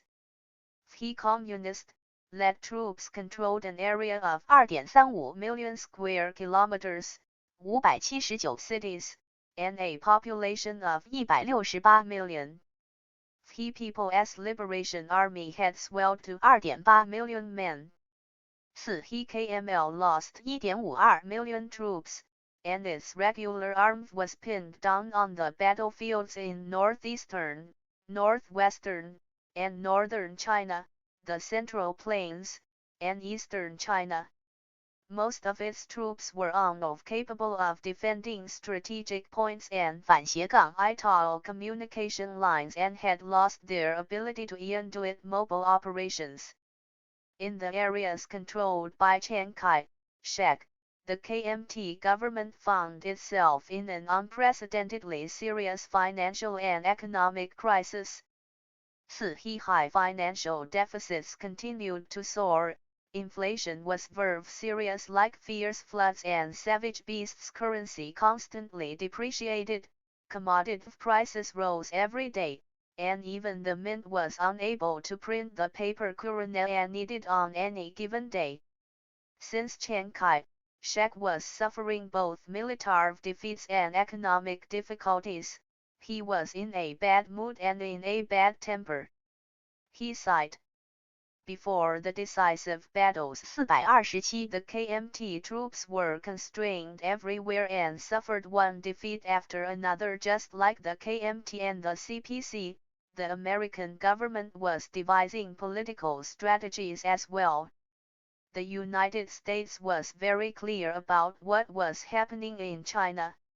In his letter to U.S. Secretary of State George Marshall, the American ambassador to China, Leighton Stewart, said that the situation had deteriorated to a point close to collapse. The United States did not want to see the CPC achieve victory, so it continued to support the KMT in the Civil War, as it had in the past. However, the United States was very dissatisfied with Chiang Kai-shek's incompetence, so it gave its secret support to Li Zongren, of the former QNC clique, to force Chiang to resign from the post of president.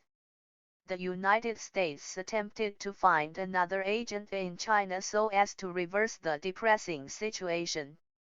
After World War II, the United States exerted great influence in the world. Accordingly, Americans believed that they could do anything they wanted. In fact, the Americans did not know that in China at that time, nothing they did could reverse the situation, whether they provided weapons and funds or plotted to replace one leader with another. Whether those who went against the wishes of the people and the will of heaven were Chinese or foreign, and no matter how they racked their brains in scheming, they were only going to have more white hair and wrinkles after their inevitable failure. In July 1948 the War of Liberation entered its third year. At the time, the ratio of military strength between the KMT and the CPC had changed from 3.4 to 1 英寸 1946 to 1.3 to 1. The third year would be the most crucial year of the war, for both the KMT and the CPC. Both the KMT and the CPC held meetings to study the war situation and strategic issues. The KMT meeting was a meeting of military review. The CPC meeting was a meeting of its political bureau. The meeting called by Chiang Kai-shek was held in a tall building in Nanjing. The meeting of the CPC political bureau called by Mao Zedong was held in a farmhouse in the small village of Zibapo, Xiaoping County, Hebei Province, At the foot of the Taihang Mountains, Mao Zedong and the leading organs of the Central Committee crossed the Yellow River toward the end of March 1948 and came to Zibapo between April and May. The village suddenly became the capital of the CPC. The Central Committee held the enlarged meeting of the Political Bureau from September 8 to 13, 1948. It was attended by the members and alternate members of the Political Bureau and by leading party and army cadres from the various Liberat areas. In late July, Father set off from Baofeng County, Henan Province, where the Central Plains Field Army was stationed, to attend the meeting in Zibapo in his capacity as First Secretary of the Central Plains Bureau. Father said goodbye to Lu Bachan, took a U.S.-made military jeep captured from the enemy 428 troops, and drove in the direction of Luiyang. He brought with him 2 gifts, glossy Ganoderina and rock crystal, to the comrades of the Central Committee. These 2 things were not rare, but they had been captured from the enemy, so they were worth giving to the comrades as souvenirs. While passing through Linru, Father did not stop to have breakfast. While passing by the Longmen Grottos, he did not visit the well-known gems of ancient art. At the Yishui River, he stood on the bank of the slowly flowing river, watching a truck pull his jeep across the river. While passing by the Quanview tomb, he did not stop to pay homage.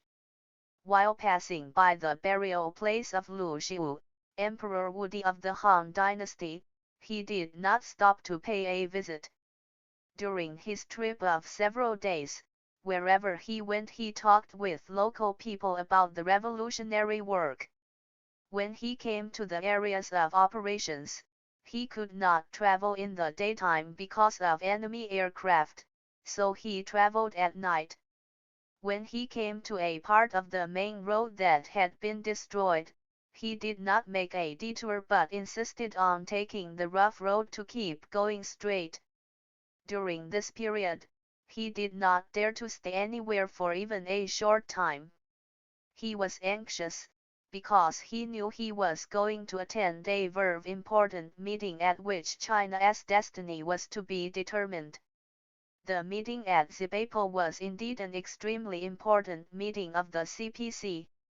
It set the strategic task for the whole part to build the People's Liberation Army to 5 million strong and to wipe out some 500 brigades or divisions of the KMT regular troops in approximately 5 years, starting from Zhou 1946, thereby overthrowing the reactionary rule of Chiang Kai-shek and the KMT.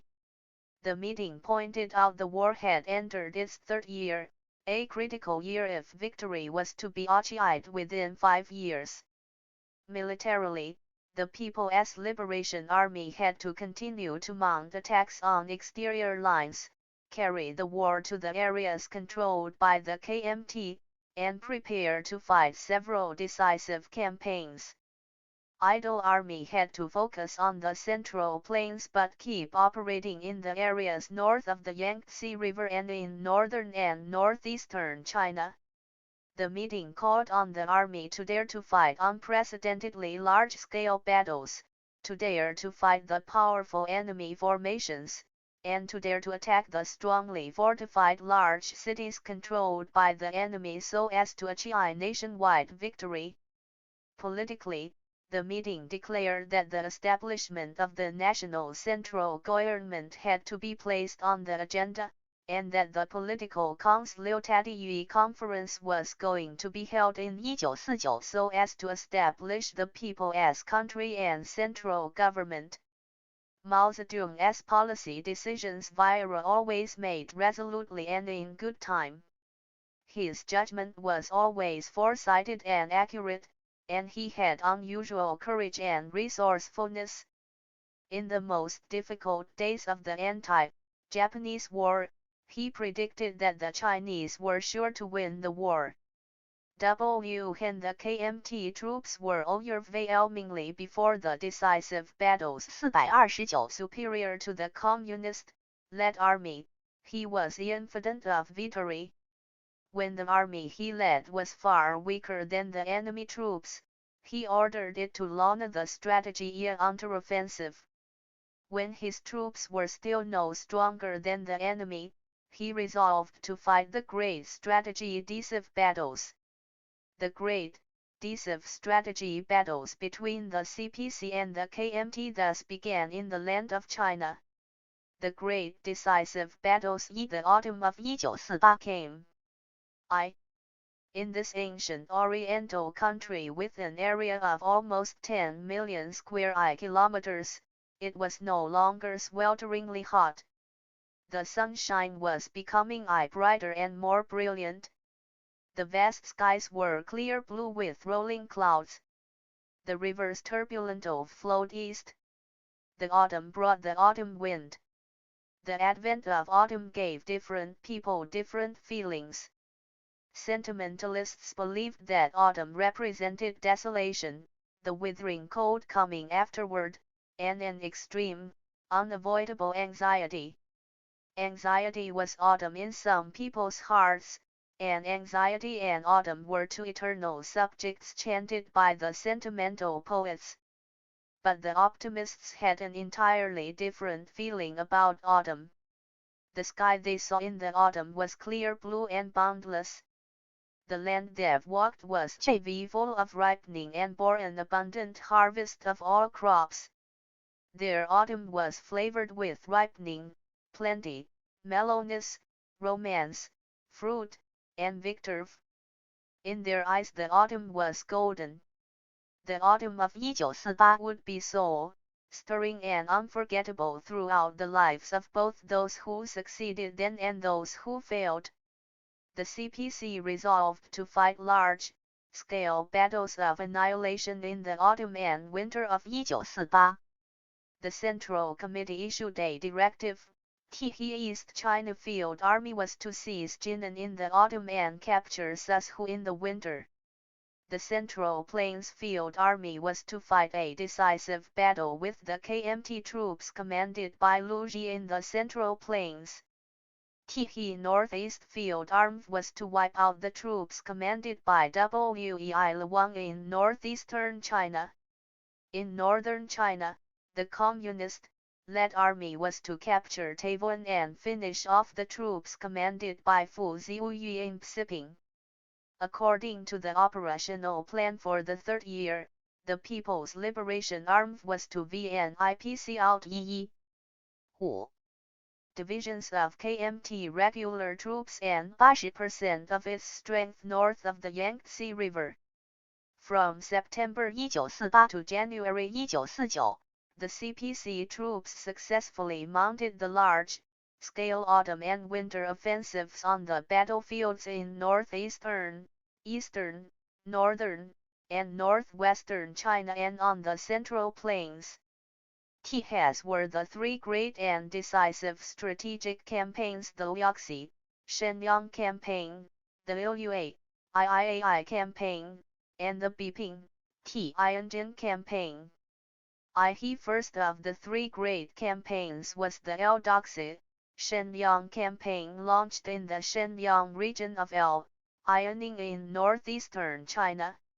The northeast looks like the head of the rooster, borders on the Soviet Union and North Korea, and is a region of China where heavy industry is the most advanced. It was also the first region occupied by the Japanese invading troops in 1931. By the autumn of 1948, over 97% of the land in the northeast had the great decisive battles 431 come under the control of the CPC, and 86% of the population had been emancipated. In the northeast, CPC regular troops numbered about 70,000 men, and local troops had 33,000 men. The Northeast Field Army had 12 columns and 6 main force divisions, with large quantities of various artillery pieces and good light equipment. it was the best equipped main force, with the greatest strength, of the communist-led troops. The KMT troops under the command of Wei Liwang, commander of the Northeast Bandit Suppression Headquarters, was one of the KMT's main strategic forces. Although this force had 55,000 men, they had been separated by the CPC force into the three areas of Changchun, Shenyang, and Jinzhou, and all military supplies to Changchun and Shenyang had to be airlifted.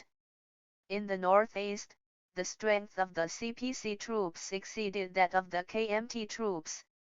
Chiang Kai-shek had all along been indecisive on his strategy for the northeast to defend or to withdraw. If he was to defend the northeast, he was afraid his troops could not hold on and might be wiped out completely by the communist-led troops. Although withdrawing might preserve his military strength, the political impact would be negative.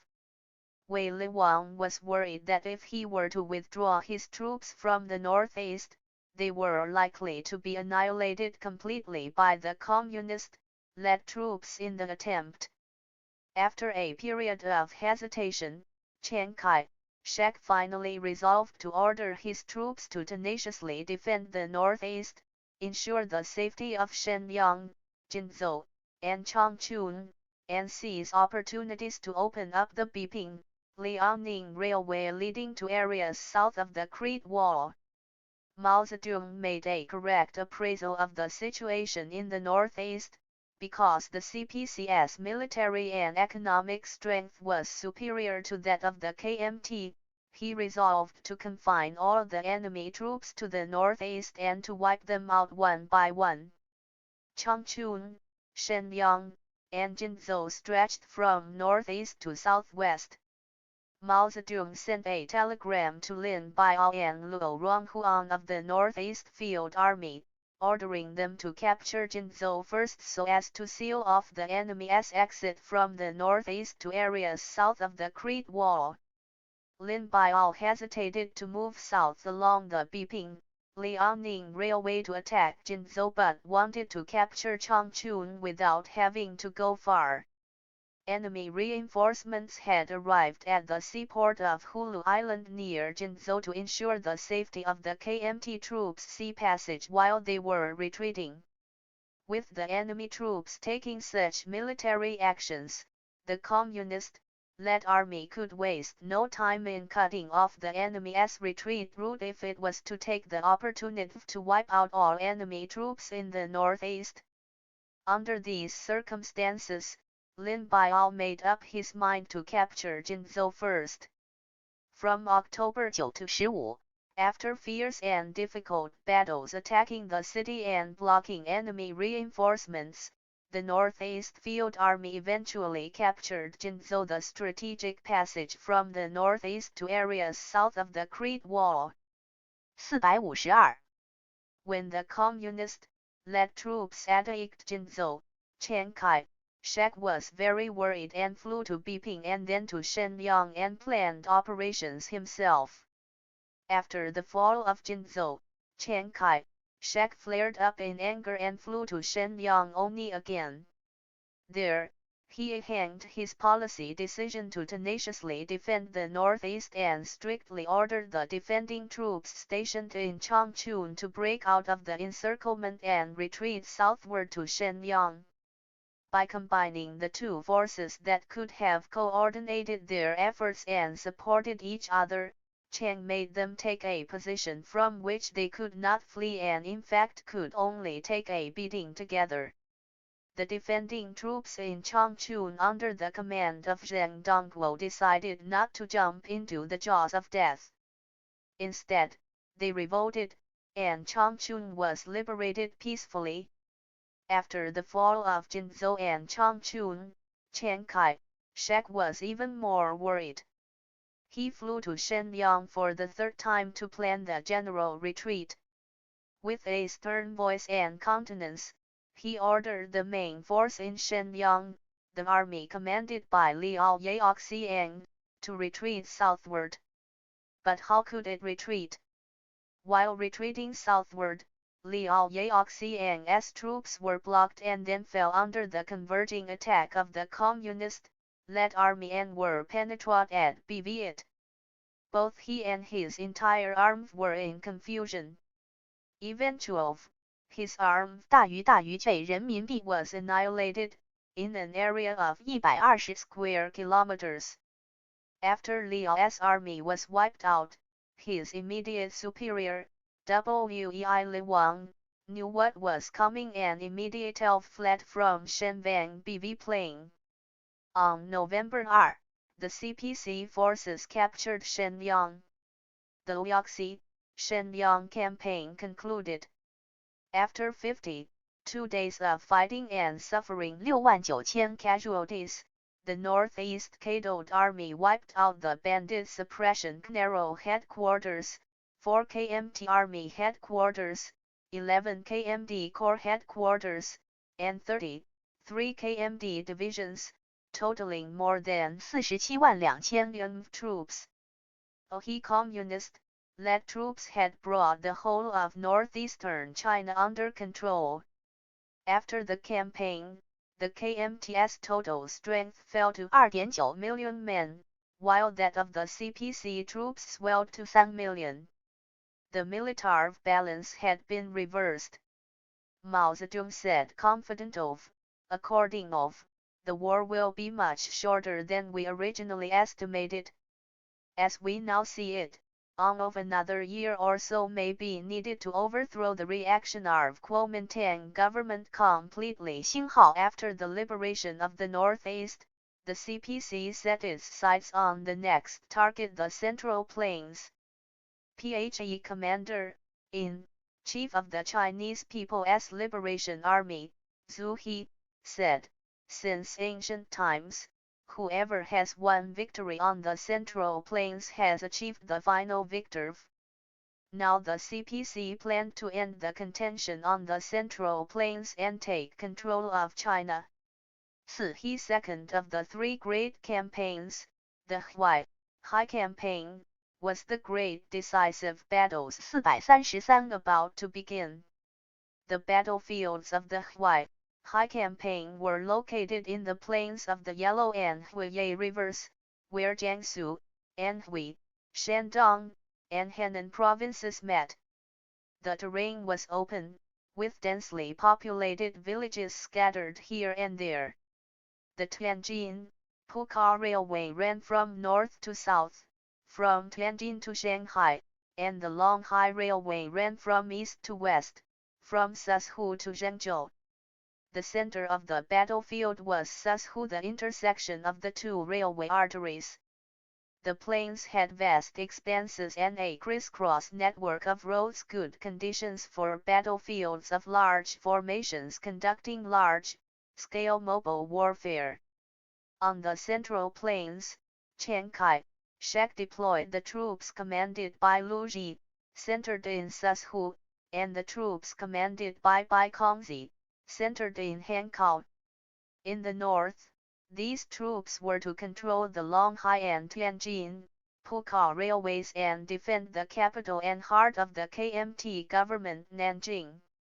In the south, they were to control the southern section of the Beiping-Hankou railway, hold Wuhan and Xinjiang, and defend southern China.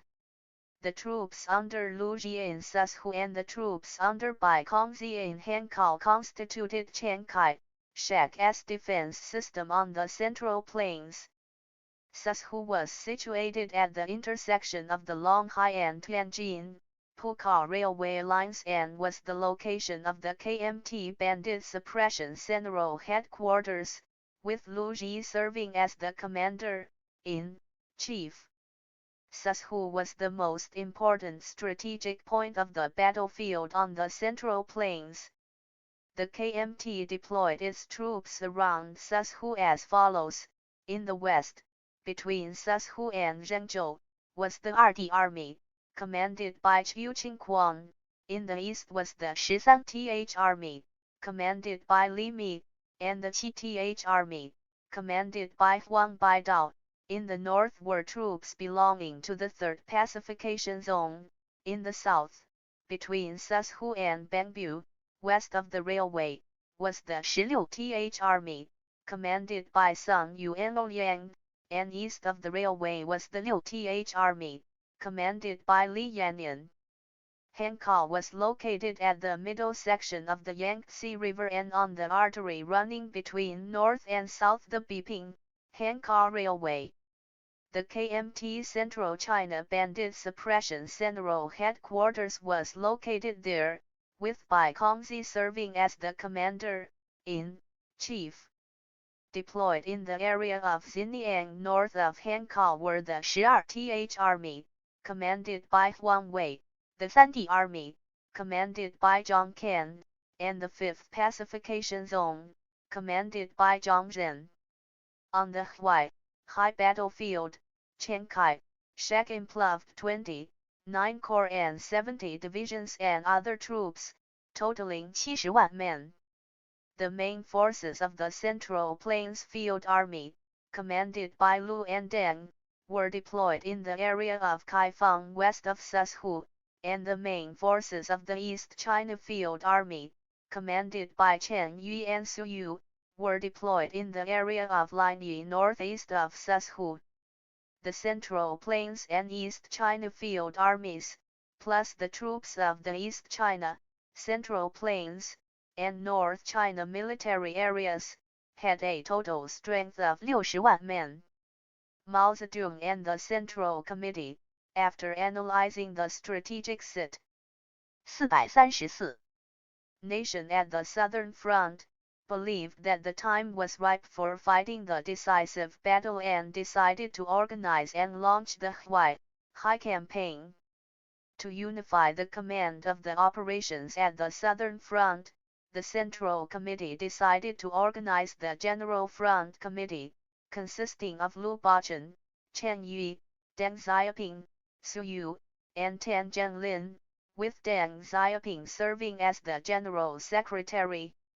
The Central Committee decided that the General Front Committee was to command the East China and Central Plains Field Armies in a unified way, fight the large-scale decisive battle against Chiang Kai-shek's largest strategic forces in the area, centering on Sushu, and wipe out enemy forces one by one in areas north of the Huihe River within 3 to 5 months. Mao Zedong pointed out that the Huai High Campaign was an unprecedentedly large-scale campaign on the Southern Front. Victory in this campaign will not only secure the situation north of the Yangtze River but also lay the foundation for the resolution of the situation nationwide. The Central Committee gave a directive, when possible, meetings of the 5 members were to be held to discuss important questions, and 3 of them, Lu Bachun, Chen Yi, and Deng Xiaoping, were to act as members of the Standing Committee to handle all matters as the occasion required, with Deng Xiaoping serving as the General Secretary of the General Front Committee. Indeed, the Central Committee empowered the General Front Committee to handle all matters as the occasion required. The HCPC and the KMT had completed military deployments on the Ilui battlefield, and the largest and most decisive battle on the Central Plains was imminent. In the first 10 days of November 1948, the Huai High Campaign began. In accordance with the directive of the Central Committee, the General Front Committee decided on the operational plan for the first phase.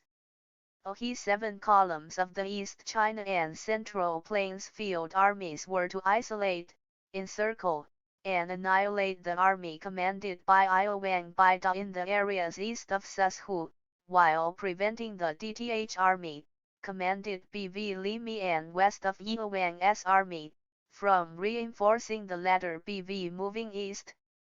The Central Plains Field Army was to be divided into 2 units.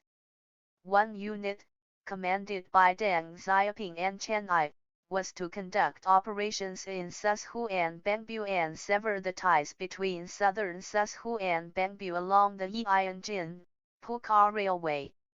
The other, commanded B.V. Lu Bachan, was to retard the advance from the southwest of the 12th Army commanded by Yi Wang CI. PHE Communist-led army planned to take the first action BV cutting off, VN Hadiver the cost, the section of the railway between Sushu and Bangbu. On November 6, the enemy troops stationed on both sides of the Sushu, Bangbu railway began to draw back toward it. On the same night, the CPC forces launched the High campaign. The Great Decisive Battles 435.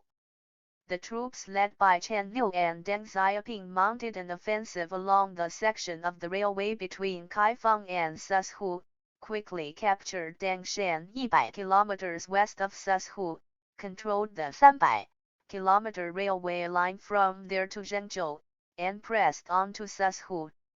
The East China Field Army mounted a fierce converging attack on Huang Baidao's army east of Sushu. On seeing the CPC troops advance toward Sushu from many directions, Lu Ji in Sushu was convulsed with fear. He immediately ordered the 2nd Army, commanded by Chiu Qingquan in the east, and the 13th Army, commanded by Li Mi in the west, to retreat to Sushu, and the 7th Army, commanded by Huang Baidao, to draw close to Sushu as rapidly as possible.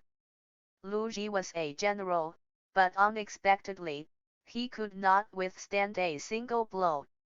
He really did not know what to do and adopted the tactic of holding up his forces. As soon as the operations had started, Lu Ji was frightened. Because of his timidity, his troops were doomed to defeat. From the moment the campaign began, he was thinking about the general retreat.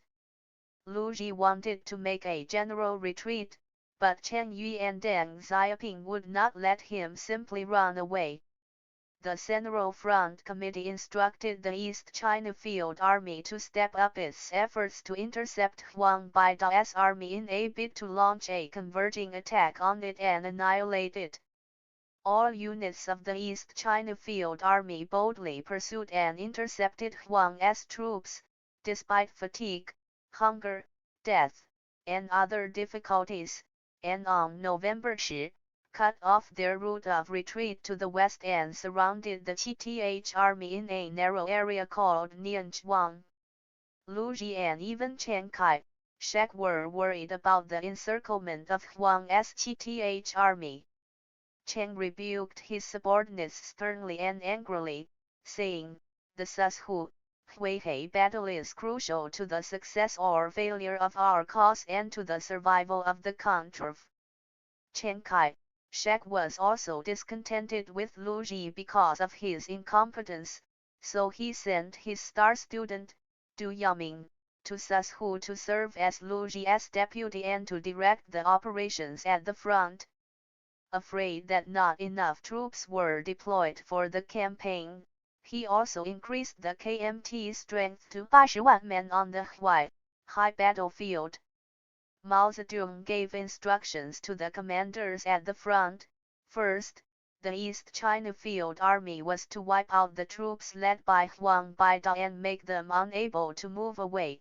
Second, the Central Plains Field Army was to quickly capture the strategic point between Sushu and Bangbu Suxian. Situated in the section of the Tianjin-Puka Railway between Sushu and Bangbu, Suxian was the communications hub between north and south. Capturing Suxian severed the ties between enemy troops in Sushu and those in Bangbu. The Central Plains Field Army immediately conducted operations in the area of Sushu and Bangbu. Its troops wiped out the enemy along the route and, on November 12, accomplished the important strategic task of capturing Suxian. Father often told us, Suxian was crucial to the campaign. When we captured it, we cut off Sashu from the south. In fact, we formed a strategic encirclement of Sashu.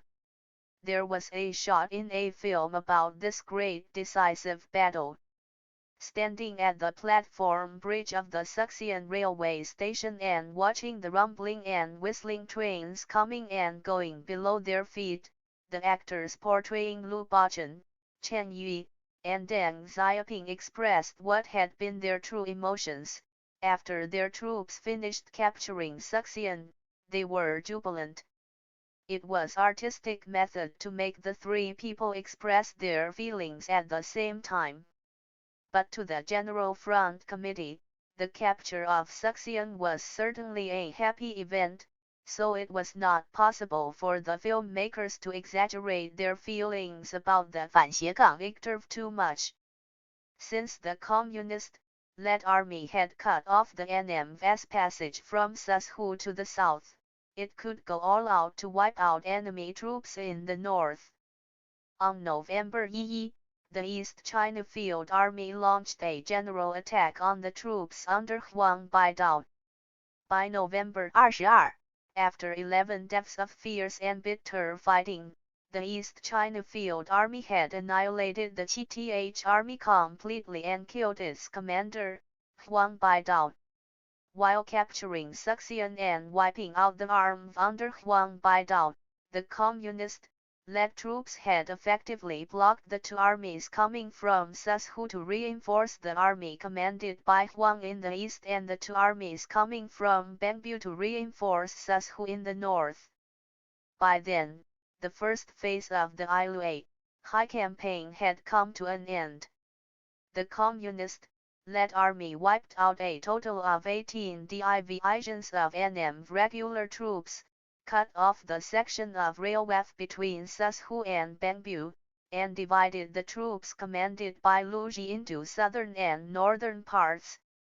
On November 23, the General Front Committee and the headquarters of the Central Plains Field Army moved into a small village in Suxian Xiaojia village. Three members of the Standing Committee of the General Front Committee, Lu Bachun, Chen Liu, and Deng Xiaoping, gathered together.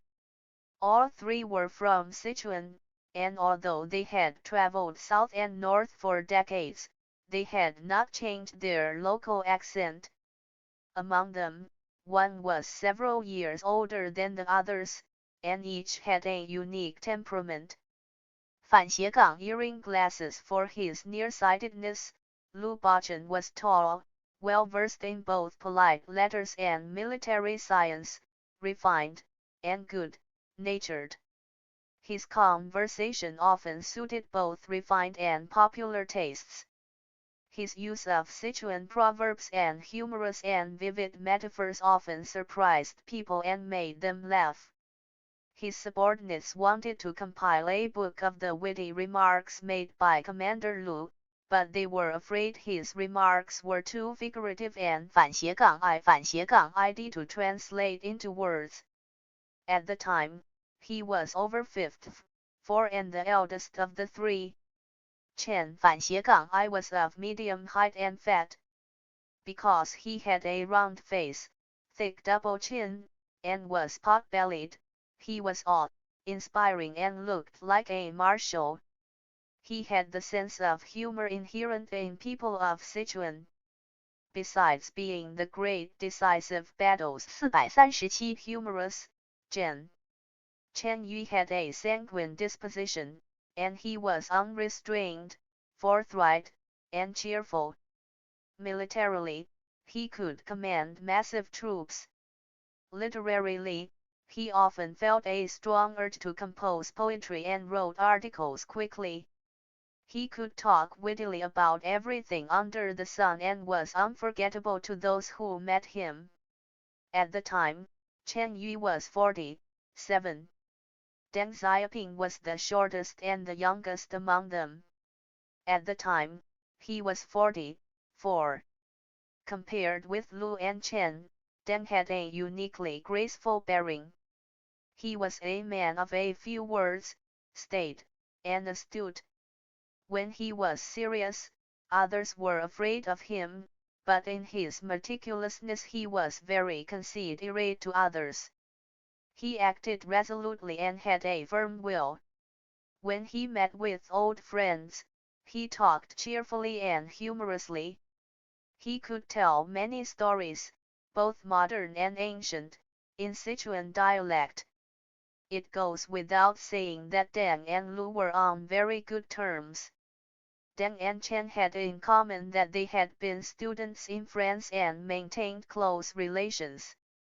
Most coincidentally, the members of the General Front Committee on the battlefield on the Central Plains cooperated very closely.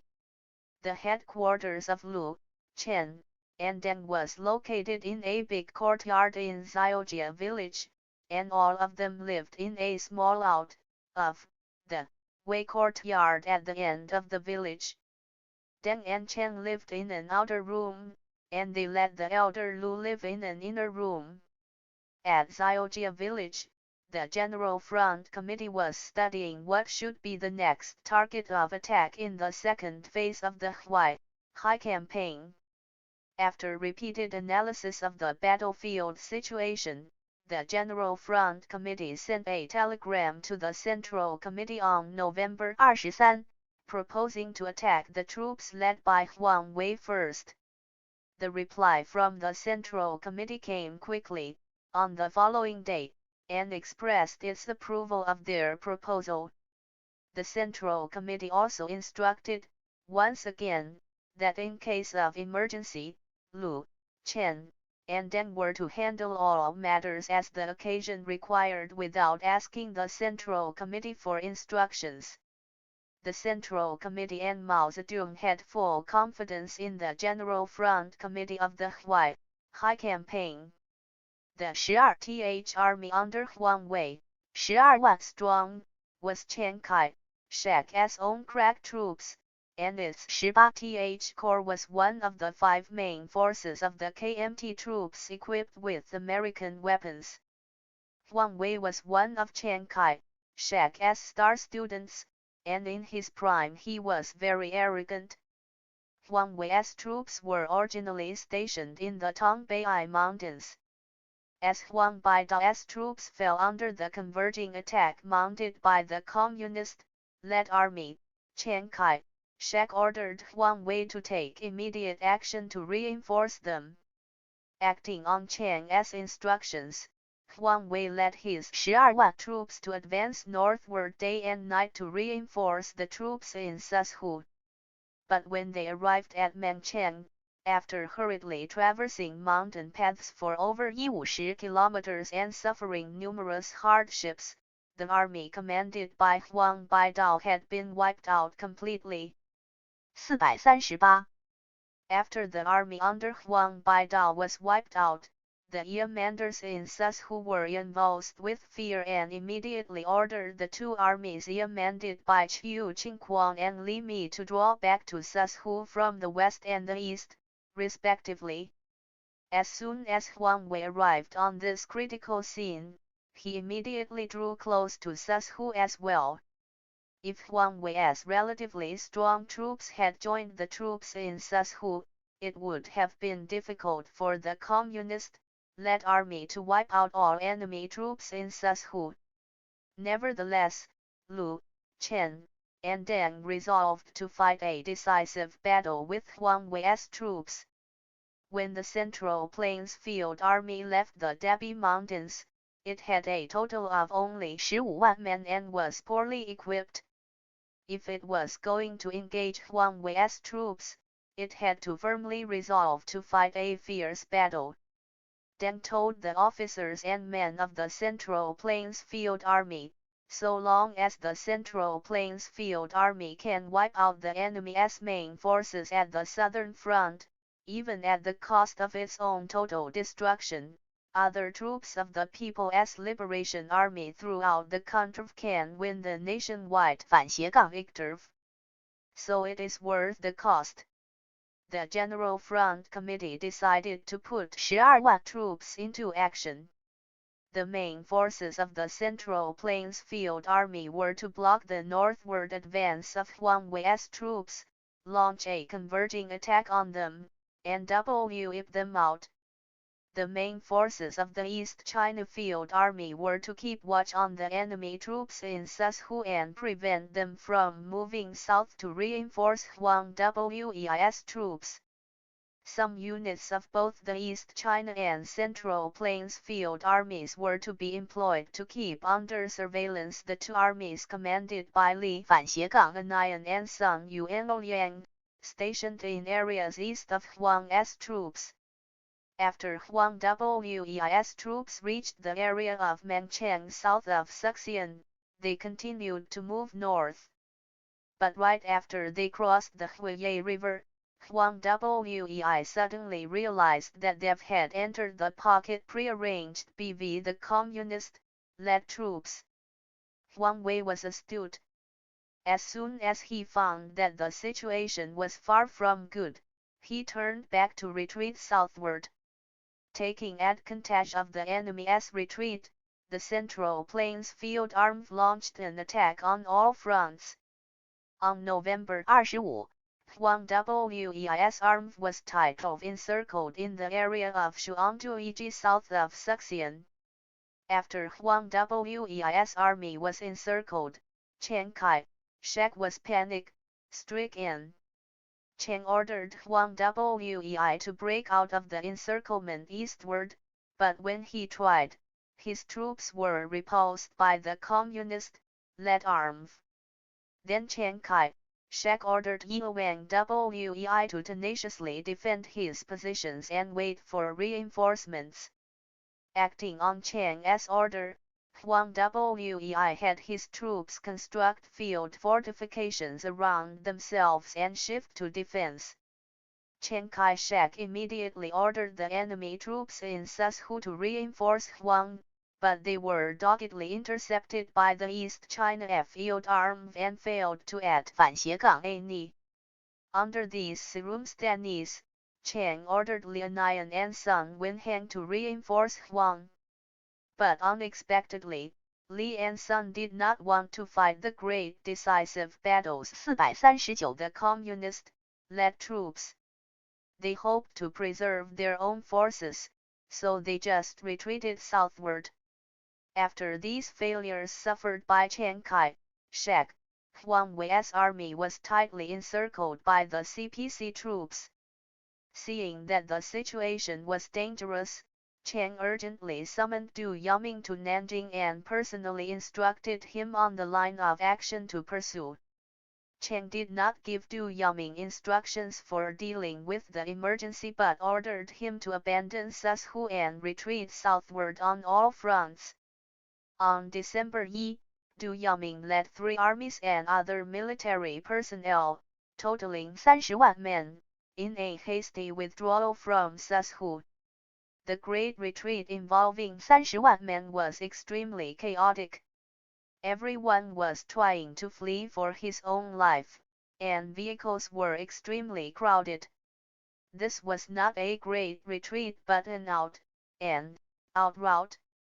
On December 4, the East China Field Army encircled all the troops under Du Yaming at a small village called Qinquanswang. 2 days later, it completely wiped out the 16th Army under Sun Yuanliang. Du Yaming failed to save Huang Wei. Instead, his troops were encircled. During this period, the Central Plains Field Army mounted fierce attacks on the army commanded by Huang Wei but made little progress.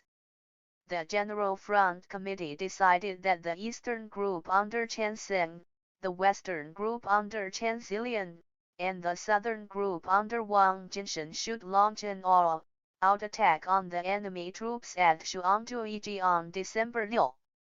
By December 10, although they had wiped out 5,000 enemy troops, they had not captured the area. The General Front Committee decided to order some units of the East China Field Army to join in the assault on fortified positions. On December 13, the CPC forces mounted a general attack. The fierce fighting lasted until December 15, and the communist Lead Army wiped out over 10 万 men of the enemy's 12th Army, centering on Shuangjuiji, and captured the commander of the army, Huang Wei.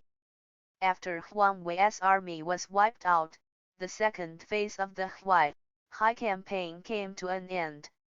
This phase was a period in which fighting was the most intense and the General Front Committee was very busy with military affairs.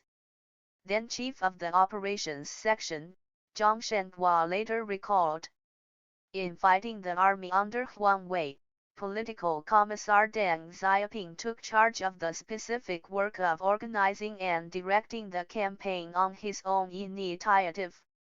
Deng told Lu and Chen, "You two commanders, I am several years younger and healthier than you, so I shall do more work and be on night duty more frequently." Lu and Chen laughed heartily.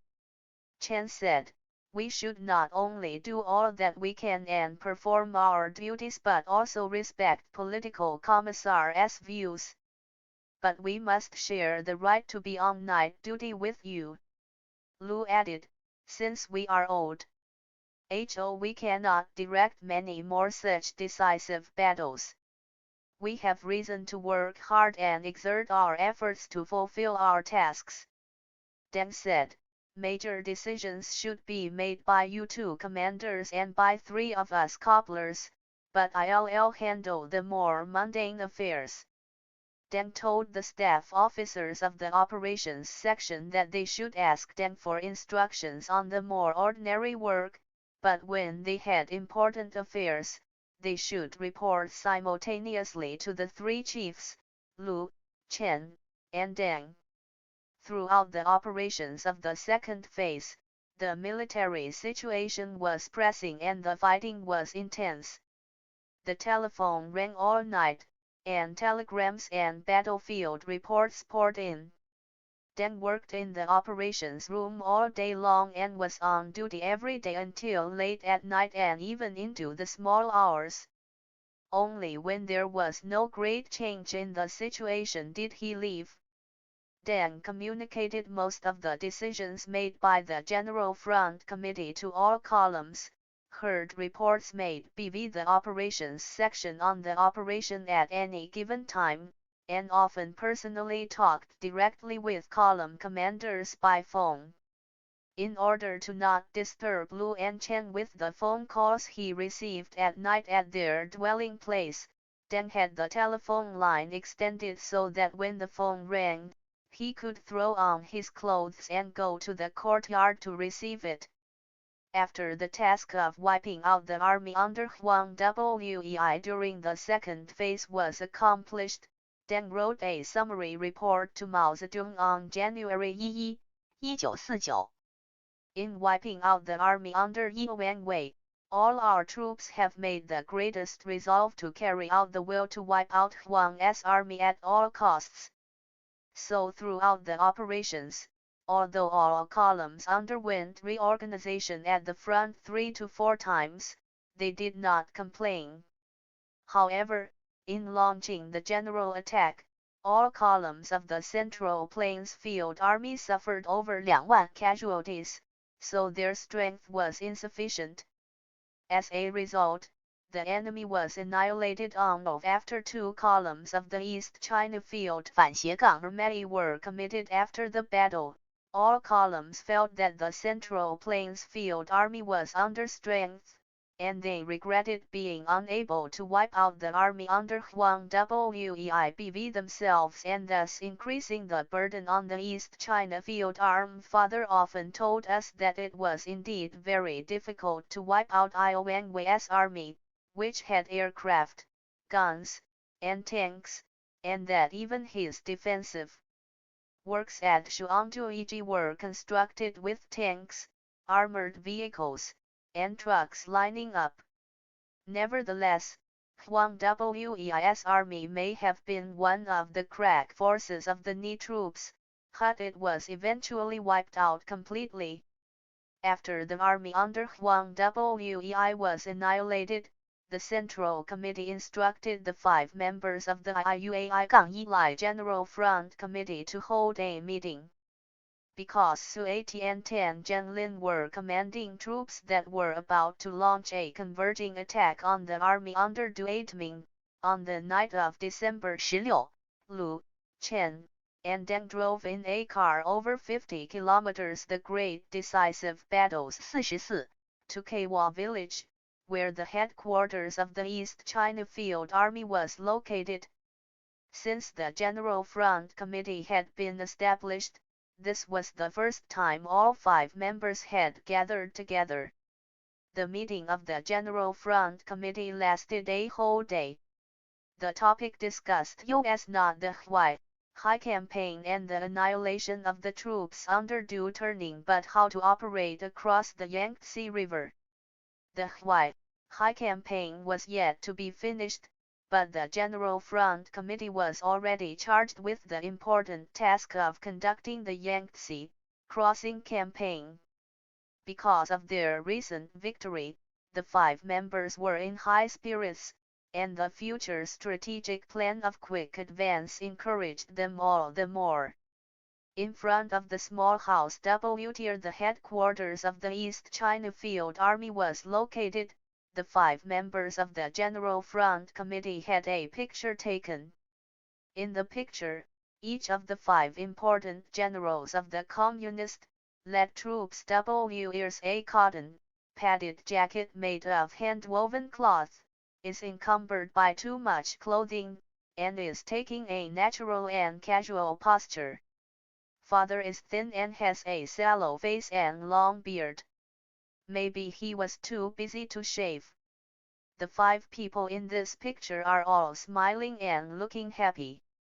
After the meeting of the General Front Committee was over, on the instruction of the Central Committee, Lu and Chen left for Zibapo on December 19 to attend the meeting of the Political Bureau of the Central Committee to work out the military plan for 1949. Later the same day, Deng returned to the headquarters of the General Front Committee at Xiaojia village. On December 30, he led the staff of the General Front Committee to Shanghai via Suxian and Sushu and reached Zankai when the next day there Deng and the staff of the General Front Committee celebrated New Year's Day 1949. The headquarters of the General Front Committee moved to a new place to direct the operations for the third phase of the High campaign, completely wiping out the army under Du Turning.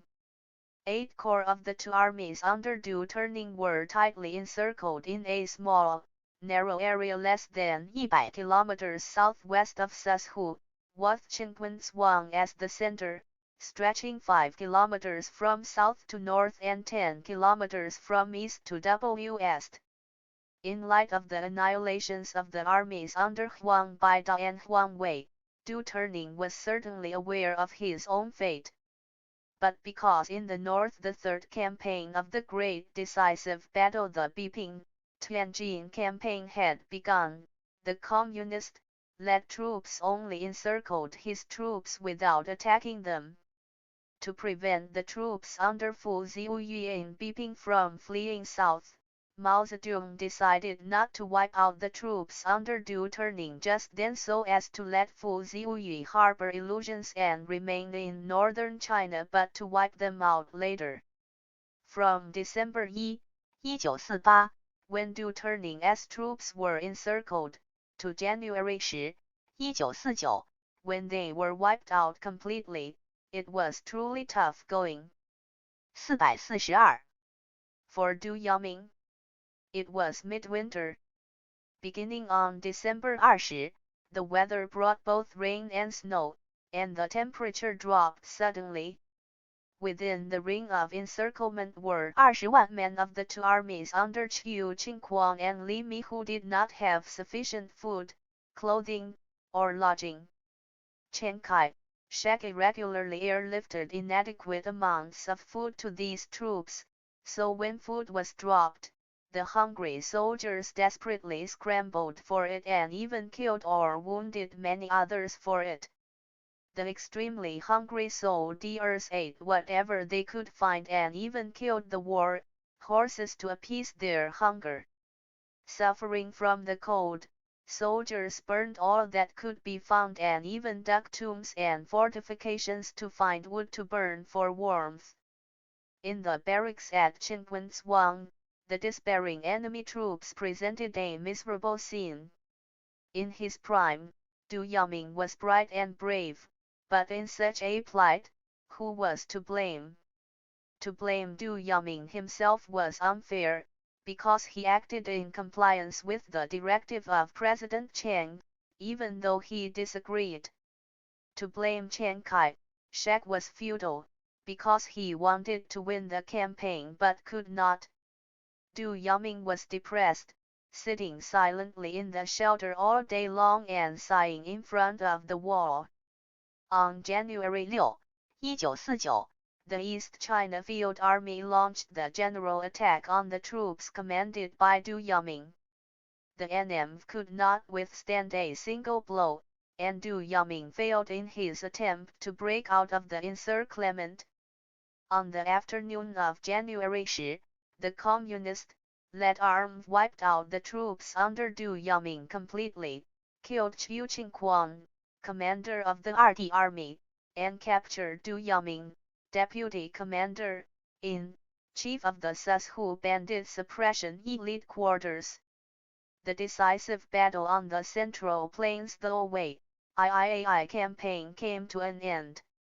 Under the command of the General Front Committee, the two main forces of the Central Plains and East China Field Armies fought for 66 days, suffered over 13,400 casualties, and wiped out one bandit suppression general headquarters of the KMT troops, 5 army headquarters, 22 corps headquarters, and 56 divisions, totaling over 33,500 men.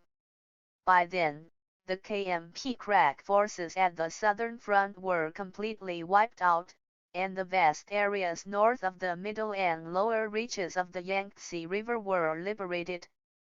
Pilpui Lai campaign was the only one of the 3 major decisive battles in which the total strength of the communist-led army was inferior to that of the KNPP. An army of 60,000 defeated an army of 80,000.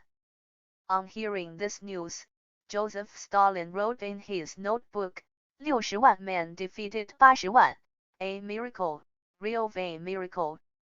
P.F. Yudin, who was later sent by Stalin to serve as the Soviet ambassador to China, said, THY-I campaign was conducted very well.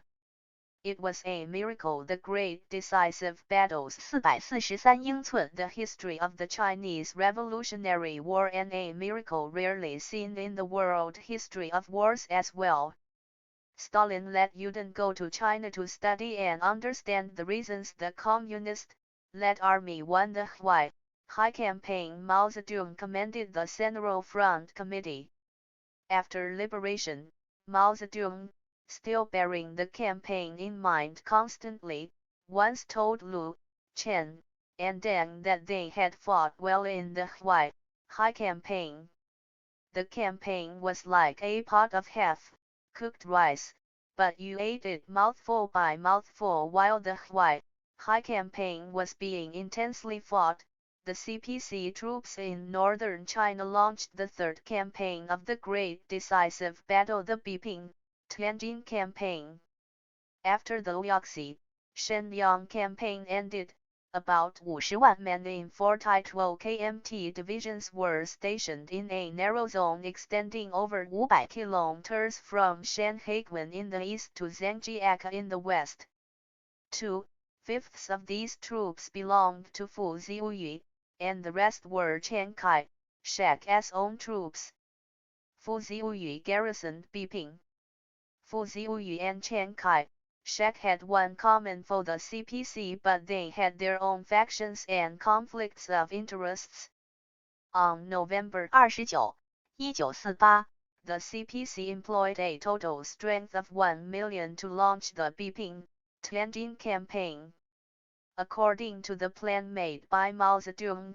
During the first phase of the campaign, the communist-led army was first to cut off the enemy's single-line battle array into several parts and to sever the ties between Biping, Tianjin, and Deng. The CPC troops were then to encircle the enemy troops in Zhangjiakou and Xinbeian at the western front without attacking them, so that the enemy troops in Biping and Tianjin would not flee by sea in the east. The CPC troops were to separate the troops in Beijing and Tianjin and finish cutting them off strategically without encircling them, so that they could unhurriedly wipe them out one by one. After these strategic objectives were achieved, the CPC troops applied the tactical principle of taking enemy positions on both wings and then capturing the ones in the middle. They first captured Xinbeian and Zhangjiakou on the west wing. Then they kept watch over the enemy in Deng on the east wing and concentrated their forces to attack Tianjin. Tianjin was the second largest city in northern China, with strong fortifications and an enormous number of defending troops. On January 14, 1949, 34万 men of the 5 columns of the Northeast Field Army mounted a general attack on the city. After one day of fierce fighting, it wiped out completely the defending enemy troops, captured the garrison commander, Chen Changzhe, and liberated Tianjin. After Tianjin was liberated, the 25万 troops under Fu Ziyu in Biping were in a hopeless position and eventually signed a peace agreement with the CPC. 444 On January 31, 1949, the People's Liberation Army entered Biping, thus announcing the peaceful liberation of the largest city in northern China, an ancient capital city with a 600-year history and a treasure of Oriental civilization. On February 3, 1949, the People's Liberation Army held a solemn and grand ceremony on the occasion of its entering the city. This ancient cultural city, which had repeatedly suffered under the iron heel of the Japanese invading troops and had been exploited and oppressed by warlords and bureaucratic capitalists, eventually radiated the vigor of youth. 2 million inhabitants of Beiping welcomed the People's Liberation Army with red flags, colored ribbons, cheers, and excited tears. People beat bronze drums, did the Yanko dance, lined up for dozens of kilometers to celebrate this event, and greeted an entirely new bright era. The Biping-Tianjin campaign had come to an end.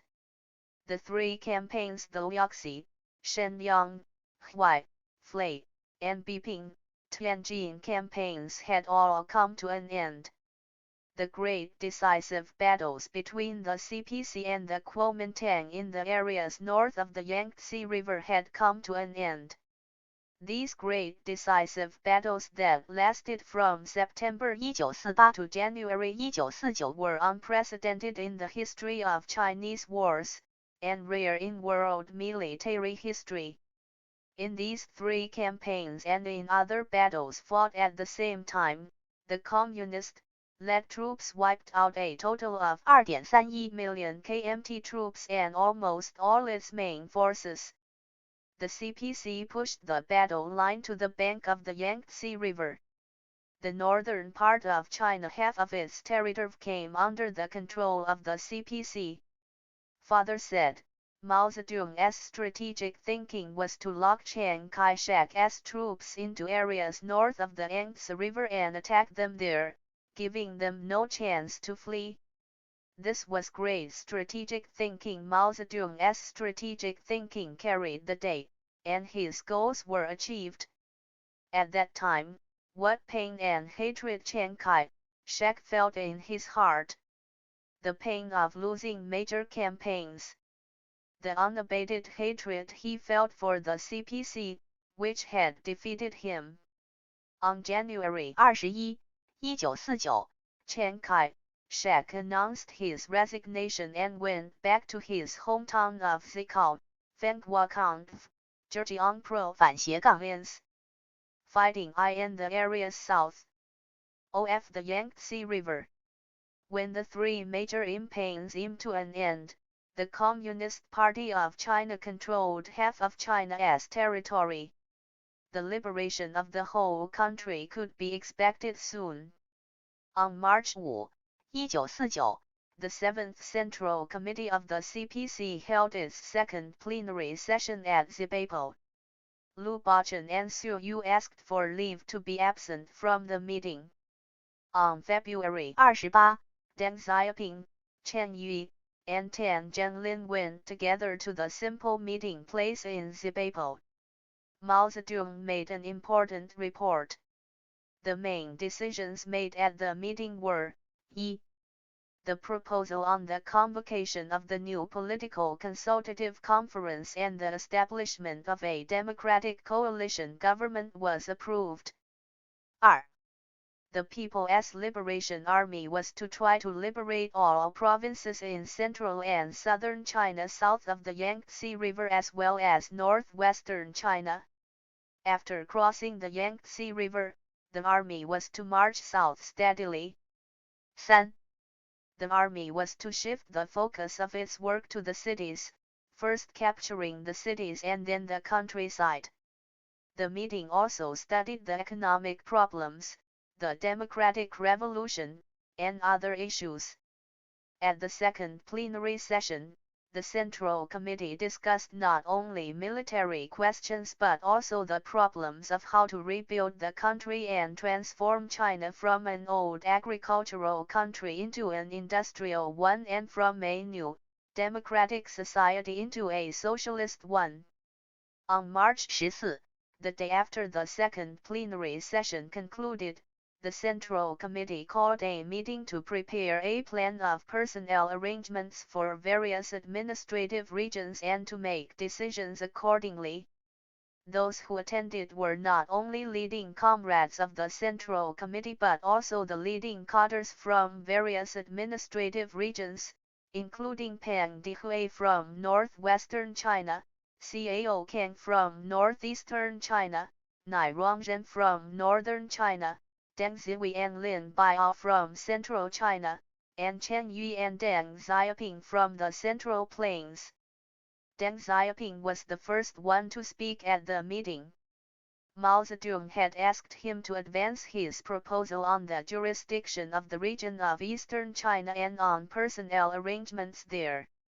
Deng Xiaoping had prepared thoroughly because he was keenly aware of the importance of the task assigned him by Mao Zedong of naming persons for particular jobs. Deng Xiaoping took out a name list. As he read it, he made explanations. 445 H6. The East China Bureau of the Central Committee was to consist of 17 members, including Deng Xiaoping, Lu Bachun, and Chen Yi, with Deng serving as the first secretary. The East China region had jurisdiction over Shanghai, Nanjing, Hangzhou, Wuhu, Zhenjiang, Wuxi, Suzhou, Wujin, Nantong, Ningbo, and other cities extending across Shandong, Jiangsu, Zhejiang, Anhui, and Jiangxi provinces. The East China region was to have 2 million troops. Chen Yi was to serve as the mayor of Shanghai. Lu Bachun was to serve as the mayor of Nanjing. Deng also talked about many other personnel arrangements and about ways to collect grain in new liberated areas after the CPC troops crossed the Yangtze River, about raising funds in the cities, and about using currency. In particular, he spoke about the takeover of Shanghai. Mao Zedong readily agreed to Deng's detailed and comprehensive report. Mao said, "Now personnel arrangements are thus decided upon. If there are changes in future, we can do that." After the meeting, Mao Zedong met separately with Deng Xiaoping, Chen Yi, and some others to discuss questions about the operation of crossing the Yangtze. Later told us that it was at this time that Mao Zedong himself told him to direct the operation. Mao Zedong told Deng Xiaoping to direct an operation himself more than once, for instance, during the Lua III campaign. After attending the Zibapo meeting, Father and Chen Yui traveled together back to the front. By then, both of them felt much more relaxed. The Yangtze crossing campaign would be conducted until April, and the troops would have rest and reorganization in the meantime. Later told me, after the meeting, Yi and Uncle Chen took the opportunity to climb Mount Taishan and went to visit the Confucian DCMPLC in Khufu before we returned to the front. Both Father and Chen I had a great interest in history and loved a pleasant occupation like sightseeing very much. Fair tour was leisurely and carefree, and they've had not enjoyed such a pleasure for more than 20 years, so they must have been quite jubilant. On the way, they must have talked cheerful and humorous of. After the second plenary session of the Central Committee, in accordance with the directive of the Military Commission, the Northwest, Central Plains, Last China, and Northeast Field Armies were redesignated as the 1st, 2nd, 3rd, and 4th Field Armies. Peng Shui served as commander and political commissar of the 1st Field Army. Lu Bachun served as commander, and Deng Xiaoping as political commissar, of the 2nd Field Army. Chen Yu served as commander and political commissar of the 3rd Field Army. Yan Biao served as commander, and Luo Ronghuan as political commissar, of the 4th Field Army. IHC total strength of the Chinese People's Liberation Army was 4 million men. The Central Front Committee for the Lua III campaign became the Central Front Committee for the Yangtze Crossing campaign, with Deng Xiaoping serving as its secretary. Fighting in the areas south of the Yangtze River 447 according to the Central Committee's plan, the Central Front Committee was to lead the 2nd and 3rd Field Armies to undo the Yangtze Crossing campaign in mid-April. On March 26, the Central Front Committee called a meeting attended by senior cadres of the 2nd and 3rd Field Armies in its headquarters near Bangbu, and Deng Xiaoping presided over this meeting to discuss the plan of operations for crossing the Yangtze River. On May 31, the Central Front Committee moved to an area east of Hefei. Here Deng Xiaoping himself wrote an outline plan for conducting the campaign in Nanjing, Shanghai, and Hangzhou and reported it to the Central Committee in a telegram. In the outline plan, Deng stated that the enemy had 24 corps, with a total strength of 44,000 men, and the 2nd and 3rd Field Armies had 7 armies and 21 corps, with a strength of 1 million men. The People's Liberation Army was overwhelmingly superior to the enemy's. The plan was to organize the troops for crossing the Yangtze River into East, Central, and West Army groups and apply the operational tactic of multi-pronged assault on selected targets on a wide front. The objective of the first phase was to cross the Yangtze River and conduct strategic deployment. The objective of the second phase was to separate and encircle the enemy and cut off his retreat routes. The objective of the third phase was to wipe out the encircled enemy troops one by one, thus completing the campaign. The CPC forces were to annihilate the enemy troops concentrated in the area between Shanghai and Anqing, capture southern Jiangsu, southern Anhui, and the whole of Zhejiang province, seize Nanjing, Shanghai, and Hangzhou, and completely destroy the political and economic centers of the reactionary KMT government. On April 1, Mao Zedong sent a telegram approving the outline plan for conducting the campaign in Nanjing, Shanghai, and Hangzhou. On April 2, Deng Xiaoping and Chen Yu took a train from Bangbu to Hefei. After they arrived, they immediately drove to the headquarters of the Central Front Committee located at Yaogang village. The Second and Third Field Armies began to make thorough preparations for the Yangtze crossing campaign. The Communist Party resolved to fight across the Yangtze River and liberate the whole country. On the southern bank of the Yangtze River, Chiang Kai-shek, though resigned from the presidency in name, in reality was still exercising overall command of the KMT troops. While Chiang Kai-shek had the KMT government in Nanjing sent representatives to pretend to hold PA talks with the CPC, the KMT was simultaneously stepping up its efforts to build the defense line along the Yangtze River. Deployed along a 8 km stretch from Hukou in Jiangxi to Yuhang in Hubei were 15 divisions of KMT troops, totaling 700 men.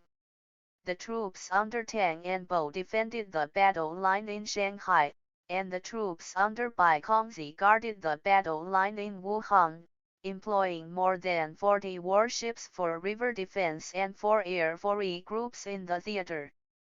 H8.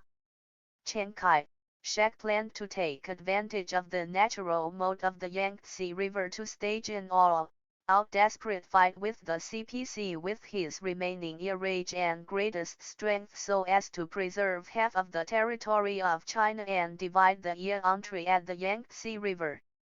The Yangtze River flows from the Qinghai, Tibet Plateau in the west to the Yellow Sea in the east.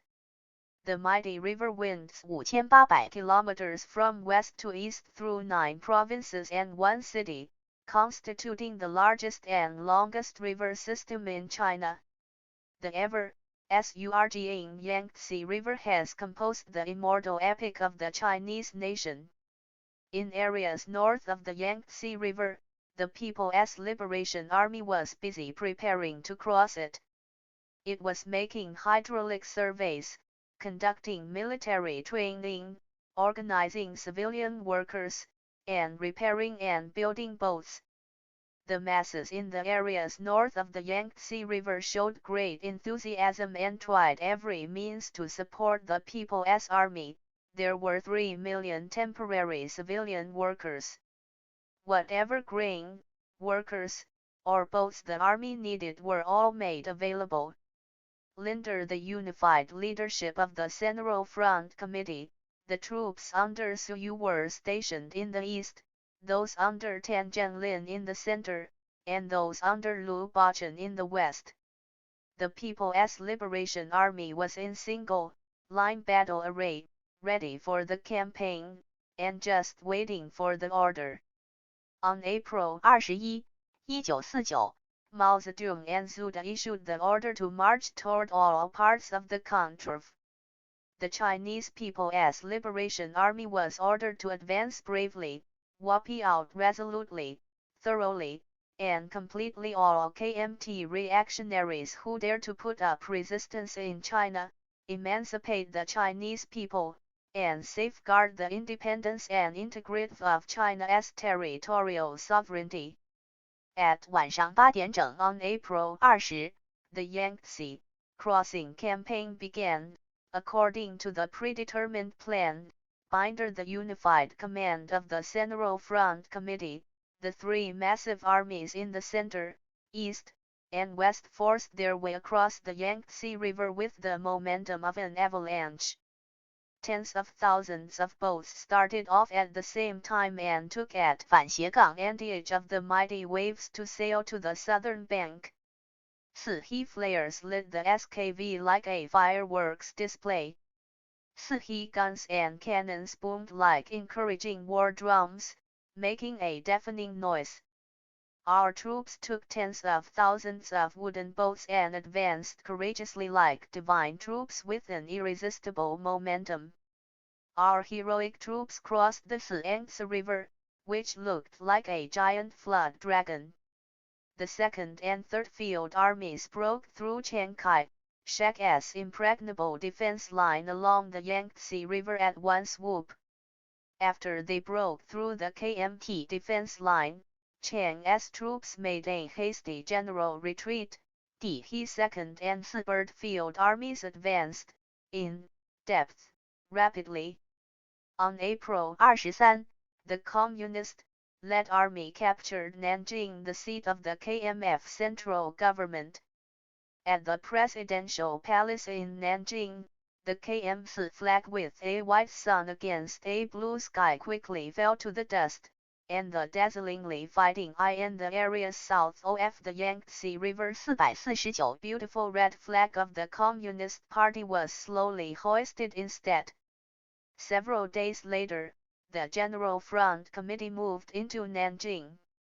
Deng Xiaoping and Chen Yu went into Chiang Kai-shek's presidential palace as the soldiers of the Chinese People's Liberation Army lined up solemnly. I asked father, "Did you enter the presidential palace?" "Yes, I went with Uncle Chen." "Where was Uncle Lu then?" "At the time, he was directing operations at the Western Front."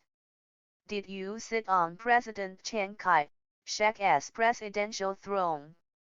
"Yes, we did," he said with a smile. Nanjing was liberated. The next step was to liberate Shanghai. The General Front Committee moved to Danyang County east of Nanjing along the Beiping-Shanghai Railway. Chen Yu went to Danyang first on May 3. Deng did not arrive there from Nanjing until May 6. It was already the still of the night when Deng arrived at Danyang. Chen wanted very much to take Deng out into the street to find a snack. In the dead of night, all the snack bars were closed. Chen and Deng happened to find a person selling wonton. They ate only a hodgepodge of wonton wrapper and stuffing without knowing what it was. One of them was a commander and the other a political commissar. Both were founders of the People's Republic, but they had not changed their lifelong Sichuan habit of eating at small restaurants. They did this anytime, any place, with no regard for the time it took. What a pleasure for them to saunter around a bit. This time, Deng and Chen were snatching only a moment of pleasure, because they were about to make a plan for capturing Shanghai and had to seize every minute and second. Danyang was not large. With the General Front Committee located in the small city, there were suddenly many people. The streets were crowded, and people were busy. Some wore the uniforms of the various columns, and others wore long gowns or Western-style clothes. People were coming and going, and the city bustled with noise and excitement. Xing Haolu was still in Nanjing, and Su Yu and Tan Zhenlin were in their own army units. So only Chen and Deng were in Danyang. As secretary of the General Front Committee, Deng was naturally very busy just before the campaign. The General Front Committee had many jobs, such as planning military deployments and coming up with operational plans and plans for the troops' entry into the city and preparing cadres, so it lost no time in making all these arrangements. The General Front Committee's workload was quite heavy. At the time, Shanghai was the largest port city of China and of Asia with a population of 6 million. Its industrial output value and trade accounted for half of the total in the country. Shanghai was Asia's largest financial center as well. Chen Yu said, "Liberating Shanghai is like catching a rat in a Chinaware." 450. Shop. We should catch the rat without smashing the Chinaware. This was what people meant when they spoke of sparing the rat to save the dishes. But Chiang Shek had deployed 8 corps and 25 divisions, totaling 20万 men, under the command of Deng and Bo near Shanghai.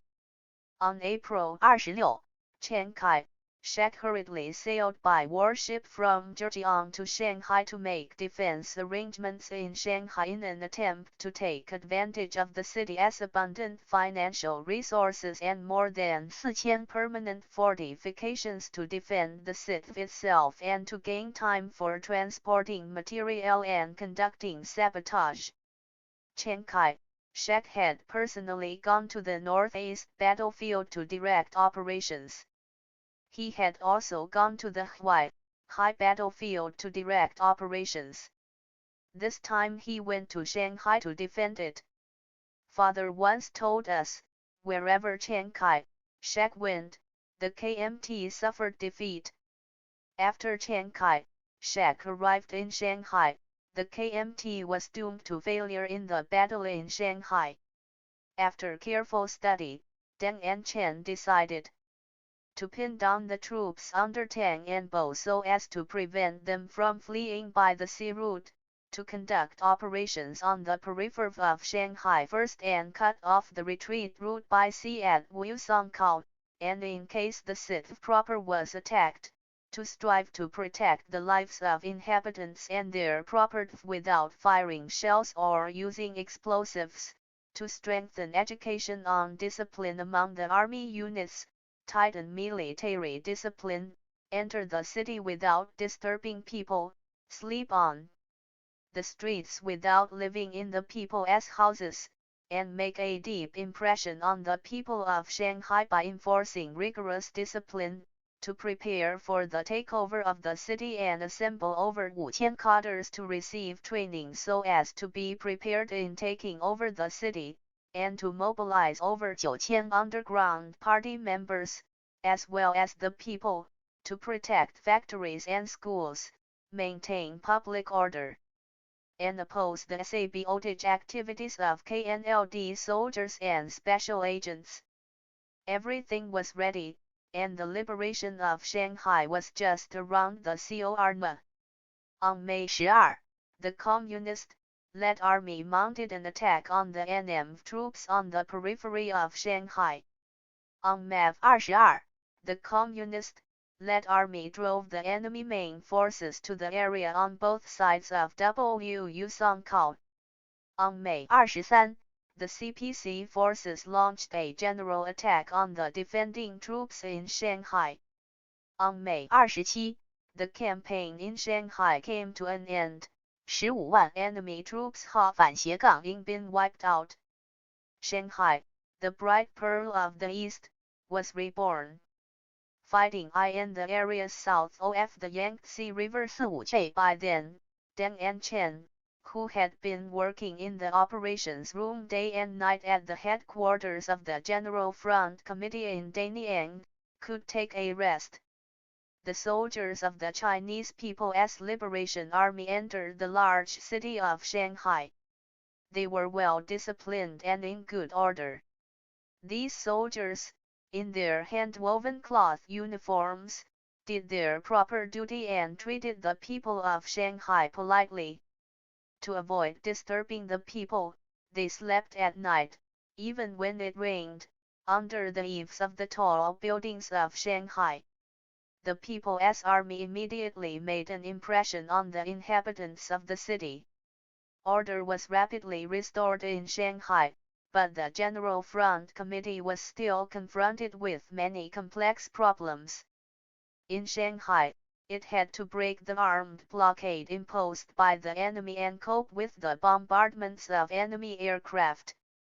More important, it had to restore production and economic activity there as quickly as possible. Deng entrusted the takeover to the military, administrative, financial and economic, and cultural and educational departments. There was a great deal of work to be done in Shanghai. The General Front Committee had to maintain public order, restore production, streamline administration, and solve the problem of feeding the 6 million people of Shanghai. Father and Chen Yu moved to the building of the former KMT Liji Society at Rujin Road. Both of them visited the grassroots units during the day, heard reports in the evening, and often worked all night. At dawn, when the sun rose in the east, they lay down to take a nap.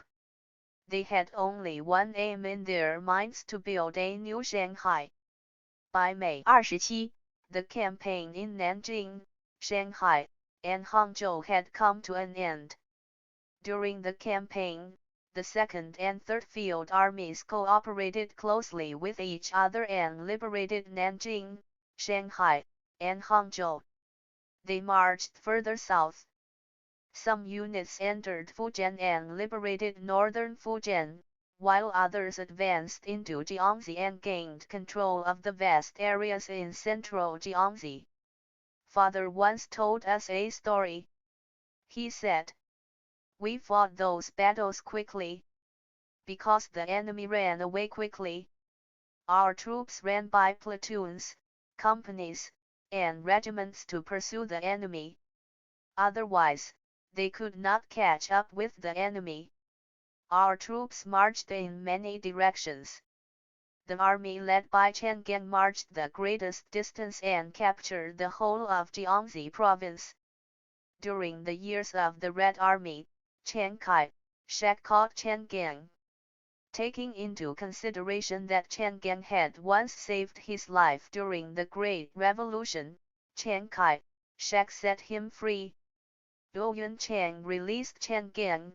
Someone in Nanchang told Chen, 'You are welcome to come here again.' Chen Geng replied, 'If I come here again, I shall bring 10,000 troops with me.' Indeed, it was 452. Chen Gcng who commanded the troops that captured Nanchang. Fortunately, at the time we didn't let Chen Gcng attack Nanjing. Instead he fought his way southward. Otherwise, Chen Sen wouldn't have kept his promise and fulfilled his hope. Chen Sen was a most outstanding general whom Lu and Deng appreciated very much.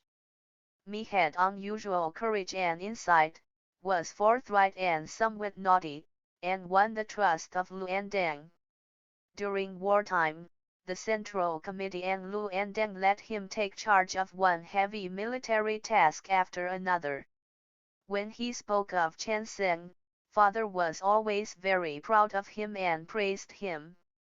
After Shanghai was liberated, the families of Chen Yu and Deng came to Shanghai, and the two families lived in the building of the Liji Society. Mother told me that after Father moved from the Taihang Mountains to the Central Plains in 1945, he seldom lived with his family. After Mother left the Taihang Mountains, she worked in the organization department of the Shaanxi, Hebei, Shandong, Henan Central Bureau. Afterwards, she took the 3 children to Handan. To the children, Island Dan was the first big city they had experienced. Everything was different from the countryside, and everything was new to them. There was a flush toilet in the bathroom of the house. My elder brother was just over 3 years old then. He had never seen such a thing before and found it strange, so he often went to the bathroom to let water out of the flush toilet for fun. As the 2nd Field Army marched forward continuously, Mother and the other members of the families of the Army's senior cadres continued to move forward as well. In these families at the time, each mother looked after se 反斜杠 arrow children. Lu Bachan had 3 children. Lada 2, Cai Shufan 2, and Zhang Jishan 3. Phi's group of families Mo 反斜杠 CD from Island Dan to Xingtai, where they lived in a church and the 5 wives prepared meals in turn. Mother said that when it was her turn to cook, no one liked the dishes she served. Mother has still not learned how to cook. Mother always wanted to apply scientific methods to the raising of her children. Every day she placed a big tub made of iron sheet on the roof of the church and put water in it. First she sunned the water all morning, then she took off the children's clothes, exposing them to the sun for a while, and let them jump into the water, playing and bathing. Mother said this was a sunbath. As a result, all 3 children were tanned and in good health. After Zhengzhou was liberated, these families were going to move there. The railway and highway had been destroyed. IHC mothers and children took a truck, with no tarpaulin, and hurried to Zhengzhou. On the way, they felt quite nervous, not because of the war but because of the children. At dawn every morning they woke the children up. While the children were still dazed with sleep and had not yet opened their eyes, their mothers helped them put on their clothes. As the mothers packed their belongings, they quickly fed several fighting in the areas south of the Yangtze River 453 mouthfuls of food to the children. They began to set off in the dark, with only the starlight to guide them. At noon, they took a nap when the truck stopped, and then they set off again at once. As there were so many children on the truck, a urinal had to be prepared for their use. In this way, they traveled without pause for a few days and finally arrived in Zhengzhou. After they arrived in Zhengzhou, they immediately moved to the countryside in Luiyang. The party organs and camping sites were always located in the countryside, probably because the party could command troops there more conveniently. The CPC troops also did not want to disturb city dwellers but did want to maintain close ties with the peasants. In the countryside in Luiyang, the mothers lived peacefully, but the children began to be naughty. One day 3 children sat at a table. The 2-year-old Nan Nan held a firework in her hand and played with it, then lit it in the candle. The firework spurted spark, and Nan Nan was afraid and stretched out her hand. The spark was hurting Pan Pan's cheek. Afterwards, the adults found that nothing serious had happened. Several days later Pan Pan got a pair of scissors and jabbed Nan Nan's face with them. Fortunately, Nan Nan was not seriously wounded, but her face was scratched. This episode could be counted as a family skirmish. Mother was angered and beat the 3 children on their buttocks, whether there was reason to or not. After Nanjing was liberated, the party of mothers and children moved there. Very soon they went to Shanghai with the army. Chen Yu's family had 3 children, and the Deng family had 3 as well. Each family had 5 members.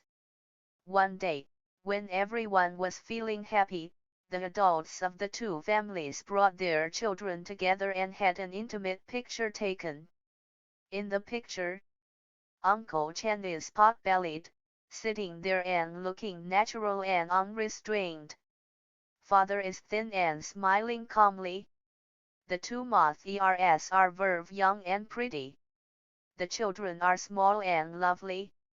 These were 2 happy families. In Shanghai, Father paid a special visit to Dr. Sun Yat, Sen's widow and a close friend of the CPC, Madame Sung Ching Ling. Father also took Mother to find Zhang Ziwan's ashes and placed them downstairs in the building of the Liji Sakayat where they lived.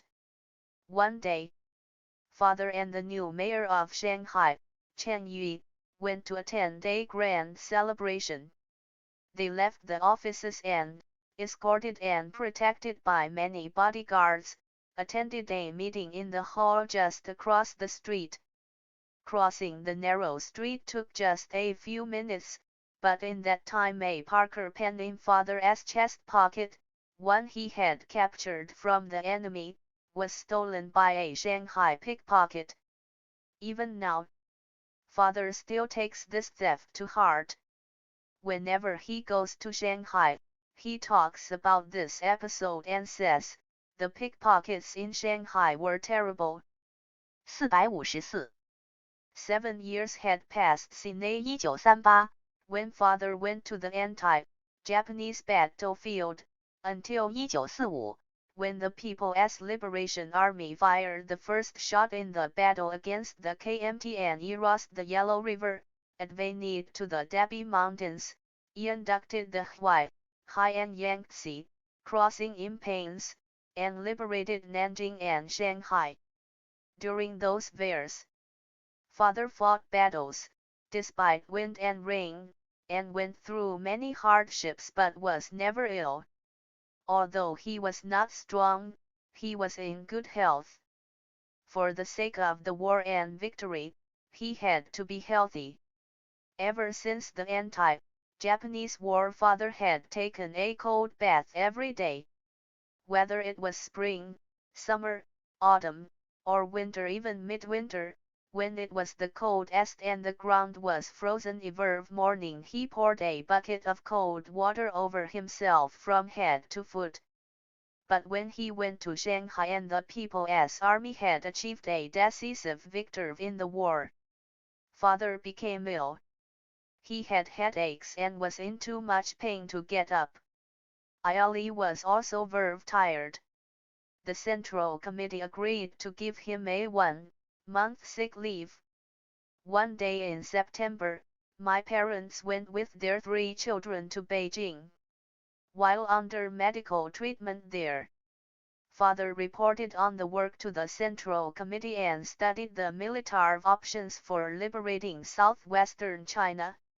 In his leisure time, he took his children to visit the summer palace on the western outskirts of Beijing and zestful wind boating on the Kunming Lake, with its continuously autumnal waters. His was father's first visit to Beijing in his 5 years. During father's first visit to Beijing, 2 grand events occurred. One was the first plenary session of the Chinese People's Political Consultative Conference. The other was the grand ceremony honoring the founding of the People's Republic of China.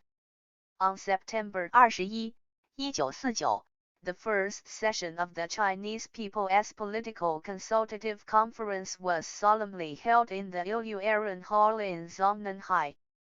Outstanding representatives from all circles and strata came from all directions and gathered in an atmosphere of joy and victory. Everyone was smiling and showing their enthusiasm for a new national life. At the session, Mao Zedong solemnly declared, "The Chinese people, comprising 1/4 of humanity, have now stood up."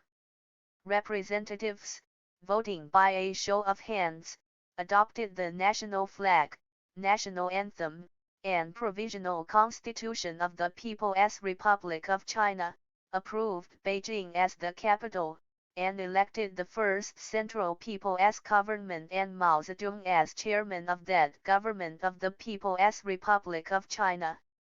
After the meeting, to commemorate the countless martyrs who had laid down their lives in the People's Revolutionary War, Mao Zedong led all the representatives in the solemn ceremony of digging a hole to lay the foundation stone for the monument to the People's heroes at Tiananmen Square.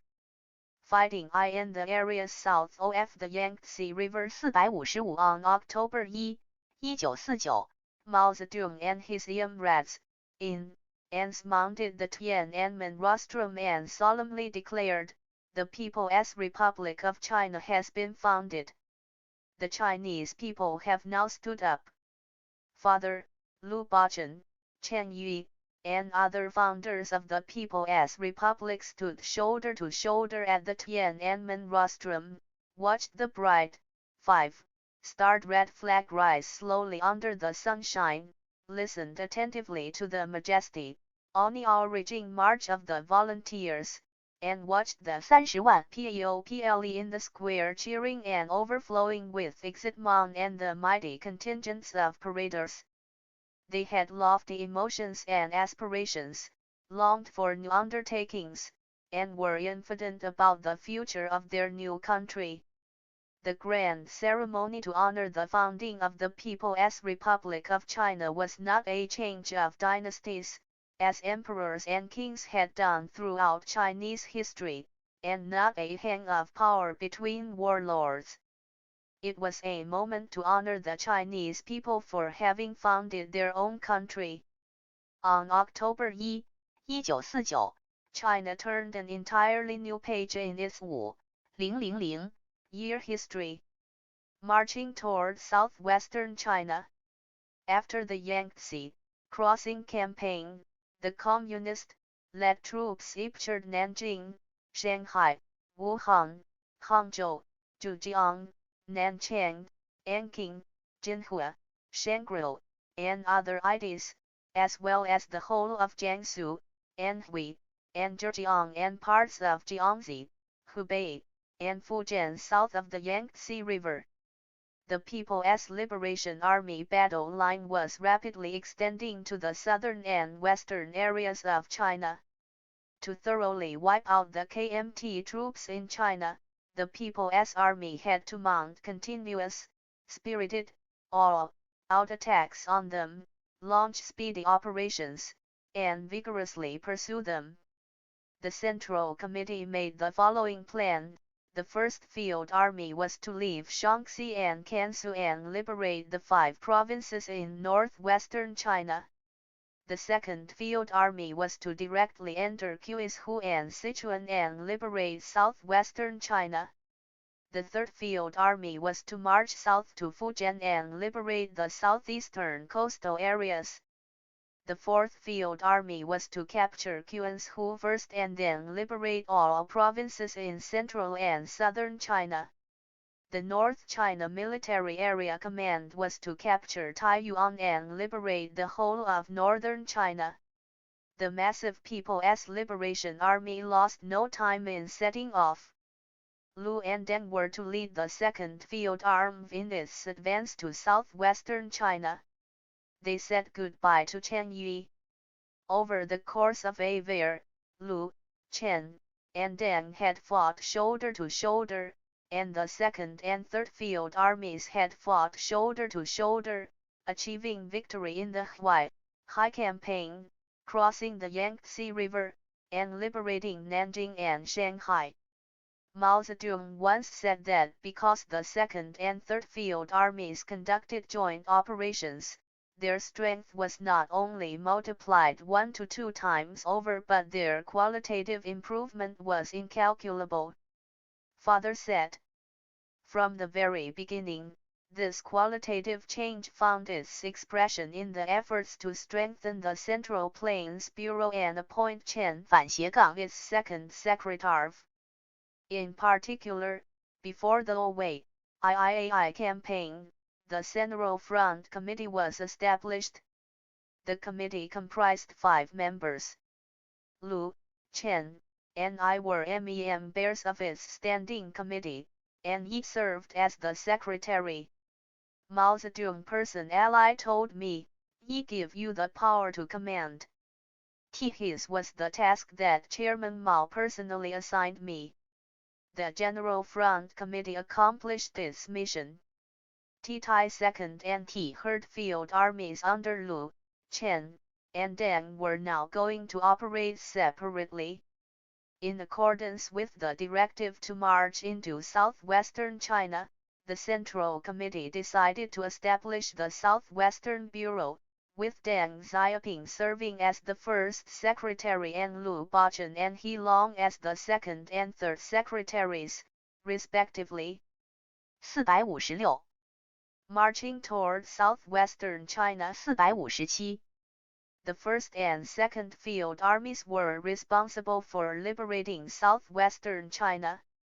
The Second Field Army was to move from east to west and the First Field Army from north to south to mount a two-pronged attack on and wipe out the KMT troops in southwestern China. On October 20, 1949, Lu Bachun and Deng Xiaoping led the general headquarters of the Second Field Army in marching westward from Nanjing and began conducting operations in Sichuan and Guizhou. The same day, people from all circles in Nanjing gave a warm send-off to the Lu, Deng troops before their expedition into southwestern China. The battle for southwestern China had begun. On October 23, the general headquarters led by Lu and Deng arrived in Zhengzhou. On October 28, the general headquarters entered Wuhan. To liberate southwestern China, it was crucial that the People's Army capture Sichuan, because Sichuan was the heart of southwestern China. Chiang Kai-shek went into battle once again and went to Chongqing to command the KMT troops personally. The KMT concentrated on defending Sichuan. The terrain in eastern Sichuan, Hubei, and Guizhou was strategically situated and inaccessible because of poor communications, and over 10,000 KMT troops under Bai Kongzi were deployed there. So Chiang Kai-shek judged that the main force of the CPC troops would not enter Sichuan from the east but would advance into the south from the north. Chiang Kai-shek's judgment was wrong again. Lu and Deng conducted a demonstration indicating the movement of their massive army from Zhengzhou to the west, but actually they had ordered the 3D army under Chen Zilian to advance directly from the east into eastern Sichuan and the Wu-Th army under Yang Yong to make a detour to the south and enter Guizhou so as to cut off the enemy's retreat route to the south. The sudden, multi-pronged attack mounted by the Lu, Deng troops along a 500-kilometer section of an area from east to west completely disrupted Chiang Kai-shek's defense deployments in southwestern China. The enemy troops were routed as if the mountains had collapsed, and they had no choice but to flee. The KMT troops fled so rapidly that the People's Army could not carry out the Central Committee's principle of marching forward steadily. As the enemy troops ran so quickly, the Lu, Deng army had to pursue them even faster. The Lu, Deng army braved the rain, marched over muddy roads, climbed high mountains, and passed through jungles. With no time for rest or food, it tried to pursue the enemy, speedily cut off the Sichuan army's retreat route to the south, and directed its attack at Chongqing and Chengdu. Chongqing was the largest city in southwestern China and the provisional capital of the KMT government during the anti-Japanese War. To capture Chongqing was tantamount to taking off the crown of southwestern China. Not 458. long before, Chiang Kai-shek had been in Chongqing to supervise the operations. This time, he understood what was about to happen and fled by plane with senior KMT military and government officials. On November 30, the 3D army under Chen Zilian captured Chongqing easily. After the fall of Chongqing, Chiang Kai-shek ordered his troops to withdraw to the Chengdu area. Lu and Deng resolved to wipe out completely Chiang Kai-shek's last main force, the army group under Hu Zongnan in the Chengdu Basin. On December 20, the Lu, Deng army completely cut off Hu Zongnan's retreat route and surrounded the Chengdu area from west, south, and east, with Yang Yong heading up a unified command. Hu Zongnan had long been very arrogant in northern Shaanxi, but now he became a cornered beast. The morale of several 100,000 KMT troops under his command was shaken. Hu Zongnan abandoned his desperate officers and men and took a plane to flee alone. On December 27, the Lu, Deng troops wiped out the enemy troops in Chengdu completely. Chengdu was liberated. At the time, the Yunnan Army announced its revolt, and the 4th Army under Chen Sheng liberated the whole of Yunnan province. Afterwards, Chen Sheng led his 4th Army in wiping out 1,000 enemy troops in the Zikang area in Sichuan, and it annihilated all the remaining regular troops of Chiang Kai-shek in southwestern China. In southwestern China there was only one area Tibet that was yet to be liberated. On January 31, 1950, IBIT's Bangkan Kanpulaja, the highest administrative organ under Bangkan, sent a telegram to Mao Zedong and Zuda, indicating its opposition to the acts of the Lhasa authorities to betray the motherland. Mao Zedong ordered the Lu, Deng troops to march into Tibet. In October 1950, the Lu, Deng army spent 18 days conducting a campaign in Changchuan eastern entrance to Tibet, wiped out more than 5,700 men of the Tibetan army, and opened the passage for marching into Tibet.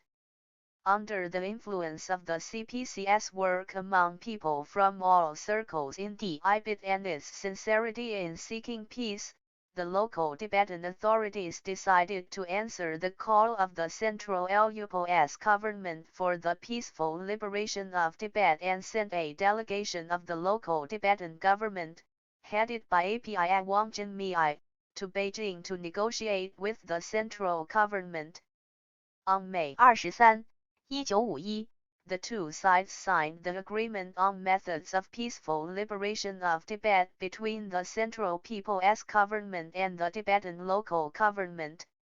In August and September 1951, the Lao, Deng troops began marching into the roof of the world.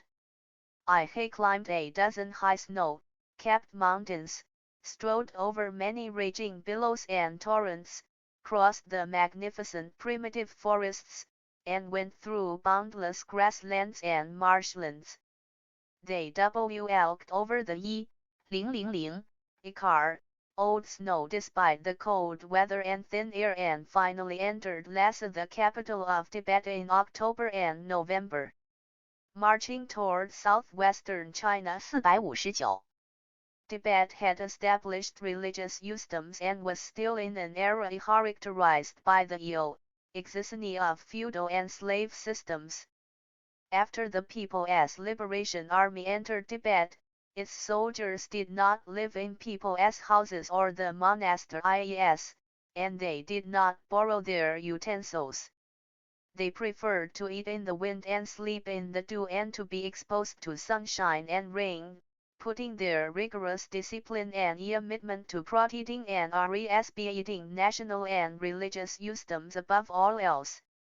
At the same time, they worked to contact people from all circles and cure the sicknesses of the Tibetan people, who were short of physicians and medicine. Their strict military discipline and way of treating the Tibetan people as equals moved their Tibetan compatriots, who warmly welcomed them. After the Lu, Deng army liberated Tibet, its first important act was immediately to begin prospecting and designing the Zikang, Tibet road, the first one in Tibet. After Tibet was peacefully liberated, the whole of southwestern China was returned to the embrace of the people. The Lu, Deng troops courageously marched more than 2,000 kilometers and liberated southwestern China gloriously and triumphantly. During the campaign, they annihilated the remaining KMT troops, totaling 90,000 men, on the mainland and 90,000 bandits who were entrenched in southwestern China and stopped at nothing in doing evil. While the Lu, Deng Second Field Army marched into southwestern China, the First Field Army liberated Shaanxi, Kansu, Ningxia, Qinghai, and Xinjiang. The Third Field Army marched into southeastern China and liberated Fujian and most of the islands along the southeastern coastal areas. The Fourth Field Army liberated Hubei, Hunan, Jiangxi, Guangdong, and Guangxi in central and southern China. the North China Military Area Command liberated all of northern China. China was reunified. There was no longer war on the Chinese land. Chinese communists had fulfilled their promise to eventually eliminate war through war. Over the last several thousand years, Chinese dynasties changed 25 times, and there were countless calls to battles. China's territory was always seized by force to make dynastic changes. It was China's historical law that those who won became the monarchs and those who lost became bandits. History is so merciless, and people shiver, as though cold, to think of what has happened. But history is also merciful, and after a turn of events, it returns the steering wheel to the people, who become masters of their own fate. The founding of the People's Republic of China was different from any dynastic change made by the feudal emperors over the previous 4,000 years. It was a product of a genuine people's revolution. The founding of the People's Republic showed that China, the eastern giant that had been sunk in sleep for years, had now come to. A new China would not appear in the east. Or too long, Chinese men had been mocked for wearing long plaits and Chinese women for binding their feet with bandages. Or too long, the Chinese 460 people had been mocked as the sick people of East Asia. For too long, the Chinese people had looked down on themselves and traveled far away across the sea to live in other countries. Fortunately, all such humiliation was gone forever. Chinese communists and the 450 million Chinese people could now throw out their chests. There have never been saviors, celestial beings, or emperors. We must rely on ourselves to create happiness for humanity. Rely on ourselves completely. We take the path by ourselves. We take this magnificent path with pride. We have just begun to take the path, which is very, very long. The Chinese people must take the path step by step. We stride forward along the path. On December 1, 1949 the Second Field Army of the Chinese People's Liberation Army held a ceremony to enter Chongqing, the heart of southwestern China. People from all trades and circles in Chongqing, men and women, young and old, solemnly lined up along the streets to welcome the Second Field Army. On December 8, Lu and Deng led the headquarters of the Second Field Army in entering Chongqing. The Central Committee had decided to establish the Southwestern Bureau, with Deng Xiaoping serving as the first secretary.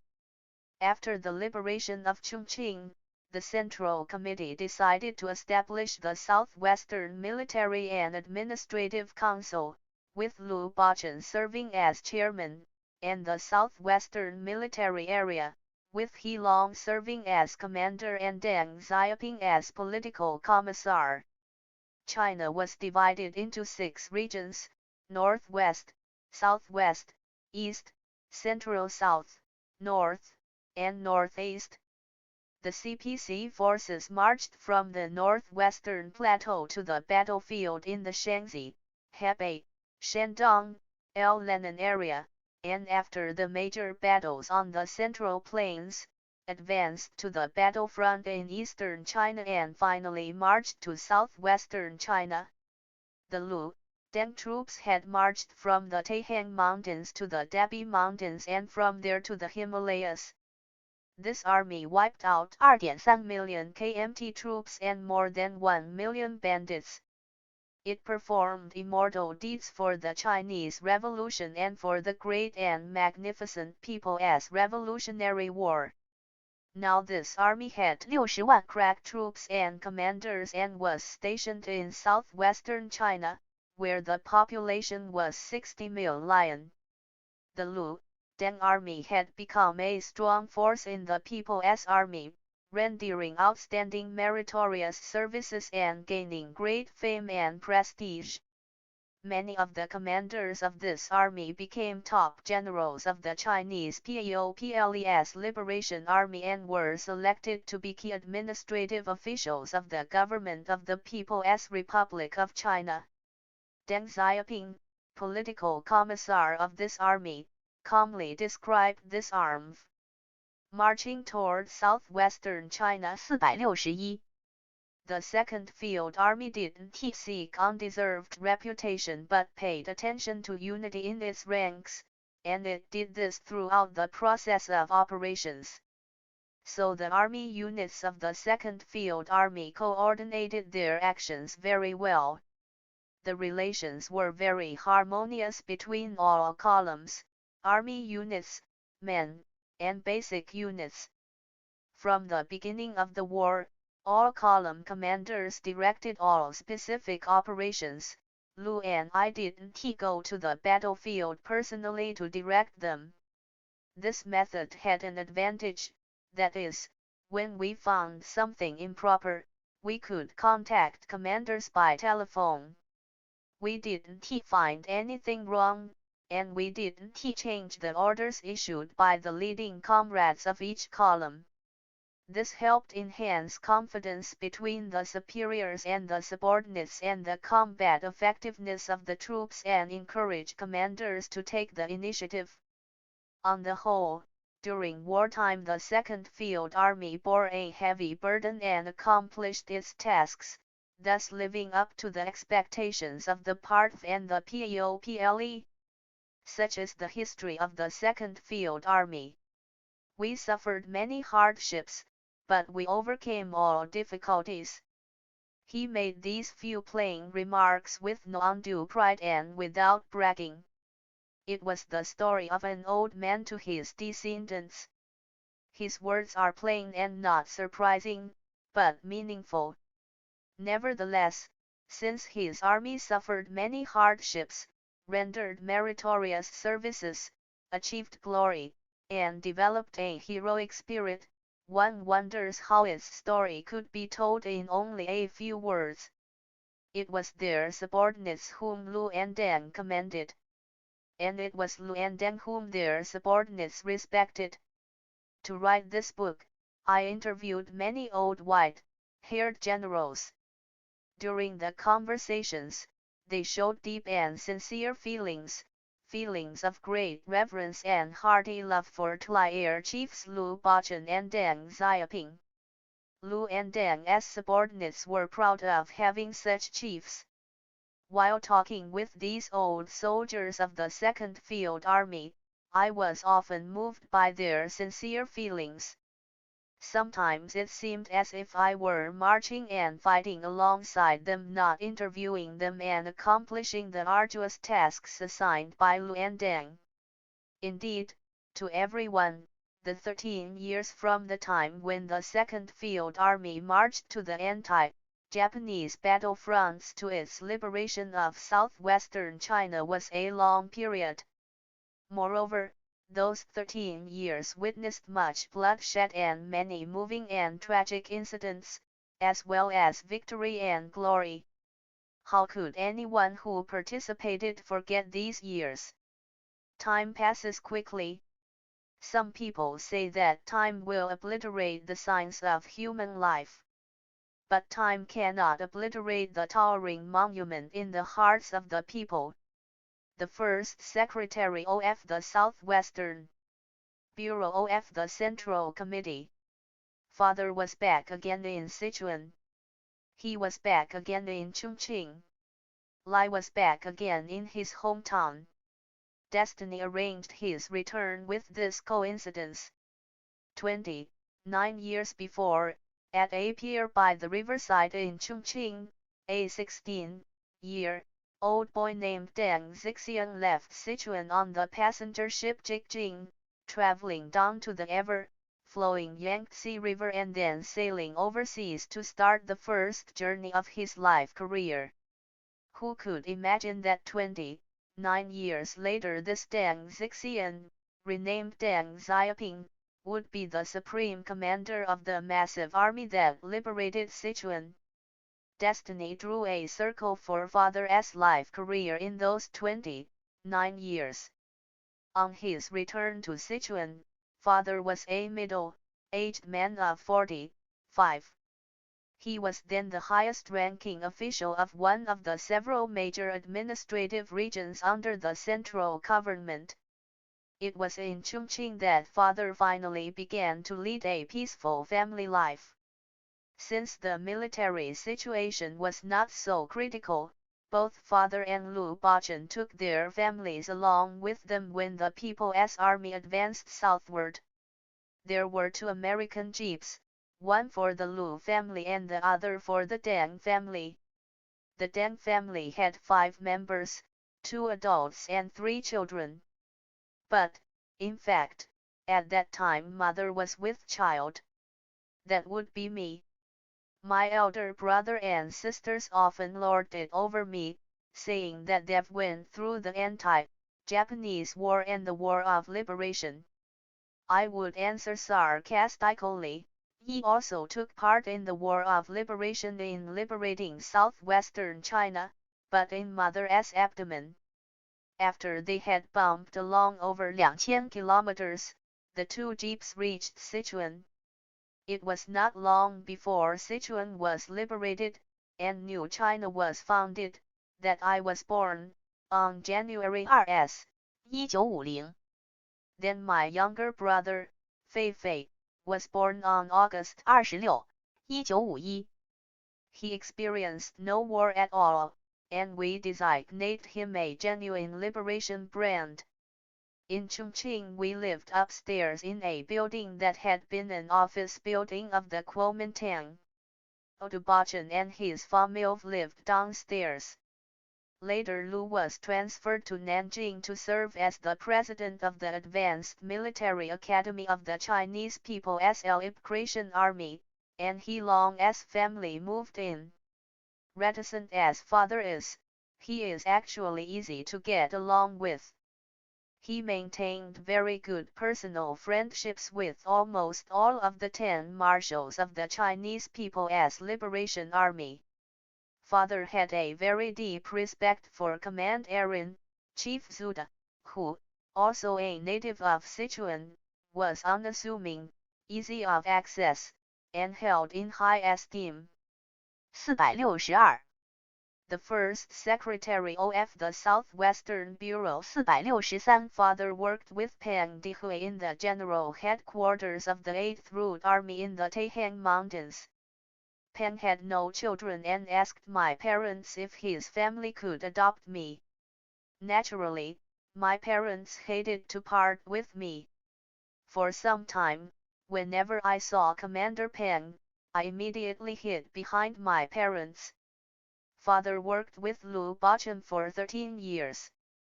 The 2 families lived in the same building for a long time, and mother and Lu's wife were very close friends. Like father, Chen Yi, a native of Sichuan, had been a student in France. They commanded together the People's Liberation Army in the Huai and Yangtze crossing campaigns, as well as in the liberation of Nanjing and Shanghai. Both were fond of cooking. The 2 families were next-door neighbors for 10 years in Beijing and were so close that they often went for walks and outings together and even shared the rare fruits like the extremely stinking durian sent by foreign friends. Nai Rongzheng, another native of Sichuan, was also a student in France. Father called him old chap. In the early 1950s, when our family had just moved to Beijing, we lived next door to Uncle Nai's home. My siblings and I often went to his home for candies. Uncle Nai often invited our whole family to his home for Sichuan-style snacks. Without standing on ceremony, Father took 7 or 8 members of our big family to enjoy food there for free. Uncle Nai lived a very long life. Toward the end, he was the only person whom my father, aged himself, went out to sea. Uncle Nai passed away at the age of 90. Father was with Luo Ronghuan during the long march. Although they worked in different places later, they knew each other very well. They cared about each other and shared the same viewpoints on political questions. Unfortunately, Uncle Luo died too early. After his death, my parents asked me to stay at his home for a week to be with his two daughters, who were about my age. Before liberation, Father and Ye Jianying had not worked together very much. But after liberation, especially after the Cultural Revolution, they made deeply sincere joint efforts to save the country from disaster. I still remember that, to have Father reinstated for the third time. Uncle Ye secretly sent his youngest son to pick up Father while he was still under house arrest. Seeing each other, they got very excited. After Father called him old chap, they clasped hands. Su Xiangqian once served as deputy commander in the Lu, Deng army. We were neighbors for a while. Su, a few years older than Father, was very weak and afflicted with prolonged illness. Father had a deep respect for him and was very concerned about his health. He Long, also known as the Bearded He, was very straightforward. In Chongqing, our two families shared the same building, one upstairs and the other downstairs. The children of the two families were close in age and always 464. played together. After liberation, Father often brought us to see He. Whenever we got together, adults were chatting and laughing and children were playing. We were just like members of one family. It may seem strange that Father was on very good terms with only 9 of the 10 marshals. The exception was Lin Biao, with whom Father never had any contact, mainly because Lin Biao was a most eccentric person and never had any contact with anyone. After Lu Bachun was transferred to Nanjing, it was mainly Father and He Long who took charge of the military and administrative work in Sichuan and southwestern China. Because he took charge of military, political, and economic work as well as minority nationality affairs, it is easy to understand that Father was as busy with his work as ever. The war was over in southwestern China. Father once asked his subordinates, "Has the war come to an end?" He went on to say that the future work in southwestern China would be much more complicated than an ordinary military strategy, and that it would not be accomplished simply by making several charges. He set 3 tasks for southwestern China: the problems of 90万、60 million, and 60万。The figure 90万 referred to the more than 90万 Kuomintang troops who had been captured or had come over to the CPC side during the war. They had to be remolded into members of the People's Army or other kinds of workers who would be able to work and engage in production. The figure 60 million referred to the 60 million people whom the CPC could rely on out of the total population of over 70 million in southwestern China. The people needed to be organized to carve out land reform and undertake production so as to help the economy recover. The figure 60万 referred to the 60万 troops of the People's Army in southwestern China.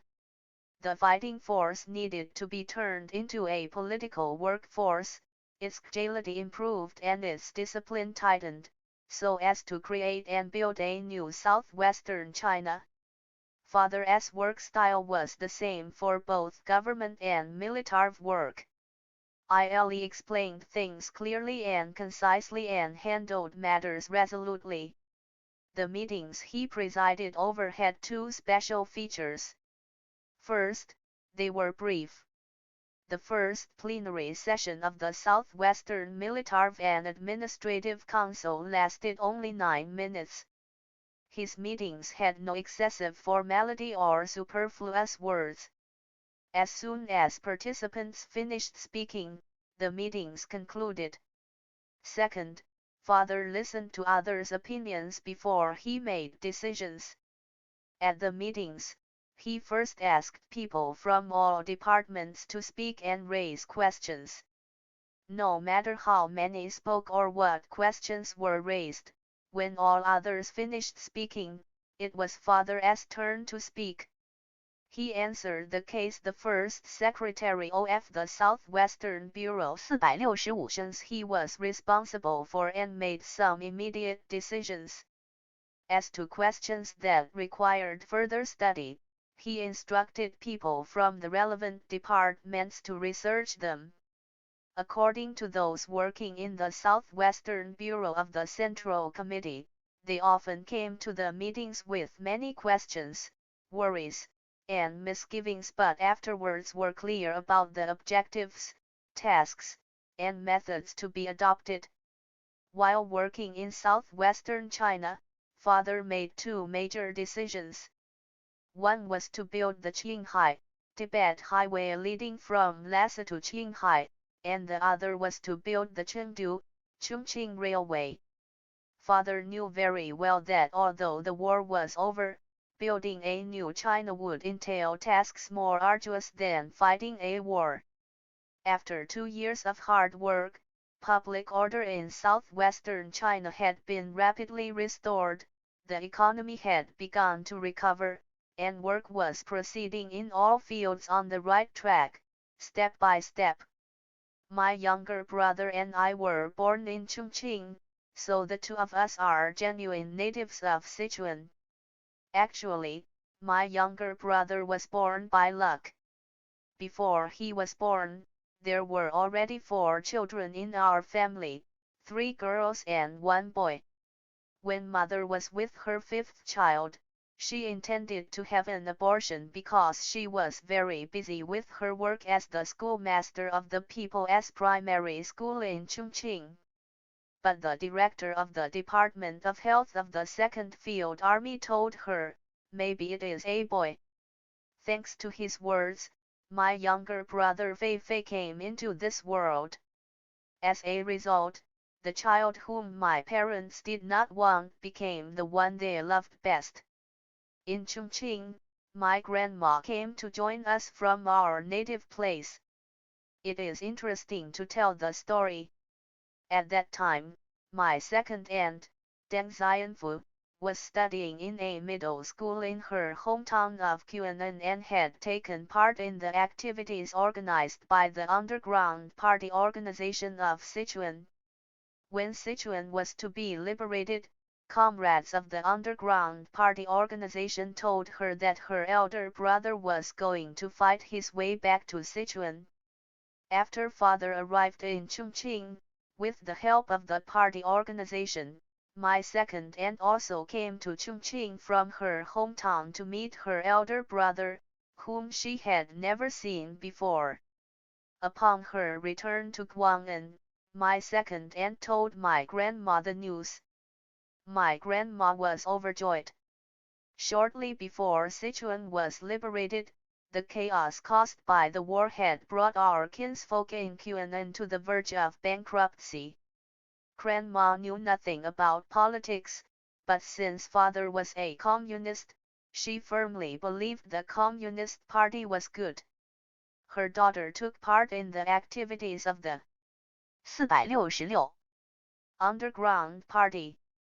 She once took home several party members of the guerrilla detachment of the Huaying Mountains, and she hid them in her house without saying anything. My grandma was a widow. She had neither money nor power. She risked her life to help the communists go into hiding. In doing so, she saved their lives. On hearing from my second aunt that father had returned to Sichuan, my grandma was very excited. She locked up her house and left for Chongqing in a small boat of her father's, a boatman on the Jialing River, bringing only a parcel with her. She left her hometown and abandoned her land and house. Since then, she has lived with us. Although my grandma was not father's own mother, my parents treat her very well. Mother in particular has been on very intimate terms with her. Grandma took care of the family and looked after the children when mother went to work. I was just 10 months old when grandma joined us. It was she who brought me up. My younger brother was brought up by her as well. So we too have been especially close to her. Grandma has really borne much of the load of household duties for mother. Grandma has lived a very long life. She is now over 90 and still lives with us. In short, all the members of our family lived together in Chongqing. The family remained the same for 20 years, until the members of my generation got married and had children. In Chongqing both my parents were very busy. Mother served as the schoolmaster of the People's primary school. All the pupils in this school were the sons and daughters of those working in the 2nd Field Army or in the Southwestern Bureau of the Central Committee. These children who had grown up in the army were all spoiled and disobedient. Mother made an example of her own children, my eldest sister and elder brother, who were, of course, mother's students. If they failed to observe discipline, mother's Skverkov criticized them. My second elder sister was only 5 years old then. Mother had her sit in the last row in the classroom every day, whether she understood the lessons or not. Some pupils did not pay attention in class or even cried. Mother would take them to her office. No matter how they cried or made noise, she just did her own work, paying no attention to them. Finally they would stop crying. Mother was the schoolmaster, but she taught all the courses: Chinese, mathematics, and even music.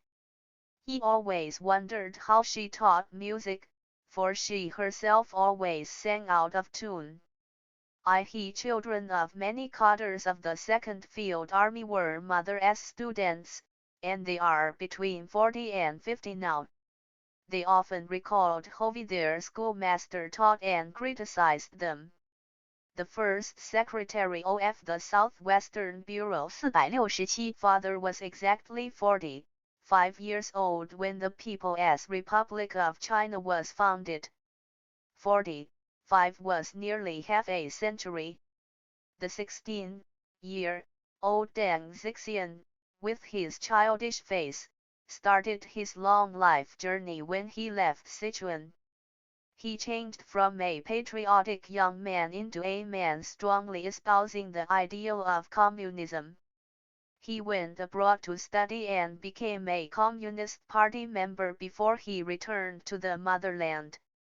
He took part in the Creed Revolution and experienced the storm of the White Terror. He went to the battlefield and fought 20 years of battles against the warlord forces, the Japanese invading troops, and the Kuomintang army. When he was 45 years old, his name was already so closely linked as to be inseparable from the history of the party, the People's Army, the People's Republic of China, and the entire history of the Chinese People's Revolution.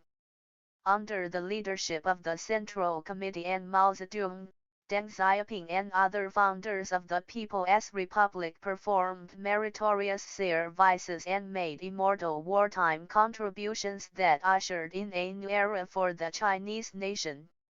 Deng Xiaoping also grew from a young revolutionary into an all-powerful revolutionary and a battlefield commander capable of directing large-scale operations. Father spent 20 of his first 45 years fighting battles. The war was over, and the new China was founded. father was assigned to take charge of the work of southwestern China as a governor of the region. 5 years represent a period of time neither too short nor too long. Some people have passed the peak of their life by the time they are 40, while others have just begun to find the starting point of their career when they are near 50. I believe that the lifelong experience of the overwhelming majority of people may possibly amount to less than one half of what father experienced in his first 5 years. If father had looked back at his past on his 45th birthday, he would have had many pleasant recollections and no qualms about what he had accomplished. If he looked forward to the future, he could have been very proud of his success, full of confidence, and determined to spare no effort in creating a completely new situation in China. The age of 45 marked a milestone in father's long career. However, it marked another starting point in father's political life as well. The day he turned 45, neither he nor anyone else in the world could have expected how many more difficulties and dangers he would encounter in his future. The first half of father's life was brilliant, but not the most brilliant. The first step in the political career of Deng Xiaoping was taken just at this moment. Now he would start marching toward the most brilliant peak of his political career. An unfinished story. This book is coming to an end. However, the story of Deng Xiaoping is far from over. The story of the second half of father's life does not fall within the scope of this book. I hope that in the near future I will be able to present to readers the story of the second half of the brilliant life of my father. Here I will make only a brief account of the rest of his life. Father was transferred to Beijing in 1952 on the instruction of the Central Committee. For the second time in his life, he left Sichuan with his family. His first departure from Sichuan was the first step in an as yet unknown career. His second departure was a stride toward his increasingly brilliant future. In 1952, when he went to Beijing, he was appointed Vice Premier of the Government Administration Council of the Central People's Government, and later on, while still serving as Vice Premier, he also held positions as Minister of Finance, Minister of Communications, and Director of the Organization Department of the Central Committee. In 1954, father was appointed Secretary General of the Central Committee, a member of the Military Commission of the Central Committee, and Vice Chairman of the National Defense Council.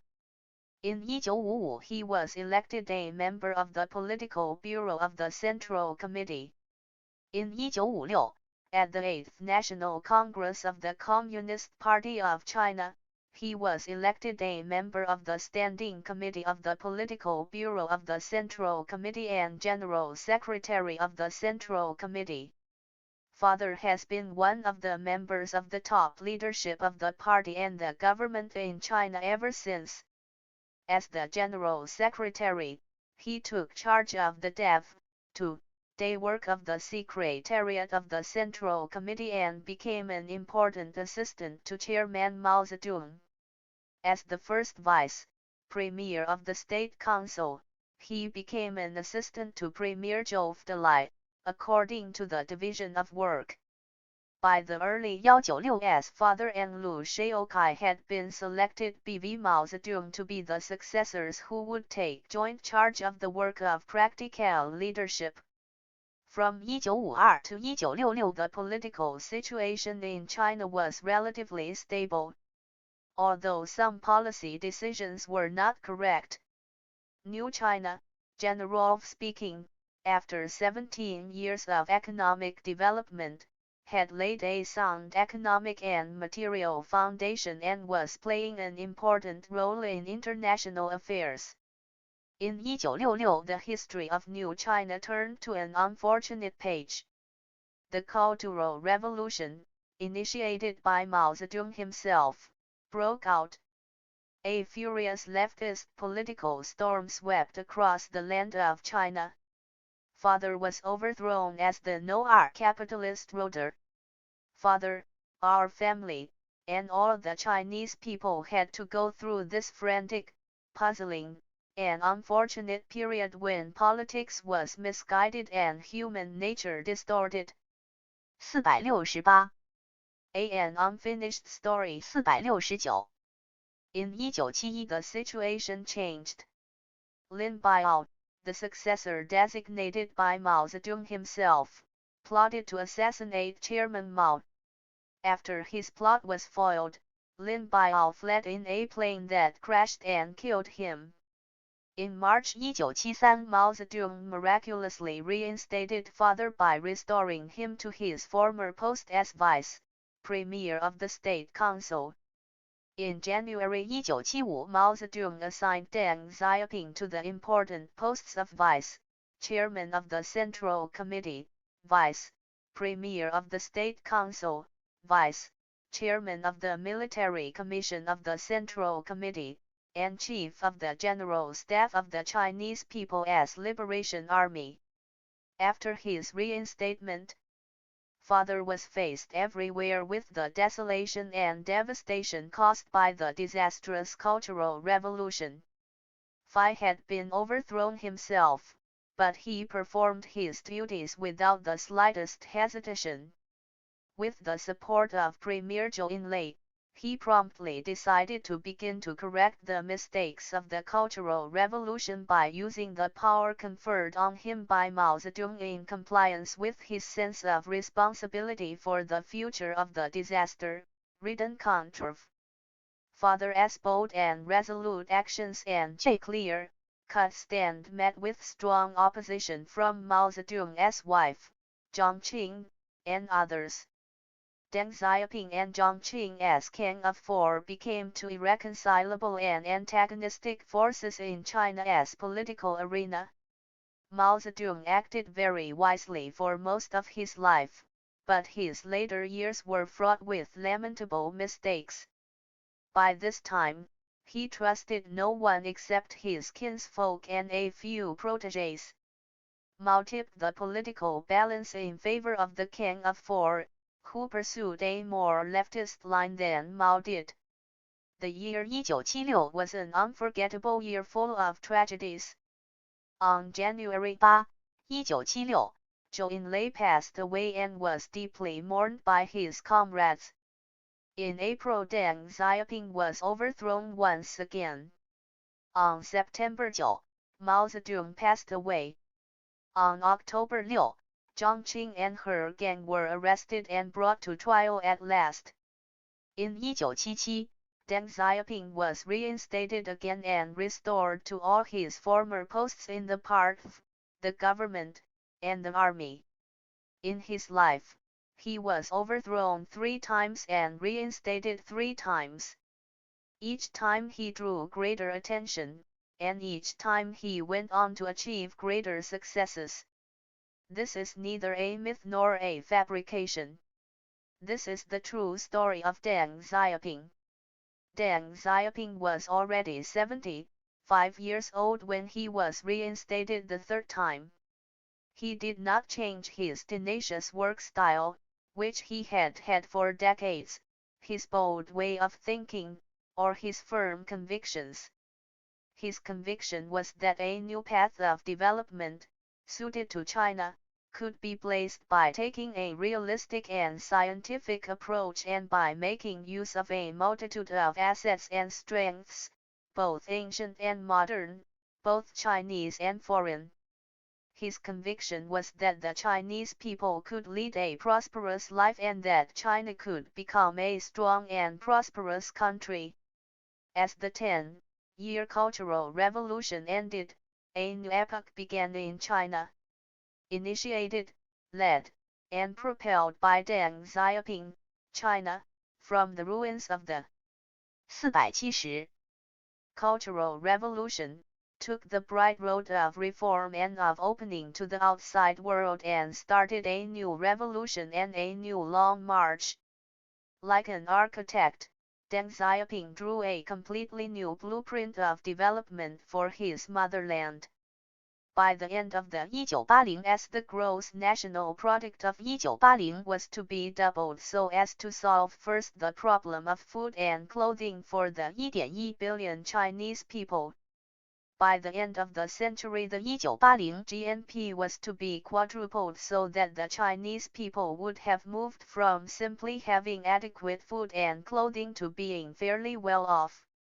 By the middle of the next century, when we celebrate the 100th anniversary of the founding of the People's Republic of China, China, with a population of 1.5 billion, is to rank with the moderately developed countries in per capita GNP. The Chinese people will become prosperous, and modernization will be basically realized by then. This is the three-step strategy for China's development devised by Deng Xiaoping. Deng Xiaoping has held that the Chinese should build socialism with Chinese characteristics. Under his guidance, China has been trying to discover its own path of development and marching forward steadily. More than 15 years have elapsed since 1978. China has made progress and achievements that are universally acknowledged. There is a popular view that the next century will be the century of the Asia-Pacific countries, and that among them China will attract the greatest attention. China is proud of this expectation. Some people say that Deng Xiaoping is one of the great men of this century who has attracted the greatest attention in the world. Others say that Deng Xiaoping is the most notable man in the world today. In China, some ordinary people put up portraits of Mao Zedong and Deng Xiaoping together in their homes. In 1989, Deng Xiaoping resigned and retired. He retired so as to abolish the feudal life tenure system in China and to promote younger people to the leading posts. Even in retirement, he still pays constant attention to the great undertaking of reform in China and its opening up to the outside world. At the advanced age of 88, he still goes around calling for the further development of China. He retired, but the cause he initiated keeps on advancing. Present day China has achieved initial success in its great undertaking and is going to develop rapidly. How time flies! The autumn and winter were over in a flash, and another spring had come. The Spring Festival of 1993 arrived. Year 1993 is the year of the rooster in China. To rise up upon hearing the crow of a rooster goes a Chinese saying. Like a majestic-looking rooster and a great dragon that is about to fly, China, full of confidence, pride, and enthusiasm and with its chin up and chest out, was ready to advance valiantly toward an unfinished story. 47, The 21st century in the midst of the deafening noise of firecrackers on the eve of the Spring Festival. As usual, Father took the whole family to Shanghai to spend the festival. It was indeed a jubilant festival. Everyone felt happy, and everything looked fresh. Outside the house, colored lanterns were hung up high, their bright lights like spluttering fireworks. Inside the house, we felt warm, cozy, and comfortable, as if spring had already come. A dozen members of our family of 3 generations were joyously immersed in the jubilation of the festival. Father, nearly 89 years old, sat in the center among us. He looked calm and composed with his white hair glittering under the lamplight. On his face was a serene smile that came from the bottom of his heart. His smile transcends the range of time and space and is eternal. CONCLUDNG. It has been my long, cherished wish to write about my father. I want to write about my father because I am often at his side, and I think I know him very well. I want to write about him because I hold him in high esteem. There are many prominent persons in the world. There are many sons and daughters of the prominent persons in the world as well. Many sons and daughters of prominent persons are writing about their parents. Quite a few of them do not praise their parents. I am different. I love my father from the bottom of my heart. I have wanted to write about my father for a long time, but it is only in recent years that I have decided to do so. I spent 3 years collecting materials, interviewing, and reading history books. Over those 3 years, I have devoted all my energies to writing about the first half of my father's life. Now my father is 89 years old. When New China was founded, he was only 45 years old, having made it just about halfway through his life journey. My father has gone through so many things in his long life that there are too many stories about him to be written. It is beyond my ability to write about the colorful and legendary life of MV father, or even to make a rough sketch of it. My purpose in writing this book has been to tell readers only what I know about my father. Perhaps it will serve 反斜杠 E as a supplement to books on Chinese history. I have finished this book, but I have not finished writing all about my father. The most brilliant chapters of my father's life lie ahead. I know more about and have a deeper understanding of the second half of father's life because that was when I myself grew up and became mature enough to understand him. I want to present the whole colorful life of MV father to readers. Some people may ask why I have not finished that stuff, why I have interrupted it. I want to tell you the reason and ask you to excuse me. MV energy and ability have prevented me from continuing right away.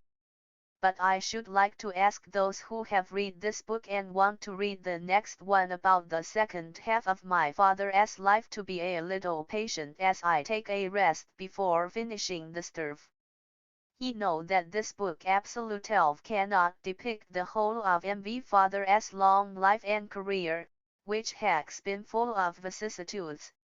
However, I have done my best. I believe that the next book will be better than this one. Finally, I hope that when my father finishes reading this book, he will say, "It is not bad, father has never praised us. It is not bad, that would be enough."